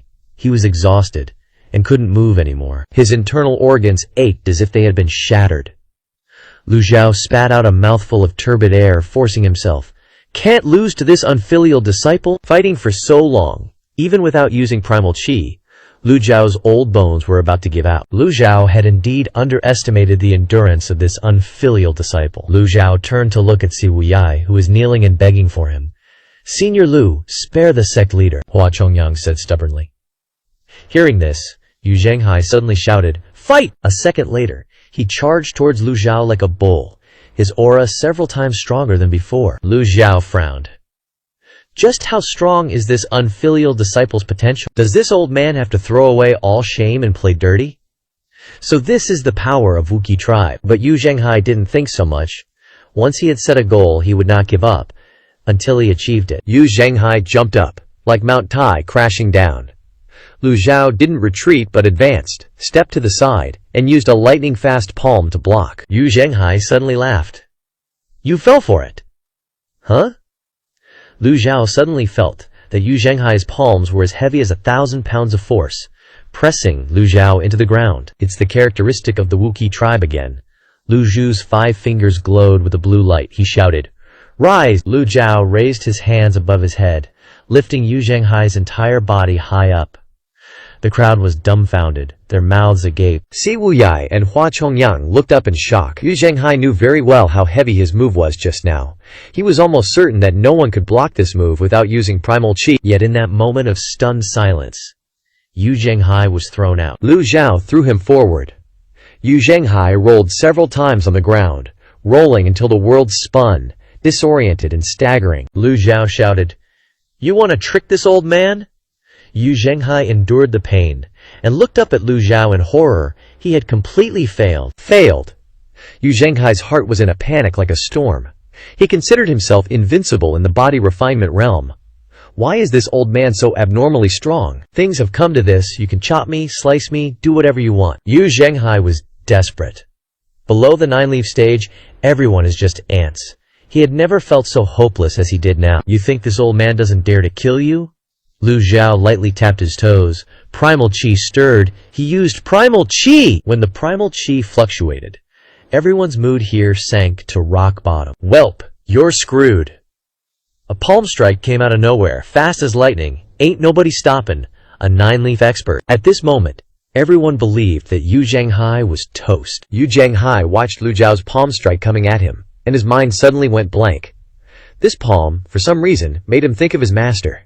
Guess this is it. Yu Zhenghai closed his eyes. And in this moment, he felt extremely relieved. It's all in the past now. Can't take anything with you when you die, so why bother clinging on? Why bother struggling in pain? Whoosh! A cool breeze blew across his face. Yu Zhenghai thought that this palm strike from the heavens would smash his head into bits, and all the suffering and troubles in the world would vanish with the wind. But it didn't happen. He's still alive. His thoughts are still there. His body can still move. His fingers can still twitch. Except for the eerie silence all around, there's nothing else. Yu Zhenghai opened his eyes, and a hand was stopped right in front of him, an inch away, but not striking. Yu Zhenghai felt strange and asked, "Why?" Lu Zhao withdrew his hand. "This old man and your master are old acquaintances. I'm here today because I received his request." Hearing this, Yu Zhenghai, Si Wuya, and Hua Chongyang were all shocked. The gang, led by Shen Liangshao, who were sneakily approaching, heard this, and their faces twisted like they'd just eaten a bitter gourd. They fought for half a day, and it turns out that 9th level Lu and Ancestor Ji Motion of the Heavenly Feather sect are on the same side. Holy crap, they scared us SHT less. Yu Zhenghai said, "Master asked you to come here?" "That's right." Lu Zhu nodded. Yu Zhenghai frowned and said, "If the old man wants you to teach me a lesson, then I'm afraid he's going to be disappointed." He propped himself up on the ground, stood up with difficulty, and looked at Lu Zhu. "Even if I die, I will not submit." Lu Zhao asked suspiciously, "Do you hate your master that much?" "Hate?" Yu Zhenghai shook his head. One day a teacher, a lifetime a father, how can I, as a disciple, have the right to hate my master? "What if your master has his own difficulties?" Lu Zhoukou said. "Does anyone care about my difficulties?" Yu Zhenghai's voice suddenly rose, his emotions clearly fluctuating. "It's absurd." Lu Zhao wanted to scold him. But he hasn't retrieved the memory crystal ball yet, and the truth is still unclear. If the truth is, as Yu Shangrong, Si Wuya, and Yu Zhenghai say, then Ji Tiandao is completely in the wrong. But Lu Zhao always felt that things weren't that simple. Ji Tiandao had no motive to do this. He himself had a hot temper, yet he cultivated 9 disciples with heaven-defying abilities, and then coldly took action to kill them all. It's just absurd. Lu Zhao cursed, causing Yu Zhenghai to calm down. He sighed and said, "I admit, I owe my master a debt of gratitude." Lu Zhao turned his head to look at Yu Zhenghai. After all, Yu Zhenghai's cultivation today was all thanks to Ji Tiandao. "Senior Lu, can you speak privately with me for a moment?" Yu Zhenghai made an inviting gesture. Lu Zhao turned his head to look at Hai Luo. Hai Luo smiled and said to Yu Zhenghai, Don't give up. Under the moonlight, her innocent smile, and the 4 simple words made Yu Zhanghai tremble all over. Don't give up? There are still many things I haven't done. How can I give up? Yu Zhanghai said, take care of her. If anyone dares to touch her, I will kill them. This was beyond Lu Zhao's expectations. This trash isn't the shameless scoundrel I imagined him to be. The two stepped into the dense forest, the moonlight obscured by the canopy, making it even darker. As soon as they entered, Yu Zhanghai didn't say a word, and immediately knelt down in front of Lu Zhao. Thud. Lu Zhu was slightly startled. This trash couldn't have recognized this old man, could he? No way. Lu Zhao transmigrated here, and the true personalities of Lu Zhao and Ji Tiandao are very different, and now he's disguised. Yu Zhanghai hasn't been in contact with his master recently. There's no way Lu Zhao could be recognized by him. Even someone as intelligent as Si Wuya didn't recognize him, so how could Yu Zhanghai? Senior Lu, please give me half a year, Yu Zhanghai said. Lu Zhao was suspicious. Half a year? What do you mean? You were asked by my master, and my master will naturally give you face, Yu Zhanghai said. That's for sure. Lu Zhu said proudly. When I and Brother Ji were getting acquainted, you were still playing in the mud. Therefore, I implore Senior Lu to give me half a year. After half a year, whether I succeed or fail, I will go to the mountain to beg for forgiveness from my master, Yu Zhanghai said sincerely. Half a year. Lu Zhao wasn't in a hurry to give him an answer. In fact, Lu Zhao could completely bring him back to Golden Court Mountain. But if he did, who would deal with the royal family? Lu Zhao didn't intend to target the royal family, but the royal family repeatedly provoked the Heavenly Feather sect. Forcing Yu Zhanghai to return isn't difficult, but getting him to willingly submit is probably harder than ascending to heaven. Is this world that important to you? Lu Zhao asked him. For a cultivator, being too obsessed with power isn't a good thing. Old memories flashed through Yu Zhanghai's mind, and images from his memories gradually appeared. It's very important, Yu Zhanghai replied firmly. Lu Zhu looked at him and said, if you want this old man to let you go, then you must answer a few of my questions. Senior Lu, please ask. First question, where is your master's memory crystal ball? Rongxi, Lulan. Yu Zhanghai answered frankly. Where specifically? I don't know. Second question, what is sealed in the memory crystal ball? This is one of the things Lu Zhao cares about most. If he can't find it for the time being, he might as well ask. Yu Zhanghai hesitated and replied in an uncertain tone. The same as Yun Tianluo. As for what other memories there are, no one knows for sure. Lucan nodded and asked again. Last question, why are you so cold to your master? Wait, hold up. Is this about the beef between the master and disciple? Yu Zhanghai's like, nah, it's not that I want to be cold, I have to be. Oh really? Is it? Because you're from the Wookiee tribe? Or because you've been suffering your whole damn life? Lu Zhao drops the bomb. Yu Zhanghai shook, staring at the old man like WTF. Lu Zhao continues. Heard about Yu Shangrong. Did Ji, experiment on you guys to figure out the 9 leaves thing? Yu Zhanghai's mind equals blown. This guy knows too much about the inner workings of the Ma Tiange. After a beat, he nods. Yeah, that's pretty much it. Lu Zhao's thinking. This whole thing between Ji Tiandao and his 9 disciples is one big hot mess. Suddenly, a flute starts playing from the Yuming sect's branch. Sweet melody, and all that jazz. Glowing eyes pop up in the forest, and the flute's getting louder, filled with life? Forest critters are coming. Out the woodwork. It's that little girl who speaks animal. Yu Zhanghai's like, no way. The flute and the night? Kinda poetic. If we were just vibing to the music, cool. But when the music can control beasts, that's where the beauty ends. The beasts are closing in. Lu Zhao stomps.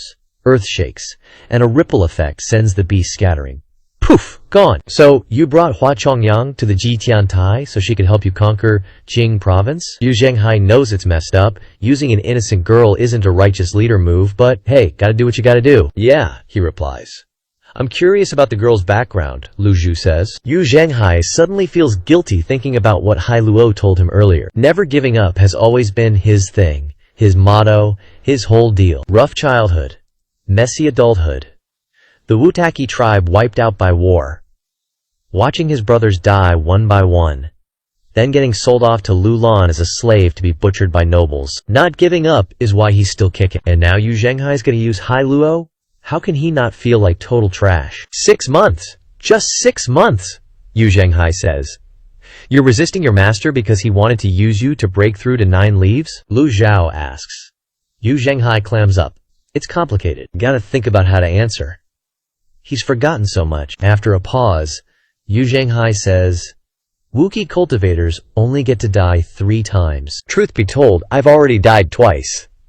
He says it like it's no biggie. Lu Zhao remembers Yu Zhenghai back when he joined, always striving to be stronger, no matter what. The first time in Lulan? Lu Zhao asks. Yu Zhenghai nods. The second time, was it Ji Tiandao? Lu Zhao uses his actual name, not Master Ji or whatever.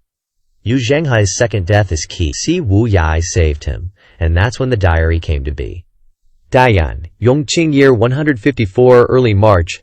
Our teacher comprehended the Golden Lotus and went batshit crazy, always talking about how to get to 9 leaves. Mid-March, I and second brother argued at Huoshan Mountain. Our teacher got pissed, and we had a 3-way brawl. That fight lasted 7 days and 7 nights, from Huoshan Mountain north across the Noon River, over the Qilan Mountains. In the end, our teacher beat both of us. Yu Zhenghai sighs. After that fight, our teacher went back to the Maotiange.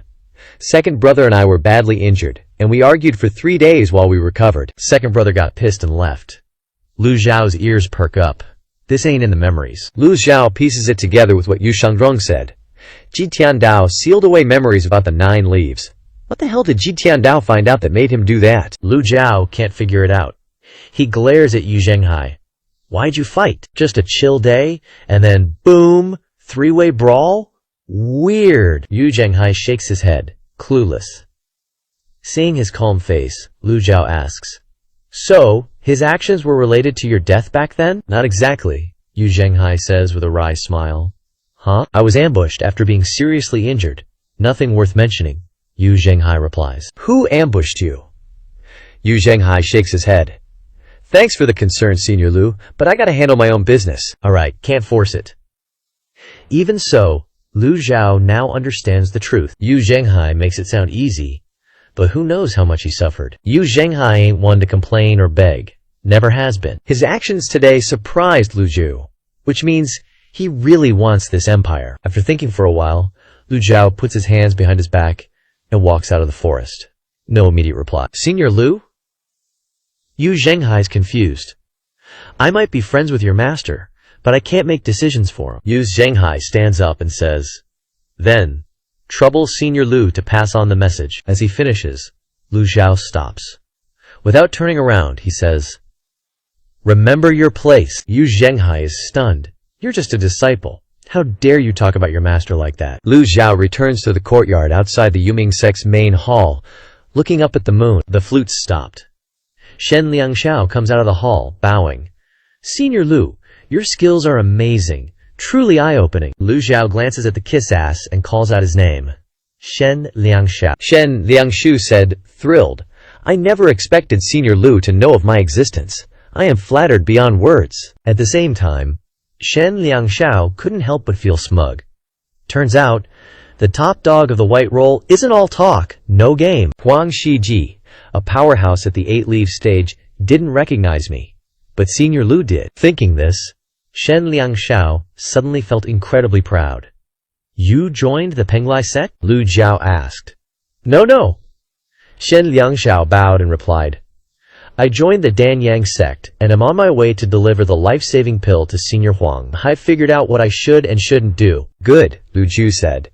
Shen Liangshu suddenly felt these words were familiar, so he said, Senior Ji once said the exact same thing. Oh, if only Senior Ji could be as approachable as Senior Lu, Shen Liangshu said flatteringly.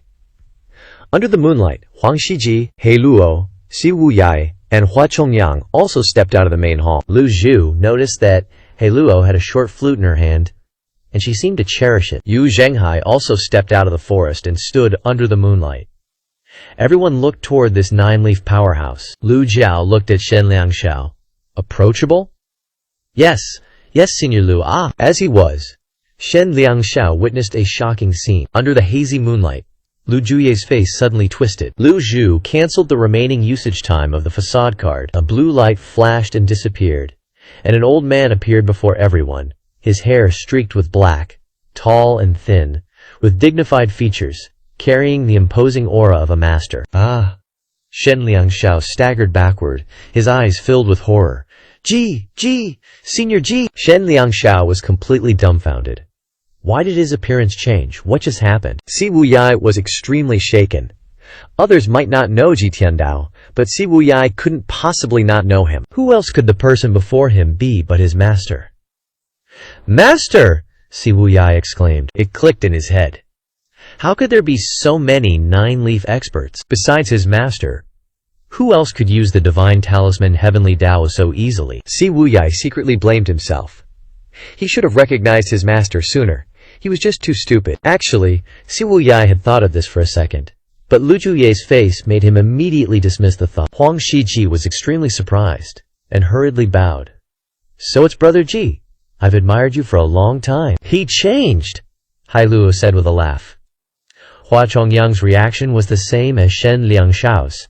His whole body staggered, unable to stand, and he collapsed to the ground. Hua Chongyang already regretted leading a wolf into his house, but he never expected this person to be the Demon Heaven Pavilion's founder. What happened?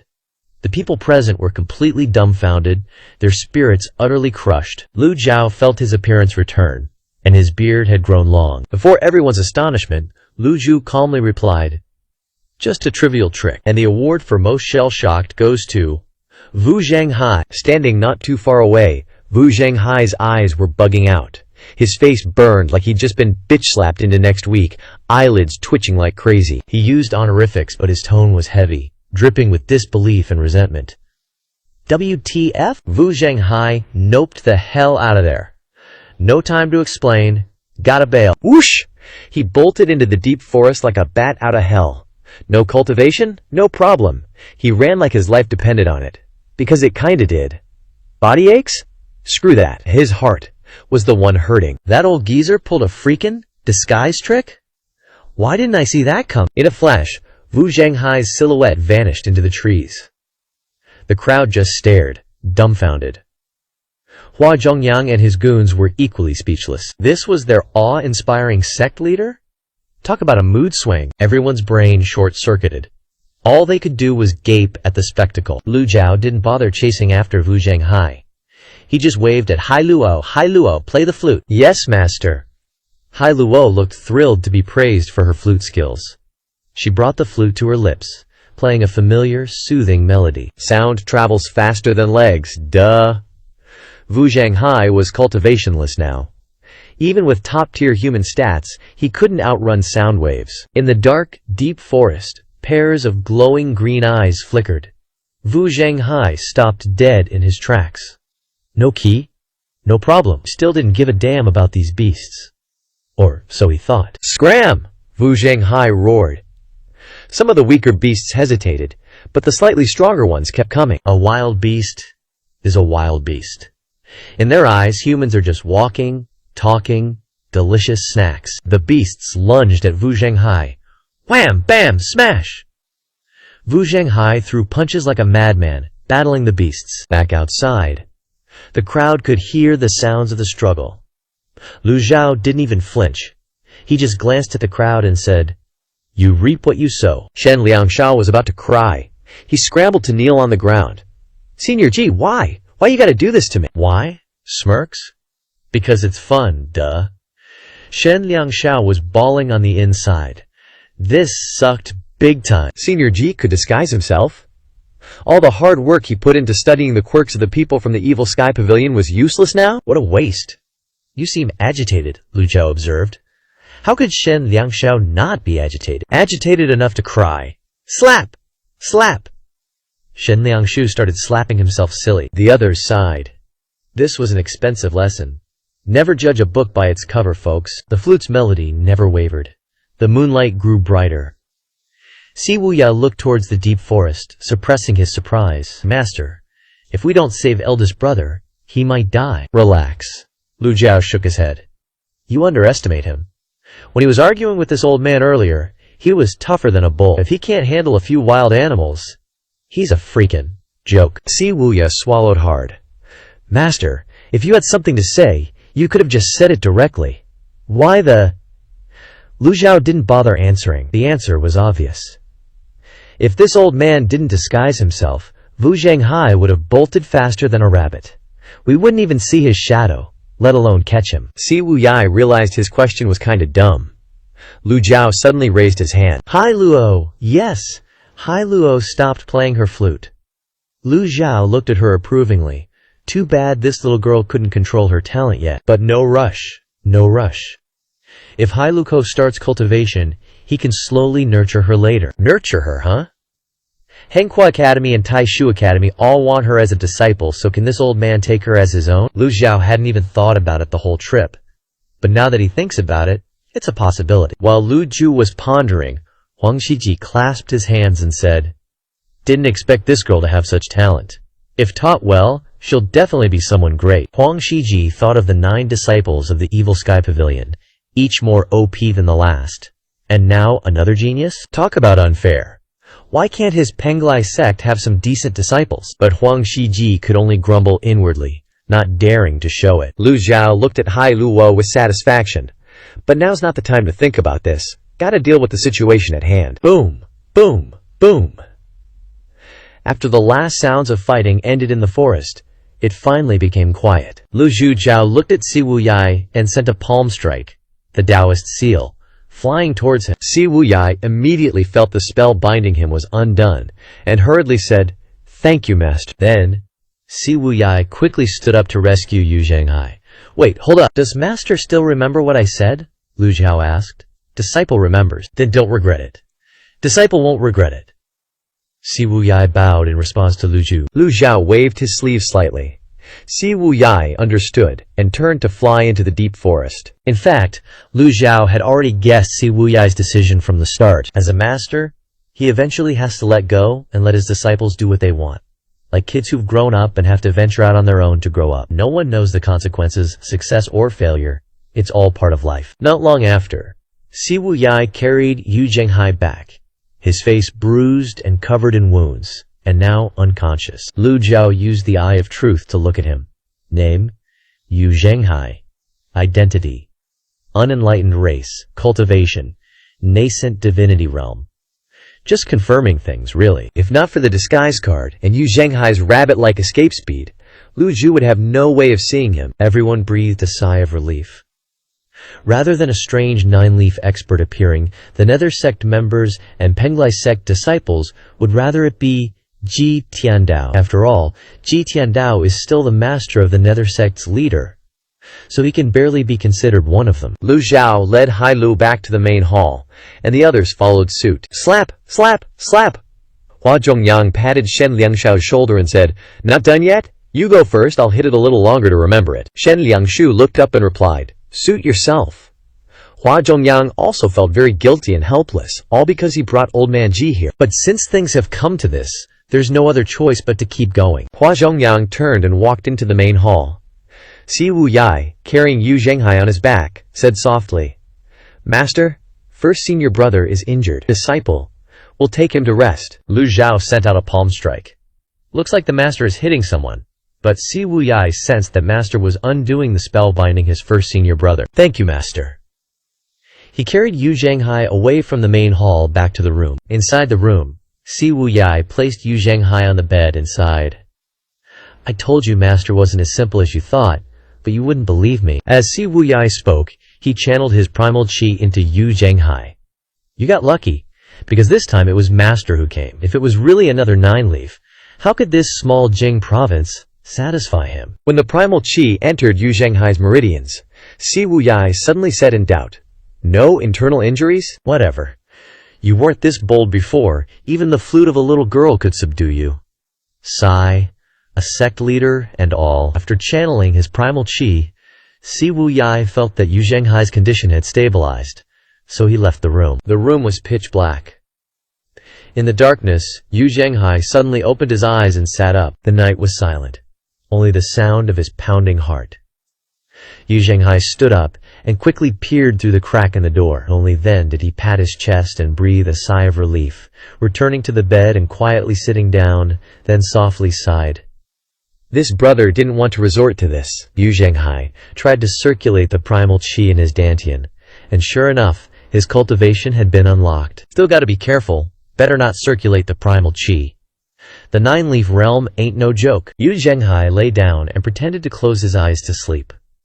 In the main hall, Lu Jiao looked at the people in front of him without a word. After a while, Si Wuyai entered the main hall to pay respects to his master. Si Wuyai bowed and said, "First senior brother's life is not in danger." Lu Jiao looked at Si Wuyai knowing he had made his decision, and said calmly, "You want to take down Jing province?" Si Wuyai knelt down. "Master, Jing province is currently as solid as a fortress." First senior brother had no other choice, so disciple suggested using fierce beasts to besiege it. At this, everyone looked at Hai Luo. A good idea, but do you know that to manipulate these fierce beasts, a large amount of primal chi is required, and Hai Luo has never cultivated. Hai Luo, Si Wuyai guessed that was the little girl's name, but he didn't expect she had never cultivated. Understanding animal language isn't enough.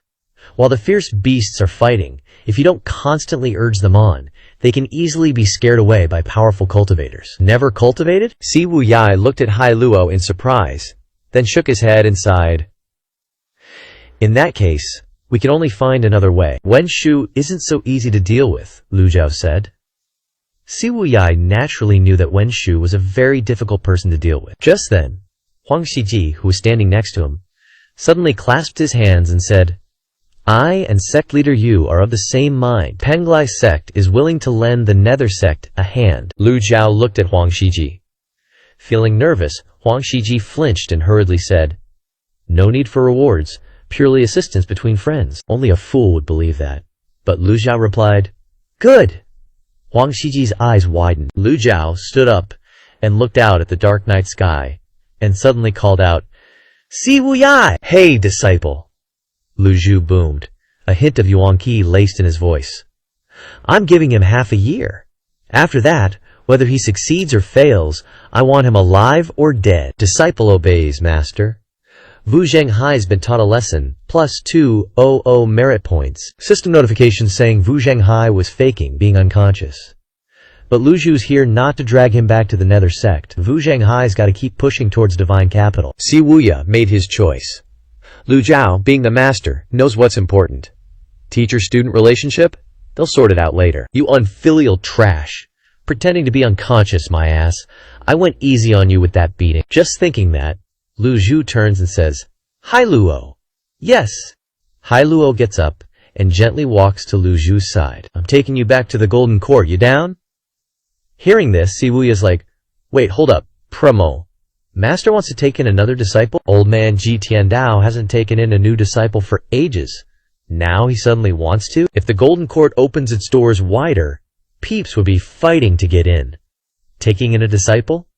We'll think about it later." Lu Jiao shakes his head. Huang Shiji and his crew see Lu Jiao's about to leave and quickly get up. "Master, it's late. Why not stay at the branch for the night and leave tomorrow?" Si Wuya says. "Ding! Teaching Wu Zhenghai a lesson. Plus 200 merit points. You unfilial brat. Such a trash disciple. You don't want me to stay?" Just then, Hai Luo grabs Lu Zhu's hand, all happy. "I want to go back to the Golden Court." Lu Zhu looks at Hai Luo. "Can you handle staying here for a month?" Ding! Teaching Wu Zhenghai a lesson. Plus 200 merit points. This time, Hai Luo doesn't nod or deny it. Looks like she ain't feeling this place. Alright, Lu Zhuo was about to take Hai Luo away. But then he remembers something and turns around. The Darknet's intelligence network stretches across the lands, even to the western region's alien races. Talking about this, Si Wuya confidently replies, "Disciple ain't bragging, but it's true. Then use all your resources to find a woman with the surname Luo." Lu Jiao says, 300 years ago, Yun Tianluo got help from this woman to establish the 3 sects. Si Wuya bows. Disciple obeys. Huang Shiji hears this and asks, "A woman with the surname Luo from 300 years ago?" Lu Jiao looks at Huang Shiji. "You know her?" Huang Shiji nods. "Coincidentally, I've heard rumors about this person." Spill the tea. "The more info we get on this Luo chick, the easier it'll be to find her." Huang Shiji says, 300 years ago, I was lucky enough to reach the 8-leaf stage, but I didn't know jack about the 8 leaves realm. Penglai sect was going haywire, so I had to suppress it. So I went to the 3 sects to ask Yun Tianluo for advice. Turns out Huang Shiji has ties to Yun Tianluo. Back then, the three sects were super famous. Yun Tianluo entered the 8-leave stage. From then on, they used the name Yun Tianluo to name the three sects, quickly gathering disciples and becoming a major sect. At that time, many sects came to the three sects to discuss the Tao with ancestor Yun Tianluo. Of course, not everyone got the chance. Back then, Yun Tianluo mentioned a woman with the surname Luo, saying she gave him the cultivation technique that boosted his cultivation. I didn't believe it at first, but after leaving the three sects, I heard others say it was true. She got some kinda special skill? Siwuya asks. What kind of special skill? The more details, the easier to find her. Proficient in music. Huang Shiji says seriously, I had a good chat with Yun Tianluo back then, so I still remember this woman. So I ordered the disciples of Penglai sect to search everywhere. Later, I heard this woman was good at music, often playing the guqin by the sea. Some people even saw all the sea beasts cheering for her. Everyone thought it was weird. Lu Zhao glances at Hai Luo. She's the same. Hai Luo's the same. This talent ain't that special. Some of the Western region's alien races understand animal language, Lu Zhao says. Huang Shiji turns to Hai Luo. Later, the tide came, and the Luo chick disappeared in the waves. Some say she's dead. Powerful cultivators can walk on water like it's nothing. How could she be swept away by the waves and die? Si Wuxia asks. Any other details? The Luko chick was low-key.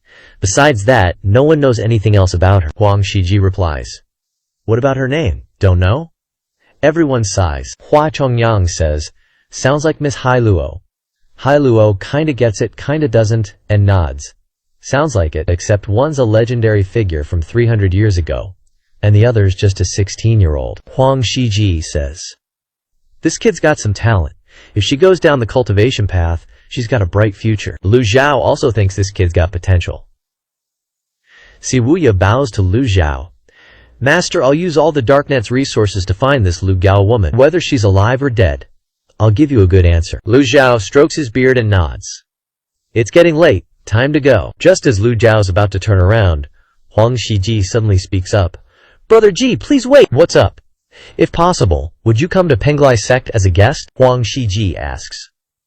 Talking about it reminds Lu Zhao, it's been ages since he visited Penglai Island. Penglai Island's known as a divine island, a land of talented peeps, but Lu Zhao's got a lot on his plate.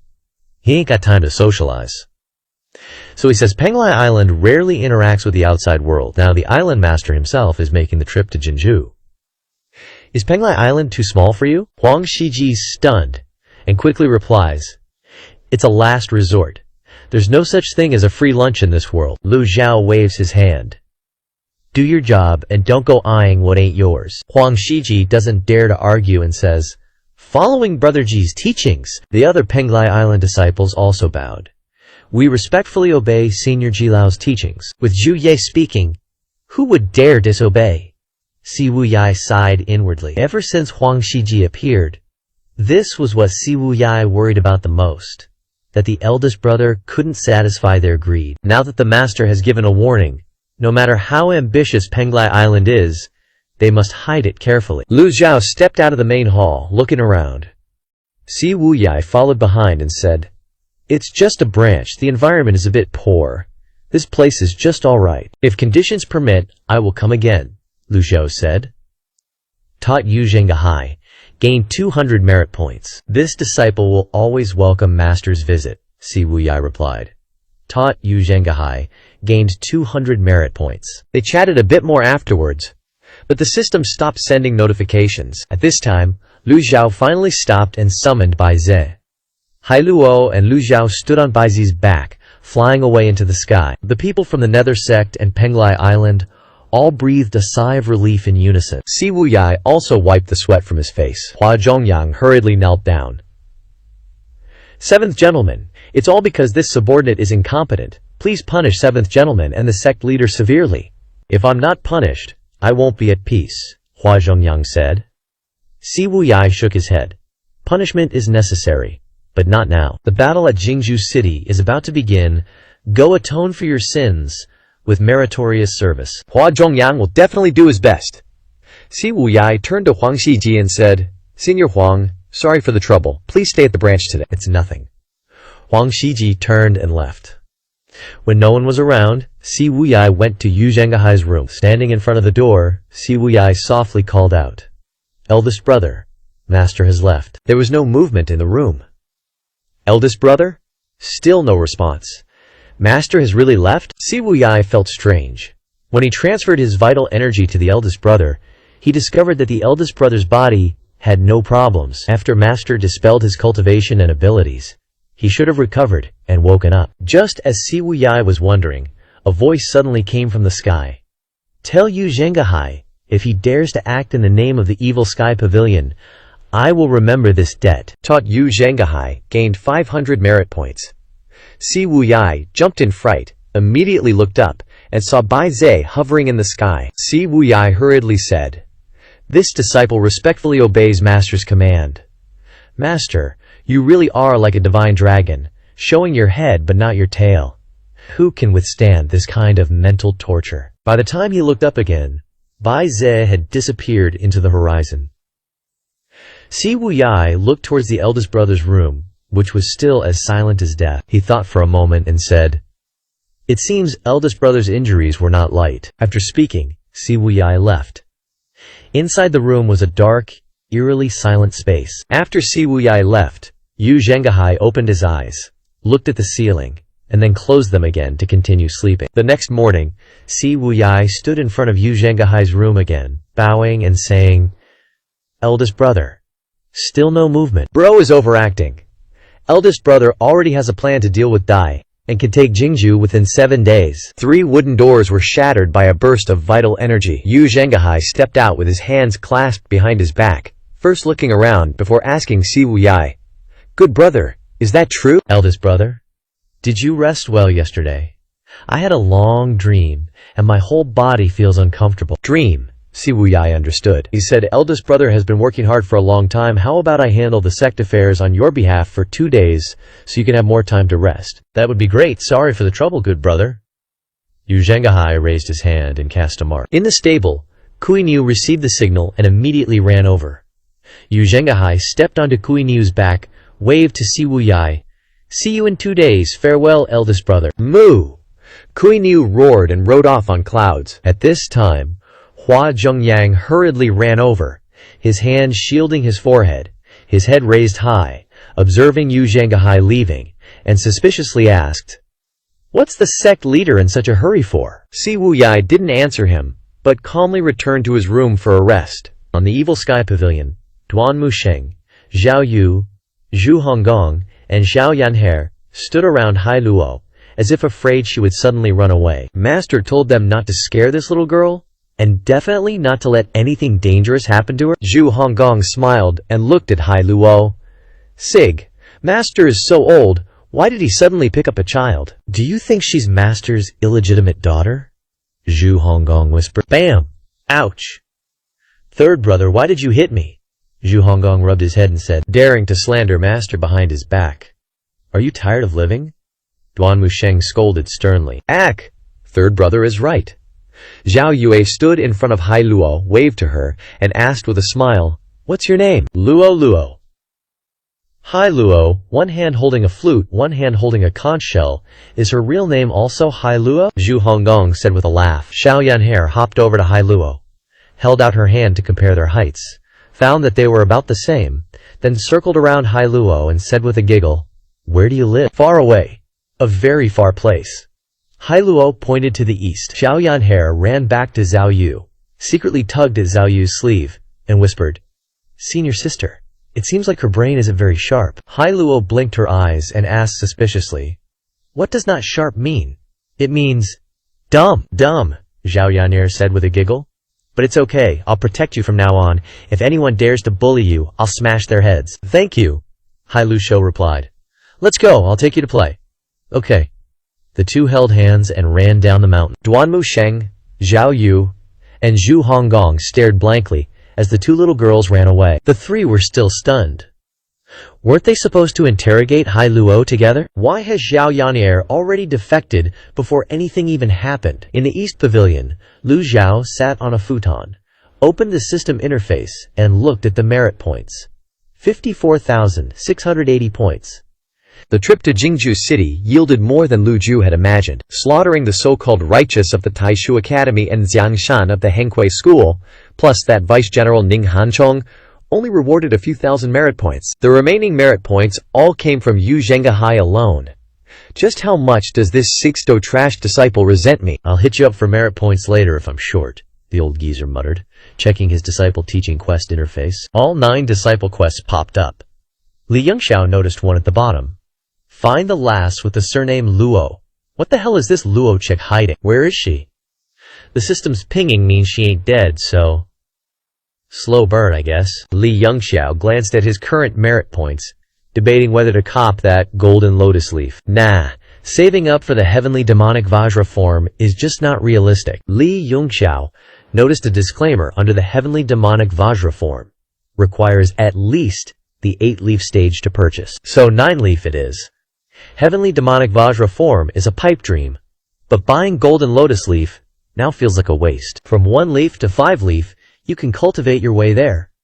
Better save these points for when SHT hits the fan. With that in mind, Li Yongxiao yelled, "Spin that wheel! Ding!" This pull cost 50 merit points and got him a reverse aging card. Not bad. But the next 10 pulls? Thanks for playing. Li Yongxiao noped out of the system interface. He placed his hands on his dantian, circulating his primordial energy through the 8 extraordinary meridians. The energy surged like a tidal wave into his dantian. Cultivation speed is faster than when he first got isekai. Li Yongxiao yeeted all distractions and focused on cultivating. Meanwhile, Hai La and Xiao Yanhe were off exploring. That's the East Pavilion, Master's crib. Don't bother him unless you want to get smacked. That's the South Pavilion, where the senior bros and sis live. Oh, and 3 old farts and 1 old hag. West Pavilion is where the other disciples and servants hang out. Plus, all the scriptures, techniques, and weapons are stashed there. Here's the North Pavilion. It's basically a haunted house filled with cursed objects, Zhao Yanhe explained. Hai La nodded, taking it all in. Behind the North Pavilion is the back mountain. Xiao Yanhe grabbed Hai La's hand and headed toward the back mountain. On a towering tree, the 2 girls spotted Yu Shangrong clutching the longevity sword, leaning against the trunk, scribbling in a journal, eyes gazing into the distance like he's contemplating his life choices. Who's that? Looks kinda sus, Hai La questioned. Zhao Yanhe snickered. Just ignore him. He's been up there for days. No sooner had she spoken than Yu Shangrong pocketed his journal, flipped around, and landed gracefully in front of them. Xiao Yanhe stuck out her tongue and bowed her head. "Second senior brother." Yu Shangrong smiled, patting her head. "Got a guest, eh?" "Hi, I'm Hai La." Hai La flashed a sweet smile. "Hai La, what a lovely name." Yu Shangrong complimented. Xiao Yanhe then tugged Hai La toward the back mountain, blurting out, "Second senior brother, Master brought her back and told us to take good care of her." "Master?" Yu Shangrong gave Hai La the once-over, finding nothing particularly special about her aside from her innocence. It's been ages since Maester brought someone back to the mountain. Why now? Before Yu Shangrong could ask, Zhao Yanhe and Hai La vanished into the depths of the back mountain. Yu Shangrong shook his head slightly, deciding not to overthink it. With a light tap of his toes, he soared toward the mountainside like a swallow. Pan Zhang and Zhao Qifeng just happened to walk by and exchanged glances. Another newbie? You better learn from your mistakes. No more causing trouble, got it? Got it. This time, I'll listen to you, bros, and if I see her, I'll run the other way. The 2 nodded in agreement and turned to leave. Night fell, and Li Yongxiao felt the energy in his dantian growing stronger by the second. Maybe because he's been relying on his avatar to boost his cultivation, the energy stored in his body hasn't been depleted. The longer it sits, the more there is. Could he use it to break through? Li Yongxiao wondered.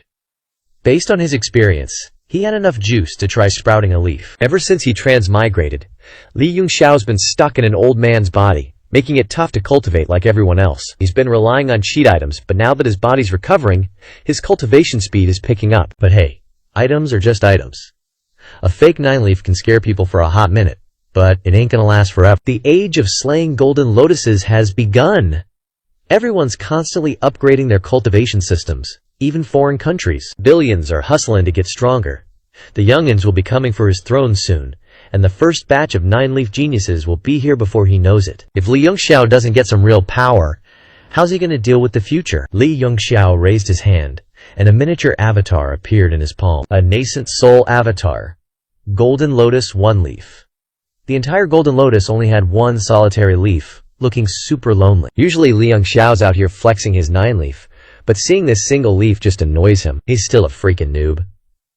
Li Yongxiao summoned the energy in his danshin, and the avatar immediately began to transform, golden halos appearing and merging into the Golden Lotus. Sprouting leaves is a meticulous process, like tending to a plant. When the nutrients and conditions are just right, the seed will sprout, and the more leaves that grow, the lusher the plant becomes. Li Yongxiao's often wondered. Many records talk about the 9-leaf and 10-leaf stages, and even mention a mysterious heaven realm beyond the nascent soul stage. So why is everyone stuck at 8-leaf? What earth-shattering secret is the 9-leaf world hiding? Among countless sages, someone must have found the answer, but they were all buried in the sands of time. At the same time, someone else was also trying to sprout a leaf. Emperor Liu Zhang, deep in secluded cultivation in the Eternal Peace Palace. The eunuch carried a tray of pills past layers of security and into the study. Your Majesty, the Northern Dipper Academy has just concocted a leaf-sprouting pill. The palace eunuch knelt respectfully on the ground, reporting in. Liu Shang sat cross-legged, slowly opening his eyes, looking towards the Kaye pill. Refining one Kaye pill requires a ton of manpower and resources. Dean Zihao said he'd already tried his best. The eunuch's voice trembled, unable to hide his fear. Liu Zhao was silent for a moment, then raised his hand, using his qi to grab the Kaye pill and send it flying. Relay my decree! The Beidou Academy must fully commit to refining Kaye pills. The imperial family will supply all necessary materials, no expense spared. Mobilize all forces, except for the imperial guards, to cooperate with them. Understood. The eunuch respectfully left the study, and the room returned to its previous silence. Liu Shang raised his hand, and a Dharma body appeared. Below the Dharma body was not a golden lotus seat, but 4 pieces of glittering golden lotus leaves rotating around it. Liu Shang nodded in satisfaction, then retracted his Dharma body and shoved the Kaye pill into his mouth. Just as he was about to enter a cultivation state, Liu Shang suddenly opened his eyes wide and shouted, "Guards!" A eunuch jumped in fright, rushing into the study. He stumbled and fell to the ground, looking up at Liu Shang, who was fuming. "Yo, your Majesty! The medicinal effects of the Kaye pill are insufficient." "What's the deal?" Liu Shang questioned. "Your Majesty, this Kaye pill was personally refined by Dean Zhao, personally placed in the box, and then sent in. That's one of the Kaye pills with the best effect," the eunuch replied nervously. Liu Shang frowned, suspicious. Could it be that his cultivation has increased, making it more difficult to advance? But the effect of that pill was unbelievably bad. After a moment of thought, Liu Shang said, "Withdraw." "Yes." The eunuch was also suspicious, but dared not ask more, quickly retreating. Outside the Beidou Academy grounds, a disciple carried a bucket of manure, pinching his nose, walking quickly, muttering, "Make way, make way!" The other disciples pinched their noses and avoided him. "Damn it, that stinks. What kind of job are you doing? Why didn't you wait until there were fewer people to dump the manure?" The disciple looked up and chuckled, saying, "Oops, sorry, I've never seen you before?" A disciple with a long face approached. "I'm a newbie, so I got stuck with this job." "Really? Let me see your token." In the past, this disciple wouldn't have bothered with such things, but now the Beidou Academy is in a critical period, with strict discipline. No negligence can be allowed. All disciples entering and exiting must be strictly checked. "Sure." The disciple carrying the bucket of manure took out a token from his pocket and handed it to him. "Ri Xiansheng? Why does this token look brand new?" "It's gotta be new, because I just made it." "Huh?" Swoosh! A cold light flashed, and the Levi hook swept across his neck. Ming Shi Yin used one hand to cover the disciple's mouth, dragging him into the dense bushes by the roadside, still carrying the bucket of manure in the other hand. A moment later, in a forest more than 10 miles from the Beidou Academy, Ming Shi Yin held a pill in his hand, sniffing it. "Holy crap, that stinks!" "Nah, the manure bucket stinks." "This is the Kaye pill? Can someone who hasn't severed the Golden Lotus use this? Such a big Beidou Academy, and I only got one pill. So stingy." Ming Shi Yin didn't take the Kaye pill, but wrapped it up and left. Not long after, inside the Beidou Academy, all 10 pill refining rooms were in chaos. Hundreds of disciples floated in the air, searching the entire academy. A moment later, the disciples gathered outside the pill refining room. "Dean, can't find it! We've searched every direction, east, west, south, and north, very thoroughly, but it's nowhere to be found. The last pill must have been swapped out." As soon as the disciples finished reporting, Zhu Yukai frowned, so angry that his eyelids twitched. "These shameless rats are too arrogant." "Dean, calm your anger," the crowd exclaimed. Zhu Yukai tried to suppress his anger, saying in a deep voice, "Seal off the news. This never happened. Submit to my order." "Yes," the Beidou Academy disciples bowed in response. At Dong Pavilion, Lu Jiao watched the light circles merging into the golden lotus, feeling his dharma body growing stronger. Finally, a lotus leaf appeared on the golden lotus, emitting a dazzling light. Success! The light gradually dissipated, and the two lotus leaves began to slowly rotate. Honestly, this was the first time Lu Jiao relied on his own cultivation to manifest a leaf. This made him feel even more joyful and proud than when he used a prop card to buy a dharma body. After half a day, Lu Jiao officially became a two-leaf nascent divinity realm cultivator. At this moment, Lu Jiao opened the system interface to check the price of the prop cards, and sure enough, all types of cards had increased by 1,000 points. The current price was no longer suitable for using prop cards. Anyway, Lu Jiao also had the extraordinary power of the heavenly book. As long as he kept comprehending it, he could use it to replace the cards. For a fatal blow, unless it was a life-saving moment, he would have to use the prop card, no matter how expensive it was. Lu Jiao looked at the price of Golden Lotus Leaf Manifestation again. 50,000 points. Should he just buy it? What's more important than increasing his cultivation? But the problem is, if he used up his merit points now, it would be even more difficult to buy Golden Lotus Leaf Manifestation later. The initial leaf manifestation stage isn't too difficult. If he could achieve it through cultivation, he shouldn't waste merit points. Gotta hold back. Lu Jiao stood up, walked back to the reading table, and examined the map of the ancient land. He suddenly noticed a drawing of an island appearing in the northeast area. Lu Jiao's heart stirred. Is the map hinting at Penglai Island? Could it be where the woman surnamed Luo resides? Lu Jiao recalled what sect leader Huang Shiji had mentioned about the woman surnamed Luo. Could it be that he knew news about this person and was deliberately hiding it? Coincidentally, Huang Shiji also advanced to 8 leaves 300 years ago. Could it be that he was also helped by the woman surnamed Luo? The more he thought about it, the more likely it seemed. Lu Jiao then opened the system interface to check the mission board. At this time, a new mission appeared. Find the Earth Book. Open the scroll. Earth Book scroll opening? Until now, Lu Jiao had mastered 4 types of heavenly book divine powers. Sound attack, the mass subjugation. Sound attack that attacks a wide area. Law annihilation wisdom that imitates other divine powers.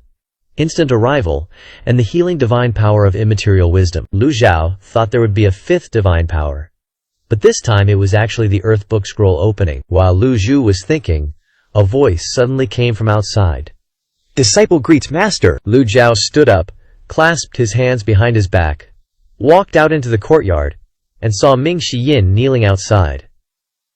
Lu Jiao glared and said, "You know the way back? This guy is like a street urchin, always running around." Ming Shiyin glanced around, and seeing that his master didn't seem angry, he said, "Disciple just took a trip to the Big Dipper Academy." Big Dipper Academy? Lu Jiao was suspicious. Ming Shiyin presented a perfected leaf opening pill with both hands. Disciple found this. A top-grade leaf opening pill. Disciple deliberately brought it back to show filial piety to you.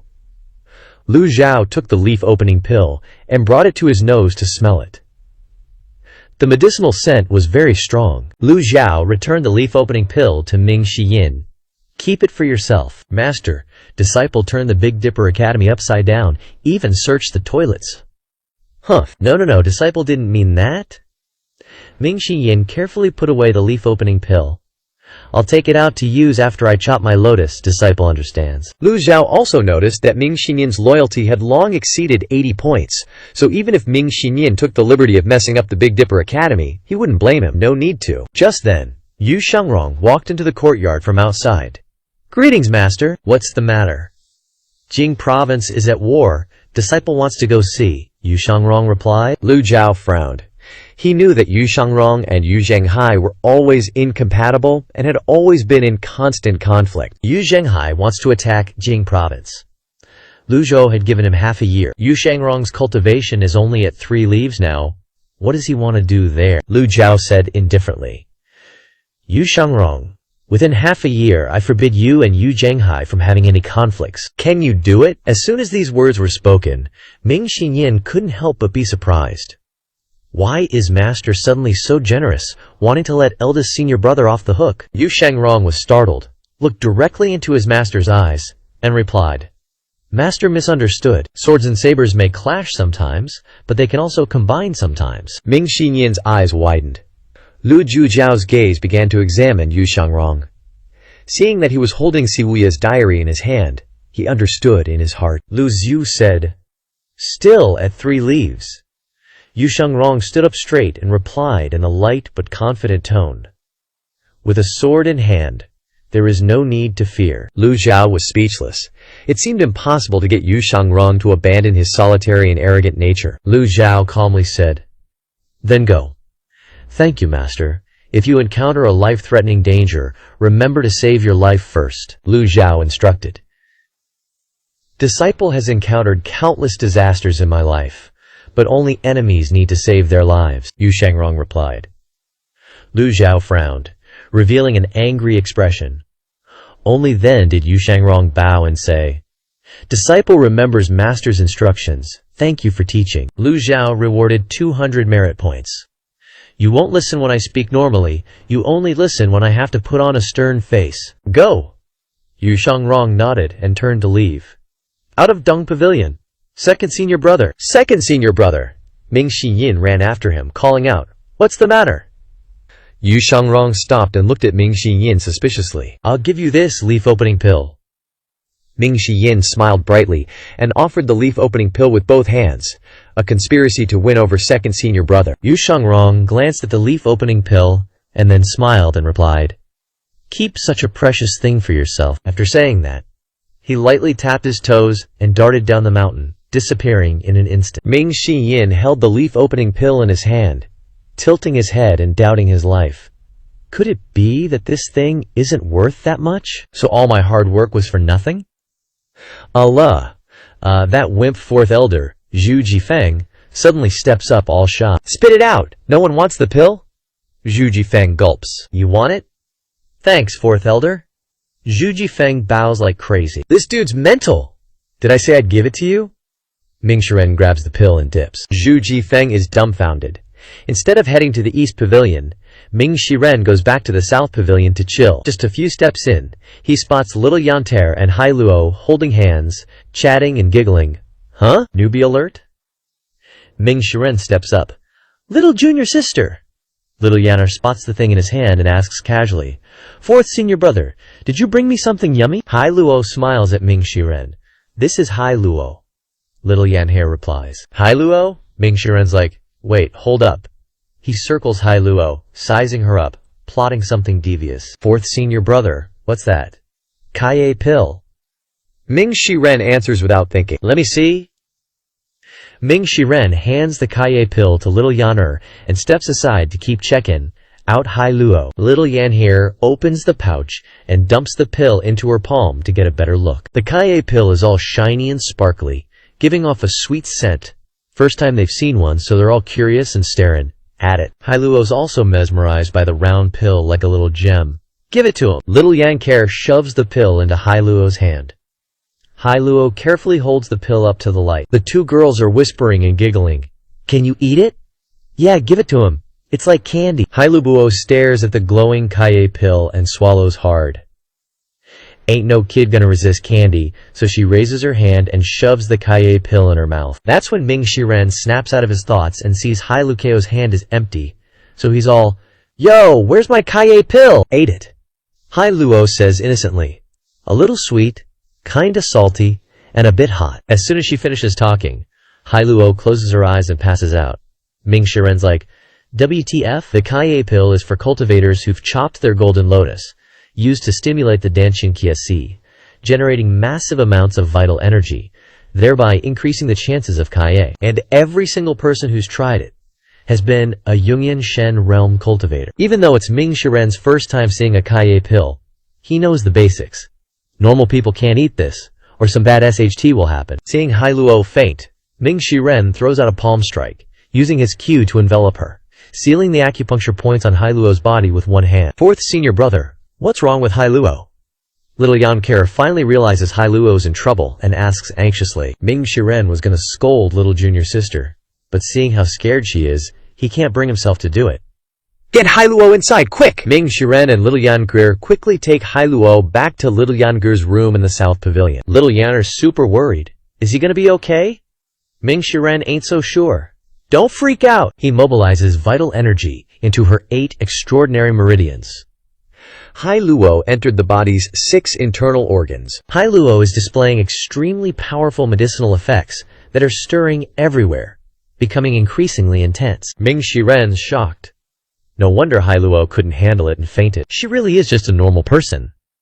Ming Shiren says in surprise, if Hailuo had ever cultivated, Ming Shiren would have a way to handle it. The vital energy produced by the medicinal effects is guided by them into the Dantian Qi Sea, helping Hailu Bao break through and turn danger into safety. But Hailu So's just a regular person, and the medicinal effects don't know where to go, so they're just running wild through her organs. This ain't good. All medicines have side effects, and even cultivators get tortured when they take this pill. And they're all body tempering realm, so their bodies are already super strong. Ming Shiren doesn't say much, keeps channeling vital energy. Wait, is it being produced? Ming Shiren suddenly feels all the vital energy rushing towards Hailuo's Dantian Qi Sea. This will endanger Hailuo's life. Ming Shiren immediately uses vital energy to stop the medicinal effects from entering the Dantian Qi Sea. Just then, Hailuo cries out in pain, blood trickling from the corner of his mouth. Little Yanar jumps, urgently saying, Fourth senior brother, I'll go find Master. I gotta go find Master! Ming Shiren doesn't stop her, just focuses on protecting Hailuo. Little Yangare runs off to beg Master for help. Ming Shiren is going all out to save this kid. Saving someone is way harder than killing them, especially when SHT like this happens. It ain't long before Ming Shiren is drenched in sweat. Not long after, Lu Jiao shows up at the South Pavilion. Boom! Lu Zhu waves his sleeve, his tough energy shatters the door, and he steps inside. Master! Ming Shiren says sheepishly.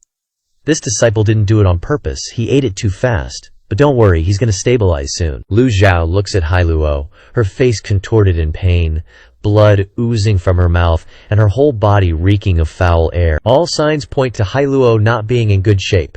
Get out of the way! Yes, sir!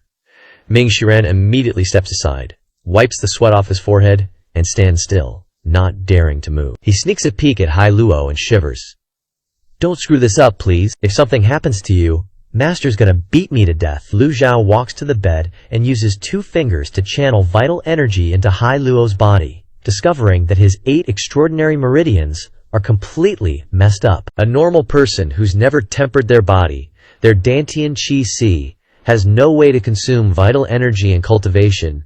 The end result is exploding and dying. At that moment, Lu Zhao's 5 fingers glow with a blue light.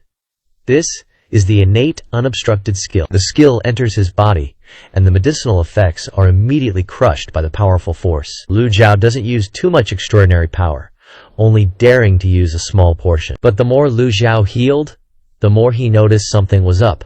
Wait, hold up! Ming Shiyin was anxious, quickly pulled little Yuan here aside, and asked in a low voice, where the hell did this kid come from? Little Yuan Care honestly recounted everything. When Ming Shiyin heard that Hailuo was just a normal person, he became even more worried. Just then, the blue light in the room suddenly intensified.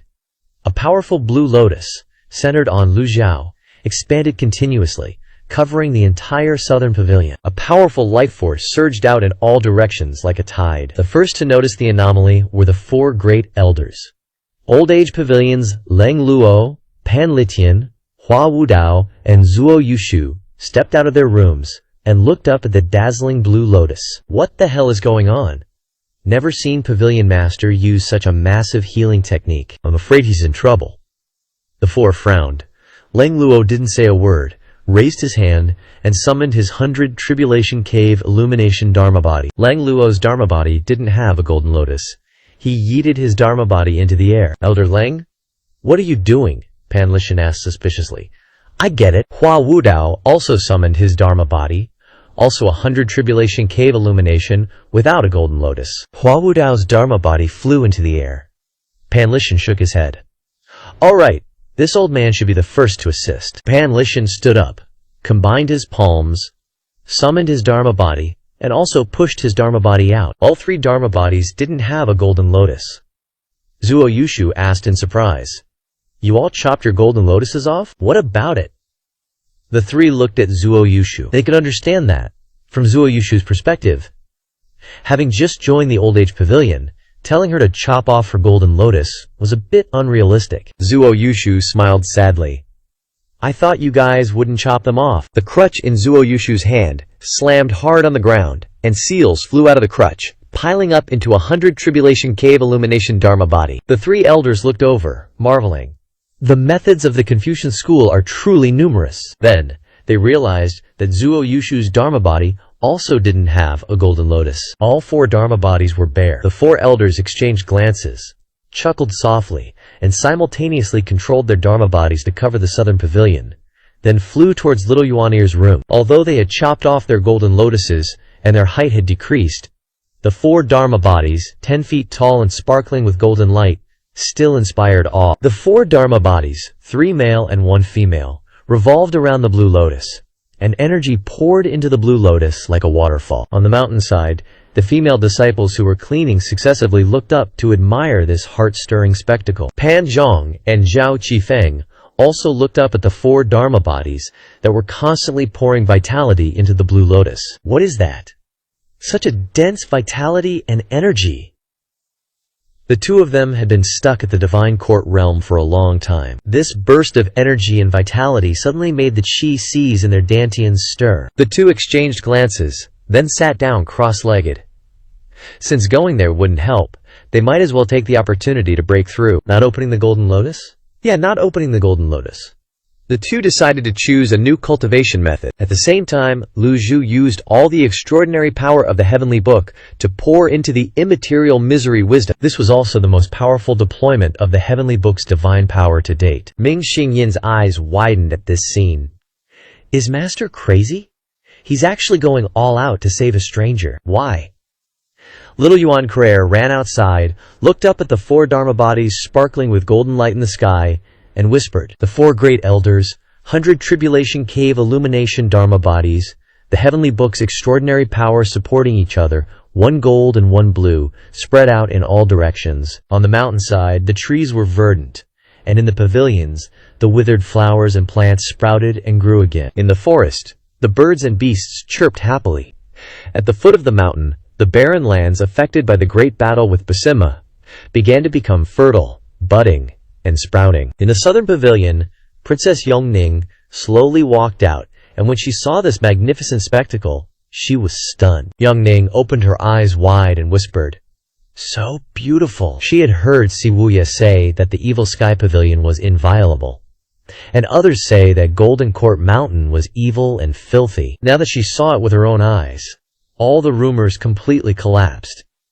If possible, she wanted to abandon her identity as a princess and stay here forever. The cultivators around Golden Court Mountain stopped to watch. The farming people also stopped their work and gazed at the distant scene. Even if they couldn't see clearly what was happening, the dense golden and blue light usually represented good things, and a sense of awe arose in their hearts. The blue lotus had now covered the entire Evil Sky Pavilion. I can't hold on anymore. Hua Wudao was the first to give up. Keep persevering, Lang Luo said. Who the hell is Pavilion Master saving that's causing such a big commotion? No matter who it is, our purpose is to assist the Pavilion Master. The four nodded in agreement. At this moment, their faces were covered in sweat. Maintaining the 100 Tribulation Cave illumination Dharma body was a very tiring and energy-consuming task. It was already rare for them to persevere until now. A moment later, the bodies of the four great elders began to sway. Lang Luo said in a deep voice, follow my command, retreat at the same time. If we continue, we will exhaust our energy and will definitely suffer a backlash. Understood. Lang Luo's Dharma body slowly moved. Lu Zhu sensed the movements in the sky and knew that the extraordinary power in his body was almost exhausted. Success or failure depends on these final seconds. The extraordinary power used up can be comprehended and replenished later. But if this kid dies, the secrets on her body will be buried forever. The heavenly book's divine power reached its peak. The 4 Dharma bodies retreated simultaneously. As soon as they retreated, a lotus leaf suddenly appeared around each Dharma body. Kai-ye. The elders all Kai-ye. The 4 Dharma bodies simultaneously Kai-ye, once again stepping into the first leaf of the nascent divinity realm. From the outside looking in, the scene was extremely magnificent. Originally 3 meters tall, the 4 Dharma bodies simultaneously grew to 6 meters. The 4 great elders were overjoyed. Keep going without Dabio? They wondered. Does the breakthrough in cultivation mean they can continue what they were doing? But at this moment, Zuo Yushu suddenly spoke up. No need. She retracted her Dharma body and said, "The sect master has stopped." The others also sensed that the sect master had stopped, so there was no point in them continuing. After the 4 of them retreated, the blue lotus also dissipated. The elders retracted their Dharma bodies and immediately sat down to regulate their breathing. Simultaneously breaking through were Pan Zhong and Zhao Qifeng. Only they were advancing from the divine tribunal realm to the nascent divinity realm. Although their current cultivation is on par with the elder generation, their true strength is worlds apart. The commotion when the 2 of them broke through was completely overshadowed by the blue lotus. Even so, they are now both in the nascent divinity realm. In Zhao Yanhair's room in the southern pavilion, all movement had completely stopped. Lu Zhao had tried his best, stroking his beard while looking at Hai Lu Zhao, using 2 fingers to check the pulse on her wrist. Lu Zhao suddenly frowned, startled by the enormous commotion just now. Ming Xinyin immediately knelt down and said, "This disciple knows his mistake. This disciple didn't intentionally harm her." Zhao Yanhair sobbed, wiping away her tears. Lu Zhao looked at the 2 of them and scolded, "Shut up! Stop making noise, yes!" The 2 hurriedly shut their mouths. Lu Zhao didn't have time to listen to his 2 disciples crying and complaining. He was extremely shocked to discover that all of Hai Lu's 8 extraordinary meridians were unblocked, and her Dantian and Qi Si were open. How could this be? Lu Zhao thought he was seeing things and checked again. Only then was Lu Zhu certain that Hai Luo was now a 5th aperture mysterious enlightenment realm cultivator. No way, dude! Normally, cultivators have to go through the body tempering stage, including training the physical body, bones, skin, and tendons, and refining all the 8 extraordinary meridians. After the body has been tempered, the cultivator can enter the mysterious enlightenment realm. After opening the 5 apertures in the mysterious enlightenment realm, the senses become much stronger. The human body is a container. The higher the quality of the container, the more it can withstand the ravages of primordial qi. Primordial qi can condense into gang, and raising a hand or foot can create gang qi for protection. This is the cultivator's entry level. No one can skip this initial body tempering step. Yet Hai Luo is a born mysterious enlightenment realm cultivator. Just now, Lu Zhu used the celestial book of the divine mystery to protect Hai Luo's 8 extraordinary meridians. But that was just protection. He couldn't help her temper her body, nor could he cultivate for her. Yet now Hai Luo has suddenly become a mysterious enlightenment realm cultivator from a mortal. How can this be explained? What the hell is going on? Ming Xinyin knelt on the ground, not daring to say a word. Zhao Yanhair looked at Hai Luo lying on the bed, no longer crying, and pondered for a moment. Lu Zhao had to give up. Even with his thousands of years of experience, he couldn't explain it. Lu Zhao stood up and muttered, "Inconceivable." Ming Xinyin raised his head and asked doubtfully, "Master, how is she?" Seeing that Lu Zhao only frowned and didn't answer, looking at Hai Lu Zhao, who was breathing very steadily and didn't seem to be in any danger, Ming Xinyin got up and went to the bedside, placing 2 fingers on her wrist to take her pulse. Suddenly, Ming Xinyin's eyes widened. Holy crap! Ming Xinyin didn't believe it and checked again with his left hand, but the result was still the same. Mysterious enlightenment. Ming Xinyin immediately jumped back, extremely vigilantly saying to his master, "Master!" Could she be a spy sent by other sects, deliberately concealing her cultivation and strength? Without waiting for Lu Zhao to say anything, Ming Xinyin shook his head in denial. "No way! Spies can't only have mysterious enlightenment realm cultivation." Zhao Yanhair asked in surprise, "4th senior brother, is Hai Luo dead?" "She's not dead, but she's now in the mysterious enlightenment realm?" Ming Xinyin replied. Mysterious enlightenment? Skipping the body-tempering stage and directly entering the mysterious enlightenment realm. Lu Xiao still couldn't understand why Hai Luo had directly entered the mysterious enlightenment realm. What a strange thing in the world. This girl, if she were a modern person, would be even more terrifying than those students who skipped grades. Skipping grades is just learning faster than others, but still going from basic to advanced. But Hai Luo is completely different. Skipping the body-tempering step and entering the mysterious enlightenment realm. Even someone with top-notch talent like Xiao Yanhe couldn't do such a thing. While Lu Xiao was still thinking, the four elders entered the courtyard. "Greetings, sect master," Lu Ju said indifferently. "Everyone, come in." The four elders entered one after another, looking around at Hai Lu Ju. "What happened?" Zuo Yushu asked doubtfully. Let me tell you." Ming Xinyin raised his hand, his face clearly showing that he was the most skilled storyteller. Ming Xinyin went in front of the four elders and cleared his throat. "Genius! Super genius! Super duper genius! Born mysterious enlightenment realm. Don't look at me with that, you're mentally ill, look. Seriously, if you guys think I'm mentally ill, I also think you guys are mentally ill." The four elders were dumbfounded, not understanding anything. Finally, Ming Xinyin told the whole story. The four of them were amazed to hear this, that there really are people in this world who can enter the mysterious enlightenment realm without tempering their bodies. The four of them stepped forward to check Hai Luo's meridians, then frowned in thought, unable to figure it out. Lu Zhao stroked his beard and looked at the four elders. "Elder Pan, any clues?" "This." Pan Lishan's old face twitched slightly. "Elder Leng must know something. This old one wouldn't dare to show off." Leng Luo said in a deep voice. "Elder Hua, you answer." "I think it's better for Senior Zuo to speak." Hua Wudao immediately passed the buck to Zuo Yushu. Zuo Yushu raised an eyebrow. "The three old geezers are bullying an old lady? Aren't you ashamed?" "They really have no shame." Even so, Zuo Yushu still had some insight and said, "This old one doesn't think she skipped body-tempering realm." Everyone turned to look at Zuo Yushu.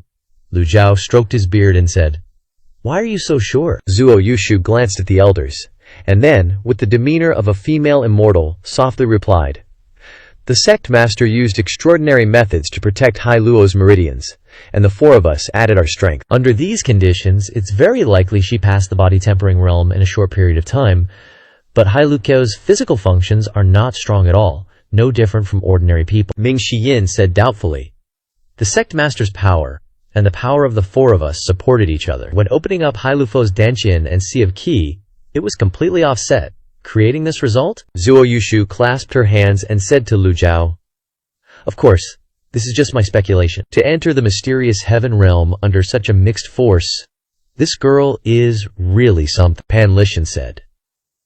"So, is this girl a cultivation genius that's hard to come by in 1,000 years?" Zuo Yushu replied. "That's right." Ming Xinyin glared at the four elders. "Showing off your cold faces for so long, isn't your conclusion the same as mine, in the end?" At this moment, Hua Wudao walked up to Lu Ju, bowed and said, "Sect Master, I am willing to take Hai Luo as my disciple, wholeheartedly teach her everything I've learned in my life, without holding back anything." "Please, Sect Master, grant my wish." Leng Luo laughed when he heard this. "You want a little girl to follow you to learn your turtle-style fighting?" Leng thinks this little girl is very suitable for learning the Taoist art of concealment. Leng guarantees she will definitely become an 8-leaf expert. Pan Lishan disdainfully said, "This old one doesn't see any difference between the Taoist art of concealment and turtle-style fighting. Hai Luo has this kind of talent, so she should learn my Vajra fist. What's so great about 8 leaves? This old one even expects her to step into 9 leaves." Zuo Yushu entered the Demon Heaven Pavilion later than these 3 old geezers. Seeing such a rare talent, she couldn't help but say, this old one, before she could finish speaking. Lu Zhao raised his hand to stop her. "Enough." The room suddenly became quiet. "You're already fighting over disciples?" Lu Zhao's eyes swept towards the 4 elders, and all 4 of them were silent, no longer daring to speak. "Hai Luo's matter. This seat has its own arrangements. Everyone, disperse." The 4 elders obediently bowed and left the South Pavilion. As soon as they went out, all 4 of them sighed and shook their heads. "Such a genius can't become my disciple, what a pity." Pan Lishan sighed. "Don't think about it anymore. With the sect master here, how can it be our turn? The other three nodded in agreement and were slightly startled. This makes sense! How could they forget this point? In the room, Lu Zhou glanced at Hai Luo lying on the bed. True, he also intended to take her as a disciple, but taking in disciples doesn't bring any benefits, and it also distracts attention. Lu Jijiao followed the procedure of Qi Tiandao for accepting disciples. The 9 great disciples were all related to that poems. So will the 10th disciple named Hai Luo escape the original trajectory? Take care of her, Lu Zhao ordered. Disciple obeys. First, figure out the secrets on Hai Luo's body, then we'll talk. Why can't the Eye of Truth detect her? Why is she a natural Tongshuan realm cultivator? Where did she come from, and where is she going? 2 days later, Jingzhou City erupted in war, supported by Penglai's sect. Under the leadership of Yu Zhanghai, the Nether sect went all out to attack the city. 2 great 8-leaf experts, Huang Shiji and Yu Zhanghai, along with Hua Zhongyang and many other experts, attacked Jingzhou City. Jingzhou was in chaos. In less than 3 days, the defending army was repeatedly defeated, and the Nether sect took the opportunity to occupy the general's mansion. In the general's mansion, Yu Zhanghai was in a much better mood. This time, defeating Wen Shu was thanks to Shiji Bro's assistance. Yu Zhanghai said to Huang Shiji sitting next to him. Huang Shiji waved his hand and replied, I just got lucky. Sect leader Yu's move, Saber shakes the mountains and rivers from the great dark heaven scripture, really opened my eyes. The world says Yu Zhanghai's cultivation is very high, but very few people have seen him make a move. Huang Shiji had to admit that even though he was also an 8-leaf, it would be difficult to defeat Yu Zhanghai. If Shiji Bro has any requests, just say it.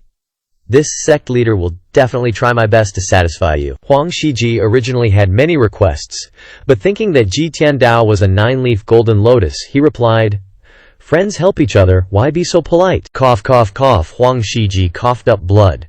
Shiji Bro, are you okay? That old thief Wen Shu is really hateful. Couldn't beat me head on, so he played dirty with a sneak attack. At this moment, Hua Zhongyang strode in from outside, clasped his hands and said to the two, Reporting to the sect leader, we have searched every corner of the formation, but we can't find that old thief Wen Shu. Hearing this, Yu Zhanghai said in a deep voice, Even if we have to dig 3 feet into the ground, we must find him for this sect leader. Following the sect leader's orders, Hua Zhongyang bowed.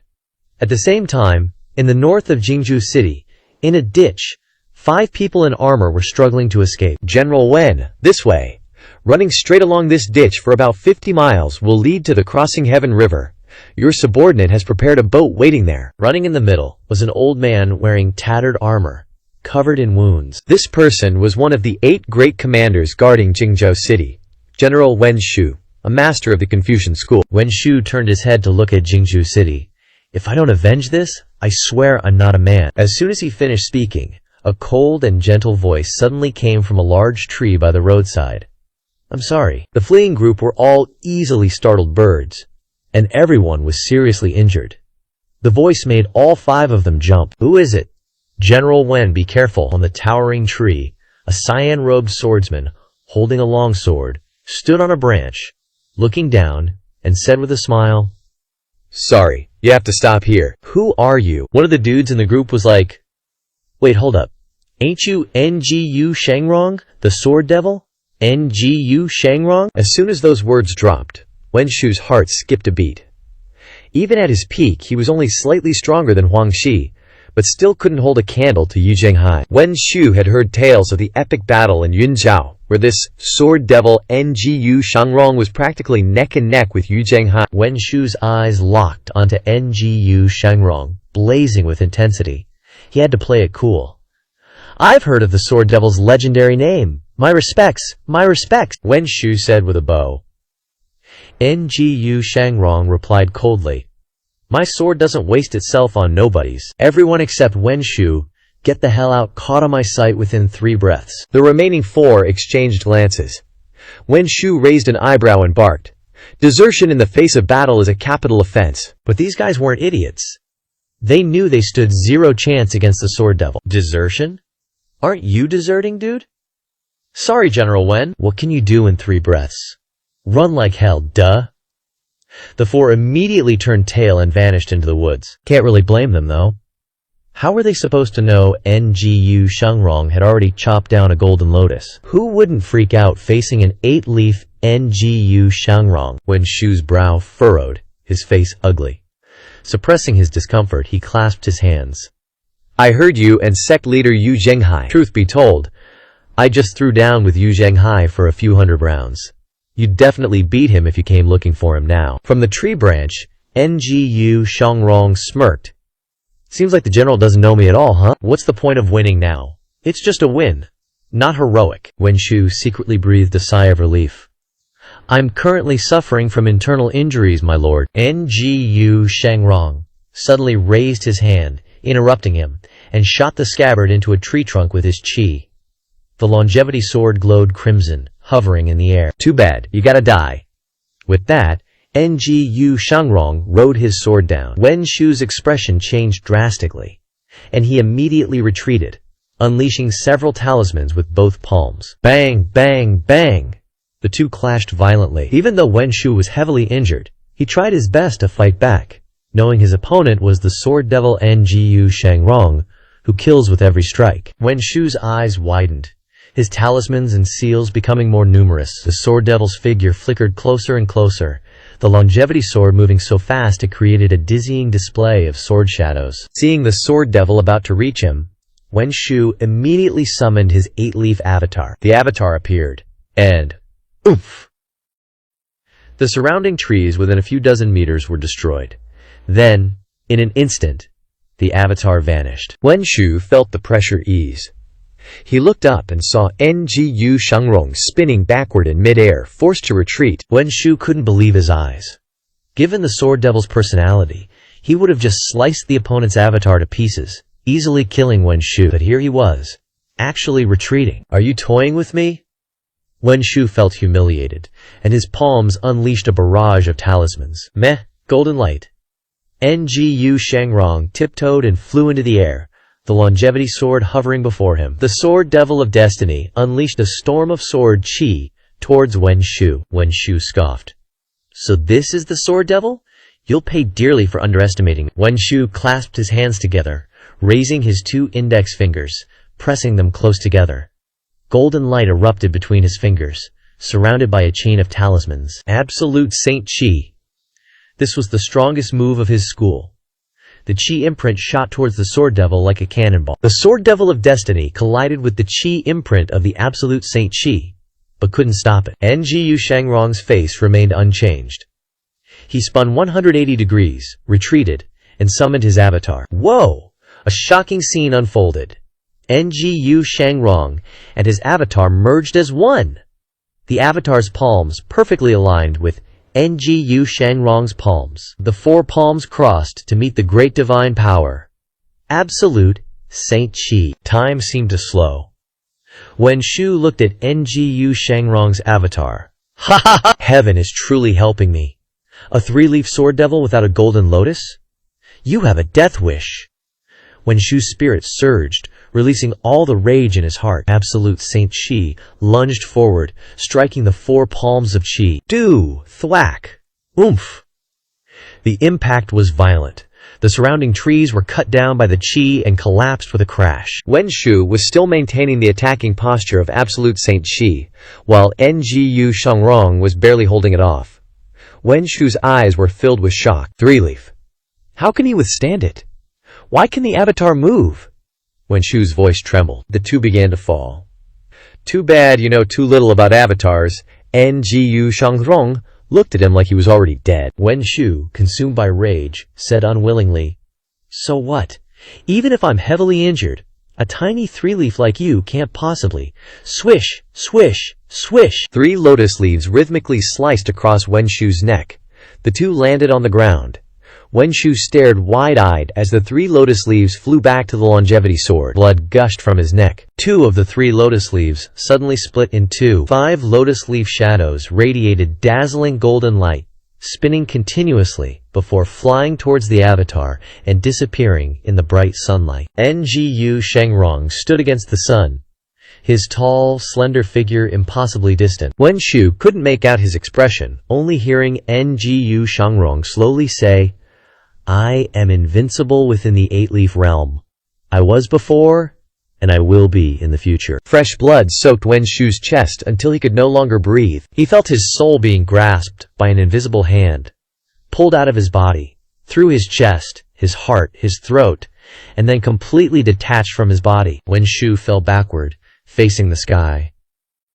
Sunlight shone on Ngu Shengrong's body, casting a shadow on the ground, revealing his calm composure. Having seen too many corpses, Ngu Shengrong didn't hesitate. He slightly raised his hand, and the scabbard, stuck in the trunk of an ancient tree, shot out and covered the longevity sword. Ngu Shengrong then suddenly remembered his previous words. He seemed to have forgotten to exclude his master. He had just exhausted the extraordinary power in his body. At this moment, Lu Zhu, who was comprehending the heavenly book, suddenly received a system notification of 1,500 merit points, causing him to be puzzled. Among the 9 great disciples, only Ngu Shengrong had the opportunity to kill a great cultivator. Yu Zhenghai hadn't returned to the Demon Heaven Pavilion yet, and Ye Tiangxian had already been expelled from the sect. Wait, hold up, there's also Ming Xiyin who's got skills in the Shuntian abode. He offed a 5-leaf using his 3-leaf cultivation. Too bad Ming Xiyin still playing nice in the MOTC. Who else could it be besides Yu Shengrong? Dude's a 3-leaf with the experience and skills of an 8-leaf. Killing a 5-leaf is no biggie for him. Figuring it out, Lu Zhu closes his eyes and keeps on comprehending the heavenly book. Jingzhou City's lost its former glory after the battle. The streets are crawling with underworld sect followers. Besides some collapsed buildings, the city itself isn't too damaged overall. With 8-leaf cultivators going at it for days, it wouldn't be weird if the whole city was wrecked. Looks like the 8-leafs were fighting carefully, making sure not to mess up Jingzhou City too much. Also, the formation took some of the damage. The city walls are covered with underworld sect disciples. All that's left are the bodies of the city's soldiers, attracting flies and ants everywhere. The Jingzhou City formation is controlled by the underworld sect cultivators. From one end of the street to the other, it's all drenched in blood. Inside the general's mansion, Yu Zhenghai, Si Wuya, and Huang Shiji are brainstorming their next move. Bro, Liangzhu, Yizhu, and Jingzhou are all under the underworld sect's control now. Are we heading north next? Yu Zhenghai asks. Si Wuya is about to answer when Hua Zhongyang suddenly barges in, reporting, "Sect Master, we found Wenshu's head at the north gate." The 3 of them jump up, looking shocked. Huang Shiji frowns. "Who did it?" Hua Zhongyang shakes his head. "Unknown." Yu Zhenghai says, hands behind his back, "Anyone who can kill Wenshu must be an 8-leaf expert." Did they leave anything else behind? Only Wenshu's head, but the cut mark suggests the killer used a sword. Hua Zhongyang says, "A sword master." Yu Zhenghai bursts out laughing. "Justice prevails. Evil gets no love. If I ever meet this brave hero, I'll definitely thank him." Yu Zhenghai shakes his head, looking regretful. Hanging Wenshu's head at the north gate is clearly helping the underworld sect. Huang Shiji says, "Sect leader Yu's following the will of the people. This world will belong to the underworld sect sooner or later." Hua Zhongyang adds, "This subordinate sent people to scout the North City area. The battlefield shows that Wenshu unleashed a lot of power, but the opponent's swordsmanship was too good, not wasting a single bit of sword energy." Si Wuya's confused. "Second senior brother? Who else could do this?" Yu Zhenghai shakes his head. "Bro, I already badly injured Wenshu. If it was second senior brother, Wenshu wouldn't even have a chance to fight back. It's definitely not second senior brother. Besides, he wouldn't attack someone who's already badly injured." Everyone nods in agreement. Si Wuya was about to mention chopping the golden lotus, but then shuts up. Now's not the time to bring it up. The big picture comes first.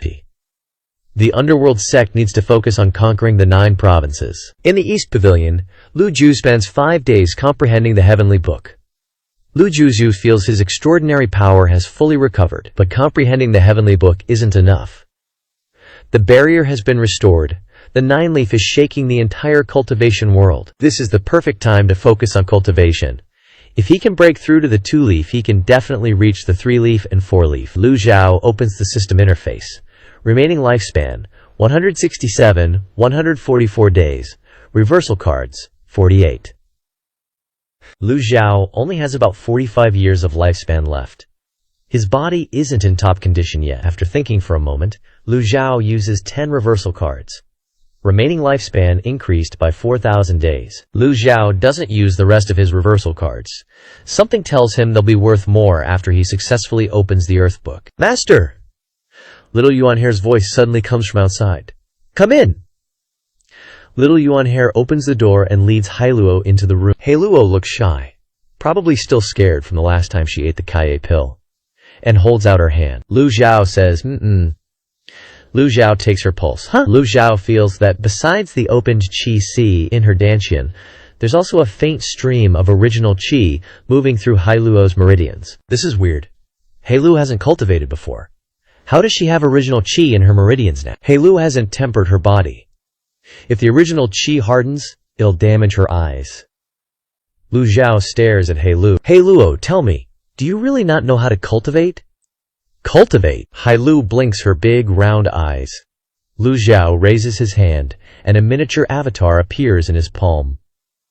Under the avatar is a golden lotus, with 2 rotating lotus leaves. Little Yuan Sir doesn't find it strange. Master's good at controlling all kinds of avatar realms. What's so weird about that? This is cultivation, Lu Zhao says. I've seen it before. Hailuo tilts her head and replies, Really? 8 lotus leaves, 9 lotus leaves, and 10 lotus leaves. Hailuo points at Lu Zhu's avatar, happily saying. Lu Zhu's shocked. Where? Hailuo shakes her head, murmuring, Can't remember. I think I saw it in a dream. Lu Zhao's speechless. Seeing it in a dream counts? WTF? Seeing that Hailuo's back to normal, except that her 8 extraordinary meridians have been opened, Lu Zhu calls out, Yuan Share, disciples here. Tell everyone that for the next 6 months, they need to focus on cultivation. Whether or not they chop the golden lotus is up to them. The disciples of the MOTC will help each other improve. Second, no one is allowed to teach Hailuo how to cultivate in any way, shape, or form. Little Yuan Care understands the first thing, but the second thing leaves her confused. Little Yuan Hair is about to ask when Lu Zhao says, If there's nothing else, you may leave. Disciple obeys. Little Yuan Jie leads Hailuo out of the East Pavilion. Lu Zhao keeps thinking, if 9-leaf or 10-leaf cultivators really exist, where are they now? The 10-leaf has only existed in ancient texts, the Celestial Vajra. Lu Zhao opens the system interface and checks the price of the Celestial Vajra avatar. 500,000 merit points. To buy the Celestial Vajra, I need to reach 9-leaf cultivation first. It's clear that this path is still very far away.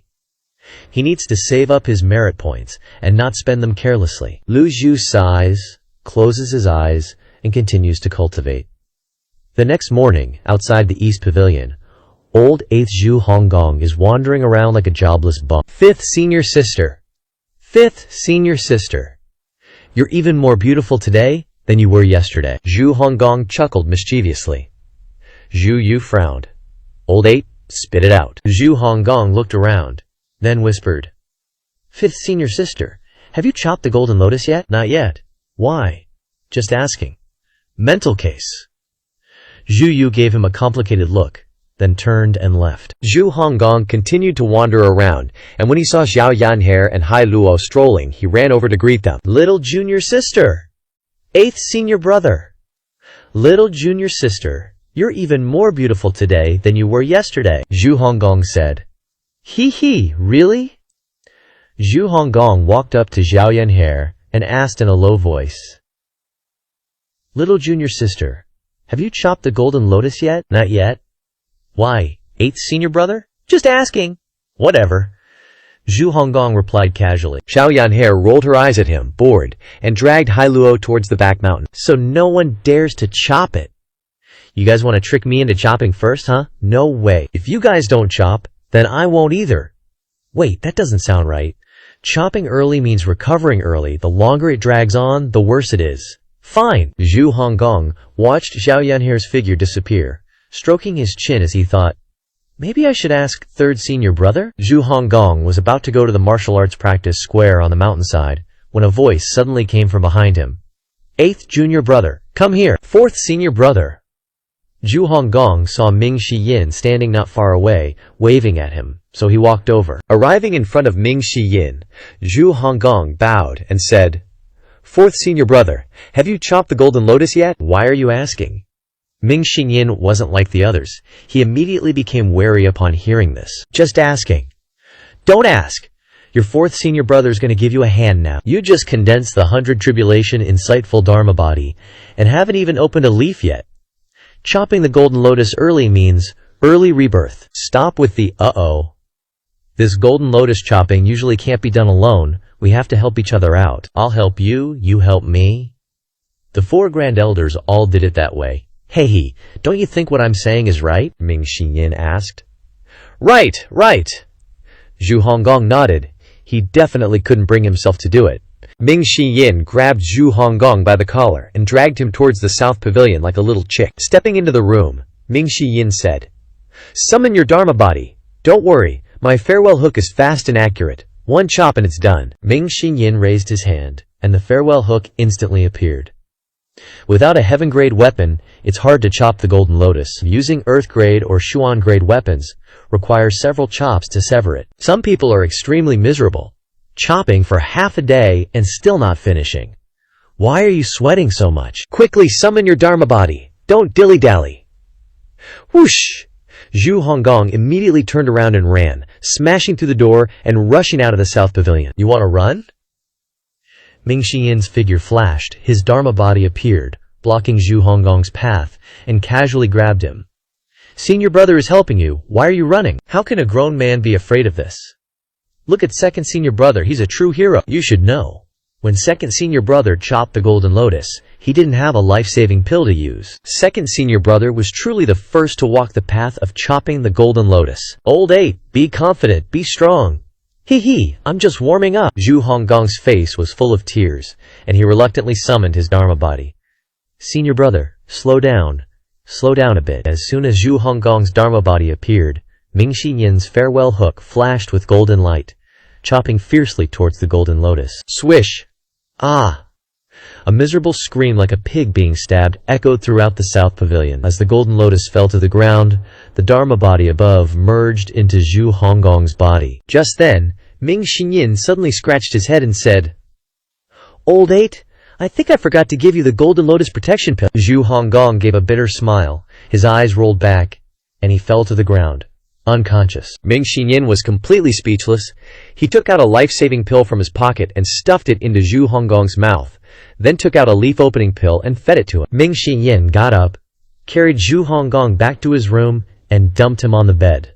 Lucky you, you're getting all the results of the Beidou Academy's new research. This leaf-opening pill isn't as good as the one Hai Luo ate, but it's still very effective, and using it together with the life-saving pill can help you open your first leaf. Ming Xinyin waited in the room for a while, and when he saw that Zhu Honggong's condition had stabilized, he turned and left. As soon as he left the room, Ming Xinyin saw Panzhong and Zhao Jifeng sneaking past. "Hey, wanna chop the golden lotus?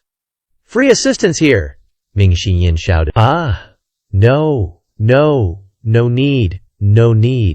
Fourth Immortal Master, you've worked hard. Panzhong and Zhao Jifeng immediately turned and ran. Eighth Immortal Master is so miserable. So chopping the golden lotus is so painful, even more unbearable than suicide. Who can stand it? Fortunately, both of them chose the path of cultivation, not condensing the golden lotus. Seeing them run away so quickly, Ming Xinyin shrugged helplessly. "Old Fourth!" A familiar voice suddenly rang out from behind. "Third senior brother!"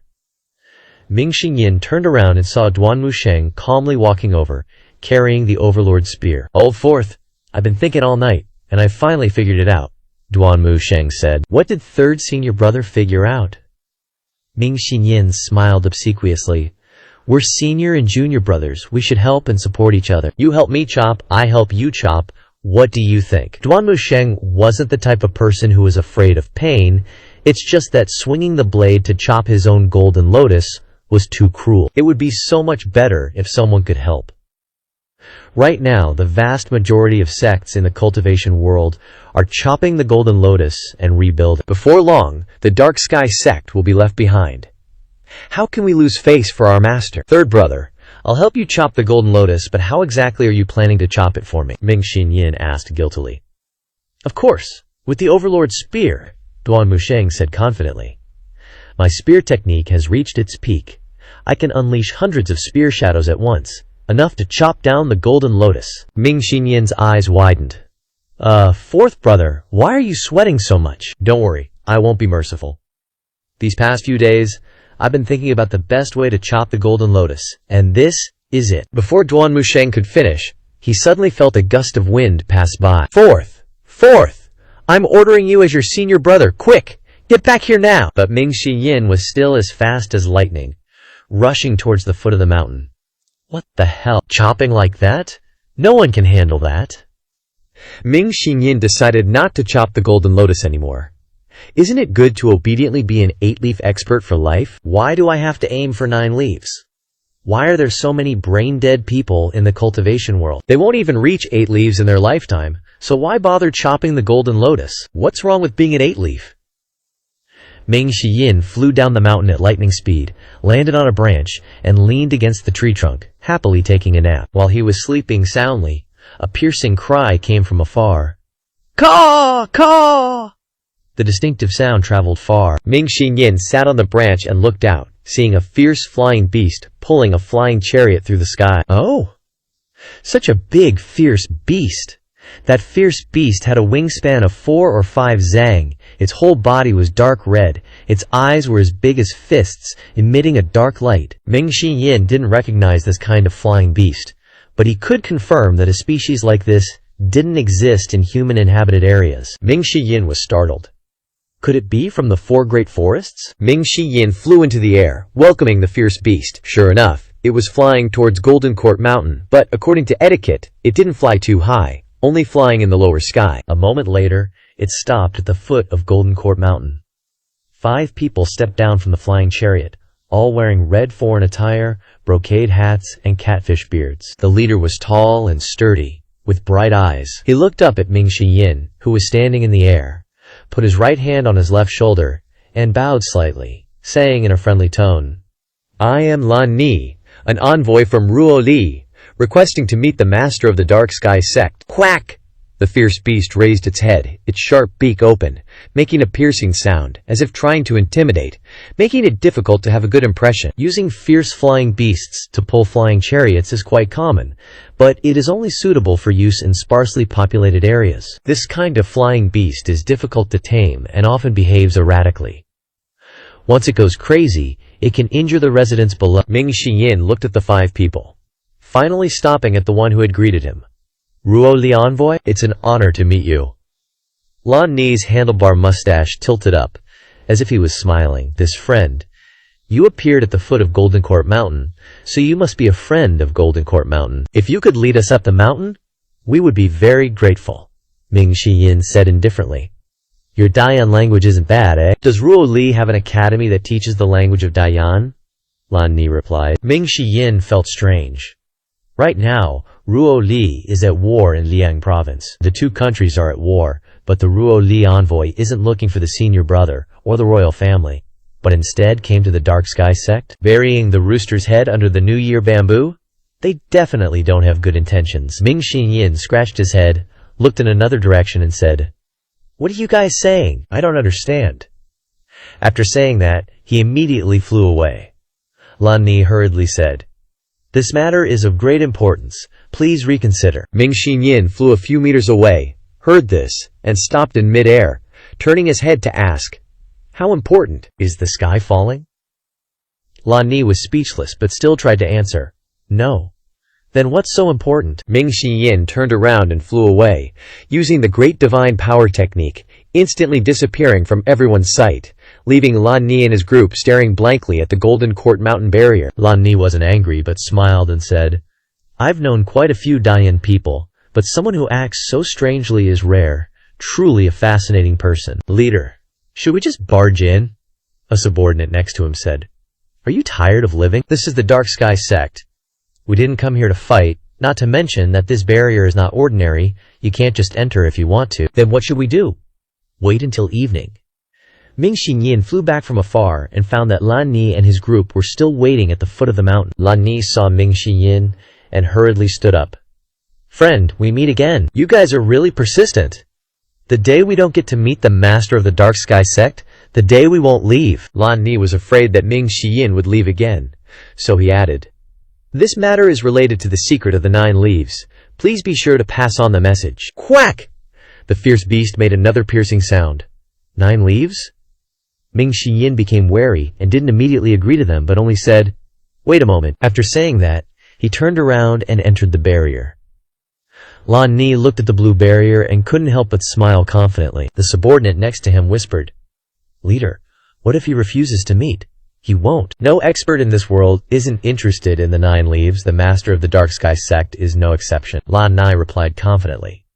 "It is rumored that he is already a 9 leaf. Why would he still care about this?" Lan Ni clasped his hands behind his back and said calmly, "First, if he really is a 9 leaf, then he will be the #1 9 leaf in the cultivation world. The thing this kind of person cares about the most is their status. If another 9 leaf appears, what do you think he will do?" The subordinate heard this. His eyes lit up, and he made a neck-cutting gesture. "Second, if he isn't a 9 leaf, and it's all an illusion created by Diane and the Dark Sky sect, then this is a very good opportunity for us and Lu Lan to take down Liang province." The subordinate looked respectful and bowed, saying, "Lord Lan Ni is wise." Another subordinate piped up, "What if he really is a 9 leaf?" Lan Ni scoffed. "The Great Yan's avatars all look human. If beheading the Golden Lotus actually works for reaching 9 leaf, then we Newly, who worship the Wolf King, have an even bigger advantage." Then he paused and continued, "It'll be the end of Great Yan." Moments later, Ming Shiyin flew down from the mountain, announcing, "My master invites you." Lan Ni turned to look at Fei Lian and ordered, "Bring Yang!" "Understood." The 4 subordinates were even more in awe and fear of Lan Ni. In the past, the Nuli and Lu Lan allied forces had fought the Great Yan army several times, and later participated in the Liang province war. After the Nether sect occupied Liang province, the Nuli still wanted to take advantage of the unstable situation to retake Liang province city. However, the appearance of the 9 leaf and the theory of beheading the Golden Lotus forced the Nubali to abandon this plan. "Tiangu, wait here obediently." Lan Ni flicked his finger, and a ray of light flew out, landing on the beast's forehead. Tiangu obediently lay flat on the ground. Ming Shiyin secretly shook his head in disdain. "It's clearly a bird, yet they named it Tiangu." The 5 followed Ming Shiyin up to the Fiend Temple. A moment later, in the main hall, the 5 members of the Nuli nation, led by Lan Ni, entered and bowed to Lu Zhao. Nuli nation's envoy, Lan Ni, pays respect to the master of the Fiend Temple. Lan Ni spoke up. Lu Zhao looked at him. "Name? Lan Ni. Race? Nuli. Realm? Yuan Shen realm." Lu Zhao finally opened his mouth and said, "Speak! What's the matter?" Lan Ni bowed again, smiling. "Respected master, I've heard that you are the foremost 9-leaf Golden Lotus expert in the cultivation world, so I've come to pay a visit. If possible, Nuli is willing to have 100 years of happiness with the Fiend Temple." Ming Shiyin, speechless. 100 years of happiness isn't used like that. Duan Musheng frowned. "Don't interrupt. Let him speak." Ming Shiyin rolled his eyes. Lan raised his head to look at Lu Zhao. "I have 2 purposes for this trip to the Fiend Temple. First, I hope to establish a relationship with the Fiend Temple. And second, I want to exchange insights with the master regarding the 9-leaf. Lu Zhao stroked his beard. "Does Nuli Nation have someone who has advanced to 9-leaf? If you don't have a 9-leaf, what kind of exchange are we talking about?" This. Ooh. Lu Zhao's question left Lan speechless. "You guys don't have any experience in advancing to 9-leaf, and you want to exchange pointers with this old man? These foreign folks are using all sorts of flimsy excuses to figure out the truth." At this time, Lan lowered his head and said, "Please hear me out. I come from the Ba-Na family of Nuli. About 1900 years ago, my family acquired an object." Lan waved his hand, and the 4 subordinates behind him carried a long, narrow box. Lan pointed to the box and said, "This is originally a coffin." Ming Shiyin and Duan Musheng raised their eyebrows simultaneously. Duan Musheng suddenly attacked, his figure like lightning, whoosh whoosh whoosh, spear shadows, attacking Lan. Lan didn't expect the people of the Fiend Temple to attack without warning, so he hurriedly retreated, dodging continuously. Bang! Bang! Bang! The overwhelming spear shadows terrified the Nuli group. "Stop! Master, please hear me out," Lan explained while retreating, and seeing the spear shadows about to hit him, he hurriedly said, "There are records related to the nine-leaf in the coffin." Boom! Lan was still struck by the spear shadow, spinning in mid-air before staggering backward, slamming hard against a pillar in the main hall. He widened his eyes, assessing Duan Musheng, his chest still aching. Duan Musheng also looked at Lai in surprise. This guy has strong defensive abilities. Even Hua Wudao's turtle shell can't withstand the attack so easily. Yet this guy only took a few steps back. "Stand down." Lu Zhao waved his hand. Duan Musheng clasped his fist to Lu Zhao and stepped aside. Lu Zhao looked at Lan and calmly said, "Present it." Lan endured the pain in his chest and waved to his subordinates, blaming himself for being too rash. Bringing a coffin into Great Yan without explaining was indeed disrespectful. A subordinate opened the lid of the coffin, picked up a thick set of records, and respectfully presented them in front of Lu Zhao. Lu Zhao glanced at it. The cultivation method of the nine-leaf? Lu Zhao didn't quite believe in this so-called nine-leaf secret manual. You can find this kind of thing on the streets of Great Yan. It's all just a scam. Lan hurriedly explained. 1900 years ago, our ancestors harvested this coffin on the coast of the northern border. Our ancestors' manuscripts recorded that a powerful nine-leaf cultivator cultivated inside it. Ming Shi Yin was speechless. "Bullshit, keep making stuff up." Lan raised her voice. "I swear in the name of the manhwa family, if I utter half a lie, our family will be slaves for generations, cursed for eternity." "You're good, keep going." Ming Shi Yin gave a thumbs up. Lan lowered her voice and slowly said, "Later, that cultivator stayed in Rulai for a month, gave us a scripture, and left. It is said that he went to Daiyan, and then there was no news. This is sus AF. If nine-leaf really existed 1900 years ago, why wasn't he famous, and why ain't he in the history books? There ain't even rumors about him in the cultivation world." Lu Zhao didn't rush to deny it, but took the scripture and slowly flipped it open. The cultivation methods inside ain't much different from those in Daiyan. In theory, Confucianism, Buddhism, and Taoism are all the same at their core. Lu Zhu quickly flipped to the nine leaves cultivation methods, only to find that the paper was smeared with ink, with only a short sentence written. "The people here are weak, but they are also very safe. Hope this place always stays this way." Moreover, this sentence was written in the Daiyan language. Lu Zhao raised his eyebrows and continued to turn the page, but the following pages were smeared with black ink, just like the first. Each page had a few sentences written. "Hope this place always stays this way. May it always be like this. May there be no nine-leaf in the world. May there be no ten-leaf in the world. I like gold, not red. There are no cultivation methods, only random notes, like prayers, like a diary." Lu Zhao looked at Lan Ni. Lan bowed and said, "The cover of the scripture is engraved with anti-decomposition runes, which can be used to prove the age of this scripture." Lu Zhao closed the scripture and saw dense lines on the cover. It's just a pity that these lines are all discolored, and only 4 or 5 lines exude a bright red glow. In that instant, Lu Zhao suddenly remembered the words written on several pages.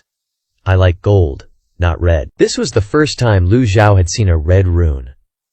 Lu Zhao raised his hand and slapped the cover hard. Boom! The rune emitted a magical force, and the bright red lines flew into the sky like butterflies and scattered in all directions. Because too much time had passed, these butterflies no longer had much power. Lu Zhao slapped it again. Yuan Shi entered the lines, and the golden light immediately flourished. The rune became much brighter, and the red lines disappeared, replaced by golden ones. Lan nodded. Each line can protect the scripture for 20 years, and every 20 years a line will fade. Lu Zhao raised his hand, outwardly calm but inwardly extremely surprised. This is indeed a scripture that has existed for nearly 2,000 years. "Do you know where the person in the coffin went?" Lu Zhao asked. Lan shook her head and replied, "My family has been guarding this thing while searching for that senior, but to this day, that person is still missing." Lan continued, "This is the sincerity of our manhwa family. We are willing to give this scripture to the Evil Sky Pavilion. Gifting a scripture is whatever, but gifting a coffin feels kinda sus. If it weren't really an antique, Duan Musheng would have thrown it all out." Lu Zhao then said calmly, "This seat will accept the items." His eyes sank as he looked at Lan. "What do you want? No one does anything without benefit. Does anyone just come to give gifts without asking for anything in return? Lan placed her right hand on her left shoulder, appearing very gentlemanly, upright, and not asking for anything in return. Only one remote hope. We want to see the demeanor of Nineleaf. Only that. Lan Nai nodded solemnly, with expectation in her eyes. Lu Zhao put his hands behind his back and walked down the steps, uttering each word. Ru Li has always been treacherous, repeatedly invading the borders of Dayan. Pretending to seek peace is false, investigating the truth is real. Lan Yi's expression changed drastically, and she hurriedly said, This is a misunderstanding. A disguise card costs 10,000 merit points. How can I waste it on you barbarians? How laughable. Lu Zhu took a step forward, and Lan retreated. At this moment, a sharp voice came from outside. Squawk! Squawk! Ming Shiyin cursed, You beast! And hurriedly ran out to sea. In the sky, the ferocious flying beast spread its 5 zang-long wings and screamed outside the barrier. Lan hurriedly said, The beast is out of control. Let me go subdue it. 4 subordinates also ran after Lan. Lu Zhao waved his hand. Duan Musheng, disciple is here. Capture them. Disciple obeys. Although I don't know where these barbarians got the courage to play mind games at the Evil Sky Pavilion, since they've come, we can't let them leave. Duan Musheng accepted the order and rushed out with the Overlord's spear. Whoosh, whoosh, whoosh. Surrender and be bound. Duan Musheng unleashed hundreds of spear shadows, attacking fiercely. Lan turned around and used both palms to block it hard. The Gangqi blocked the spear shadows, and Lan flew backwards in the air before landing on the ground. We came here with sincerity. Why does Pavilion Master need to be so aggressive? Lan's eyes flashed with anger. Lu Zhao slowly walked towards the coffin, secretly thinking, What is Ban Na Lan relying on to dare show his face here? At this moment, Lu Zhu discovered that the coffin was engraved with dense red lines. Guardian runes. These runes look even more complex and powerful than those on the cover of the scripture. Lu Zhao walked out of the main hall and looked up at the sky. The ferocious flying beast was constantly attacking the barrier, creating ripples. Boom! Boom! Boom!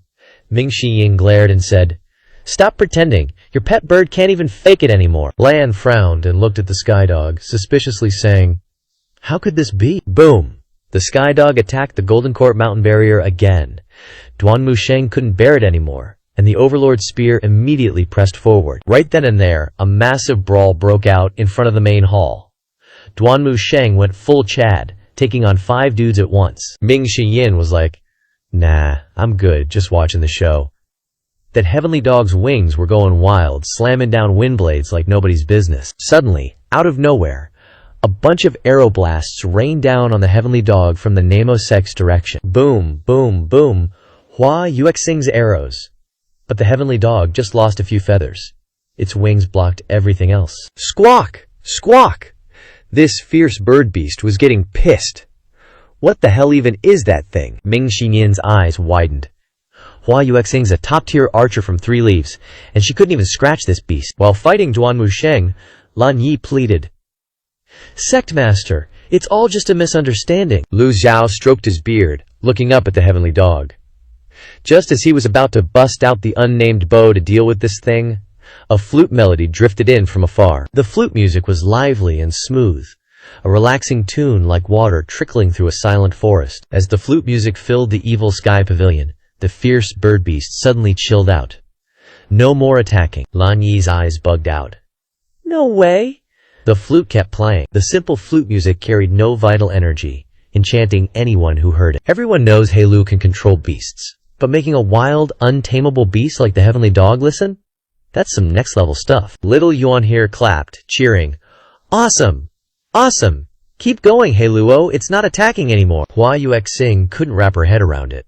Her endless arrows were useless compared to a song played by some regular person. Hua Yuexing couldn't help but glance at the 16-year-old girl. She was fair-skinned, beautiful, and heart-stoppingly cute. Her eyes were focused and determined as she played. Gotta be a natural talent. Lu Zhu was also surprised. The heavenly dog wasn't just any beast. It seemed like the Niru clan had given it some special training to make it so strong. It hadn't broken the barrier yet, but its previous attacks showed how scary its power was. Meanwhile, outside the main hall, Duanmu Sheng was swinging his overlord spear like a boss. Lan Yi and the others were getting hammered. "Sackmaster! Senior!" "It's just a misunderstanding, please let me explain." Lan Yi didn't expect a disciple of the Evil Sky Pavilion to be this strong. Duanmu Sheng was taking on 5 people with 0 problems, getting even more pumped as he fought. This can't go on forever, and there are a lot of people watching. It'll be too late if the Evil Sky Pavilion guys all jump in. Duanmu Sheng snarled. "Explain what? Just die already." Duanmu Sheng's arms blurred. All that waterfall training was paying off. His spear speed and accuracy were near perfect. The Niru, who always bragged about their speed and physical prowess, were getting wrecked by Duanmu Sheng, unable to fight back. Someone used a technique on the heavenly dog to force Sackmaster Lu to show himself. Lan Yi yelled while dodging, "Lu Zhao!" Looking up at the well-behaved heavenly dog floating outside the barrier, Ming Xinyin smirked. "If you came here sincerely, why use a technique on the heavenly dog?" Helan frowned. "Not bad with that reverse psychology. Learned 80% of my essence, but still not enough." Ming Xinyin dove into the fight. Bang! Bang! 2 people were sent flying by Ming Xinyin. Hey, your grandpa's here." Ming Xinyin joined the battle, instantly changing the game. Just then, Lan Nai suddenly made a stance. A weird hand seal flew out. Boom! The coffin in the main hall suddenly shook. Lan Ni flew back behind it, now sporting a 5-leaf avatar. At the same time, the coffin glowed red and shot out of the main hall. Ming Xinyin jumped back to dodge the coffin. Duanmu Sheng stabbed the overlord spear at the coffin, finding it did 0 damage. What is this thing? How is it so tough? The coffin suddenly spun 360 degrees. Boom! Duanmu Sheng blocked with the overlord spear. A heaven-grade weapon couldn't even budge the coffin. The formation patterns on the coffin were still glowing red. Vital energy normally condenses into gold, so why is this formation red? Ming Xinyin gave up on the coffin and attacked Lan's 5-leaf avatar below. To defeat the army, first capture the king. Ming Xinyin's figure flashed, slashing at Lan with his separation hook. Lan pushed out with both palms, and the Wolf King avatar counterattacked. At the same time, the golden lotus under the Wolf King avatar glowed red. Red again. Lu Xiao's expression turned serious. He remembered the note in that ancient book. "I like gold, not red." The red here must refer to this red glow. Boom! Ming Xinyin slashed at the vital energy shield around Lan. Lan's vital energy rippled, then quickly closed up, leaving no opening. How's that even possible? Ming Xinyin looked back at the coffin. Duanmu Sheng was still tangled with it. Who would have thought a small fry 5-leaf could handle Duanmu Sheng and Ming Xinyin at the same time? But let's be real, Duanmu Sheng and Ming Xinyin are really 3 and 4-leaf. They themselves are freaks, so don't blame others for being freaks too. Suddenly, the red glow on the coffin intensified. Duanmu Sheng was pushed back, his hands shaking. He had to retreat. A coffin blocked Lan Ni's path. With 2 subordinates flanking him, "Esteemed master, we came from afar seeking friendship, not enmity." "Why so hostile?" Ming Xinyin coldly replied. "Ain't no such thing as a free lunch. You dare swagger around Matian's sect and expect to leave unscathed? Matian's sect ain't some place you can waltz in and out of. This retreat for advancement tactic is so basic. The people of Dayan are way better at it than you newly guys." Lan looked up at the skydog, unleashed a palm strike, and the coffin began to spin. Lu Zhao lifted his hand, sending a massive palm seal crashing into the coffin. Boom! The coffin kept spinning. But then, Lan's expression suddenly turned hyped AF. "As I thought, you're not a 9-leaf. Lu Zhao was confused. He just threw a single palm strike. How did he know Lu Zhao wasn't a 9-leaf? Lan cackled like a maniac. "Everything I said is true. The coffin is real. The records are real." The coffin's owner once said, "Only a 9-leaf can destroy the formation on it." The people of Dayan are so damn sneaky, making up stories about a 9-leaf. With that, Lan abruptly pointed at the skydog. Whoosh! A beam of light shot out, hitting its glabella. Scree! A piercing screech accompanied by sonic waves erupted. The flute music stopped abruptly. Lu Zhao turned to look at Hai Luo and Xiao Yaner. Hua Yuexing and Xiao Yaner were already standing in front of Hai Luo. Hua Yuexing drew back the falling moon bow, firing countless arrows. Bang! Bang! Bang! At the same time, Lan leapt onto the coffin and bolted out of the barrier. Lu Zhao thought of the fatal strike card. then of his extraordinary power, and pointed at Lan's two remaining subordinates. "Capture them!" Duan Musheng and Ming Seiyan nodded. The overlord's spear and parting hook shot downwards. Lu Zhao didn't hesitate and strode through the air. His palm opened wide, rotating 360 degrees, his arm straight, unleashing a blue palm strike. The 4 seal characters of the ultimate virtue seal swirled around his 5 fingers, then shot straight towards the coffin. This palm strike could shatter the heavens. Lan, standing on the coffin, could still feel the incoming palm seal tearing through space. Boom! The ultimate virtue seal slammed into the coffin. As Lu Zhao predicted, 1/3 of his extraordinary power should be enough to kill Lan Ni. But when the palm seal struck the coffin, a dazzling red light erupted from it. The palm seal collided with the light, and the ki emanating from the light was blown away, becoming dim. Lan Ni received the aftershock of the palm strike, his whole body flying backwards, spitting out a mouthful of blood. A single palm strike seriously injured Lan. Ming Seiyan and Duan Musheng easily defeated the 2 subordinates, then looked up at the sky. That was Master's palm strike. This was the second time Lu Zhu had used the ultimate virtue seal. The first time was during the battle in Liang Province City, when Lu Zhao used the Confucian School's ultimate virtue seal to kill Xiang Li. This move requires both palms and most of the primordial ki in the body, but Lu Zhuao casually unleashed it with one hand, and its power and lethality far surpassed those of the Confucian masters. The coffin was sent flying, spinning non-stop, losing its light. But Lu Zhao didn't hear the system notification, and felt suspicious. A regular 5-leaf avatar should have been killed with 1/3 of the extraordinary power, so why was Lan still kicking? This coffin is no joke. Lu Zhao stepped through the air, a faint blue light appearing at his toe, stomping hard on the coffin. Boom! The people below trembled, their eyes following every move of the sect master. The people of Magotian sect loved watching the sect master make a move, because it was a kind of enjoyment not everyone could have. Lu Zhao's kick sent the coffin flying into the Golden Court mountain barrier. Ming Seiyan and Duan Musheng understood, and immediately flew up, using their kia to catch the coffin and bring it down to the ground. Just then, the sky dog in the air suddenly flapped its wings. Scree! Sonic waves accompanied by piercing screams rang out, and a violent storm raged. Lu Zhao's figure paused. The second leaf nascent divinity realm was still weak AF. Lan Ni endured the pain coming from his internal organs, stepped through the air, stood on the skydog's back, his eyes bloodshot, and ordered, "What are you waiting for? Fly! Now!" Lan controlled the skydog to flap its wings and fly away, fleeing like a maniac. He turned his head to look at Lu Zhu, using his hand to tap the acupoints at his body to stop the bleeding, and said loudly, "Although you're not a 9-leaf, you have the cultivation base of a 7 or 8-leaf. Lan patted the skydog's back, feeling somewhat relieved. "We escaped this time. One day my Bana family will flatten all of Daiyan." But behind him, a solemn voice suddenly echoed, "Did I give you permission to leave?" Lan Ni's heart trembled violently, his eyes widening as he looked behind him. The master of Ma Tian's sect was standing on the back of the mount, Bai Zhe, chasing right behind him. In just a few breaths he had caught up, Bai Zhe's speed increasing. "Fly faster!" Lan slapped the skydog's back hard.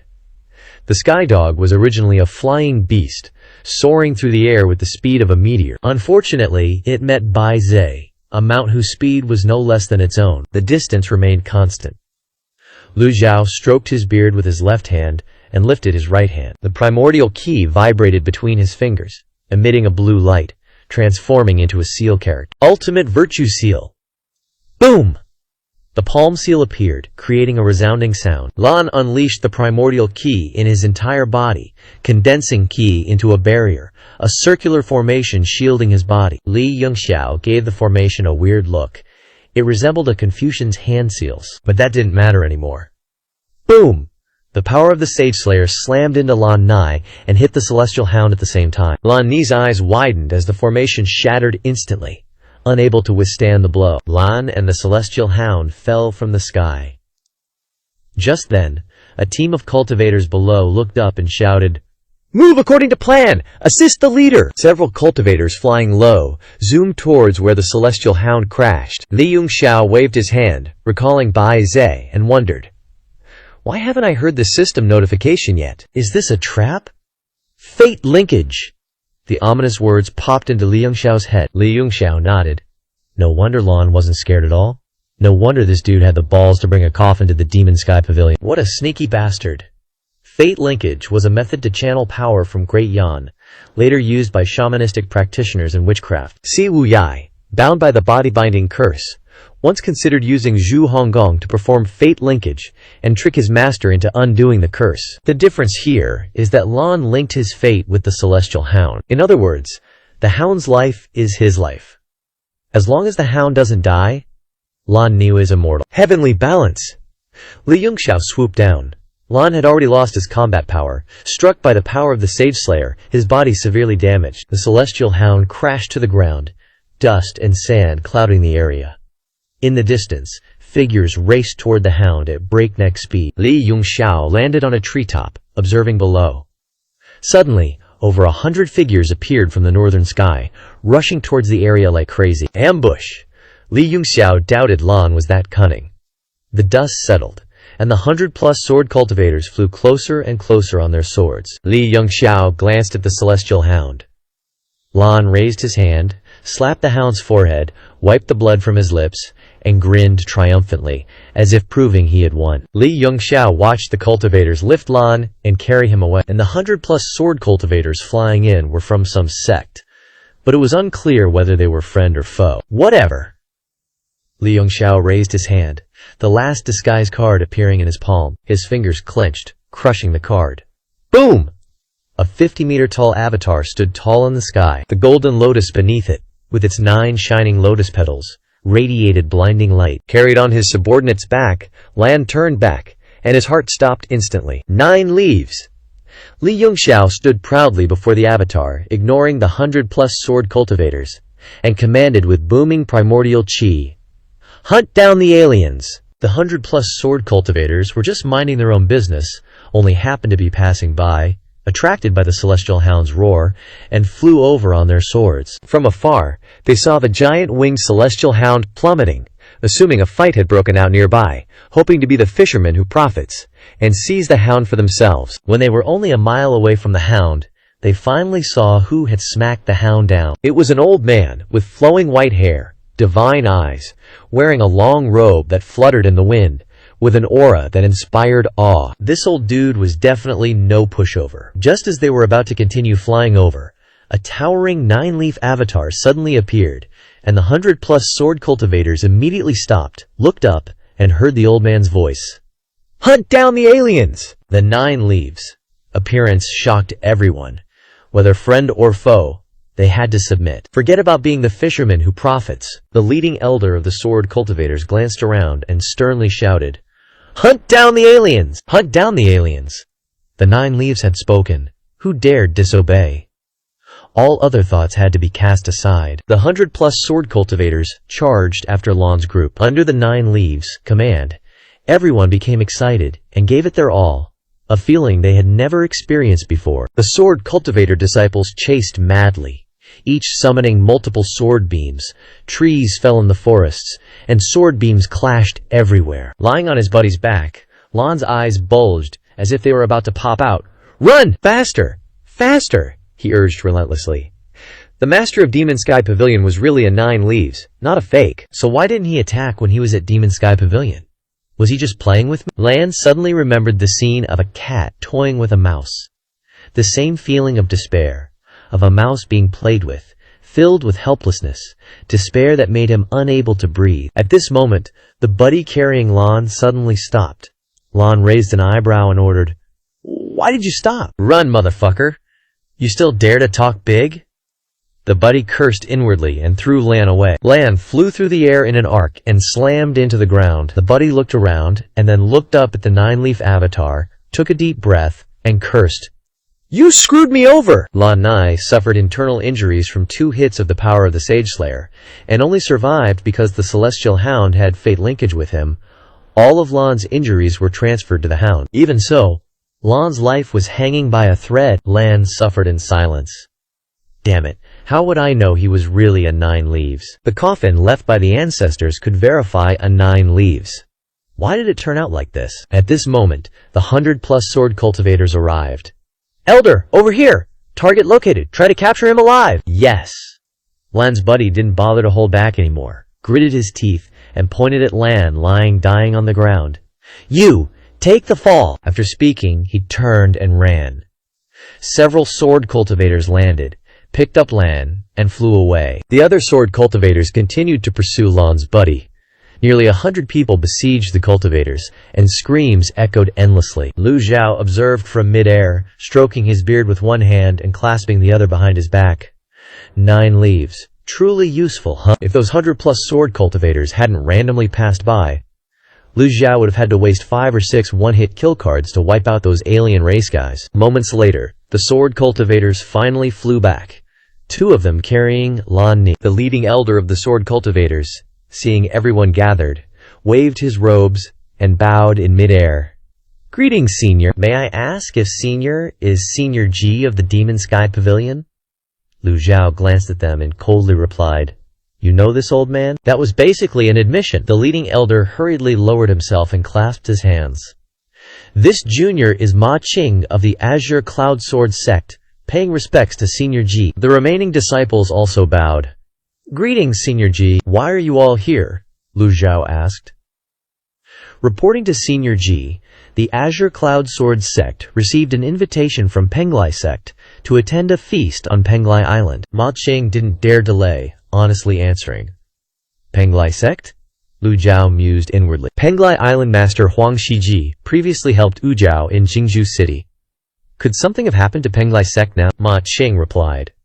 Something happened to Penglai sect's Xuan Kong Island. The Azure Cloud Sword sect and Penglai Island have always had friendly relations, so naturally we must lend a hand. Hearing this, Lu Zhao didn't ask further. Their business had nothing to do with him. At this moment, Ma Qing pointed towards Lan Ni, who was barely alive. Senior G, all the alien races have been dealt with, only this one is still alive. Lu Zhao calmly stroked his beard.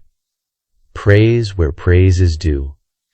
The Azure Cloud Sword sect disciples felt very proud upon hearing this.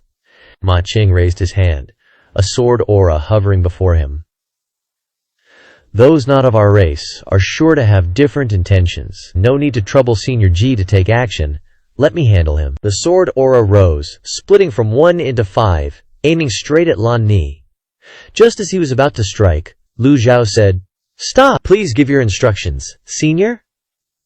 Ma Qing immediately retracted the sword aura, bowing and awaiting orders. The Ruli people are cunning and full of tricks. We can't let him escape, Lu Zhu said. Senior is right, I was careless. How could I use such a crude move? Ma Qing turned and shouted.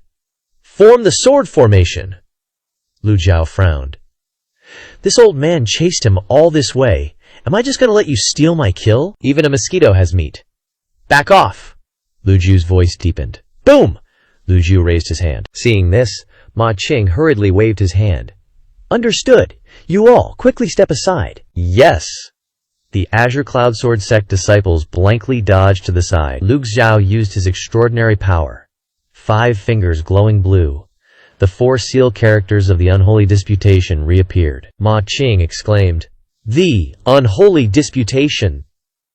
Just then, Lan Ni suddenly opened his eyes, waving his hands, sending 2 Azure Cloud Sword sect disciples flying. Ma Qing frowned and said, The Ruli people are indeed cunning. Lu Zhao had only intended to unleash 1/3 of his extraordinary power. But seeing Lan Ni still surviving at this point, he couldn't help but feel a surge of anger.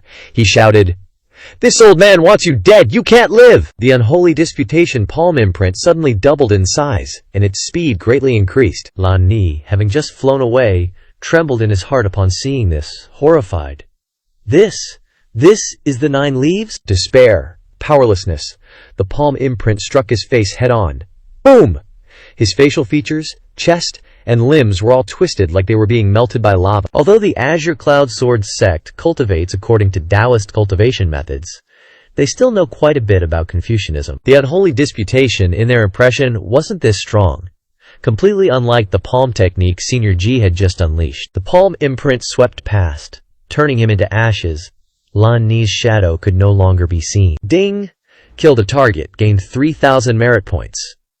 Due to the target's fate being linked, 2 lives are counted. The unholy disputation palm imprint hadn't dissipated, but continued flying forward, smashing a bunch of towering ancient trees. The Azure Cloud Sword sect disciples secretly swallowed their saliva, not daring to even breathe loudly. This infamous demon G of the world is ruthless. As expected, no one in the Demon Sky Pavilion is kind-hearted. No wonder those great sects that besieged the Demon Sky Pavilion were almost completely wiped out, with hardly anyone surviving. Truly vicious, but also very satisfying. Compared to the Demon Sky Pavilion, the people of the Azure Cloud Sword sect hated the alien races even more. Lu Jiao retracted his hand. This battle wasn't profitable, because in order to kill Lan Ni, he had used up almost all of the extraordinary power in his body. The Azure Cloud Sword sect were all in awe of the 9 leaves. Power. Demon Jean didn't seem to have any hostility towards the Azure Cloud Sword sect, but they always felt the atmosphere was very eerie. This kind of feeling made them shiver. After a while, Ma Qing clasped his hands and said, "Senior G's unholy disputation palm strike has truly opened our eyes." Opened our eyes? The disciples behind him didn't know how to express themselves, so they enthusiastically echoed. Lu Jiao coldly looked at them, stroking his beard and saying, "This old man isn't unreasonable. You all have contributed to encircling and suppressing the alien races. The Heavenly Hound's corpse is yours." If the Heavenly Hound was still alive, it could have been of assistance to Lu Jiao, but now that it's dead, keeping it is useless. The people were stunned, thinking, this kind of ferocious beast that lives in the great forest year-round has meat as tough as dry firewood, not tasty, and might even be poisonous. Seeing them so ignorant, Lu Jiao explained. The Heavenly Hound was originally a powerful, ferocious beast. Its skin can be used to make armor. With extremely strong defensive power, its bones can be used to make heaven-grade weapons, something many people dream of but can't obtain. Ma Qing felt like he had been enlightened, hurriedly bowing. Hearing one word from Senior G is better than reading books for 100 years. We were too ignorant and foolish. Thank you, Senior, for bestowing the Heavenly Hound. The disciples, upon hearing this, were also delighted and kowtowed. Thank you, Senior G. Ding! Received sincere salutations from 105 people. Gained 1050 merit points. Lu Jiao thought about the mysterious coffin and the scripture, said nothing, and just waved his hand slightly. Bai Zi immediately descended on the clouds.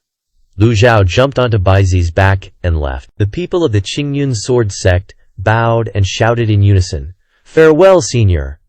In an instant, Bai Zi disappeared into the horizon. At this moment, Ma Qing raised his head and looked into the distance with longing, muttering, "To see a 9-leaf powerhouse with my own eyes, this trip is so damn lucky." The others nodded in agreement.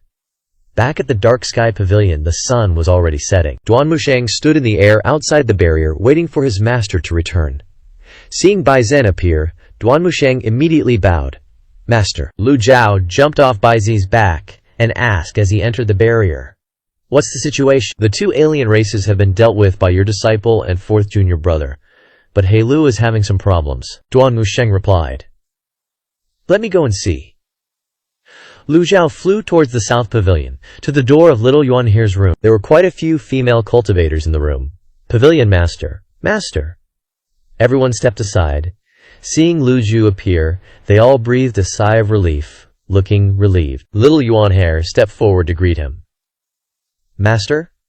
He Luo said she remembered something. Lu Jiu thought Hai Lu was injured, so he stepped inside. He saw He Lu sitting on a chair with her hands on her head, her face a little pale. Lu Jiao slowly sat down next to her and reached out his hand. He Luo was very obedient. After checking her pulse, Lu Jiao nodded slightly. "The 9-pattern body is very normal." Lu Jiao asked gently, "What did He Luo remember?" He Luo replied, "Lotus, a red lotus." Lu Jiao was surprised, but remained calm on the surface, afraid of scaring the little girl. Lu Jiao raised his hand, and a small Dharma body appeared in his palm.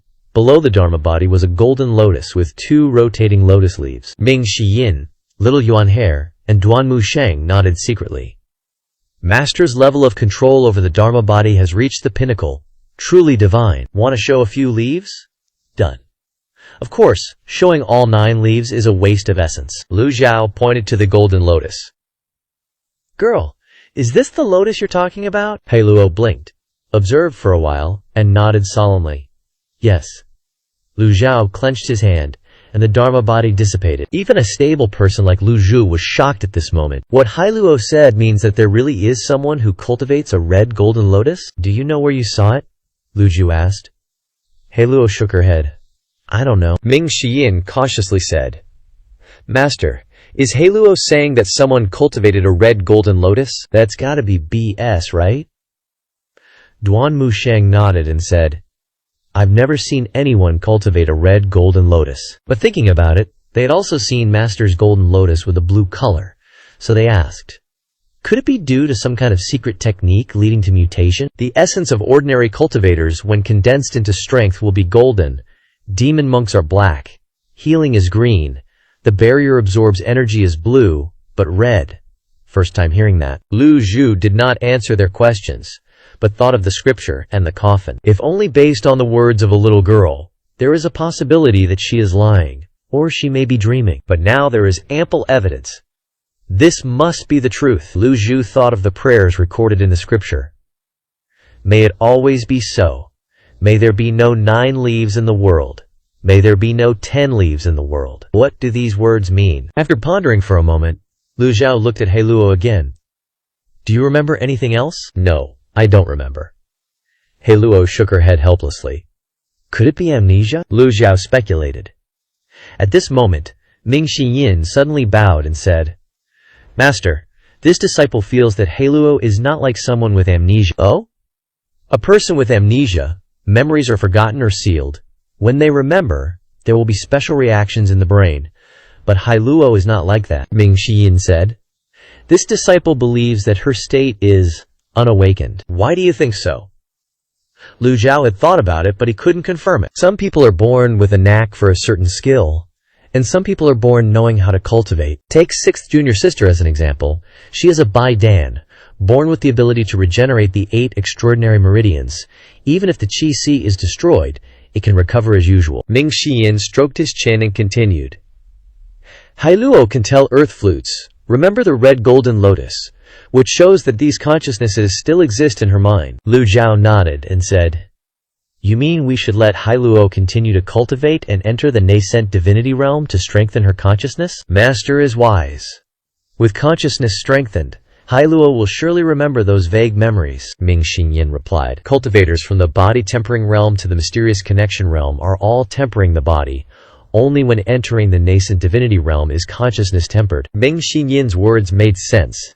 At least now they have a way to deal with this, instead of being clueless as before. It's just that Hailuo completely skipped the body-tempering realm and entered the mysterious connection realm. Her meridians are so weak, how can she cultivate? Ming Xinyin smiled and said, This disciple knows of something that can help this girl deal with the problem of her meridians. Lu Zhao looked curious. Honestly, the more Lu Zhao looked at Old Fourth, the more he liked him. Although he is a little calculative, he always comes up with useful ideas at critical moments. Although Lu Zhu has thousands of years of memories and experience, he is not omnipotent. What kind of magical thing is it? Ming Shiyin replied. Lan Tian Jade. Lu Zhao stroked his beard and said, It's a secular item, loved by merchants and royalty. What effect does it have? Master, this Lantian jade is not the Lantian jade of mortals. It is rumored that in the Eastern Sea region, there is a type of jade that lies in the belly of fish, accumulating over many years, absorbing the essence of water, so the spiritual energy is very rich. Drip like this makes your skin smoother than jade, buffing your 8 extraordinary meridians for the long haul, making you OPAF. Ming Xinyin spittin'. Facts.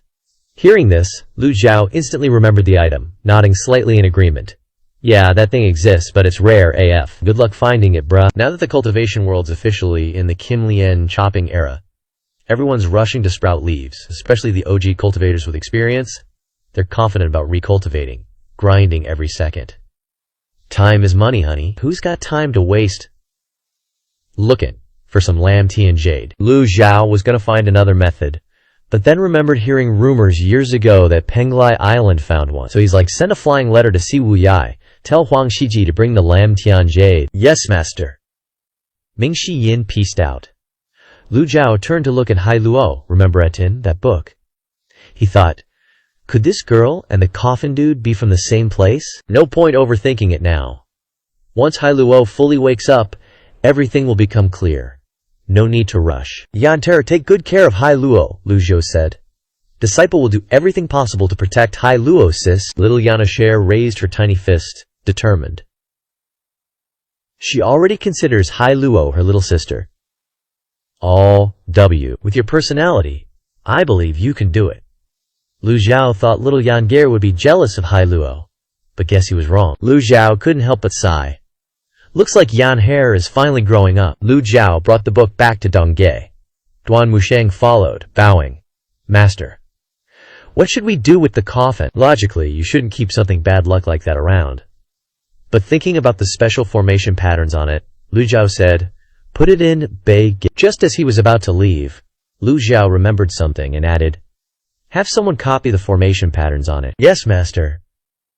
Back in Dongjie, Lu Ajiu went to the table, looking at the ancient map to see if anything's changed. Like before, the map only showed the 9 provinces of Great Yan and part of the sea surrounding Penglai Island. Comparing the system quest and Huang Shiji's story, maybe that Luo chick went to Penglai. Lu Zhao thought, that Luo girl could help Yun Tianluo advance to 8 leaves. Could she and the coffin dude be from the same place? Lu Zhao opened the book again. The cultivation methods in the front are pretty similar to Great Yan, nothing new there. The 9-leaf cultivation methods are still just black ink and handwritten notes. The people here are weak, but also safe. Why does weak equal safe? Hold up, wait a minute. Why doesn't the coffin dude want 9 leaves to appear here?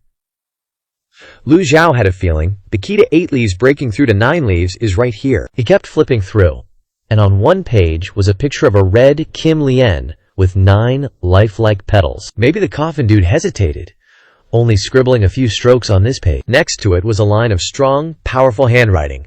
No one can achieve immortality. Lu Zhao was confused. Is this his truth? Lu Zhao shook his head, put the book on the table, and stopped reading. Then, he started comprehending the heavenly book. If that Luo chick is really related to Penglai Island, then Lu Zhu definitely needs to take a trip there. Without god-tier strength, and only relying on item cards?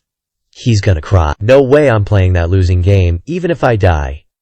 Meanwhile, in a dense forest in the southwest, far from Great Yan, where the sun never shines, thick fog lingered. Only the moonlight hung on the treetops, shining through the misty fog, making this place look like a paradise. Ye Tiangxin, dressed in white, stood under a tree, brought the water bag to her mouth, took a sip, and hung it back on her waist. Is it really here? She wondered softly, then lightly touched her toes, flying deeper into the forest. The trees around her were over 100 meters tall. The vast forest had no exit, making her feel like she'd come to the wrong place. Misty forest. Moonlight canopy. This is a forest far from the alien races. Rumor has it that anyone who enters the misty forest will be lost here forever, until they die. Most alien race cultivators only dare to enter the edge of the forest to hunt some low-level fierce beasts. Ye Tiangxin didn't ask for anything else. She only had one goal: to find Cheng Huang. She walked and rested in the forest. If she encountered a giant, fierce beast, she would hide and avoid it. If she encountered agile flying birds in the air, she would lie still on the ground, suppressing all her aura. Sometimes she would fail, fighting a fierce battle with the beasts, and occasionally getting injured. This was already the 7th day she'd entered the moonlight canopy in the misty forest. Every 2 days, she would feel thirsty and look for a water source. In other words, she'd been lost here for a long time. After resting, Ye Tiangxin set off again, flying past the towering trees. Yu cry attracted Ye Tiangxin's attention. The sound echoed in all directions, causing her to raise her eyebrows. With her experience traveling in the misty forest for many days, she knew this was a special kind of fierce beast. Ye Tiangxin slowed down, landed on the ground, and suppressed her aura. Fog filled the space. She couldn't see what was in front of her, and could only hold her breath and wait. Rustle, rustle, the sound got closer and closer. Ye Tiangxin felt an intense danger. This oppressive aura was scarier than all the fierce beasts she'd ever seen combined. Ye Tiangxin gritted her teeth. Her palms were wet with sweat. She was like a holy flower hidden in the grass, white as snow. And even if she didn't move, she was still extremely attractive. This fierce beast isn't in front of her, nor is it on her left or right, it's above her. Curiosity made Ye Tiangxin slowly raise her head. In this moment, Ye Tianxin saw a scene she would never forget for the rest of her life. Through the thin fog in the sky, she saw a pair of round, golden eyes looking at her. Ye Tianxin's heart trembled violently. Her eyes were filled with shock. Russell, the fierce beast, seemed to be getting closer. Its huge head moved through the fog, appearing in front of Ye Tianxin. Li Tianxin realized with horror that she was just the size of its nostril. She had never seen such a massive savage beast. Well, SHT. Buddha once said, "What living beings encounter is all fate. Every meeting is predestined. Not sooner, not later. Meeting is your destiny." The savage beast was entirely white, with soft fur, a sharp nose, and two huge horns on its head. Its eyes slanted like crescent moons as it squinted, scrutinizing the woman before it, seemingly wondering if she was food or something else. Lin Tianxin didn't dare to move. Even as a six-leaf cultivator, she wasn't sure she could escape this monster's claws. No wonder the world says only 8 leaves dare to enter the 4 great forests. Li Tianxin couldn't see its body, only its head, but she felt it was a white fox. "Uyu!" the savage beast cried out again. "Run!" Li Tianxin cast aside all distractions and summoned her Dharma body. Boom! The 7 zang tall 6-leaf golden lotus Dharma body immediately appeared. Great divine power. Li Tianxin turned to flee, but a strange gust of wind suddenly blew. Li Tianxin felt her body and Dharma body were trapped by something. The earth and sky spun, as if she was grabbed and thrown into the air, then dropped. She couldn't control the primal chi in her body. Uyu! Another roar. Li Tianxin fell into a pile of soft, pure white fur. Before she could look around, a hurricane struck. No. Li Tianxin mobilized her primal chi to create a protective chi barrier to block the hurricane. Whoosh! Then she suddenly realized. She had fallen onto the savage beast's back, and it was flying through the forest at an unbelievable speed. She didn't know how long it galloped, but the surrounding mist suddenly disappeared, and Li Tianxin's vision cleared. Under the moonlight, the 15 zang long fox, with a white head and back, but light yellow legs, suddenly jumped off a cliff. In Li Tianxin's mind, a name suddenly appeared. Cheng Huang. The Bai folk have Cheng Huang, resembling a fox, with horns on its head, living for 2,000 years. She finally found it. But why was Cheng Huang taking her to jump off a cliff? Caw, caw! The abyss seemed endless, falling without end. As she fell, Li Tianxin saw countless vines and flying birds, even savage beasts larger than Cheng Huang. They circled on the cliffs, screaming shrilly. At that moment, Li Tianxin was shocked to realize that perhaps she would never leave the deep abyss in her lifetime. 7 days passed in the blink of an eye. In the Ma Tian pavilion, Lu Zhao opened his eyes, confirming that the extraordinary power was saturated, and at the same time his merit points were 59.88. Lu Zhao didn't buy any item cards. With his current cultivation, using them wouldn't be worth it. Moreover, when needed, Lu Zhu could buy item cards at any time to solve unnecessary troubles. Lu Zhao stood up and left the East Pavilion. Seeing his master come out, Ming Xiyin stepped forward to greet him. "Master," 7th junior brother replied. He said, "Island Master Huang can't spare the time right now. The Yuming sect is at war with Yu province," Ming Xiyin said. Lu Zhao asked suspiciously, "Didn't he mention Lan Tianyu?" Island Master Huang said, "Lan Tianyu is on Penglai Island, inviting you to Penglai for a visit. They will personally offer it to you." Lu Zhao nodded upon hearing this. Ding! Kill the target. Gain 10 merit points. Ding! Kill the target. Gain 10 merit points. The system's notification kept ringing in his ears. Presumably the merit points came from Yu Shangrong or Si Wuyai. Lu Zhao stroked his beard slowly, looking towards Yu province. "Within half a year, you can take the divine capital. This old master wants to go to Penglai Island. You and Duanmu Sheng guard Golden Court Mountain. Any problems?" Lu Zhao said to Ming Xiyin. "No problem at all." Ming Xiyin thought secretly, it would be strange if there were any problems. Now the 9-leaf Matian Pavilion is famous throughout the world. Only an idiot would dare to cause trouble here. That's good. Remember to cultivate diligently during this time. Don't hesitate. When it comes to severing the golden lotus, don't be indecisive, Lu Zhao said. Disciple obeys. Just severing the golden lotus, It's as easy as flipping my hand. Before Ming Xinyin could finish bragging, he suddenly saw Duanmu Sheng passing by the East Pavilion with the Overlord spear. Old Fourth? Where's Old Fourth Junior brother? Ming Xinyin's whole body trembled, and he quickly bowed to Lu Zhao. Disciple has something to attend to, please excuse me. After saying that, his figure flashed and disappeared. Duanmu Sheng came to the East Pavilion and bowed. Disciple greets Master. What is it?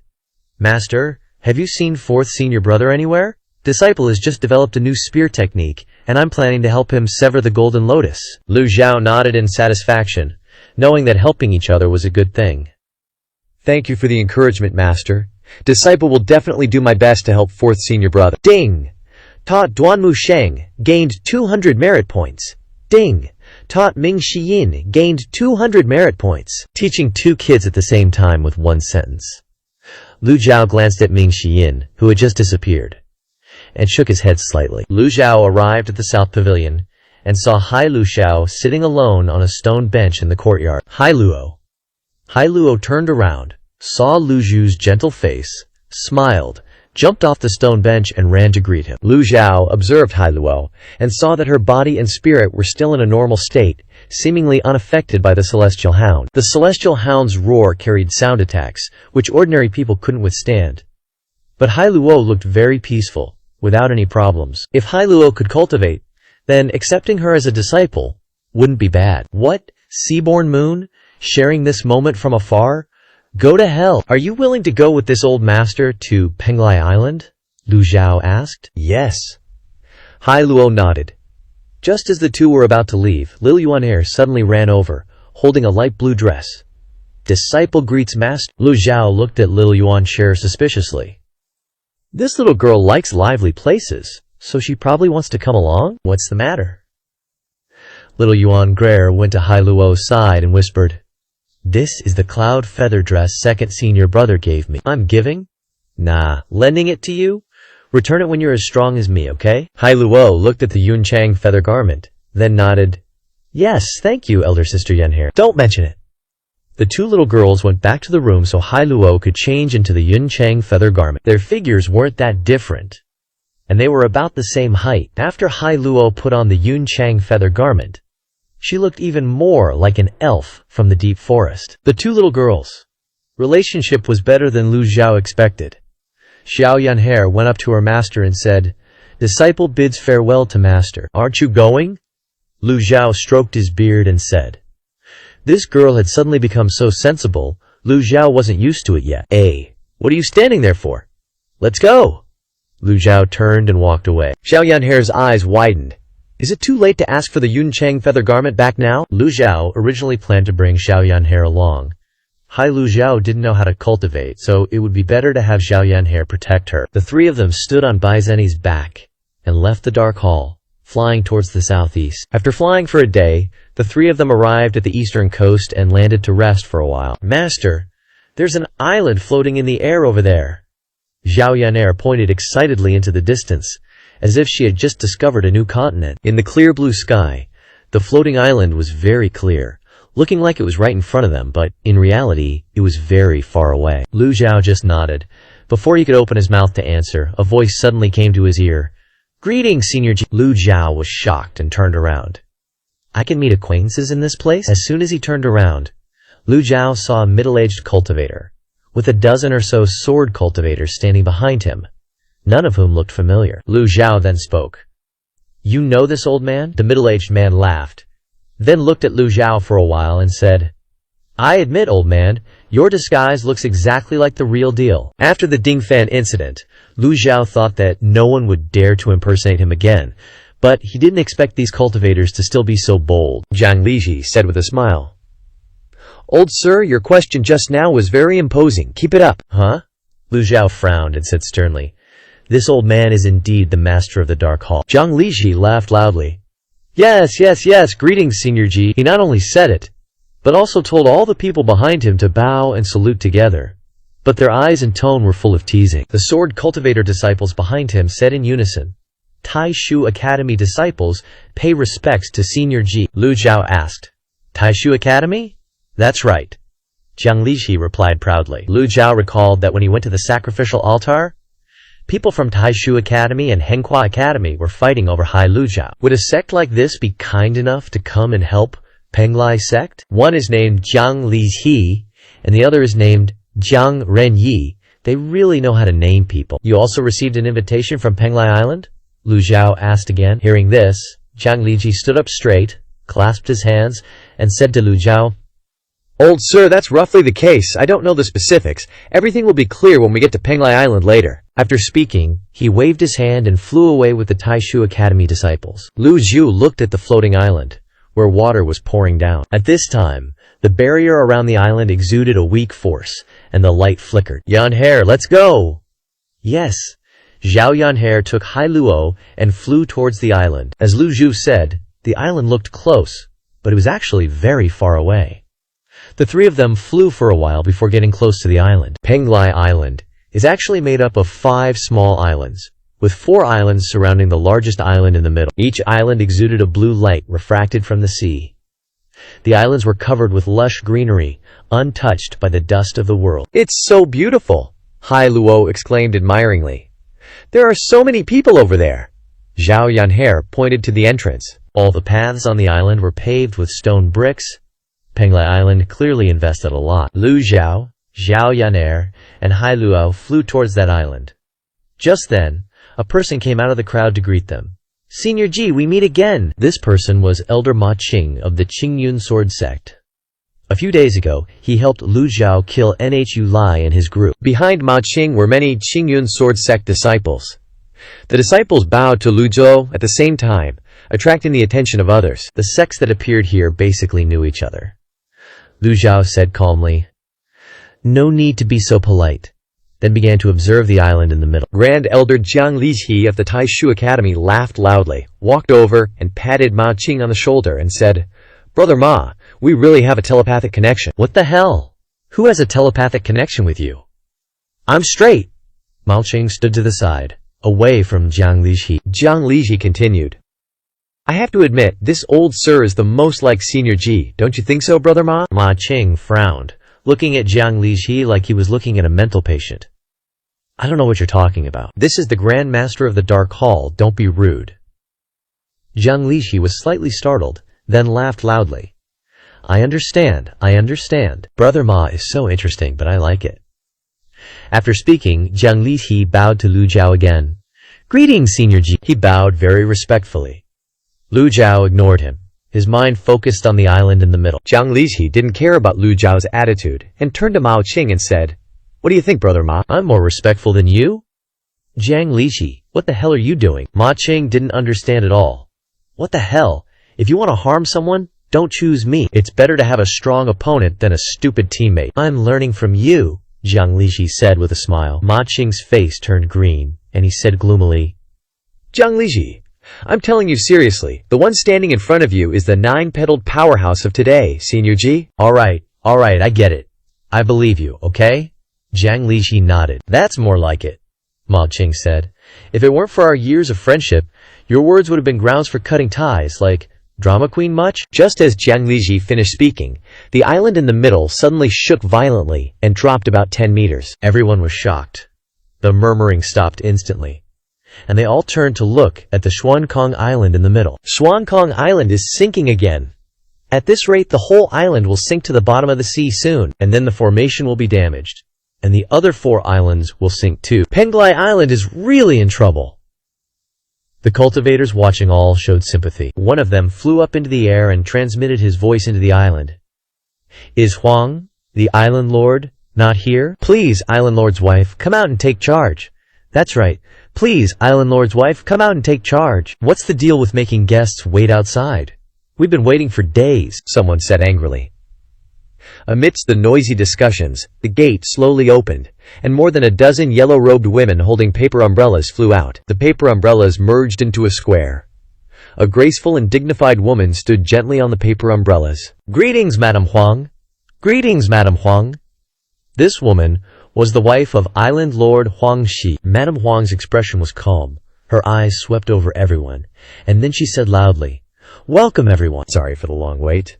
Jiang Lihi was the first to step forward, raised his head, and said, Where is Island Lord Huang? The Island Lord has matters to attend to and cannot return.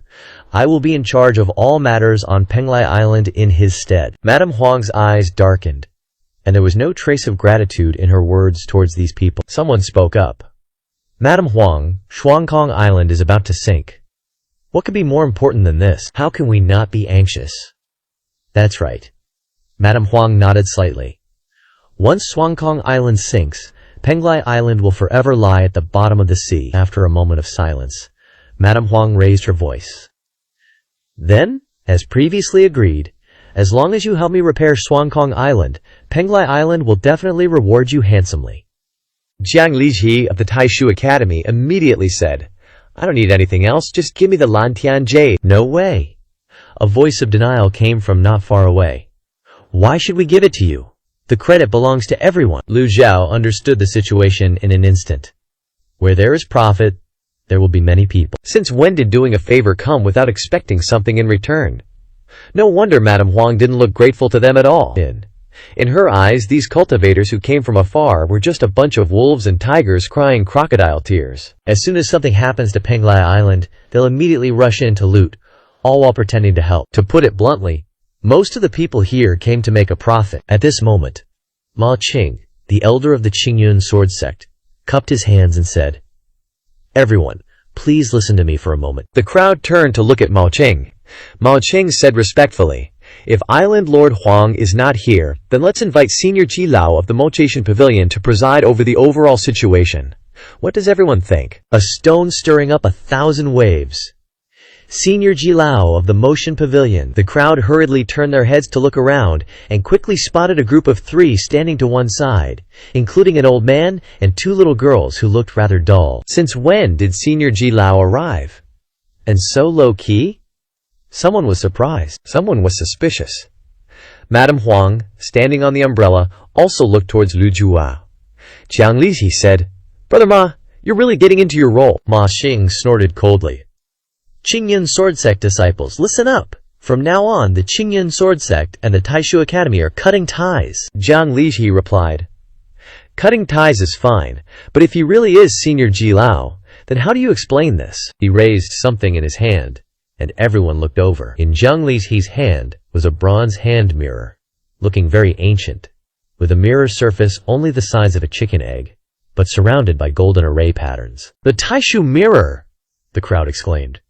The Taishu mirror is also known as the Taishu golden mirror. This thing is also a treasure, but it doesn't have the effect of increasing cultivation, so it's not noticed by many people. It's said that the Taishu mirror is the top-grade treasure of the Taishu Academy, which can be used to identify whether treasures are real or fake, and to identify the true cultivation level of a person. The Taishu Academy is actually willing to bring this thing out? Jiang Lizhi clasped his hands and said loudly, I am acting on the orders of the ancestor to bring the Taishu mirror to assist Penglai Gate. Ma Qing frowned, his eyes shining brightly as he stared at the Taishu mirror in Jiang Lizhi's hand. This was the reason Jiang Lizhi was so sure that the old man Ji Lao was a fake. If that's the case, then who was the old man who killed the foreign race that day? Could it be that I saw things? Or is this old man pretending to be Ji Tiandao based on that day? No way! I can't let that bastard Jiang Lizhi blow my mind. Ma Qing was confident that he didn't see wrong. After all, believing it won't cost anything. Li Ji raises the mirror of emptiness. Yuan Qi surges, condensing into Gang Qi. Golden Gang Qi swirls around the mirror of emptiness, refracting light.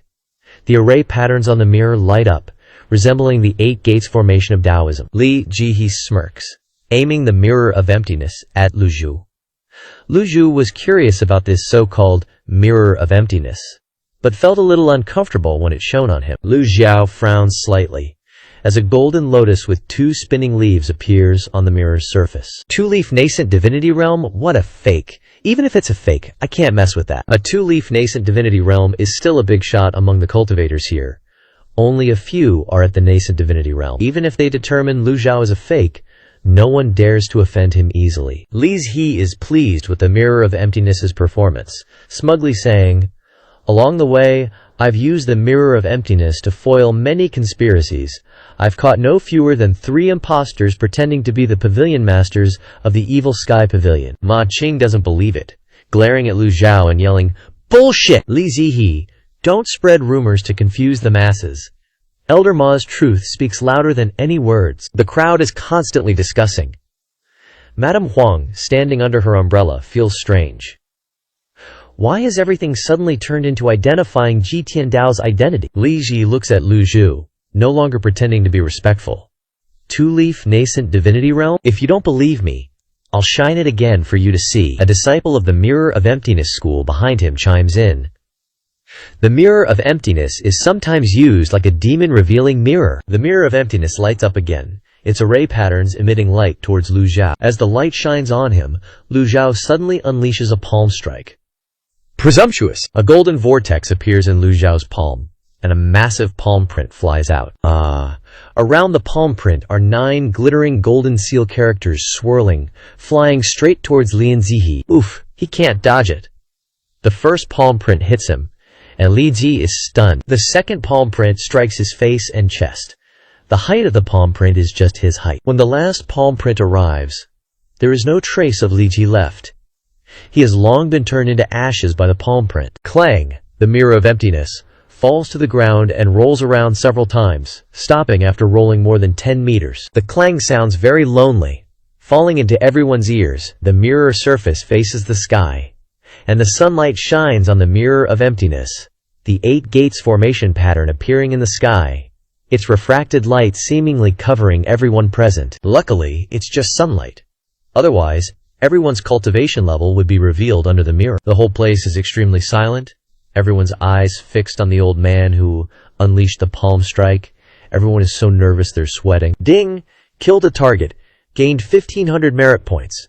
A shout of presumptuous and a palm strike of 9 words of truth has shocked the crowd. What Mirror of Emptiness? What Mirror of Emptiness school? What 2-leaf, 8-leaf? Doesn't matter how many leaves he has. 1 card, 1 fatal strike can solve it all. If Li Ji shining the mirror on him the first time was a great offense, then shining the mirror the second time was guaranteed death. The disciples of the Mirror of Emptiness school are stunned, silently swallowing their saliva, looking at the place where Li Zihe once stood, empty, with no trace of Li Zihe. Everyone looks at the old man. It really is Senior Ji. Oh my god. Mei Qing's back is covered in cold sweat, his hands and feet trembling uncontrollably, and the others are no better. At this moment, little Yanner suddenly breaks the silence, giggling as she runs over to pick up the Mirror of Emptiness to look at it. Master, this mirror is so fun! She injects Yuan Qi into it, and the Mirror of Emptiness emits light, shining directly into the sea surface shaking and the waves rippling. The strange buzzing sound immediately attracts the attention of the crowd, and everyone turns to look at the sea. The Mirror of Emptiness continues to shine, the light penetrating through each layer of waves, and a huge fish, 5 zang long and fiery red all over, suddenly appears at the bottom of the originally clear sea. The Mirror of Emptiness shines on the fish's fins, reflecting a dazzling light. Sea monster! It's a sea monster! The crowd exclaims loudly. The appearance of the sea monster makes everyone forget about Li Zihe's death, forget about confirming whether this old man is the #1 expert at the time. Little Yanner happily holds the Mirror of Emptiness and shines it into the sea, even running over to invite Hai Luo to play with her. Hai Luo, look! But Hai Luo is lost in thought, muttering, "It seems very sad." Huh? How do you know? Little Yanner asks. I feel that way. At the same time, Madame Huang, standing under her umbrella, changes her expression slightly, looking at the sea monster under the sea, and bowing to Lu Zhao. Old Senior's methods are amazing. Please, Old Senior, take charge of the situation. Ugh. The sea monster suddenly leaps out of the water, its fins turning into 2 huge wings, golden light mixed with red fins. The sea monster flies a circle around the formation on Sky Island. It's not strange for sea monsters to fly in the cultivation world. But today, a beautiful and gorgeous sea monster like this, blooming with light all over its body, flying around the island, is indeed a rare sight. Thud. Sky Island falls another 10 meters. As Sky Island falls, the sea monster cries out in a choked voice, echoing throughout Sky Island. It's crying. Hai Luo looks sad. No one pays attention to her words. No one looks at her. Tears the size of fists flow from the sea monster's eyes. The sea monster traces an arc in the air, then dives into the sea. Under the water, it continues to swim around the formation, its speed increasing. Naughty beast!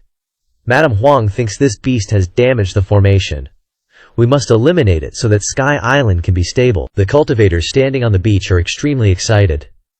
Madame Huang lightly taps her toes and flies down, her disciples behind her holding umbrellas and following her closely. Madame Huang comes to the beach and looks down at the sea monster, which is still swimming around the formation. The formation has been destroyed by this sea monster. Sky Island floats thanks to the formation of the 4 surrounding islands, with Sky Island as the center. If Sky Island disappears, then Penglai Island will also disappear. Madame Huang, give the order quickly. Some cultivators are constantly urging.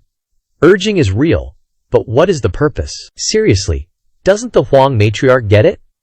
But she can't freak out or agree to their BS. If no one saves Shuangkong Island and the formation gets wrecked, then Penglai Island is so screwed. Then Mao Qing yells, "Yo, let's ask Senior G for his thoughts." Everyone snaps back to reality. That 9-syllable mantra hand seal just now had them shook. Hearing the reminder, the peeps obediently shut their traps and look at Lu Zhao. Is this really a big shot from the Demon Slayer sect? No matter what the Taishu Mirror says, Ma Qing's convinced this is the Demon Slayer sect's OG. Anyone who believes this guy's just a 2-leaf nascent divinity realm is either brain-dead or plain stupid. Can a 2-leaf casually vaporize the Grand Elder of the Taishu Academy? Nah, fam. Ma Qing's an elder of the Qingyun sword sect, so his words carry a bit more weight. Lu Zhao suddenly reaches out. Yan'er.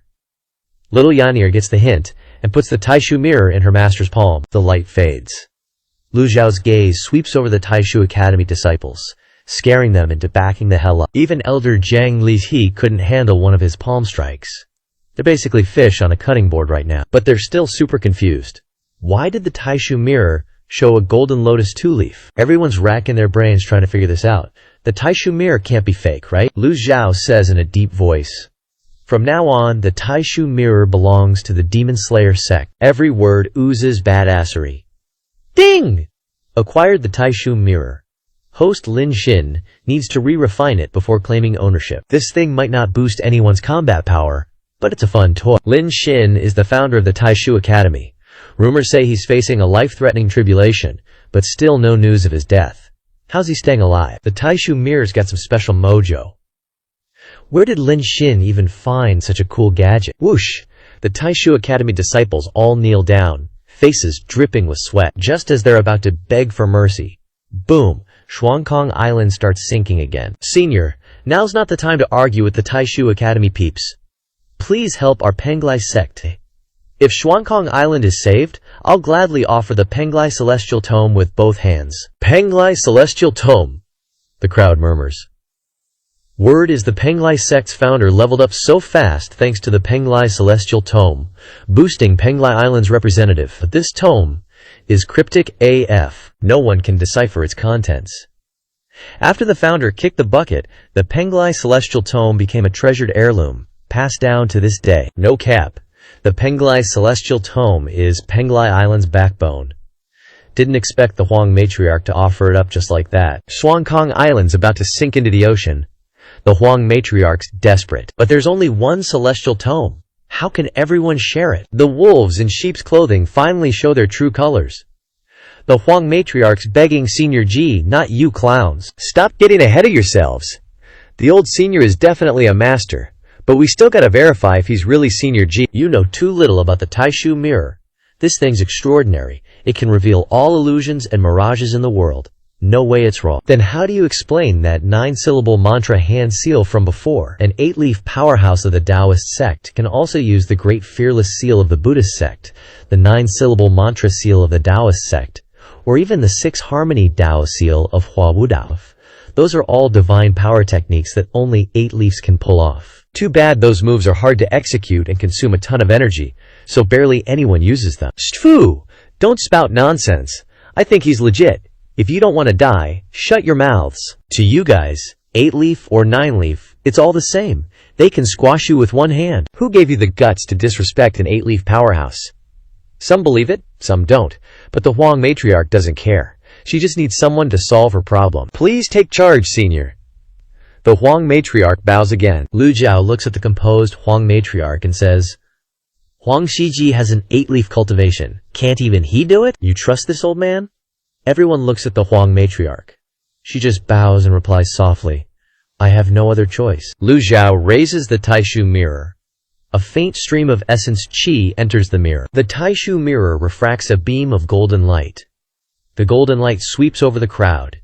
Anyone hit by the light reveals their Dharma body. Most are the myriad directions universe Dharma body, with only a few being 1-leaf or 2-leaf nascent divinity. Some cultivators intentionally avoid the golden light to hide their cultivation. It's possible there's a big shot hiding among them. The spiritual power of the Penglai celestial tome is huge. Lu Zhao rotates his wrist. The light shines on the sea, and the aquatic monsters swim faster and faster. Boom! An island in the southeast makes a sound like shattering chains. The entire Penglai island shakes. Everyone stumbles, almost losing their footing. The Huang matriarch frowns and says, Bring the celestial tome! Yes! Many cultivators on the island look forward to it.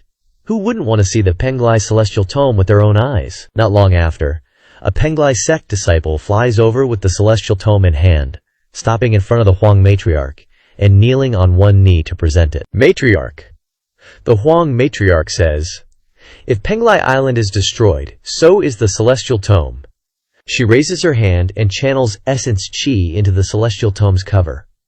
The special patterns on the cover light up. Move!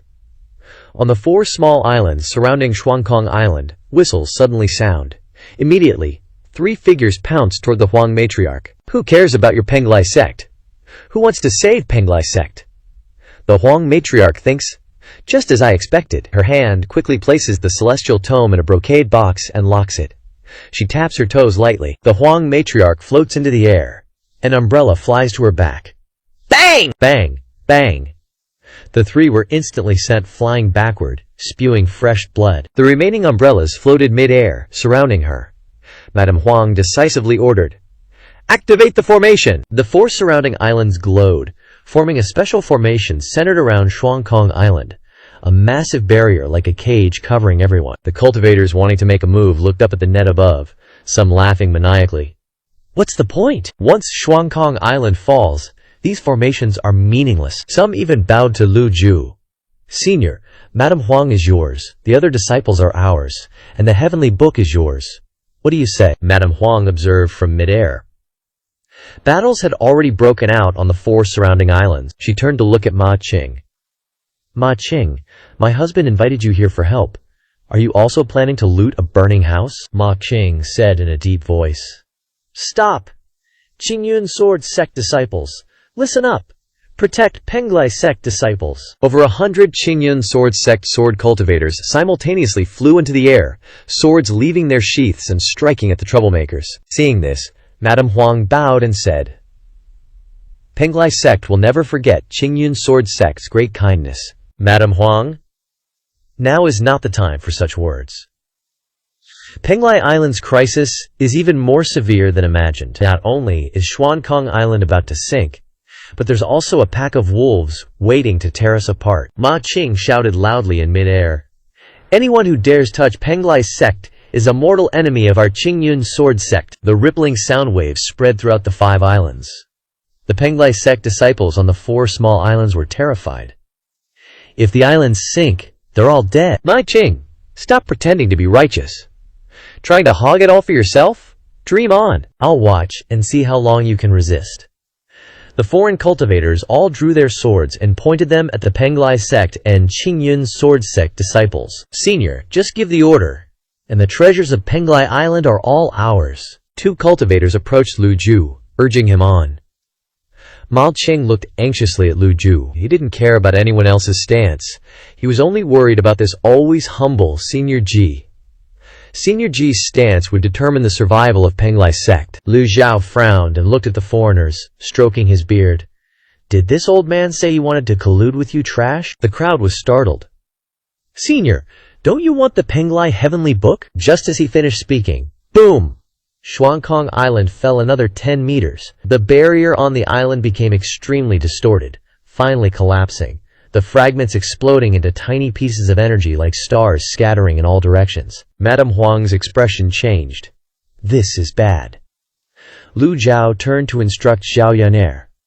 Yaner, protect Hai Luo carefully. Yes, master. Rest assured. With the Cloudhound feather dress and Xiao Yanhair's protection, unless a great cultivator appears, no one can harm them. In the instant the formation barrier shattered, many cultivators suddenly appeared in the waters surrounding Penglai Island, surging forward like a swarm of ants from above. Madame Huang soared into the air to observe. Only then did she realize that the number of foreign cultivators on the island was only a small portion. As soon as the barrier broke, the cultivators lurking in the 4 surrounding islands immediately appeared, with no less than several hundred people coming from all directions. Penglai sect disciples, listen up. Work together to stop the enemy. Yes. Countless umbrellas flew into the sky and then rushed in all directions, beginning the battle. Madame Huang looked at Shuankong Island and sighed softly. Husband, this is all I can do. Shuankong Island was originally a floating island, more than 100 meters above sea level. But now it was only 20 meters away, and laughter rang out on the island. Madame Huang, don't blame others. There are no true friends in this world. Brothers, let's do it. Penglai Island has always been isolated from the outside world, not interacting with other sects.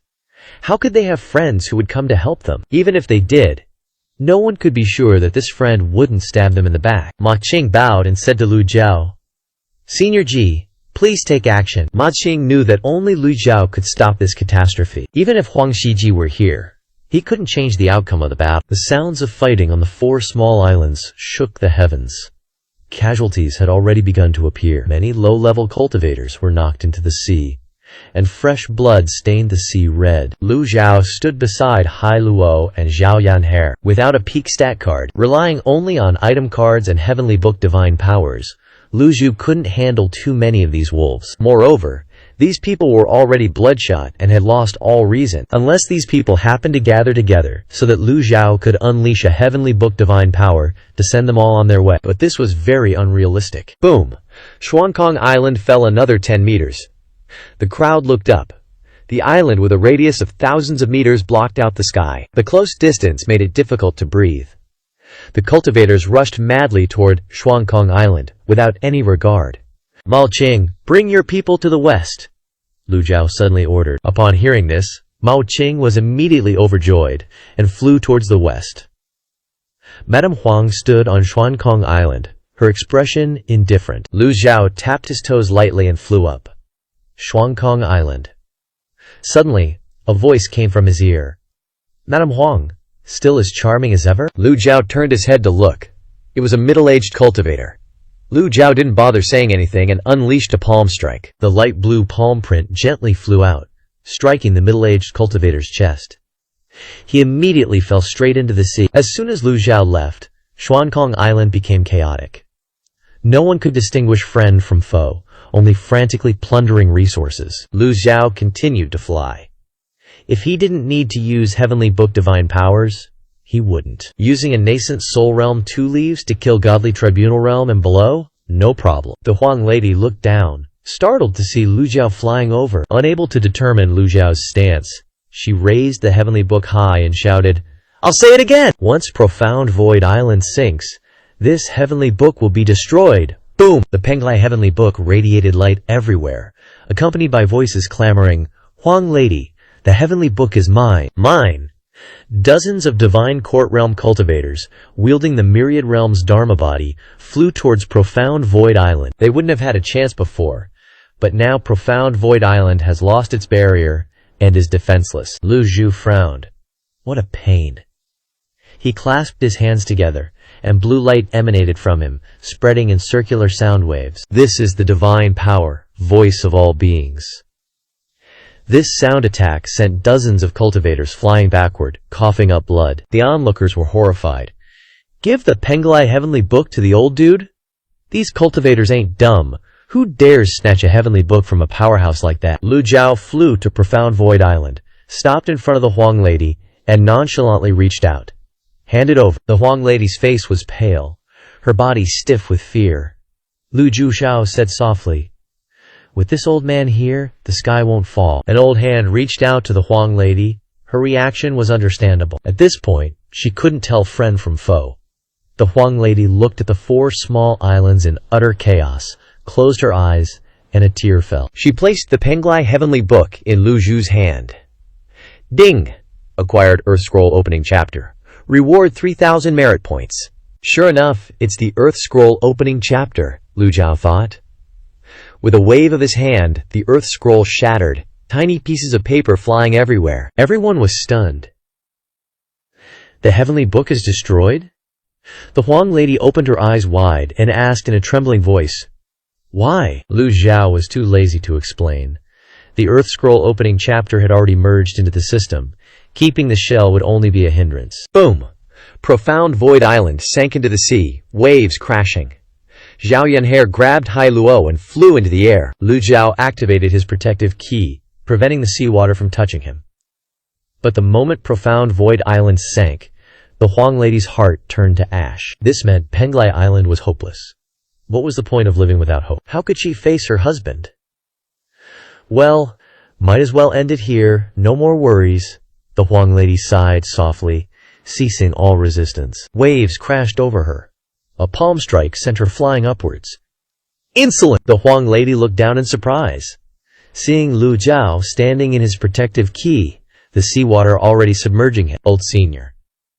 The Huang lady's heart trembled. Giving up was a fleeting feeling, but so was hope. The old senior disregarded his own safety to save her? What reason did she have to give up? The Huang lady mobilized her vital essence. Looking at the Profound Void Island slowly sinking into the ocean, she thought blankly. Profound Void Island is gone. Soon the entire Penglai Island will sink. Ma Qing and the Qingyun sword sect disciples quickly flew up on their swords, observing the four surrounding islands. It's a pity I've exhausted my efforts. Sorry, Huang lady. Sorry, Island Master Huang. The Huang lady no longer cared about any of this. Snatch it if you wanted. It's better than letting the treasures fall to the bottom of the sea. In the sky, Hai Luo watched Profound Void Island slowly sink, muttering, "Sea monsters." Zhao Yanhair asked hesitantly, "Master, what do we do?" She was torn. She wanted to go down and save her master, but she couldn't abandon Hai Luo. What now? Suddenly, a figure nearby shot towards them, bringing a sky full of converging sword ki, stabbing towards Zhao Yanhair. "You killed a member of my Grand Void Academy. You stole my Grand Void Mirror. I'll have your disciple pay with her life." Ambush! Finally, a master couldn't hold back any longer and chose to attack. The nearby cultivators turned to look, then suddenly realized. So that's it. What qualifications did someone like Zhang Lizhi have to carry the Grand Void Mirror? He even dared to question an old senior? Swordplay expert Yuan Chong of the Grand Void Academy. Some recognized Yuan Chong's unique skill at a glance. It was said that he had achieved mastery in swordplay at a young age, but he acted modestly, never revealing his talents. It could also be said that he was very insidious and cunning, often hiding in a secret place, then launching a thunderous strike, leaving his enemies no time to react. This move fully embodied his style. Yuan Chong's eyes lit up, staring at Zhao Yanhair. She's a tiger cub who doesn't fear tigers. He immediately waved the Brahma wheel to block in front. Clang! Clang! Sword kill like a storm struck the Brahma wheel. Yuan Chong had anticipated this, and nonchalantly stepped on the Brahma wheel to rush forward. Boom! A seven-leaf Dharma body appeared. The crowd exclaimed, "Unexpectedly, Yuan Chong is a seven-leaf expert? The Grand Void Academy sent a great cultivator this time?" They originally thought that Zhang Lizhi was the strongest expert sent by the Grand Void Academy. But after Zhang Lizhi was killed with a single palm strike, the Grand Void Academy had no one standing up. Who knew there was a hidden expert? Sword Ki and the Brahma Wheel intertwined. Zhao Yanhair was only a three-leaf cultivator and couldn't possibly defeat a seven-leaf expert. Yuan Chong's great divine power flashed, instantly appearing behind her. Sword Ki covered the sky. Ah! Zhao Yanhair pushed Hai Luo away with a palm strike, shielding her little sister. Yanhair, don't be afraid. She used the seven-star rainbow step, her shadows appearing everywhere, while controlling her vital essence to keep Hai Luo floating in the air. This was her limit. Die, you brat! The sword Kier pierced through Zhao Yanhair's shadows, and the shadows disappeared. Yuan Chong launched a palm strike, stabbing straight at Zhao Yanhair. Boom! Zhao Yanhair flew backward, her vital essence churning, and her Dantian Shi Si was in complete chaos. Huh? Yuan Chong frowned. She's not dead? Yuan Chong lunged again, the sword key completely out of the Brahma wheel's control. Myriad swords return to one. I hope you'll be reborn into a good family in your next life. The dense sword queen shot towards Zhao Yan'er. Just when Zhao Yan'er thought she was about to die, a series of oil paper umbrellas suddenly appeared in front of her. The umbrellas opened into a wall, blocking the sword key. Zhao Yan'er looked up, seeing an elegant woman slowly descending from the sky. Countless sword chi was blocked by an umbrella. Jinyi Geije! The person who just arrived is Jinyi, Li Jinyi, smiled at her. Are you okay? I'm fine, I'm okay. Zhao Yan'er immediately flew to Hai Luo's side. This suddenly appeared expert made everyone stare. As soon as Huang Furen saw her, she exclaimed happily, Jinyi, pay respects to Xinyang. Xinyang? Yuan Chong raised an eyebrow. I heard Huang Shiji has several disciples, all of whom are experts. But Huang Shiji is reclusive and doesn't interact with anyone, so he's not well liked. You're the rogue cultivator genius Li Jinyi? Li Jinyi smiled and replied, so I'm this famous? Li Jinyi, the era of Penglai Island is over. Only those who recognize the situation are heroes. Huang Shiji didn't treat you that well either. Why sell your life for him? Yuan Chong said. A teacher for a day, a teacher for life. Yuan Chong, I advise you to give up. Ha ha. Yuan Chong laughed loudly, widening his eyes. Take a good look. Who should be giving up? Li Jinyi looked around. Shuangkong Island had sunk into the sea. The formation was shattered, and everything was in a mess. The 4 small islands around it were also in chaos, with many rogue cultivators lying on the ground, all of whom were her fellow disciples. In the end, she was still 1 step late. Who would have thought that the once glorious Penglai Island would become a piece of fat meat in front of 7 wolves in one night? While she was still stunned, Yuan Chong suddenly shot out sword chi. The paper umbrella rotated in the air, shooting out gang imprints. The gang chi on both sides collided violently, and then retreated at the same time. The contest of gang chi is also a contest of cultivation. Both are 7th leaf experts, evenly matched, a sword and an umbrella. Hard to tell who will win. A strange cry suddenly echoed from the bottom of the sea, attracting everyone's attention. Hai Luo pointed into the sea, excitedly exclaiming, a water monster is here, a fish with wings, chi, it cries like a mandarin duck. You, the water monster, rushed out of the sea. The difference from the last time is that this time it created huge waves, attacking from Li Jinyi's side, who immediately opened her umbrella to block. Yuan Chong controlled his sword chi with both hands, preventing the seawater from approaching. Zhao Yan'er protected Hai Luo, looking at the water monster in surprise. The water monster sees everyone as an enemy. Why, foosh, foosh, foosh! The low-level cultivators who were unlucky enough to be hit had their chests pierced by drops of seawater. This beast even knows how to kill people. The cultivators nearby hurriedly retreated, and the rogue cultivators of Penglai Island also retreated to a distance to watch. Huang Furen flew into the air, observing the water monster. At this time, the water monster rotated 180 degrees in the air. Its wings flapped strongly, and its whole body was bathed in a faint radiance. Then, it rushed towards Hai Luo, who was floating in the air. The water monster is killing people! The water monster is killing people! Retreat quickly! This is the first time they've seen a water monster that knows how to kill people. Li Jinyi raised her eyebrows, her eyes complicated. She turned her head and said to Zhao Yan'er in a deep voice, retreat! Yes! Zhao Yan'er took Hai Luo and flew back. Li Jinyi asked, where's your Shifu? Shifu! Zhao Yan'er suddenly patted her head. That's right, where's my Shifu? Shifu, save me. Your disciple can't take it anymore. Li Jinyi was stunned, Yuan Chong was stunned, and the cultivators stared at Zhao Yan'er without blinking. Everyone looked around warily, afraid that a strong person would suddenly appear. But unfortunately, no one appeared to help this little girl. The water monster still flew around the 2 of them, but it didn't cause any damage. It just deliberately separated Zhao Yan'er and Hai Luo. As soon as the 2 were separated, the water monster flew over and threw Hai Luo on its back and flew away. Its movements were extremely fast, catching everyone off guard. Hai Luo, Zhao Yan'er exclaimed. Things have gone beyond her control. Shifu entrusted Hai Luo to her to protect, but she couldn't do it. Zhao Yan'er's face was full of worry, but she couldn't do anything. The speed of the water monster was so fast that no one could keep up. Li Jinyi wanted to save her but was unable to do anything, and Yuan Chong was standing nearby, blocking them. Yuan Chong barks. "Taishu Academy disciples, listen up! Kill that little brat!" Aye. A deafening roar erupts.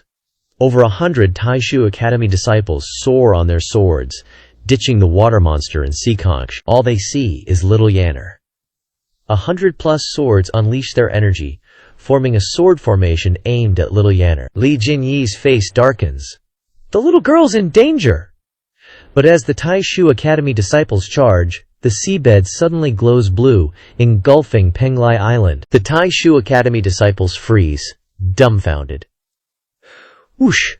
Xuankong Island then slowly rises from the sea, creating massive waves. Even the cultivators battling on the 4 small islands are captivated, turning to watch Xuankong Island ascend. At the same time, they see a colossal palm seal radiating blue light beneath Xuankong Island. Everyone holds their breath, watching the palm seal that seems to engulf heaven and earth. For a moment, everyone forgets they're fighting. The blue energy, carried by the waves, slams into the Taishu Academy disciples, shattering their sword formation and sending them flying with mouthfuls of blood. As Xuankong Island rises higher, everyone notices an old man beneath the giant palm seal. The old man's palm is raised to the sky, enveloped in blue light. The old man is manipulating the giant blue palm seal, lifting Xuankong Island with his bare hands. Lu Zhao stares unblinkingly at the bottom of the island, seriously controlling the palm seal, his primal chi draining at an insane rate. He notices the shocked gazes from all directions,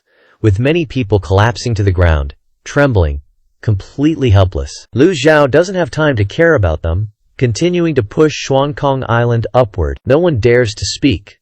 No one wants to miss this magnificent scene. Boom!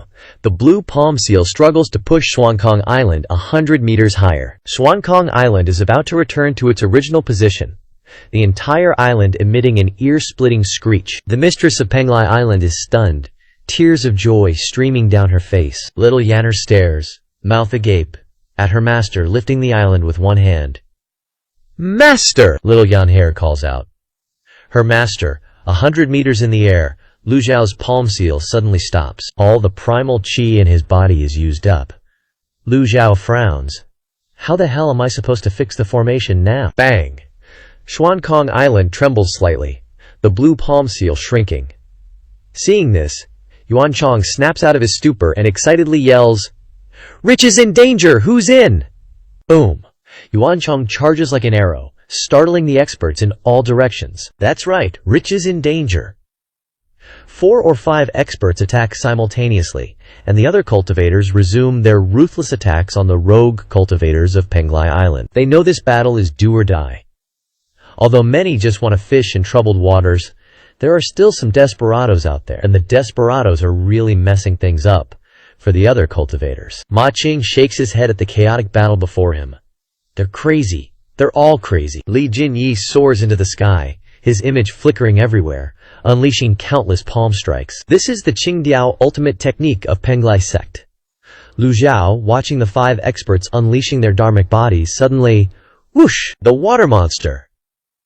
The water monster flies back to Xuankong Island, dragging the sea along with it. Seekonch sits on its back, without a hint of fear, controlling the water monster to fly high, the sound of her conch shell echoing. The water monster spreads its wings and unleashes a ray of light, then flies in an arc across the sky above Xuankong Island. Sunlight shines on the ray of light, creating a dazzling, indescribably beautiful, 7-colored rainbow. The light falls, landing on Lu Zhao. Suddenly, the celestial book glyphs in Lu Zhao's mind are activated, rapidly vibrate. Interesting. The water monster has restorative powers, and the water monster obeys Seekonch. It seems this is the will of the heavens. Lu Zhao's expression is indifferent, one palm facing the sky, continuing to push Xuankong Island upward. Xuankong Island returns to its original position. Lu Zhao lowers his hand, looking around. Yuan Chong is the closest, only 10 meters away from Lu Zhao. Lu Zhu unleashes a palm strike, using the divine power of the great imprisoning palm. A giant palm print, like the Buddha's hand, appears, hurtling towards Yuan Chong. Yuan Chong tries to block. His 7-leaf dharmic body collides with the palm print. The palm print shatters the dharmic body, smashing straight into his face. How could this be? Truly 9.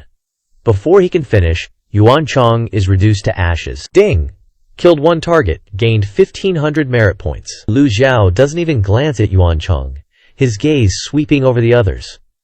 Lifting the island with my bare hands isn't enough to deter these desperados. Then let's just kill them all. If you want to die, then this old man will grant your wish. A moment later, Madame Huang widens her eyes as several palm prints fly out in all directions, then explode in the sky like blue fireworks. Puff, puff, puff. The palm prints dissipate, and bodies fall from the sky into the sea, the water turning red with blood. Roar! The water monster still wants to fly, but Sea Conch reaches out and gently pats its back, softly saying, "Go home." The water monster looks exhausted, no longer strong enough to fly around Xuankong Island. Nor can it help Lu Zhao recover his primal chi again. The water monster stops flying and descends. Lu Zhao lifts his hand, his primal chi coalescing into a shroud, enveloping Sea Conch, helping her float. The water monster is reluctant to leave, still lingering around Sea Conch. You'll be fine. Sea Conch waves. Whoosh! The water monster opens its mouth, a ray of blue light slowly leaving its mouth. Seeing this, a bunch of cultivators were like, "OMG! Lan Tianyu!" Lu Zhao reached out and yoinked the Lan Tianyu from afar. Under the sunlight, the Lan Tianyu glowed with a deep blue light, looking like the tears of a sea monster. Rumor has it that the Lan Tianyu chills in the belly of a mythical beast at the bottom of the sea, like a pearl in an oyster. Seeing it IRL, Lu Zhu was like, "Damn, this world's wild." The sea monster let out a huge roar, then dove into the sea, did a few laps, and vanished. Poof! Buzz! Buzz! The formation under the sea lit up, illuminating all 5 Penglai Islands. The 4 small islands, already kinda out of whack, snapped back into their OG positions. The formation reappeared, radiating a brilliant light. Buzz! The barrier was restored, and all the buildings and trees on Xuankong Island looked even fresher and prettier after their sea bath. Under the setting sun, the seawater cascaded down like a waterfall, and the rainbow still sparkled, refracting 7 colors in the sky. Penglai Island was completely back to normal. Li Jinyi, holding a paper umbrella, tried to contain her excitement. She surveyed the 4 islands and shouted, "The formation is complete! Penglai sect disciples, listen up! Immediately capture all those who dared to offend Penglai Island." Thanks to the formation, the invading cultivators, Chi got tied up, making flying super hard. The Penglai sect disciples fought harder and harder, and the battle situation on the 4 islands instantly flipped. Madame Huang, now back to her senses, wiped away her tears and bowed slightly to Li Jinyi. Li Jinyi jumped, quickly returning the courtesy. "Madam, don't do that. No matter what, you saved Penglai sect." The one Madam should thank is Senior Ji. Li Jinyi looked towards Lu Jua. Madame Huang said in surprise, "You're really Senior Ji of the Evil Sky Pavilion?" Lu Zhao gave the Lan Tianyu to Hai Luo, then looked at Madame Huang, nodding slightly. "Can't be faked. No wonder. No wonder a 9-leaf appeared. Who dares to compete?" Madame Huang knelt down in the air. Grisho. "Penglai sect is extremely grateful." Lu Zhao stroked his beard and replied, "This old man has always been a righteous dude. If I take your heavenly book, I gotta save Xuankong Island. No one owes anyone. We never understood the Penglai heavenly book anyway. If it's useful to Senior Ji, what's wrong with giving it to you? Penglai sect will definitely erect a monument to commemorate Senior Ji's great kindness, and worship it every day." Erect a monument and worship it every day? Sounds kinda sus.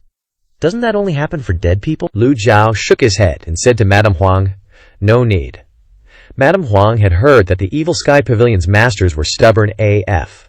Once they say no, it's no. Seeing him refuse so quickly, she didn't dare say anything more. Just then, little Yuan Care called out softly, "Master!" She flew up to Lu Zhu's side, her face full of joy. Lu Zhao nodded and asked, "Are you okay?" Little Yuan Care there smiled and said, "I'm fine." But as soon as she said that, the chi in her chest surged, blood trickled from the corner of her mouth, and her whole body faltered. She almost fell. "Sis Yuan Air!" Lu Zhao immediately raised his hand, using primal chi to keep little Yuan Air floating in the air. Seeing this, Madame Huang quickly said, "Everything on Xuankong Island is wet. Please follow me to East Island." Lu Zhao suddenly shook his head. "Wait. Senior Ji, Please, command. Lu Jiao glanced at the 4 small islands, where many cultivators were still struggling. Lu Jiao didn't feel an ounce of pity. After a moment of silence, Lu Jiao said, "The Taishu Academy. Leave no one alive." Pausing, Lu Jiao added, "This old man will stand right here and watch." Li Jinyi was shocked. So, they wouldn't even get a chance to be prisoners. She didn't object at all. That's just how fate is. Can't blame anyone else. Li Jinyi lowered her eyes and bowed. Jinyi obeys. With that, she shot down. A 7-leaf avatar appeared behind her, and the low-level cultivators got wrecked by a 7-leaf expert. Blood and gore flew everywhere. After lifting Xuankong Island, Lu Jiao had personally killed all the great cultivators. The rest were useless in the formation. The Penglai Island disciples were one step stronger. The array patterns on the umbrellas could neutralize the suppression of the formation. Li Jinyi casually and elegantly killed the invaders of Penglai Island. Although she was a woman, she was also a soldier. Her aura was unmatched by ordinary people. Madame Huang floated in the air, watching Li Jinyi's godlike performance. The cultivation world is like this. It's either you die or I do. Old Demon G is really Old Demon G. Someone couldn't take it anymore and jumped into the sea like a maniac. The sea monsters in the water didn't care who he was. A figure flashed. Splat! Fresh blood bloomed into red flowers under the sea. The Taishu Academy screwed us over. So damn harmful. So damn harmful. All that stuff about the Taishu mirror is a scam. The desire for survival makes people unleash terrifying power. 3 nascent divinity realm cultivators burned their chi seas and charged into the sky, colliding with the barrier. Lu Jiao lifted his hand, and a palm seal flew to the left. He lifted his hand again, and another palm seal flew to the right. Each palm seal seemed to have eyes, flying towards the targets and killing them relentlessly. Thud, thud, thud. The nascent divinity realm cultivators fell to the ground, heads lolling, dead. Lu Jiao didn't mind the extraordinary power in his body dwindling. As long as a nascent divinity realm cultivator flew up, he'd smack them down to collect merit points until the sky was completely under his control. Standing high above, Lu Jiao Gozen. Who else dares to run? Madame Huang wasn't some naive young woman. Penglai Island had faced such a huge crisis. She'd long prepared herself mentally. In this world, people's hearts are the hardest things to fathom. Being able to exchange benefits fairly is already rare, let alone expecting someone to help you unconditionally. Madame Huang knew that Senior G was pissed AF, daring to touch his little disciple? The Taishu Academy is so screwed. The Taishu Academy people will definitely be wiped out, but the others will inevitably be caught in the crossfire. Li Jinyi didn't show any mercy. She was once a genius disciple of the Penglai sect, and now her combat power was ridiculously strong. She continued to clear the battlefield on the 4 small islands, starting from East Island. Those cultivators who tried to resist looked up at the umbrella shadows obscuring the sky, their faces filled with despair. A lot of people started kneeling, begging for forgiveness. Some cultivators tried to fly out of the barrier but were blocked and fell into the sea. The sea monsters are the kings underwater, and they helped clean up this group of people until the smell of blood gradually faded away. Then, a horde of sea monsters jumped out of the water simultaneously. Tens of thousands of fish jumped up at the same time. A truly magnificent sight. If old Mr. G hadn't lifted Sky Floating Island with his bare hands earlier, this scene would have been unforgettable for everyone. The fish cried out in unison, emitting a low sound like mandarin ducks calling their flocks, transmitting into Hai Luo's hands. Hai Luo lowered her head and waved goodbye to them. Madame Huang looked at Hai Luo in surprise, slowly saying, "I didn't expect this little girl to be able to talk to sea monsters." These sea monsters aren't ordinary. They've lived on Penglai Island for hundreds of years. In these 100 years, Penglai Island disciples haven't dared to go into the water. But who knew they'd cause such destruction? Lu Jiao shook his head and said, "When this old man went to the bottom of the sea, he discovered that the formation had been damaged. How could sea monsters be smart enough to do something that hurts themselves? Old Mr. G means someone secretly sabotaged the formation?" Madame Huang was shocked. "This is your business. It has nothing to do with this old man." Many thanks to old Mr. G for the reminder. A moment later, the people who were looting a burning house were cleaned up. Li Jinyi is indeed a master accustomed to killing on the battlefield. After dealing with the enemies, Not a drop of blood stained her body. Lu Zhao didn't bother with whether the remaining people were killed or not. That's Penglai Island's business. Lu Zhao accepted the Penglai Heavenly Book and helped lift Sky Floating Island. Now no one owes anyone anything. Lan Tianyu was an unexpected bonus. Suddenly remembering the sea monster matter, Lu Zhao turned to ask Hai Luo, do you understand the language of sea monsters? Hai Luo nodded slightly, answering, Yes, it said its children are below the island. Then how do you make them obey orders? Lu Zhao asked suspiciously. These strange beasts living at the bottom of the sea have been cultivating for much longer than humans.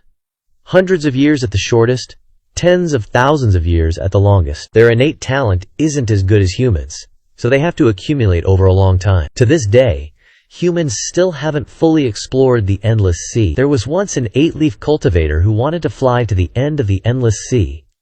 But because he spent too much time flying, his vital energy dried up, causing him to fall into the sea and become food for sea beasts. Most strange beasts in the sea can fly when they cultivate to a certain level. Cultivators who fly low are in danger, and those who fly high waste vital energy.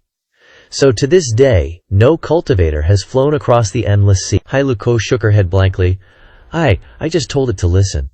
Sea monsters are intelligent, they probably didn't want Sky Floating Island to be destroyed either. Madame Huang sighed, saying, Penglai Island will treat the sea monsters well in the future. Lu Zhao replied, Once bitten, twice shy.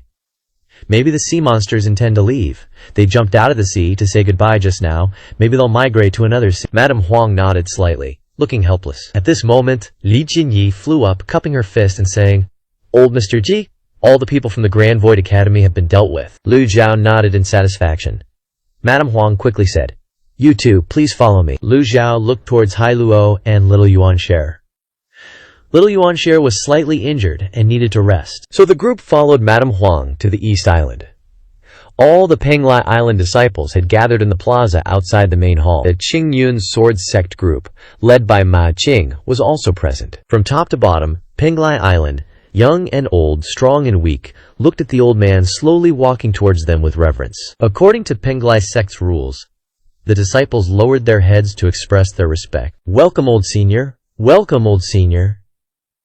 On the steps leading to the main hall, Madame Huang turned around and said sternly, Kneel! All the Penglai Sect disciples, including the graduated Li Jinyi, knelt on one knee, heads lowered, gained 2,805 devout worshippers, rewarded 28.50 merit points. No one wasn't devout. No one didn't kneel with all their respect, Madame Huang said loudly. Old Mr. Ji lifted the island with his bare hands, saving Penglai Island from danger. Please accept my bow. This time, she wanted to perform a formal bow. Lu Zhao casually waved his chi, stopping her from kneeling. Spare the formalities, Lu Zhao said indifferently. How can the Madam of Penglai Island kneel before others? Senior is right, Madame Huang replied, shaken. At this moment, Lu Zhao suddenly said sternly, What the hell are you waiting for? Get your ass out here. Everyone was shocked, and hurriedly turned to look around, thinking there were hidden survivors. Hehehe. A figure suddenly appeared from behind the main hall's door, one hand holding a sword, the other raised in a wave to everyone. He cheerfully walked to the front of the main hall. Many Penglai Island disciples stood up, weapons in hand, ready to charge. Madame Huang exclaimed in surprise. Senior Apprentice Sister Liu Chen. That name's too cringy, call me Sword Lover. Lover as in lovable, sword as in sword fanatic. #1 sword under heaven, Jiang Sword Lover. Shameless, she said. Madame Huang frowned. The Penglai Island disciples immediately burst into an uproar upon hearing this. Eldest senior brother. That's right, eldest senior brother Liu Chen.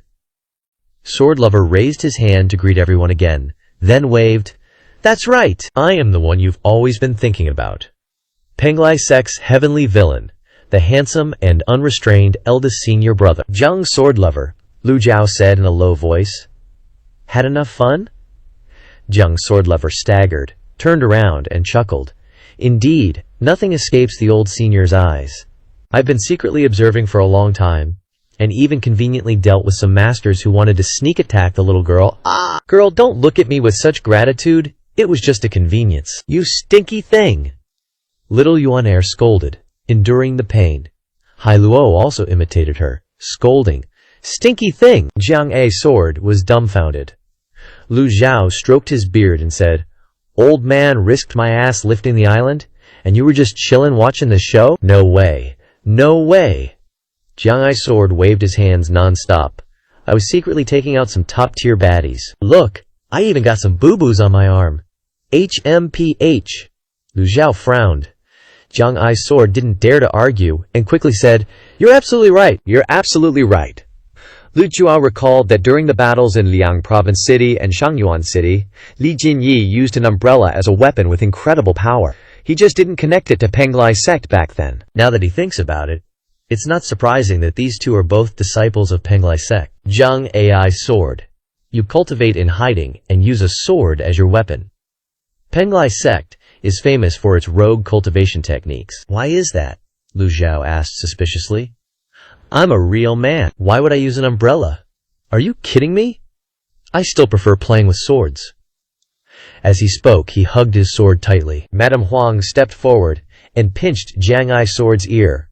You little rascal! Ouch! It hurts. It hurts.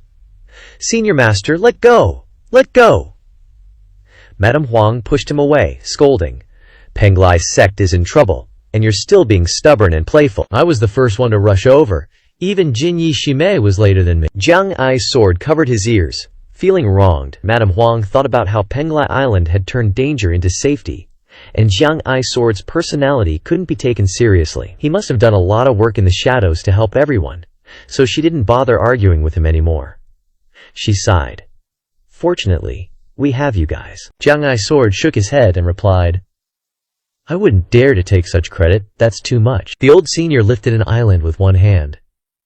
TT remembered that the old senior's battle with the 10 great experts wasn't as hype as what just happened. Lifting an island with one hand is definitely epic, but it exhausted all of Lu Zhao's extraordinary power. If it weren't for the water monster's magical abilities, Lu Kunju probably wouldn't have been able to return Sky Xuan Island to its original position. At this moment, a faint light shone, causing everyone to turn their heads. Madame Huang, Jiang Ai's Sword, and Li Jinyi all looked at the object in Hai Luo's hand, the Lan Tian Jade. Lu Zhao also looked over, but he had to heal little Yaner first, so he said, keep it for now. Yes.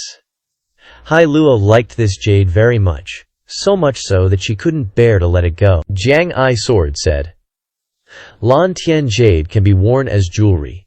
This object can protect and regenerate the 8 extraordinary meridians very effectively. Yeah, this thing is perfect for you, little girl. Why does your face look so bad? Madame Huang quickly said, come inside. The group entered the main hall together. Penglai Island's reputation and strength can't compare to the Devil Sky Pavilion, but its foundation is not weak either. All 5 islands have a magnificent palace. Once inside, Madame Huang hurriedly called out, someone! Invite Physician Fang over! Madame Huang turned her head and said to Lu Zhao, Physician Fang is the best physician on Penglai Island. His medical skills are very high. If he takes action, she will definitely be fine. Lu Zhao slowly raised his hand to stop her. No need. Madame Huang was startled, not understanding why. At this moment, Lu Zhao had already raised his hand, and 5 fingers emitted a faint blue light. A blue lotus appeared in his palm. The blue lotus gently flew over and merged into little Yanner's body. Enveloped by the blue lotus, little Yanner felt comfortable all over, and she slowly closed her eyes. Hai Luo looked at little Yanner with self-blame, and then looked at the cloud Hanahan on her body. If it weren't for little Yanner giving this precious thing to her to wear, then little Yanner wouldn't have been injured. The blue lotus gradually grew larger, and a radiant blue light bloomed, enveloping little Yanner's entire body. A powerful vitality spread to every corner. What is this? Madame Huang looked at the blue lotus in a daze. She had never seen such a treatment method. Jiang Ai's Sword shrugged and said, I don't know either. There's no shortage of strange things in this world. Water monsters can kill people. What could be more miraculous than that? Madame Huang nodded. Just the fact that old senior lifted an island with one hand is unprecedented. After the blue light disappeared, little Yanner slowly opened her eyes. How is it? Lu Zhu asked. Little Yanner moved her body and said blankly, It seems like the pain is gone. Lu Zhao stroked his beard and nodded. You still need to rest for 3 more days to fully recover. Hai Lu said self-reproachfully. It's all my fault for holding you back, George. Hearing this, the others all turned to look at Hai Lu. Jiang Ai Sword asked curiously, "Old senior, is this a new disciple you've taken in?" Lu Zhao nodded. Jiang Ai Sword said, "Her foundation and talent are not bad, not inferior to your 9th disciple at all. You have a good eye." Lu Zhao said, "Innate profound realm." Jiang Ai Sword's mouth dropped open and he couldn't close it. They had all seen Hai Lu Go control the manifest water monster to fly around Skychuan Island. Just this ability alone would make the major sects want to snatch her away, and she's also an innate profound realm cultivator. Some people get all the luck. Jiang Ai Sword. Me! Jiang Ai Sword jumped and immediately raised his hand. "What's the situation in the palace?" Lu Zhao asked. Jiang Ai Sword shook his head and replied, "Old senior, Li Lievzhan's golden lotus just appeared. Everyone is racing against time to rebuild it. Your disciples are conquering cities everywhere. The 7th disciple is even more outrageous. Even when I go to the toilet, someone is watching me. It's too damn tough. What about Liu Cheng?" Speaking of this, Jiang Ai Sword suddenly hesitated.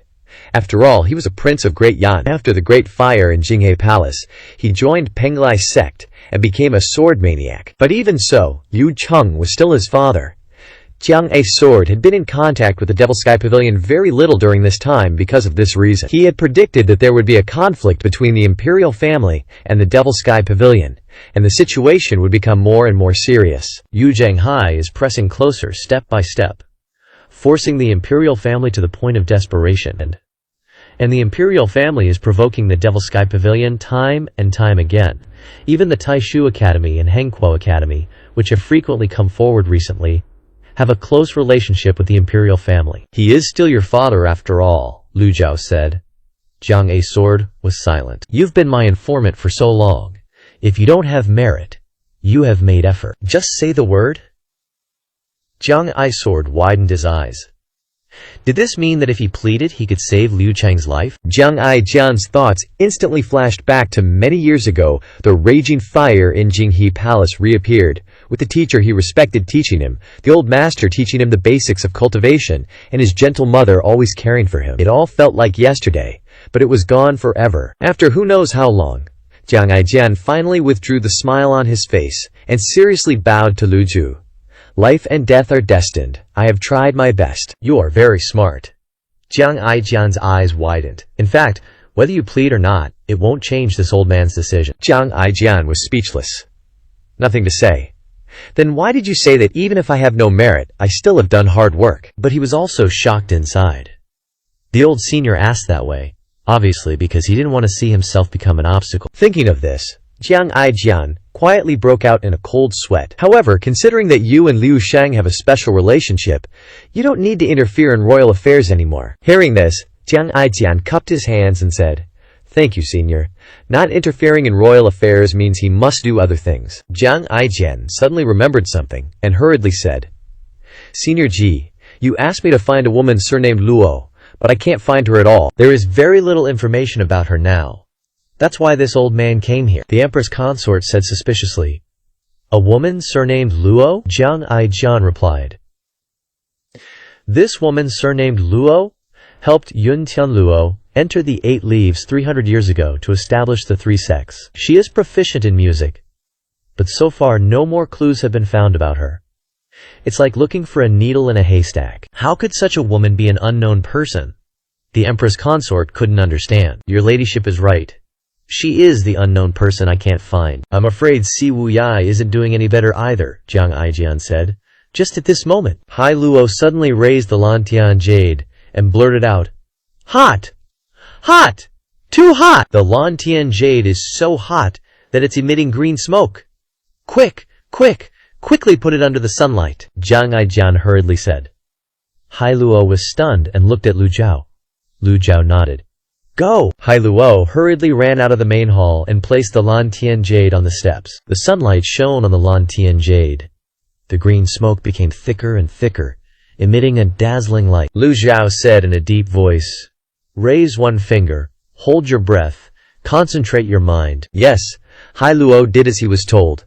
Lu Zhao waved his hand, and the Lantian jade flew into the air. The sunlight seemed to be melting it.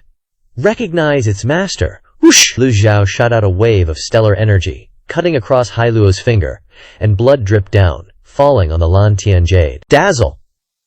The Lantian jade seemed to be activated, emitting light, gradually softening. The disciples of Penglai Island, standing outside the main hall, looked at Hai Luo with envious eyes. The preciousness of Lantian jade goes without saying. People have risked sailing the seas and capturing all kinds of sea beasts to search for Lantian jade for a long time. Lantian jade used to be one of the most precious treasures in the cultivation world. But sea beasts were too ferocious. Low-level cultivators flinched, and high-level cultivators ignored it. Gradually, Lantian jade became more and more valuable. Now seeing Lantian jade recognize its master, everyone looked at it with envy. Lantian jade seemed to turn into liquid, floating in the air. What shape do you want it to be? Jade pendant, jewelry, bracelet, or even a necklace? You can choose freely. Lu Zhu thought a girl would like jewelry. Unexpectedly, Hai Luo happily said firmly, "A flute." The peanut gallery was like, WTF? Lantian jade is very suitable for wearing as a jade pendant to improve the 8 extraordinary meridians. This is the first time someone has wanted to turn Lantian jade into a flute. Lu Zhu thought, Hai Luo is proficient in music, so using Lantian jade as a flute is not bad either. The flute she brought back from Jingzhou City was just an ordinary flute and couldn't be used for long. With this new flute, it seems even more suitable for her. Lu Xiao waved his hand, and stellar energy surrounded the Lantian jade. Under the sunlight, the Lantian jade gradually took shape. The azure mist dissipated, and the lustrous, shining blue jade flute materialized before everyone. The blue jade flute flew into Hai Luo's hand, bringing a cool sensation.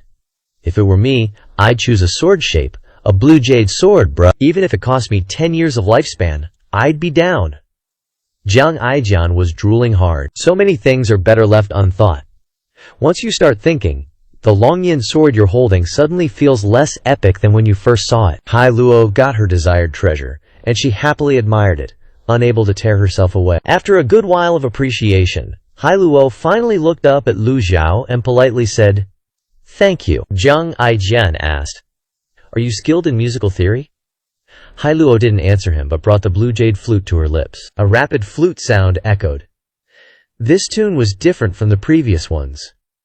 It didn't use musical theory, wasn't a long song, but just a rapid burst of sound. As the flute sound spread across the sea, schools of fish leaped out of the water as if dancing. Just a single note was enough to prove her talent and miraculous ability. Jiang Aijian's eyes widened, his jaw dropped, and he couldn't help but clap, saying, "Congrats, Senior Ji, for picking up another little ancestor." Hai Luo turned her head to look at him, tilting her head and asking, "Little ancestor?" "Ignore him, that's simp." Zhao Yanjie pulled Hai Luo aside. "Ah." Hai Luo nodded. Lu Zhu stroked his beard in satisfaction. Looks like the blue jade flute is even more OP than a regular heaven-grade weapon. Later, when Hai Luo enters the realm of the great cultivator, she will be able to control even more powerful fierce beasts. Lu Xiao could see that Hai Luo had become much happier and more spirited, so he asked, "How do you feel?" Hai Luo held the blue jade flute, softly saying, "I really like it." Reaching out her hand, Lu Zhu said. Hai Luo obediently extended her hand to Lu Zhu. 8 channels! Lu Zhu sensed that her 8 extraordinary meridians had a very gentle source of nourishing energy. He even felt that Hai Luo had unlocked 5 apertures. This was the effect of the blue jade. Lu Zhao was secretly astonished. Who would believe it if I said it? History records that there are genius cultivators who unlock 1 aperture in the morning and 5 in the afternoon, entering the Brahma Sea realm. This is the limit of humanity. Although it took Hai Luo a few days to unlock 5 apertures, she didn't cultivate at all. Nor did she have any insights or understandings, but just improved naturally. Just comparing them is already unbelievable. When the effects of the blue jade are fully revealed, if Hai Luo can really cultivate, Lu Xiao will take her as a disciple. Seeing that everything was in order, Lu Zhu turned around and called out, "Jiang Aijian!" Jiang Aijian reflexively raised his hand and called out, "Here, here, here, inform Lin Xin of the Taishu Academy that he must give this old man an explanation within 7 days." Jiang Aijian was shocked to hear this, not daring to say more, but bowing and saying, "Yes, sir." Also, that woman surnamed Luo is likely from another place. Lu Zhuhao recalled the coffin with the red array patterns. If the person in the coffin affirmed the existence of 9 and 10 leaves in the world, then it is very likely that he and the woman surnamed Luo came from the same place. This is a headache. I'll do my best to search, Jiang Aijian said. Lu Zhao nodded and walked out of the main hall. Xiao Yanshare and Hai Luo also followed behind. Seeing this, Jiang Aijian knew they wanted to leave, and immediately escorted them with Madame Huang. Respectfully seeing off the old senior, outside the square in front of the main hall, the 2,800 disciples of Penglai Island also said in unison, Respectfully seeing off the old senior. The three of Lu Zhao stepped onto Baizi's back. Baizi soared into the sky, disappearing into the horizon in an instant. After Lu Zhao dipped, Jiang Aijian coughed while hugging his sword. What are you waiting for? Come over and greet your suave and dashing senior brother Jiang. The crowd swarmed him instantly. Senior brother, how do you know Senior Ji Lao? Senior brother, is Senior Ji Lao really a 9-leaf? It's a pity we didn't get to see the 9-leaf avatar. Senior brother, my biggest idol is the second senior, Yu Shangrong, from the Dark Hall. Is he handsome AF? Spill the tea! Spill the tea! Senior brother, why aren't you saying anything? Jiang Aijian's eyes widened like saucers, looking dumbfounded. Li Jinyi couldn't help but giggle. She knew he'd end up in this situation. Without overthinking, Li Jinyi walked toward the seashore, gazing up at the sky. The sunlight shone on Xuankong Island, and the most glorious moment of Penglai Island seemed to return. Lifting an island with one hand? Is that even humanly possible? Deep within the moonlight woodland, part of the misty forest, at the bottom of a bottomless abyss, a glistening drop of water slid off a leaf, falling directly onto Ye Tiangxin's fair face. What's going on? Am I dreaming? Ye Tiangxin mumbled, groggily opening her eyes. The sight before her shook her to her core. On sheer cliffs tens of thousands of feet high, vines grew lushly, and ferocious beasts and birds filled the sky, some as huge as mountains, others as small as butterflies. Yi Tiangxin jolted awake. Where am I? The moment she stood up, the ground beneath her feet shifted slightly. Yi Tiangxin screamed, "The Mount Kui bird!" Only then did she wake up.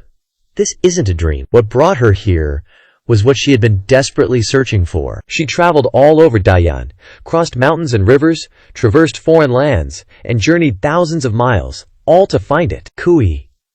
Kui.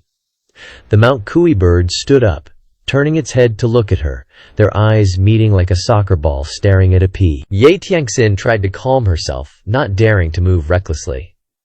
Her instincts told her that the Mount Kui bird wasn't hostile, otherwise she wouldn't be alive right now. Kui, Kui.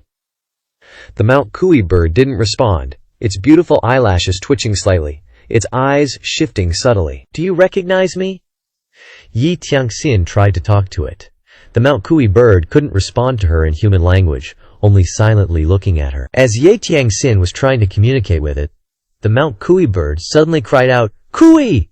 then stomped its foot and ran forward. Ye Tiangxin almost lost her balance, quickly mobilizing the vital energy in her body to stabilize herself. Before her were endless forests. The sky was filled with various flying birds, and the ground was teeming with ferocious beasts. The Mount Kui bird galloped through a dense forest before slowing down, finally stopping in front of a small lake. It sat down, raising its head and howling, "Kui!" its cathartic sound spreading far, causing the ferocious beasts to flee from the canopy. Ye Tiangxin looked up, discovering a stone statue over 30 meters high opposite the lake, a statue of a woman. Ye Tiangxin was shocked, quickly flying over and standing at the foot of the stone statue. At the base of the statue were carved two large characters, Bai Dan. Beside them were many smaller characters, and there were also protective formations. But due to the erosion of time, everything had long become blurred and illegible. For some reason, when Ye Tiangxin saw the two characters Bai Dan, even her hardened heart couldn't control her emotions. She covered her face and sobbed, scenes from the past gradually replaying in her mind. The 100 surnames the fish dragons devour seemed to be right before her eyes, but alas, everything was gone. Finally, her efforts had been rewarded. The Mount Kui bird cried out behind her. Ye Tiangxin regained her senses, wiped her tears, and turned to look at it. "Mount Kusi, I've finally found you." The Mount Kusi bird lowered its head, its nose almost touching the surface of the lake. This small lake was only the size of its palm. Yi Tiangxin asked doubtfully, "Are you telling me to drink the water in the lake?" The Mount Kui bird shook its head. "Bathe in it?" The Mount Kui bird nodded slightly. Yi Tiangxin's eyes widened. She was a maiden. How could she not be embarrassed to bathe there? Whoosh! The Mount Kui bird suddenly raised its paw and waved it at her. Yi Tiangxin was startled, quickly mobilizing her vital energy to condense a barrier in front of her. Bam! Yi Tiangxin still flew out, falling into the small lake with a splash. She slowly poked her head out, looking at the Mount Kui bird doubtfully. The Mount Kui bird lowered its head, raised its paw to look at it, a helpless expression on its face, as if saying, "I was being gentle." Coot. Then it turned and jumped into the air. The surroundings became quiet, without the Mount Kui bird in sight. At the same time, Yi Tiangxin felt a comfortable warmth coming from the lake water, a special vital energy in the lake slowly permeating into her body. So comfortable. Yi Tiangxin looked down, only then discovering a massive formation at the bottom of the lake. The formation illuminated the entire lake, and the light penetrated and shot into the sky, causing patterns of formations to appear in the sky as well. The vital energy from the formation permeated into Yi Tiangxin's body at a crazy speed. Yi Tiangxin suddenly felt her dantian and sea of qi becoming full. She was extremely surprised. The water in the lake can increase cultivation. The energy in the lake kept entering Yi Tiangxin's body. She stopped overthinking and closed her eyes, half submerging in the water. The next day, in the council chamber of the Taishu Academy, "The Dark Hall is too damn arrogant. They killed over 100 of our disciples on the heaven sacrificing platform, and another 100 on Penglai Island. Jiang Renyi, Jiang Lixi, and Yuan Chong all died in battle, and the Taishu mirror was also snatched away. If we don't avenge this, it will be hard to quell the hatred in my heart," Headmaster Xiao Shan said angrily. "That's right, the Dark Hall is going too far. Ancestor, we can't let this go." At this moment, an elder poured a bucket of cold water on them. "Ji Tiandao has a 9-leaf cultivation base. How do you plan to take revenge?" The crowd was stunned. Everyone had been shouting about fighting and killing with loud voices, but upon hearing this question, they all fell silent. Lin Xin, sitting in the presiding seat, frowned and said, "A scholar can be killed, but not humiliated. The Taishu Academy has always been on good terms with Shendu, and will not compromise with those heretical sects. If we can invite the Shendu imperial family to take action, and use the 10 absolute formation to set up a heavenly net and earthly cage, then I believe we can capture Juye." That's right, Jilaomo doesn't take us seriously at all. Moreover, His Majesty is constantly breaking through, and may become the next Juye. Let's see if he can still be so arrogant then. Just then, a disciple's voice came from outside. "Urgent report! Shendu sends a flying letter." "A flying letter from Shendu? Who sent it?" The disciple opened the letter and replied, It seems to be from the Motion Pavilion. Read it." Headmaster Xiao Shan frowned and said, "I told you to read it. Why haven't you read it yet?" The disciple swallowed and began to read softly. "I am the current #1 Juye in the world, the master of the Mocation Pavilion, and the master of the 9 great disciples. Are you afraid? Or not? I demand that Lin Xin, the ancestor of the Taishu Academy, provide the Mocation Pavilion with an explanation within 7 days. Otherwise, I'll kill your whole family." Ha!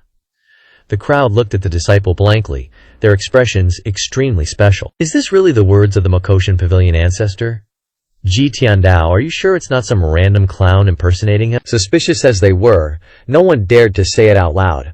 Bang! Lin Xin slammed his hand on the table, and the table immediately fell apart. Relying on being Juye, bullying people everywhere. This old man doesn't believe that there's no one in the world who can deal with him? As soon as he finished speaking, Headmaster Xiao Shan, who was sitting next to him, suddenly stood up and said, "Ancestor, why don't you go and ask for forgiveness?" Humph! Lin Xin glared. The other elders stood up one after another, bowing to Lin Xin. "Ancestor, it wasn't easy for the Taishu Academy to get to where it is today. We can't afford to offend the Motion Pavilion." That's right. The demon head of the Motion Pavilion kills people without batting an eye. None of the top 10 famous sects had a good ending. The Taishu Academy has finally gotten to where it is today. It can't be destroyed in an instant. When someone breaks through to Juye, the Taishu Academy will definitely return the humiliation of today to him, but before that, Lin Xin's old face trembled slightly, his eyelids twitching. Just now, these people were still full of indignation, cursing and scolding the Motishan Pavilion, not taking Junuye seriously and stuff. Turns out it was all an act. WTF. Lin Shin's eyes darkened. It's a pity that I can't make steel out of trash. He gritted his teeth and looked at the crowd. This old man would rather die than submit. Tomorrow, this old man will go to Chengdu and see what anyone can do to me. At the same time, the event of Motion Pavilion ancestor lifting Shuangkong Island with his bare hands had become a legend, spreading rapidly at lightning speed. In a restaurant in Yuzhou City. Brother, I'm sorry, can you tell me about the Motion Pavilion ancestor lifting Shuangkong Island with his bare hands? A green-robed swordsman smiled and said to the cultivator sitting opposite him, If you want to hear it, then I will tell you. The cultivator smiled, poured himself a cup of tea, and sat up straight, beginning to tell the story.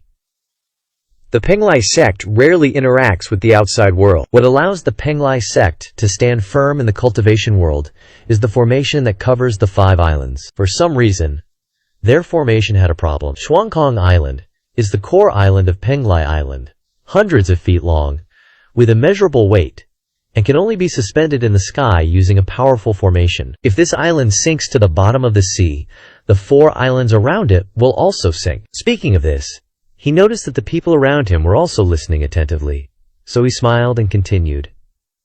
Unfortunately, the Penglai sect has no allies. Island Lord Huang Shiji is an 8-leaf powerhouse and invited parties to help, but unexpectedly, they were all treacherous people who only wanted to take advantage of the fire. They only wished that Shuangkong Island would sink faster. Lao Ma was one of them. When Shuangkong Island sank, the 4 islands were in chaos, and Huang Shiji happened to be absent from the island. The Motion Pavilion ancestor, with the posture of Juye, used one move to kill Jiang Lizhi of the Taishu Academy, used earth-shattering power to lift Shuangkong Island 100 meters above the sea, suppressing all living beings, seized the Taishu mirror, and monopolized the Penglai Heavenly Book. The crowd in the restaurant buzzed. Many people had heard this story several times, but they still enjoyed listening to it again and again. The green-robed swordsman smiled and said, Why does this brother know so much? I have always admired the Motion Pavilion, and I will pay attention to any news related to the Motion Pavilion. The green-robed swordsman nodded. The man's eyes looked at the sword sheath in the green-robed swordsman's hand and said with a smile, Speaking of which, the sword in your hand seems to be the sword of Yu Shangrong of the Motion Pavilion. Is it true? The green-robed swordsman looked at him indifferently. Of course. It is said that the Sword Devil has returned and has re-established the death list and is currently in this Yuzhou city, the man said. Friend, you seem to know a lot about him. The green-robed swordsman was as gentle as before. The man put down his teacup and laughed. Just heard about it. Then do you know that your name is on his death list? The green-robed swordsman chuckled. Huh? Ong? The sword in the green-robed swordsman's hand vibrated slightly. The man was shocked and looked up at the green-robed swordsman opposite him. The green-robed swordsman said, Rat King Li Shang, I'm sorry, your time is up. Rat King Li Shang suddenly widened his eyes and instantly understood who the polite green-robed swordsman in front of him was. His lips couldn't help but tremble, and he exclaimed in a broken voice, Sword Devil! Swish! The everlasting sword came out of its sheath, and the sword energy struck with lightning speed. Runes of energy flickered, and a cold light flashed. Swish! The everlasting sword returned to its sheath. A weak energy force burrowed into the sword sheath, and everything returned to silence, as if nothing had happened. The surroundings were still bustling with laughter and chatter. Yu Shangrong picked up the teacup, took a sip, put it down, and looked at Rat King Li Shang sitting opposite him, smiling and saying, Audacious. Until Yu Shangrong went downstairs and disappeared, Rat King Li Shang remained still in his seat, unmoving. His eyes were narrowed, and he hadn't had time to open them. His eyes were full of shock and fear, and his mouth was slightly open as if he wanted to say something. Rat King Li Shang was a general guarding Yuzhou City, also known as the #1 spy. He was good at collecting information everywhere, sneaking into enemy camps to assassinate, and was the most effective general of one of the 8 great commanders, Gi Qingcheng. Usually he was very humble, only hanging around in tea houses and restaurants, sometimes listening to people bragging, sometimes listening to people telling stories. Only this time he spoke a few words too quickly and unexpectedly encountered the sword devil Yu Shangrong. Unfortunately, it was all too late. Don't know how long it had passed, The waiter ran over to clean up. "Guest! Guest!" Seeing that Shuang Lishang didn't answer, the waiter waved his hand in front of him and still didn't see any reaction, so he poked him with his finger. Shuang Lishang's stiff body fell backward. Thud! A tear appeared on his neck, and blood kept pouring out. Murder! Murder! In the Jingzhou City General's mansion, as Yu Zhanghai and Si Wuyai were discussing plans, Hua Zhongyang suddenly walked in, holding intelligence from the dark web, and bowed. Reporting to the sect leader and seventh gentleman, Shuang Lishang in Yuzhou has been killed with a single sword strike. After speaking, he made a throat-slitting gesture. "How many is this now?" Yu Zhanghai asked, with his hands clasped behind his back. "The 5th one this month." The general guarding Yuzhou is a subordinate of one of the 8 great commanders, Yi Qingcheng, and all 5 people killed were her subordinates, Hua Zhongyang said. Including General Wen Shu, he's killed 6 people in total. Who the hell is this guy? What's his background? Hua Zhongyang shook his head and replied, "This person is imitating second gentleman, creating another death list. Every few days he adds a few names to the list. The difference between him and second gentleman's list is that the people on this list can leave. As long as they're willing to go, they'll live. Those who are stubborn will be killed without mercy." How interesting. How interesting. Such an interesting person. If I ever meet him, this sect leader will definitely become sworn brothers with him. Yu Zhanghai laughed heartily. Si Wuyai said suspiciously, "Could it be second brother himself?" Yu Zhanghai's expression turned serious. "Second brother. Throughout the entire world, the only one who can kill an opponent with one sword strike is probably second brother himself." Si Wuyai immediately added, "Of course, big brother can do it too, and even better." Does little brother really think it's him? Yu Zhanghai turned around, his eyes looking at Si Wuyai complexly. Si Wuyai was stunned, and then replied, "Perhaps I'm overthinking it. Big brother also thinks so." How could Hua Zhongyang not understand? So he changed the subject. "This subordinate has another matter to report. Speak." Hua Zhongyang presented a stack of papers. The story of Senior Jilao lifting Shuangkong Island with his bare hands is probably not false. Yu Zhanghai opened the stack of papers and looked at it. They were all folk rhymes or poems made by the people. After reading them, Yu Zhanghai put the stack of papers on the table and said with a smile, "Whether it's true or false, it's all good for us." With the Maotian Pavilion suppressing things, the cultivators within the Dian dynasty will not dare to casually interfere in the matters between the Yaming sect and the royal family. Si Wuyai said, "But big brother, master doesn't like you using the reputation of the Ma Tian Pavilion." Yu Zhanghai shook his head. "Little brother is a smart person, but sometimes you're just confused." Si Wuyai was puzzled. Yu Zhanghai shamelessly replied, "Master clearly wants to settle accounts with me. Things have come to this, might as well just keep going until the end. Either way, I'll be punished. Not doing it won't get me off the hook, so I might as well just keep doing it." Hua Zhongyang said. Island Master Huang heard that Senior Jilao lifted the island with his bare hands, so he hurried back. Yu Zhanghai nodded. During this period, Huang Shiji has helped the Yuming sect a lot. Penglai Island is in trouble, but he's still working for the Yuming sect. He's really done his best. Knowing this also means that the Yuming sect is missing a major help to take down Yuzhou. However, thanks to the mysterious expert hiding in the shadows, the pressure has been reduced a lot. Deep in the moonlight forest abyss, unable to see the sunrise or sunset to calculate time, Ye Tiangxin could only rely on her senses to estimate. Not knowing how long had passed, she felt that her Danchen and Qi had reached a state of fullness. Ye Tiangxin slowly opened her eyes, jumped into the air, and floated in the sky, observing the lake's surface. The light in the formation had disappeared, and most of the Yuan Qi had been absorbed by her. Ye Tiangxin gently lifted her hand. Whoosh! A beautiful and exquisite 100 Tribulation Cave Illumination Dharmakaya floated in the palm of her hand, and below it was a golden lotus with 6 rotating lotus petals. Ye Tiangxin mobilized Yuan Qi, and circles of energy appeared on the Dharmakaya and landed on the golden lotus. The energy resonated continuously and poured down. Ye Tiangxin concentrated her mind. Even though she had absorbed a large amount of energy, opening the petals was never easy. She held her breath, and the halo of energy continued to merge into the golden lotus. Whoosh! Yi Tianxin was surprised to find that a corner of the golden lotus under her seat slowly separated and grew into a lotus petal. As soon as the lotus petal appeared, her 8 extraordinary meridians and Dantian Qi Si expanded several times in an instant. Breakthrough. 7-petaled 100 Tribulation Cave Illumination Dharmakaya. Yi Tianxin was overjoyed. She waved her hand and summoned the Dharmakaya. Dharma! The Dharmakaya expanded at an extremely fast speed, turning into a 9-zang tall Dharmakaya. She flew into the air, but as soon as she flew 100 meters, the birds in the sky seemed to have smelled prey. Immediately, hundreds and thousands of them swarmed over, flapping their wings and screaming sharply, "Danger!" Yi Tianxin hurriedly turned her head, and the Dharmakaya appeared, blocking all attacks. She frowned. It was all because she was too careless.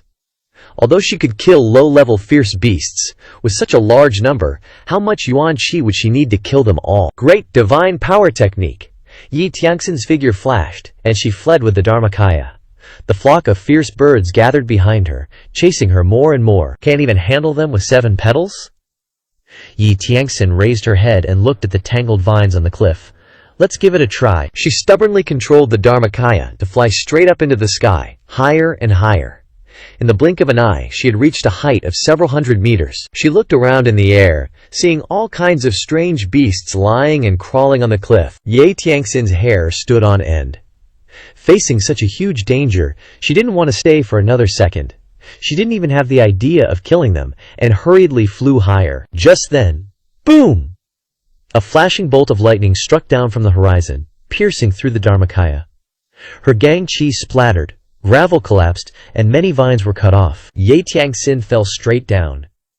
The raging wind ravaged her ears like blades, tearing apart her protective gang qi. The birds continued to attack, their claws flashing with cold light as they pounced towards her. Yi Tianxin felt utterly screwed.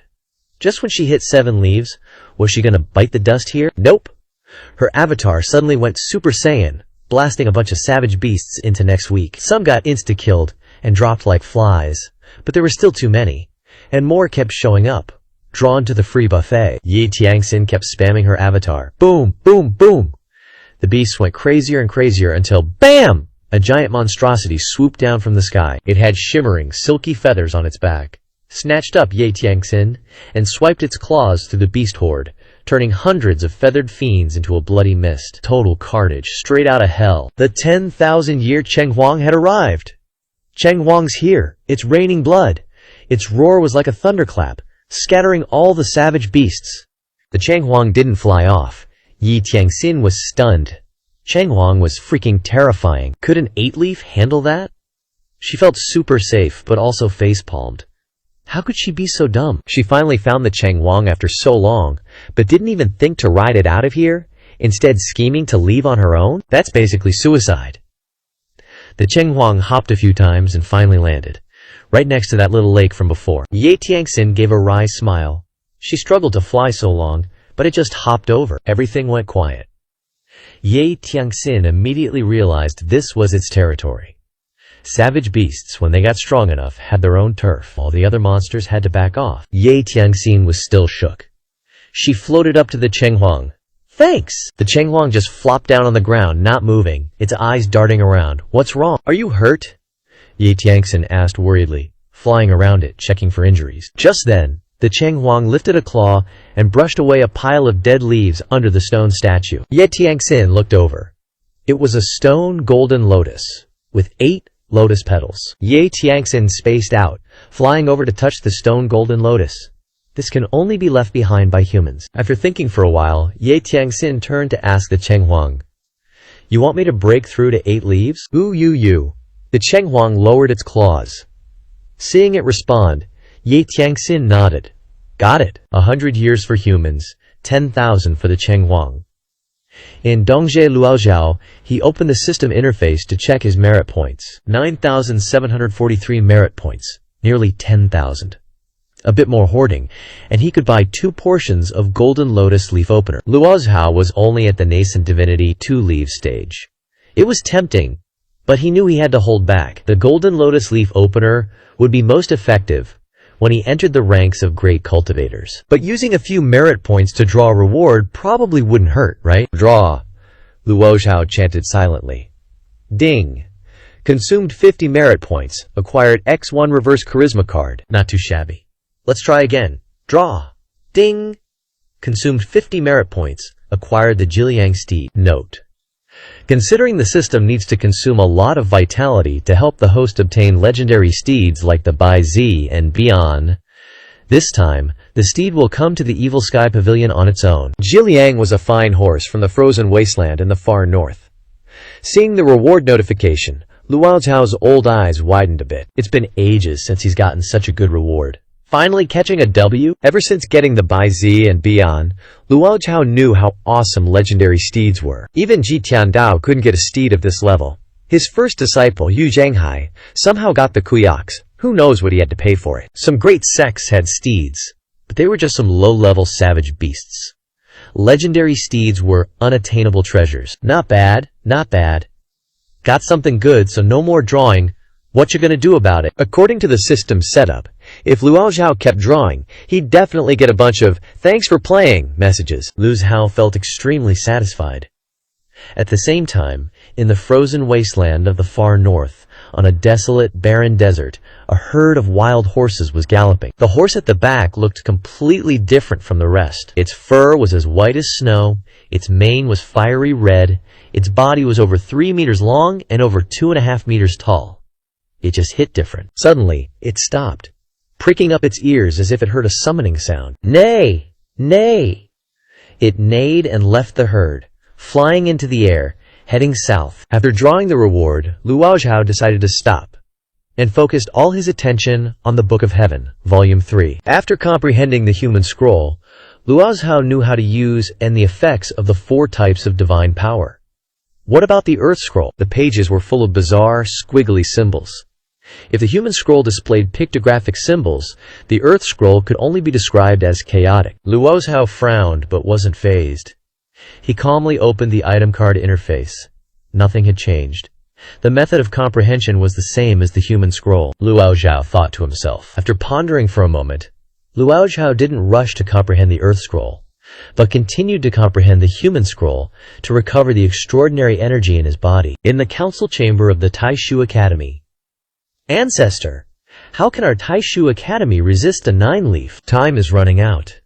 In a few days, when the 9-leaf arrives, who dares to stop them? One of the elders was so anxious his face was red as a beet. Unless the divine capital is willing to help us, but the divine capital and the nether sect are in a chaotic war. They don't have time to take care of us. Everyone was restless, all turning to look at Lin Xin, who was frowning deeply. Lin Xin's mood was also terrible. Not to mention the Taishu Academy. Currently, there wasn't a single sect in the cultivation world that dared to face a 9-leaf. Most experts just wanted to hide in the barrier and cultivate in secret, raising their cultivation level. Unfortunately, wanting to advance to the 9-leaf stage in a short period of time was easier said than done. Honestly, Lin Xin didn't have a solution. Just then, a disciple announced outside the door, "Ancestor, His Highness the Crown Prince has arrived." Everyone was shocked to hear that. "Quickly, invite him in!" Not long after, the current Crown Prince Liu Zihi entered the council chamber. The Taishu Academy elders stood up together, and Lin Xin also stepped down to greet him. Before they could even speak, Liu Zihi waved his hand. "Spare the formalities. Let's cut to the chase." He strode up the steps and plopped himself right into Lin Xin's head seat, leaving Lin Xin to scoot over. Liu Zihi sat down casually and said, "This Crown Prince knows that your Taishu Academy is being watched by the Motion Pavilion. I'm here to offer you a way out." The Taishu Academy crowd's eyes lit up. Lin Xin clasped his hands and said, "Your Highness, please enlighten us." Liu Zihi waved to his subordinates outside. 2 soldiers immediately brought in a chest, leaving everyone confused. Liu Zihi said, "Open it." The 2 soldiers opened the chest to reveal a set of extremely ancient armor. The armor was covered in red array patterns, forming a unique layer of defense, but time had taken its toll, and the armor had become dim, the red color gradually turning purple. Lin Xin was increasingly puzzled. Liu Zihi said, "I'm too lazy to beat around the bush with you guys. With Taishu Academy's skills alone, there's no way you can deal with 9-leaf. In this entire world, only the royal family can do it. I'll lend you this armor, but on one condition." This left Lin Xin completely confused. Armor? Condition? Lin Xin asked. Your Highness, please explain. Liu Zihe glanced at him and replied, Do you know why the late emperor was able to unite the 9 provinces and subdue the 12 Rong states, the Zhirong and the Beirong? Of course, it was based on the absolute power of the royal family. Taishu Academy is very close to the royal family, so you should know how strong it is. Liu Zihe chuckled. Nah, it ain't messy. No cap, this armor belonged to a legendary master. This master came from the northern frontier, trekking through 12 barbarian kingdoms to reach Great Yan. He once said, No one is allowed to step into the 9-leaf realm. This armor, when faced with a 9-leaf, will trigger a special force. A master? The crowd was shook, looking at Liu Zihe.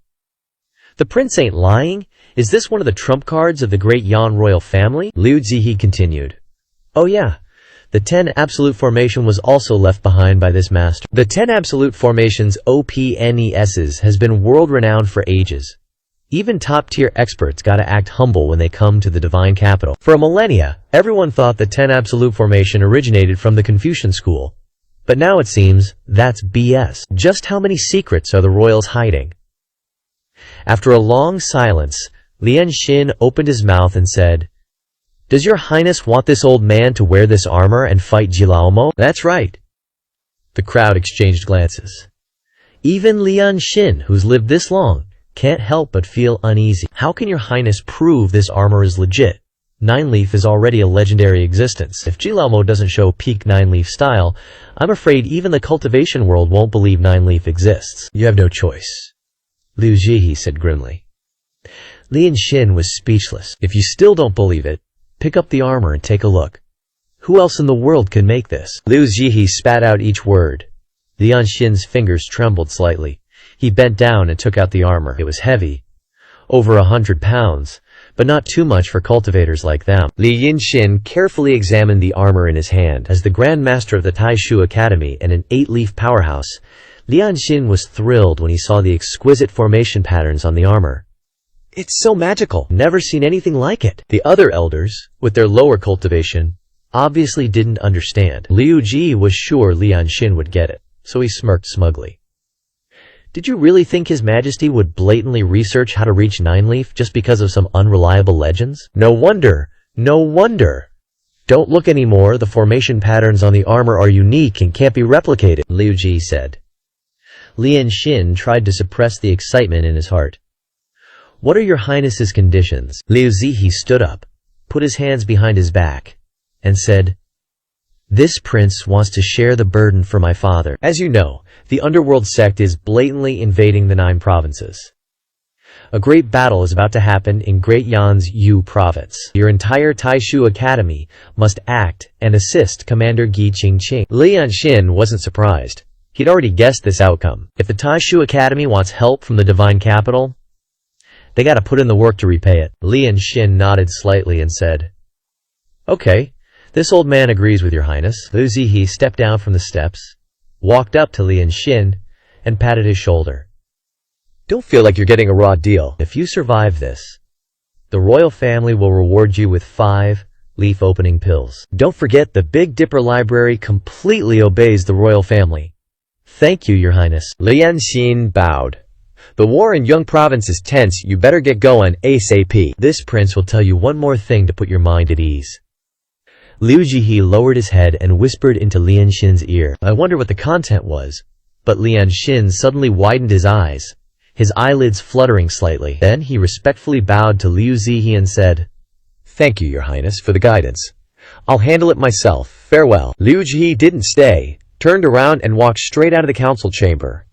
Lin Xin hurriedly said, Zhu Wenlian, go see his highness off. I told you to go, so go now. The second elder Zhu Wenliang nodded and quickly walked out. Lin Xin instructed again.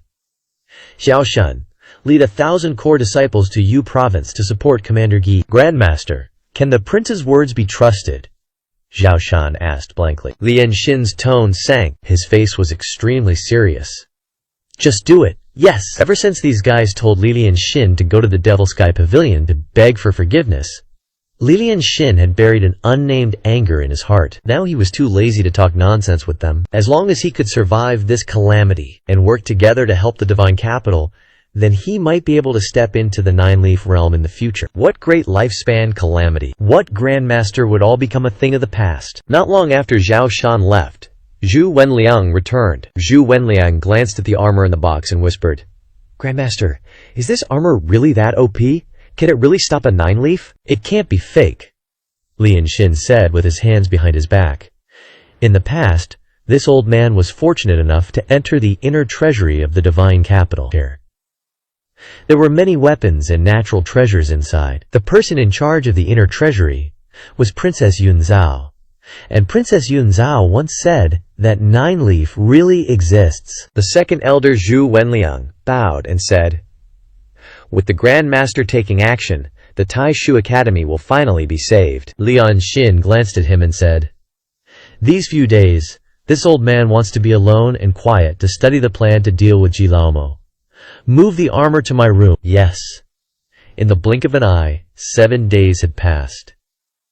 At the Devil Sky Pavilion, Lu Zhu opened his eyes and felt the extraordinary power that filled his body. He opened the system interface and found that the Earth Book had no movement at all. Can't comprehend at the same time? If there's another extraordinary force, that would suck. It's no different from Lu Zhao having to spend twice as much time to comprehend. To verify this, Lu Zhao opened the Earth Book interface and began to try to comprehend the talisman inside. But the Earth Book interface did not show the talisman.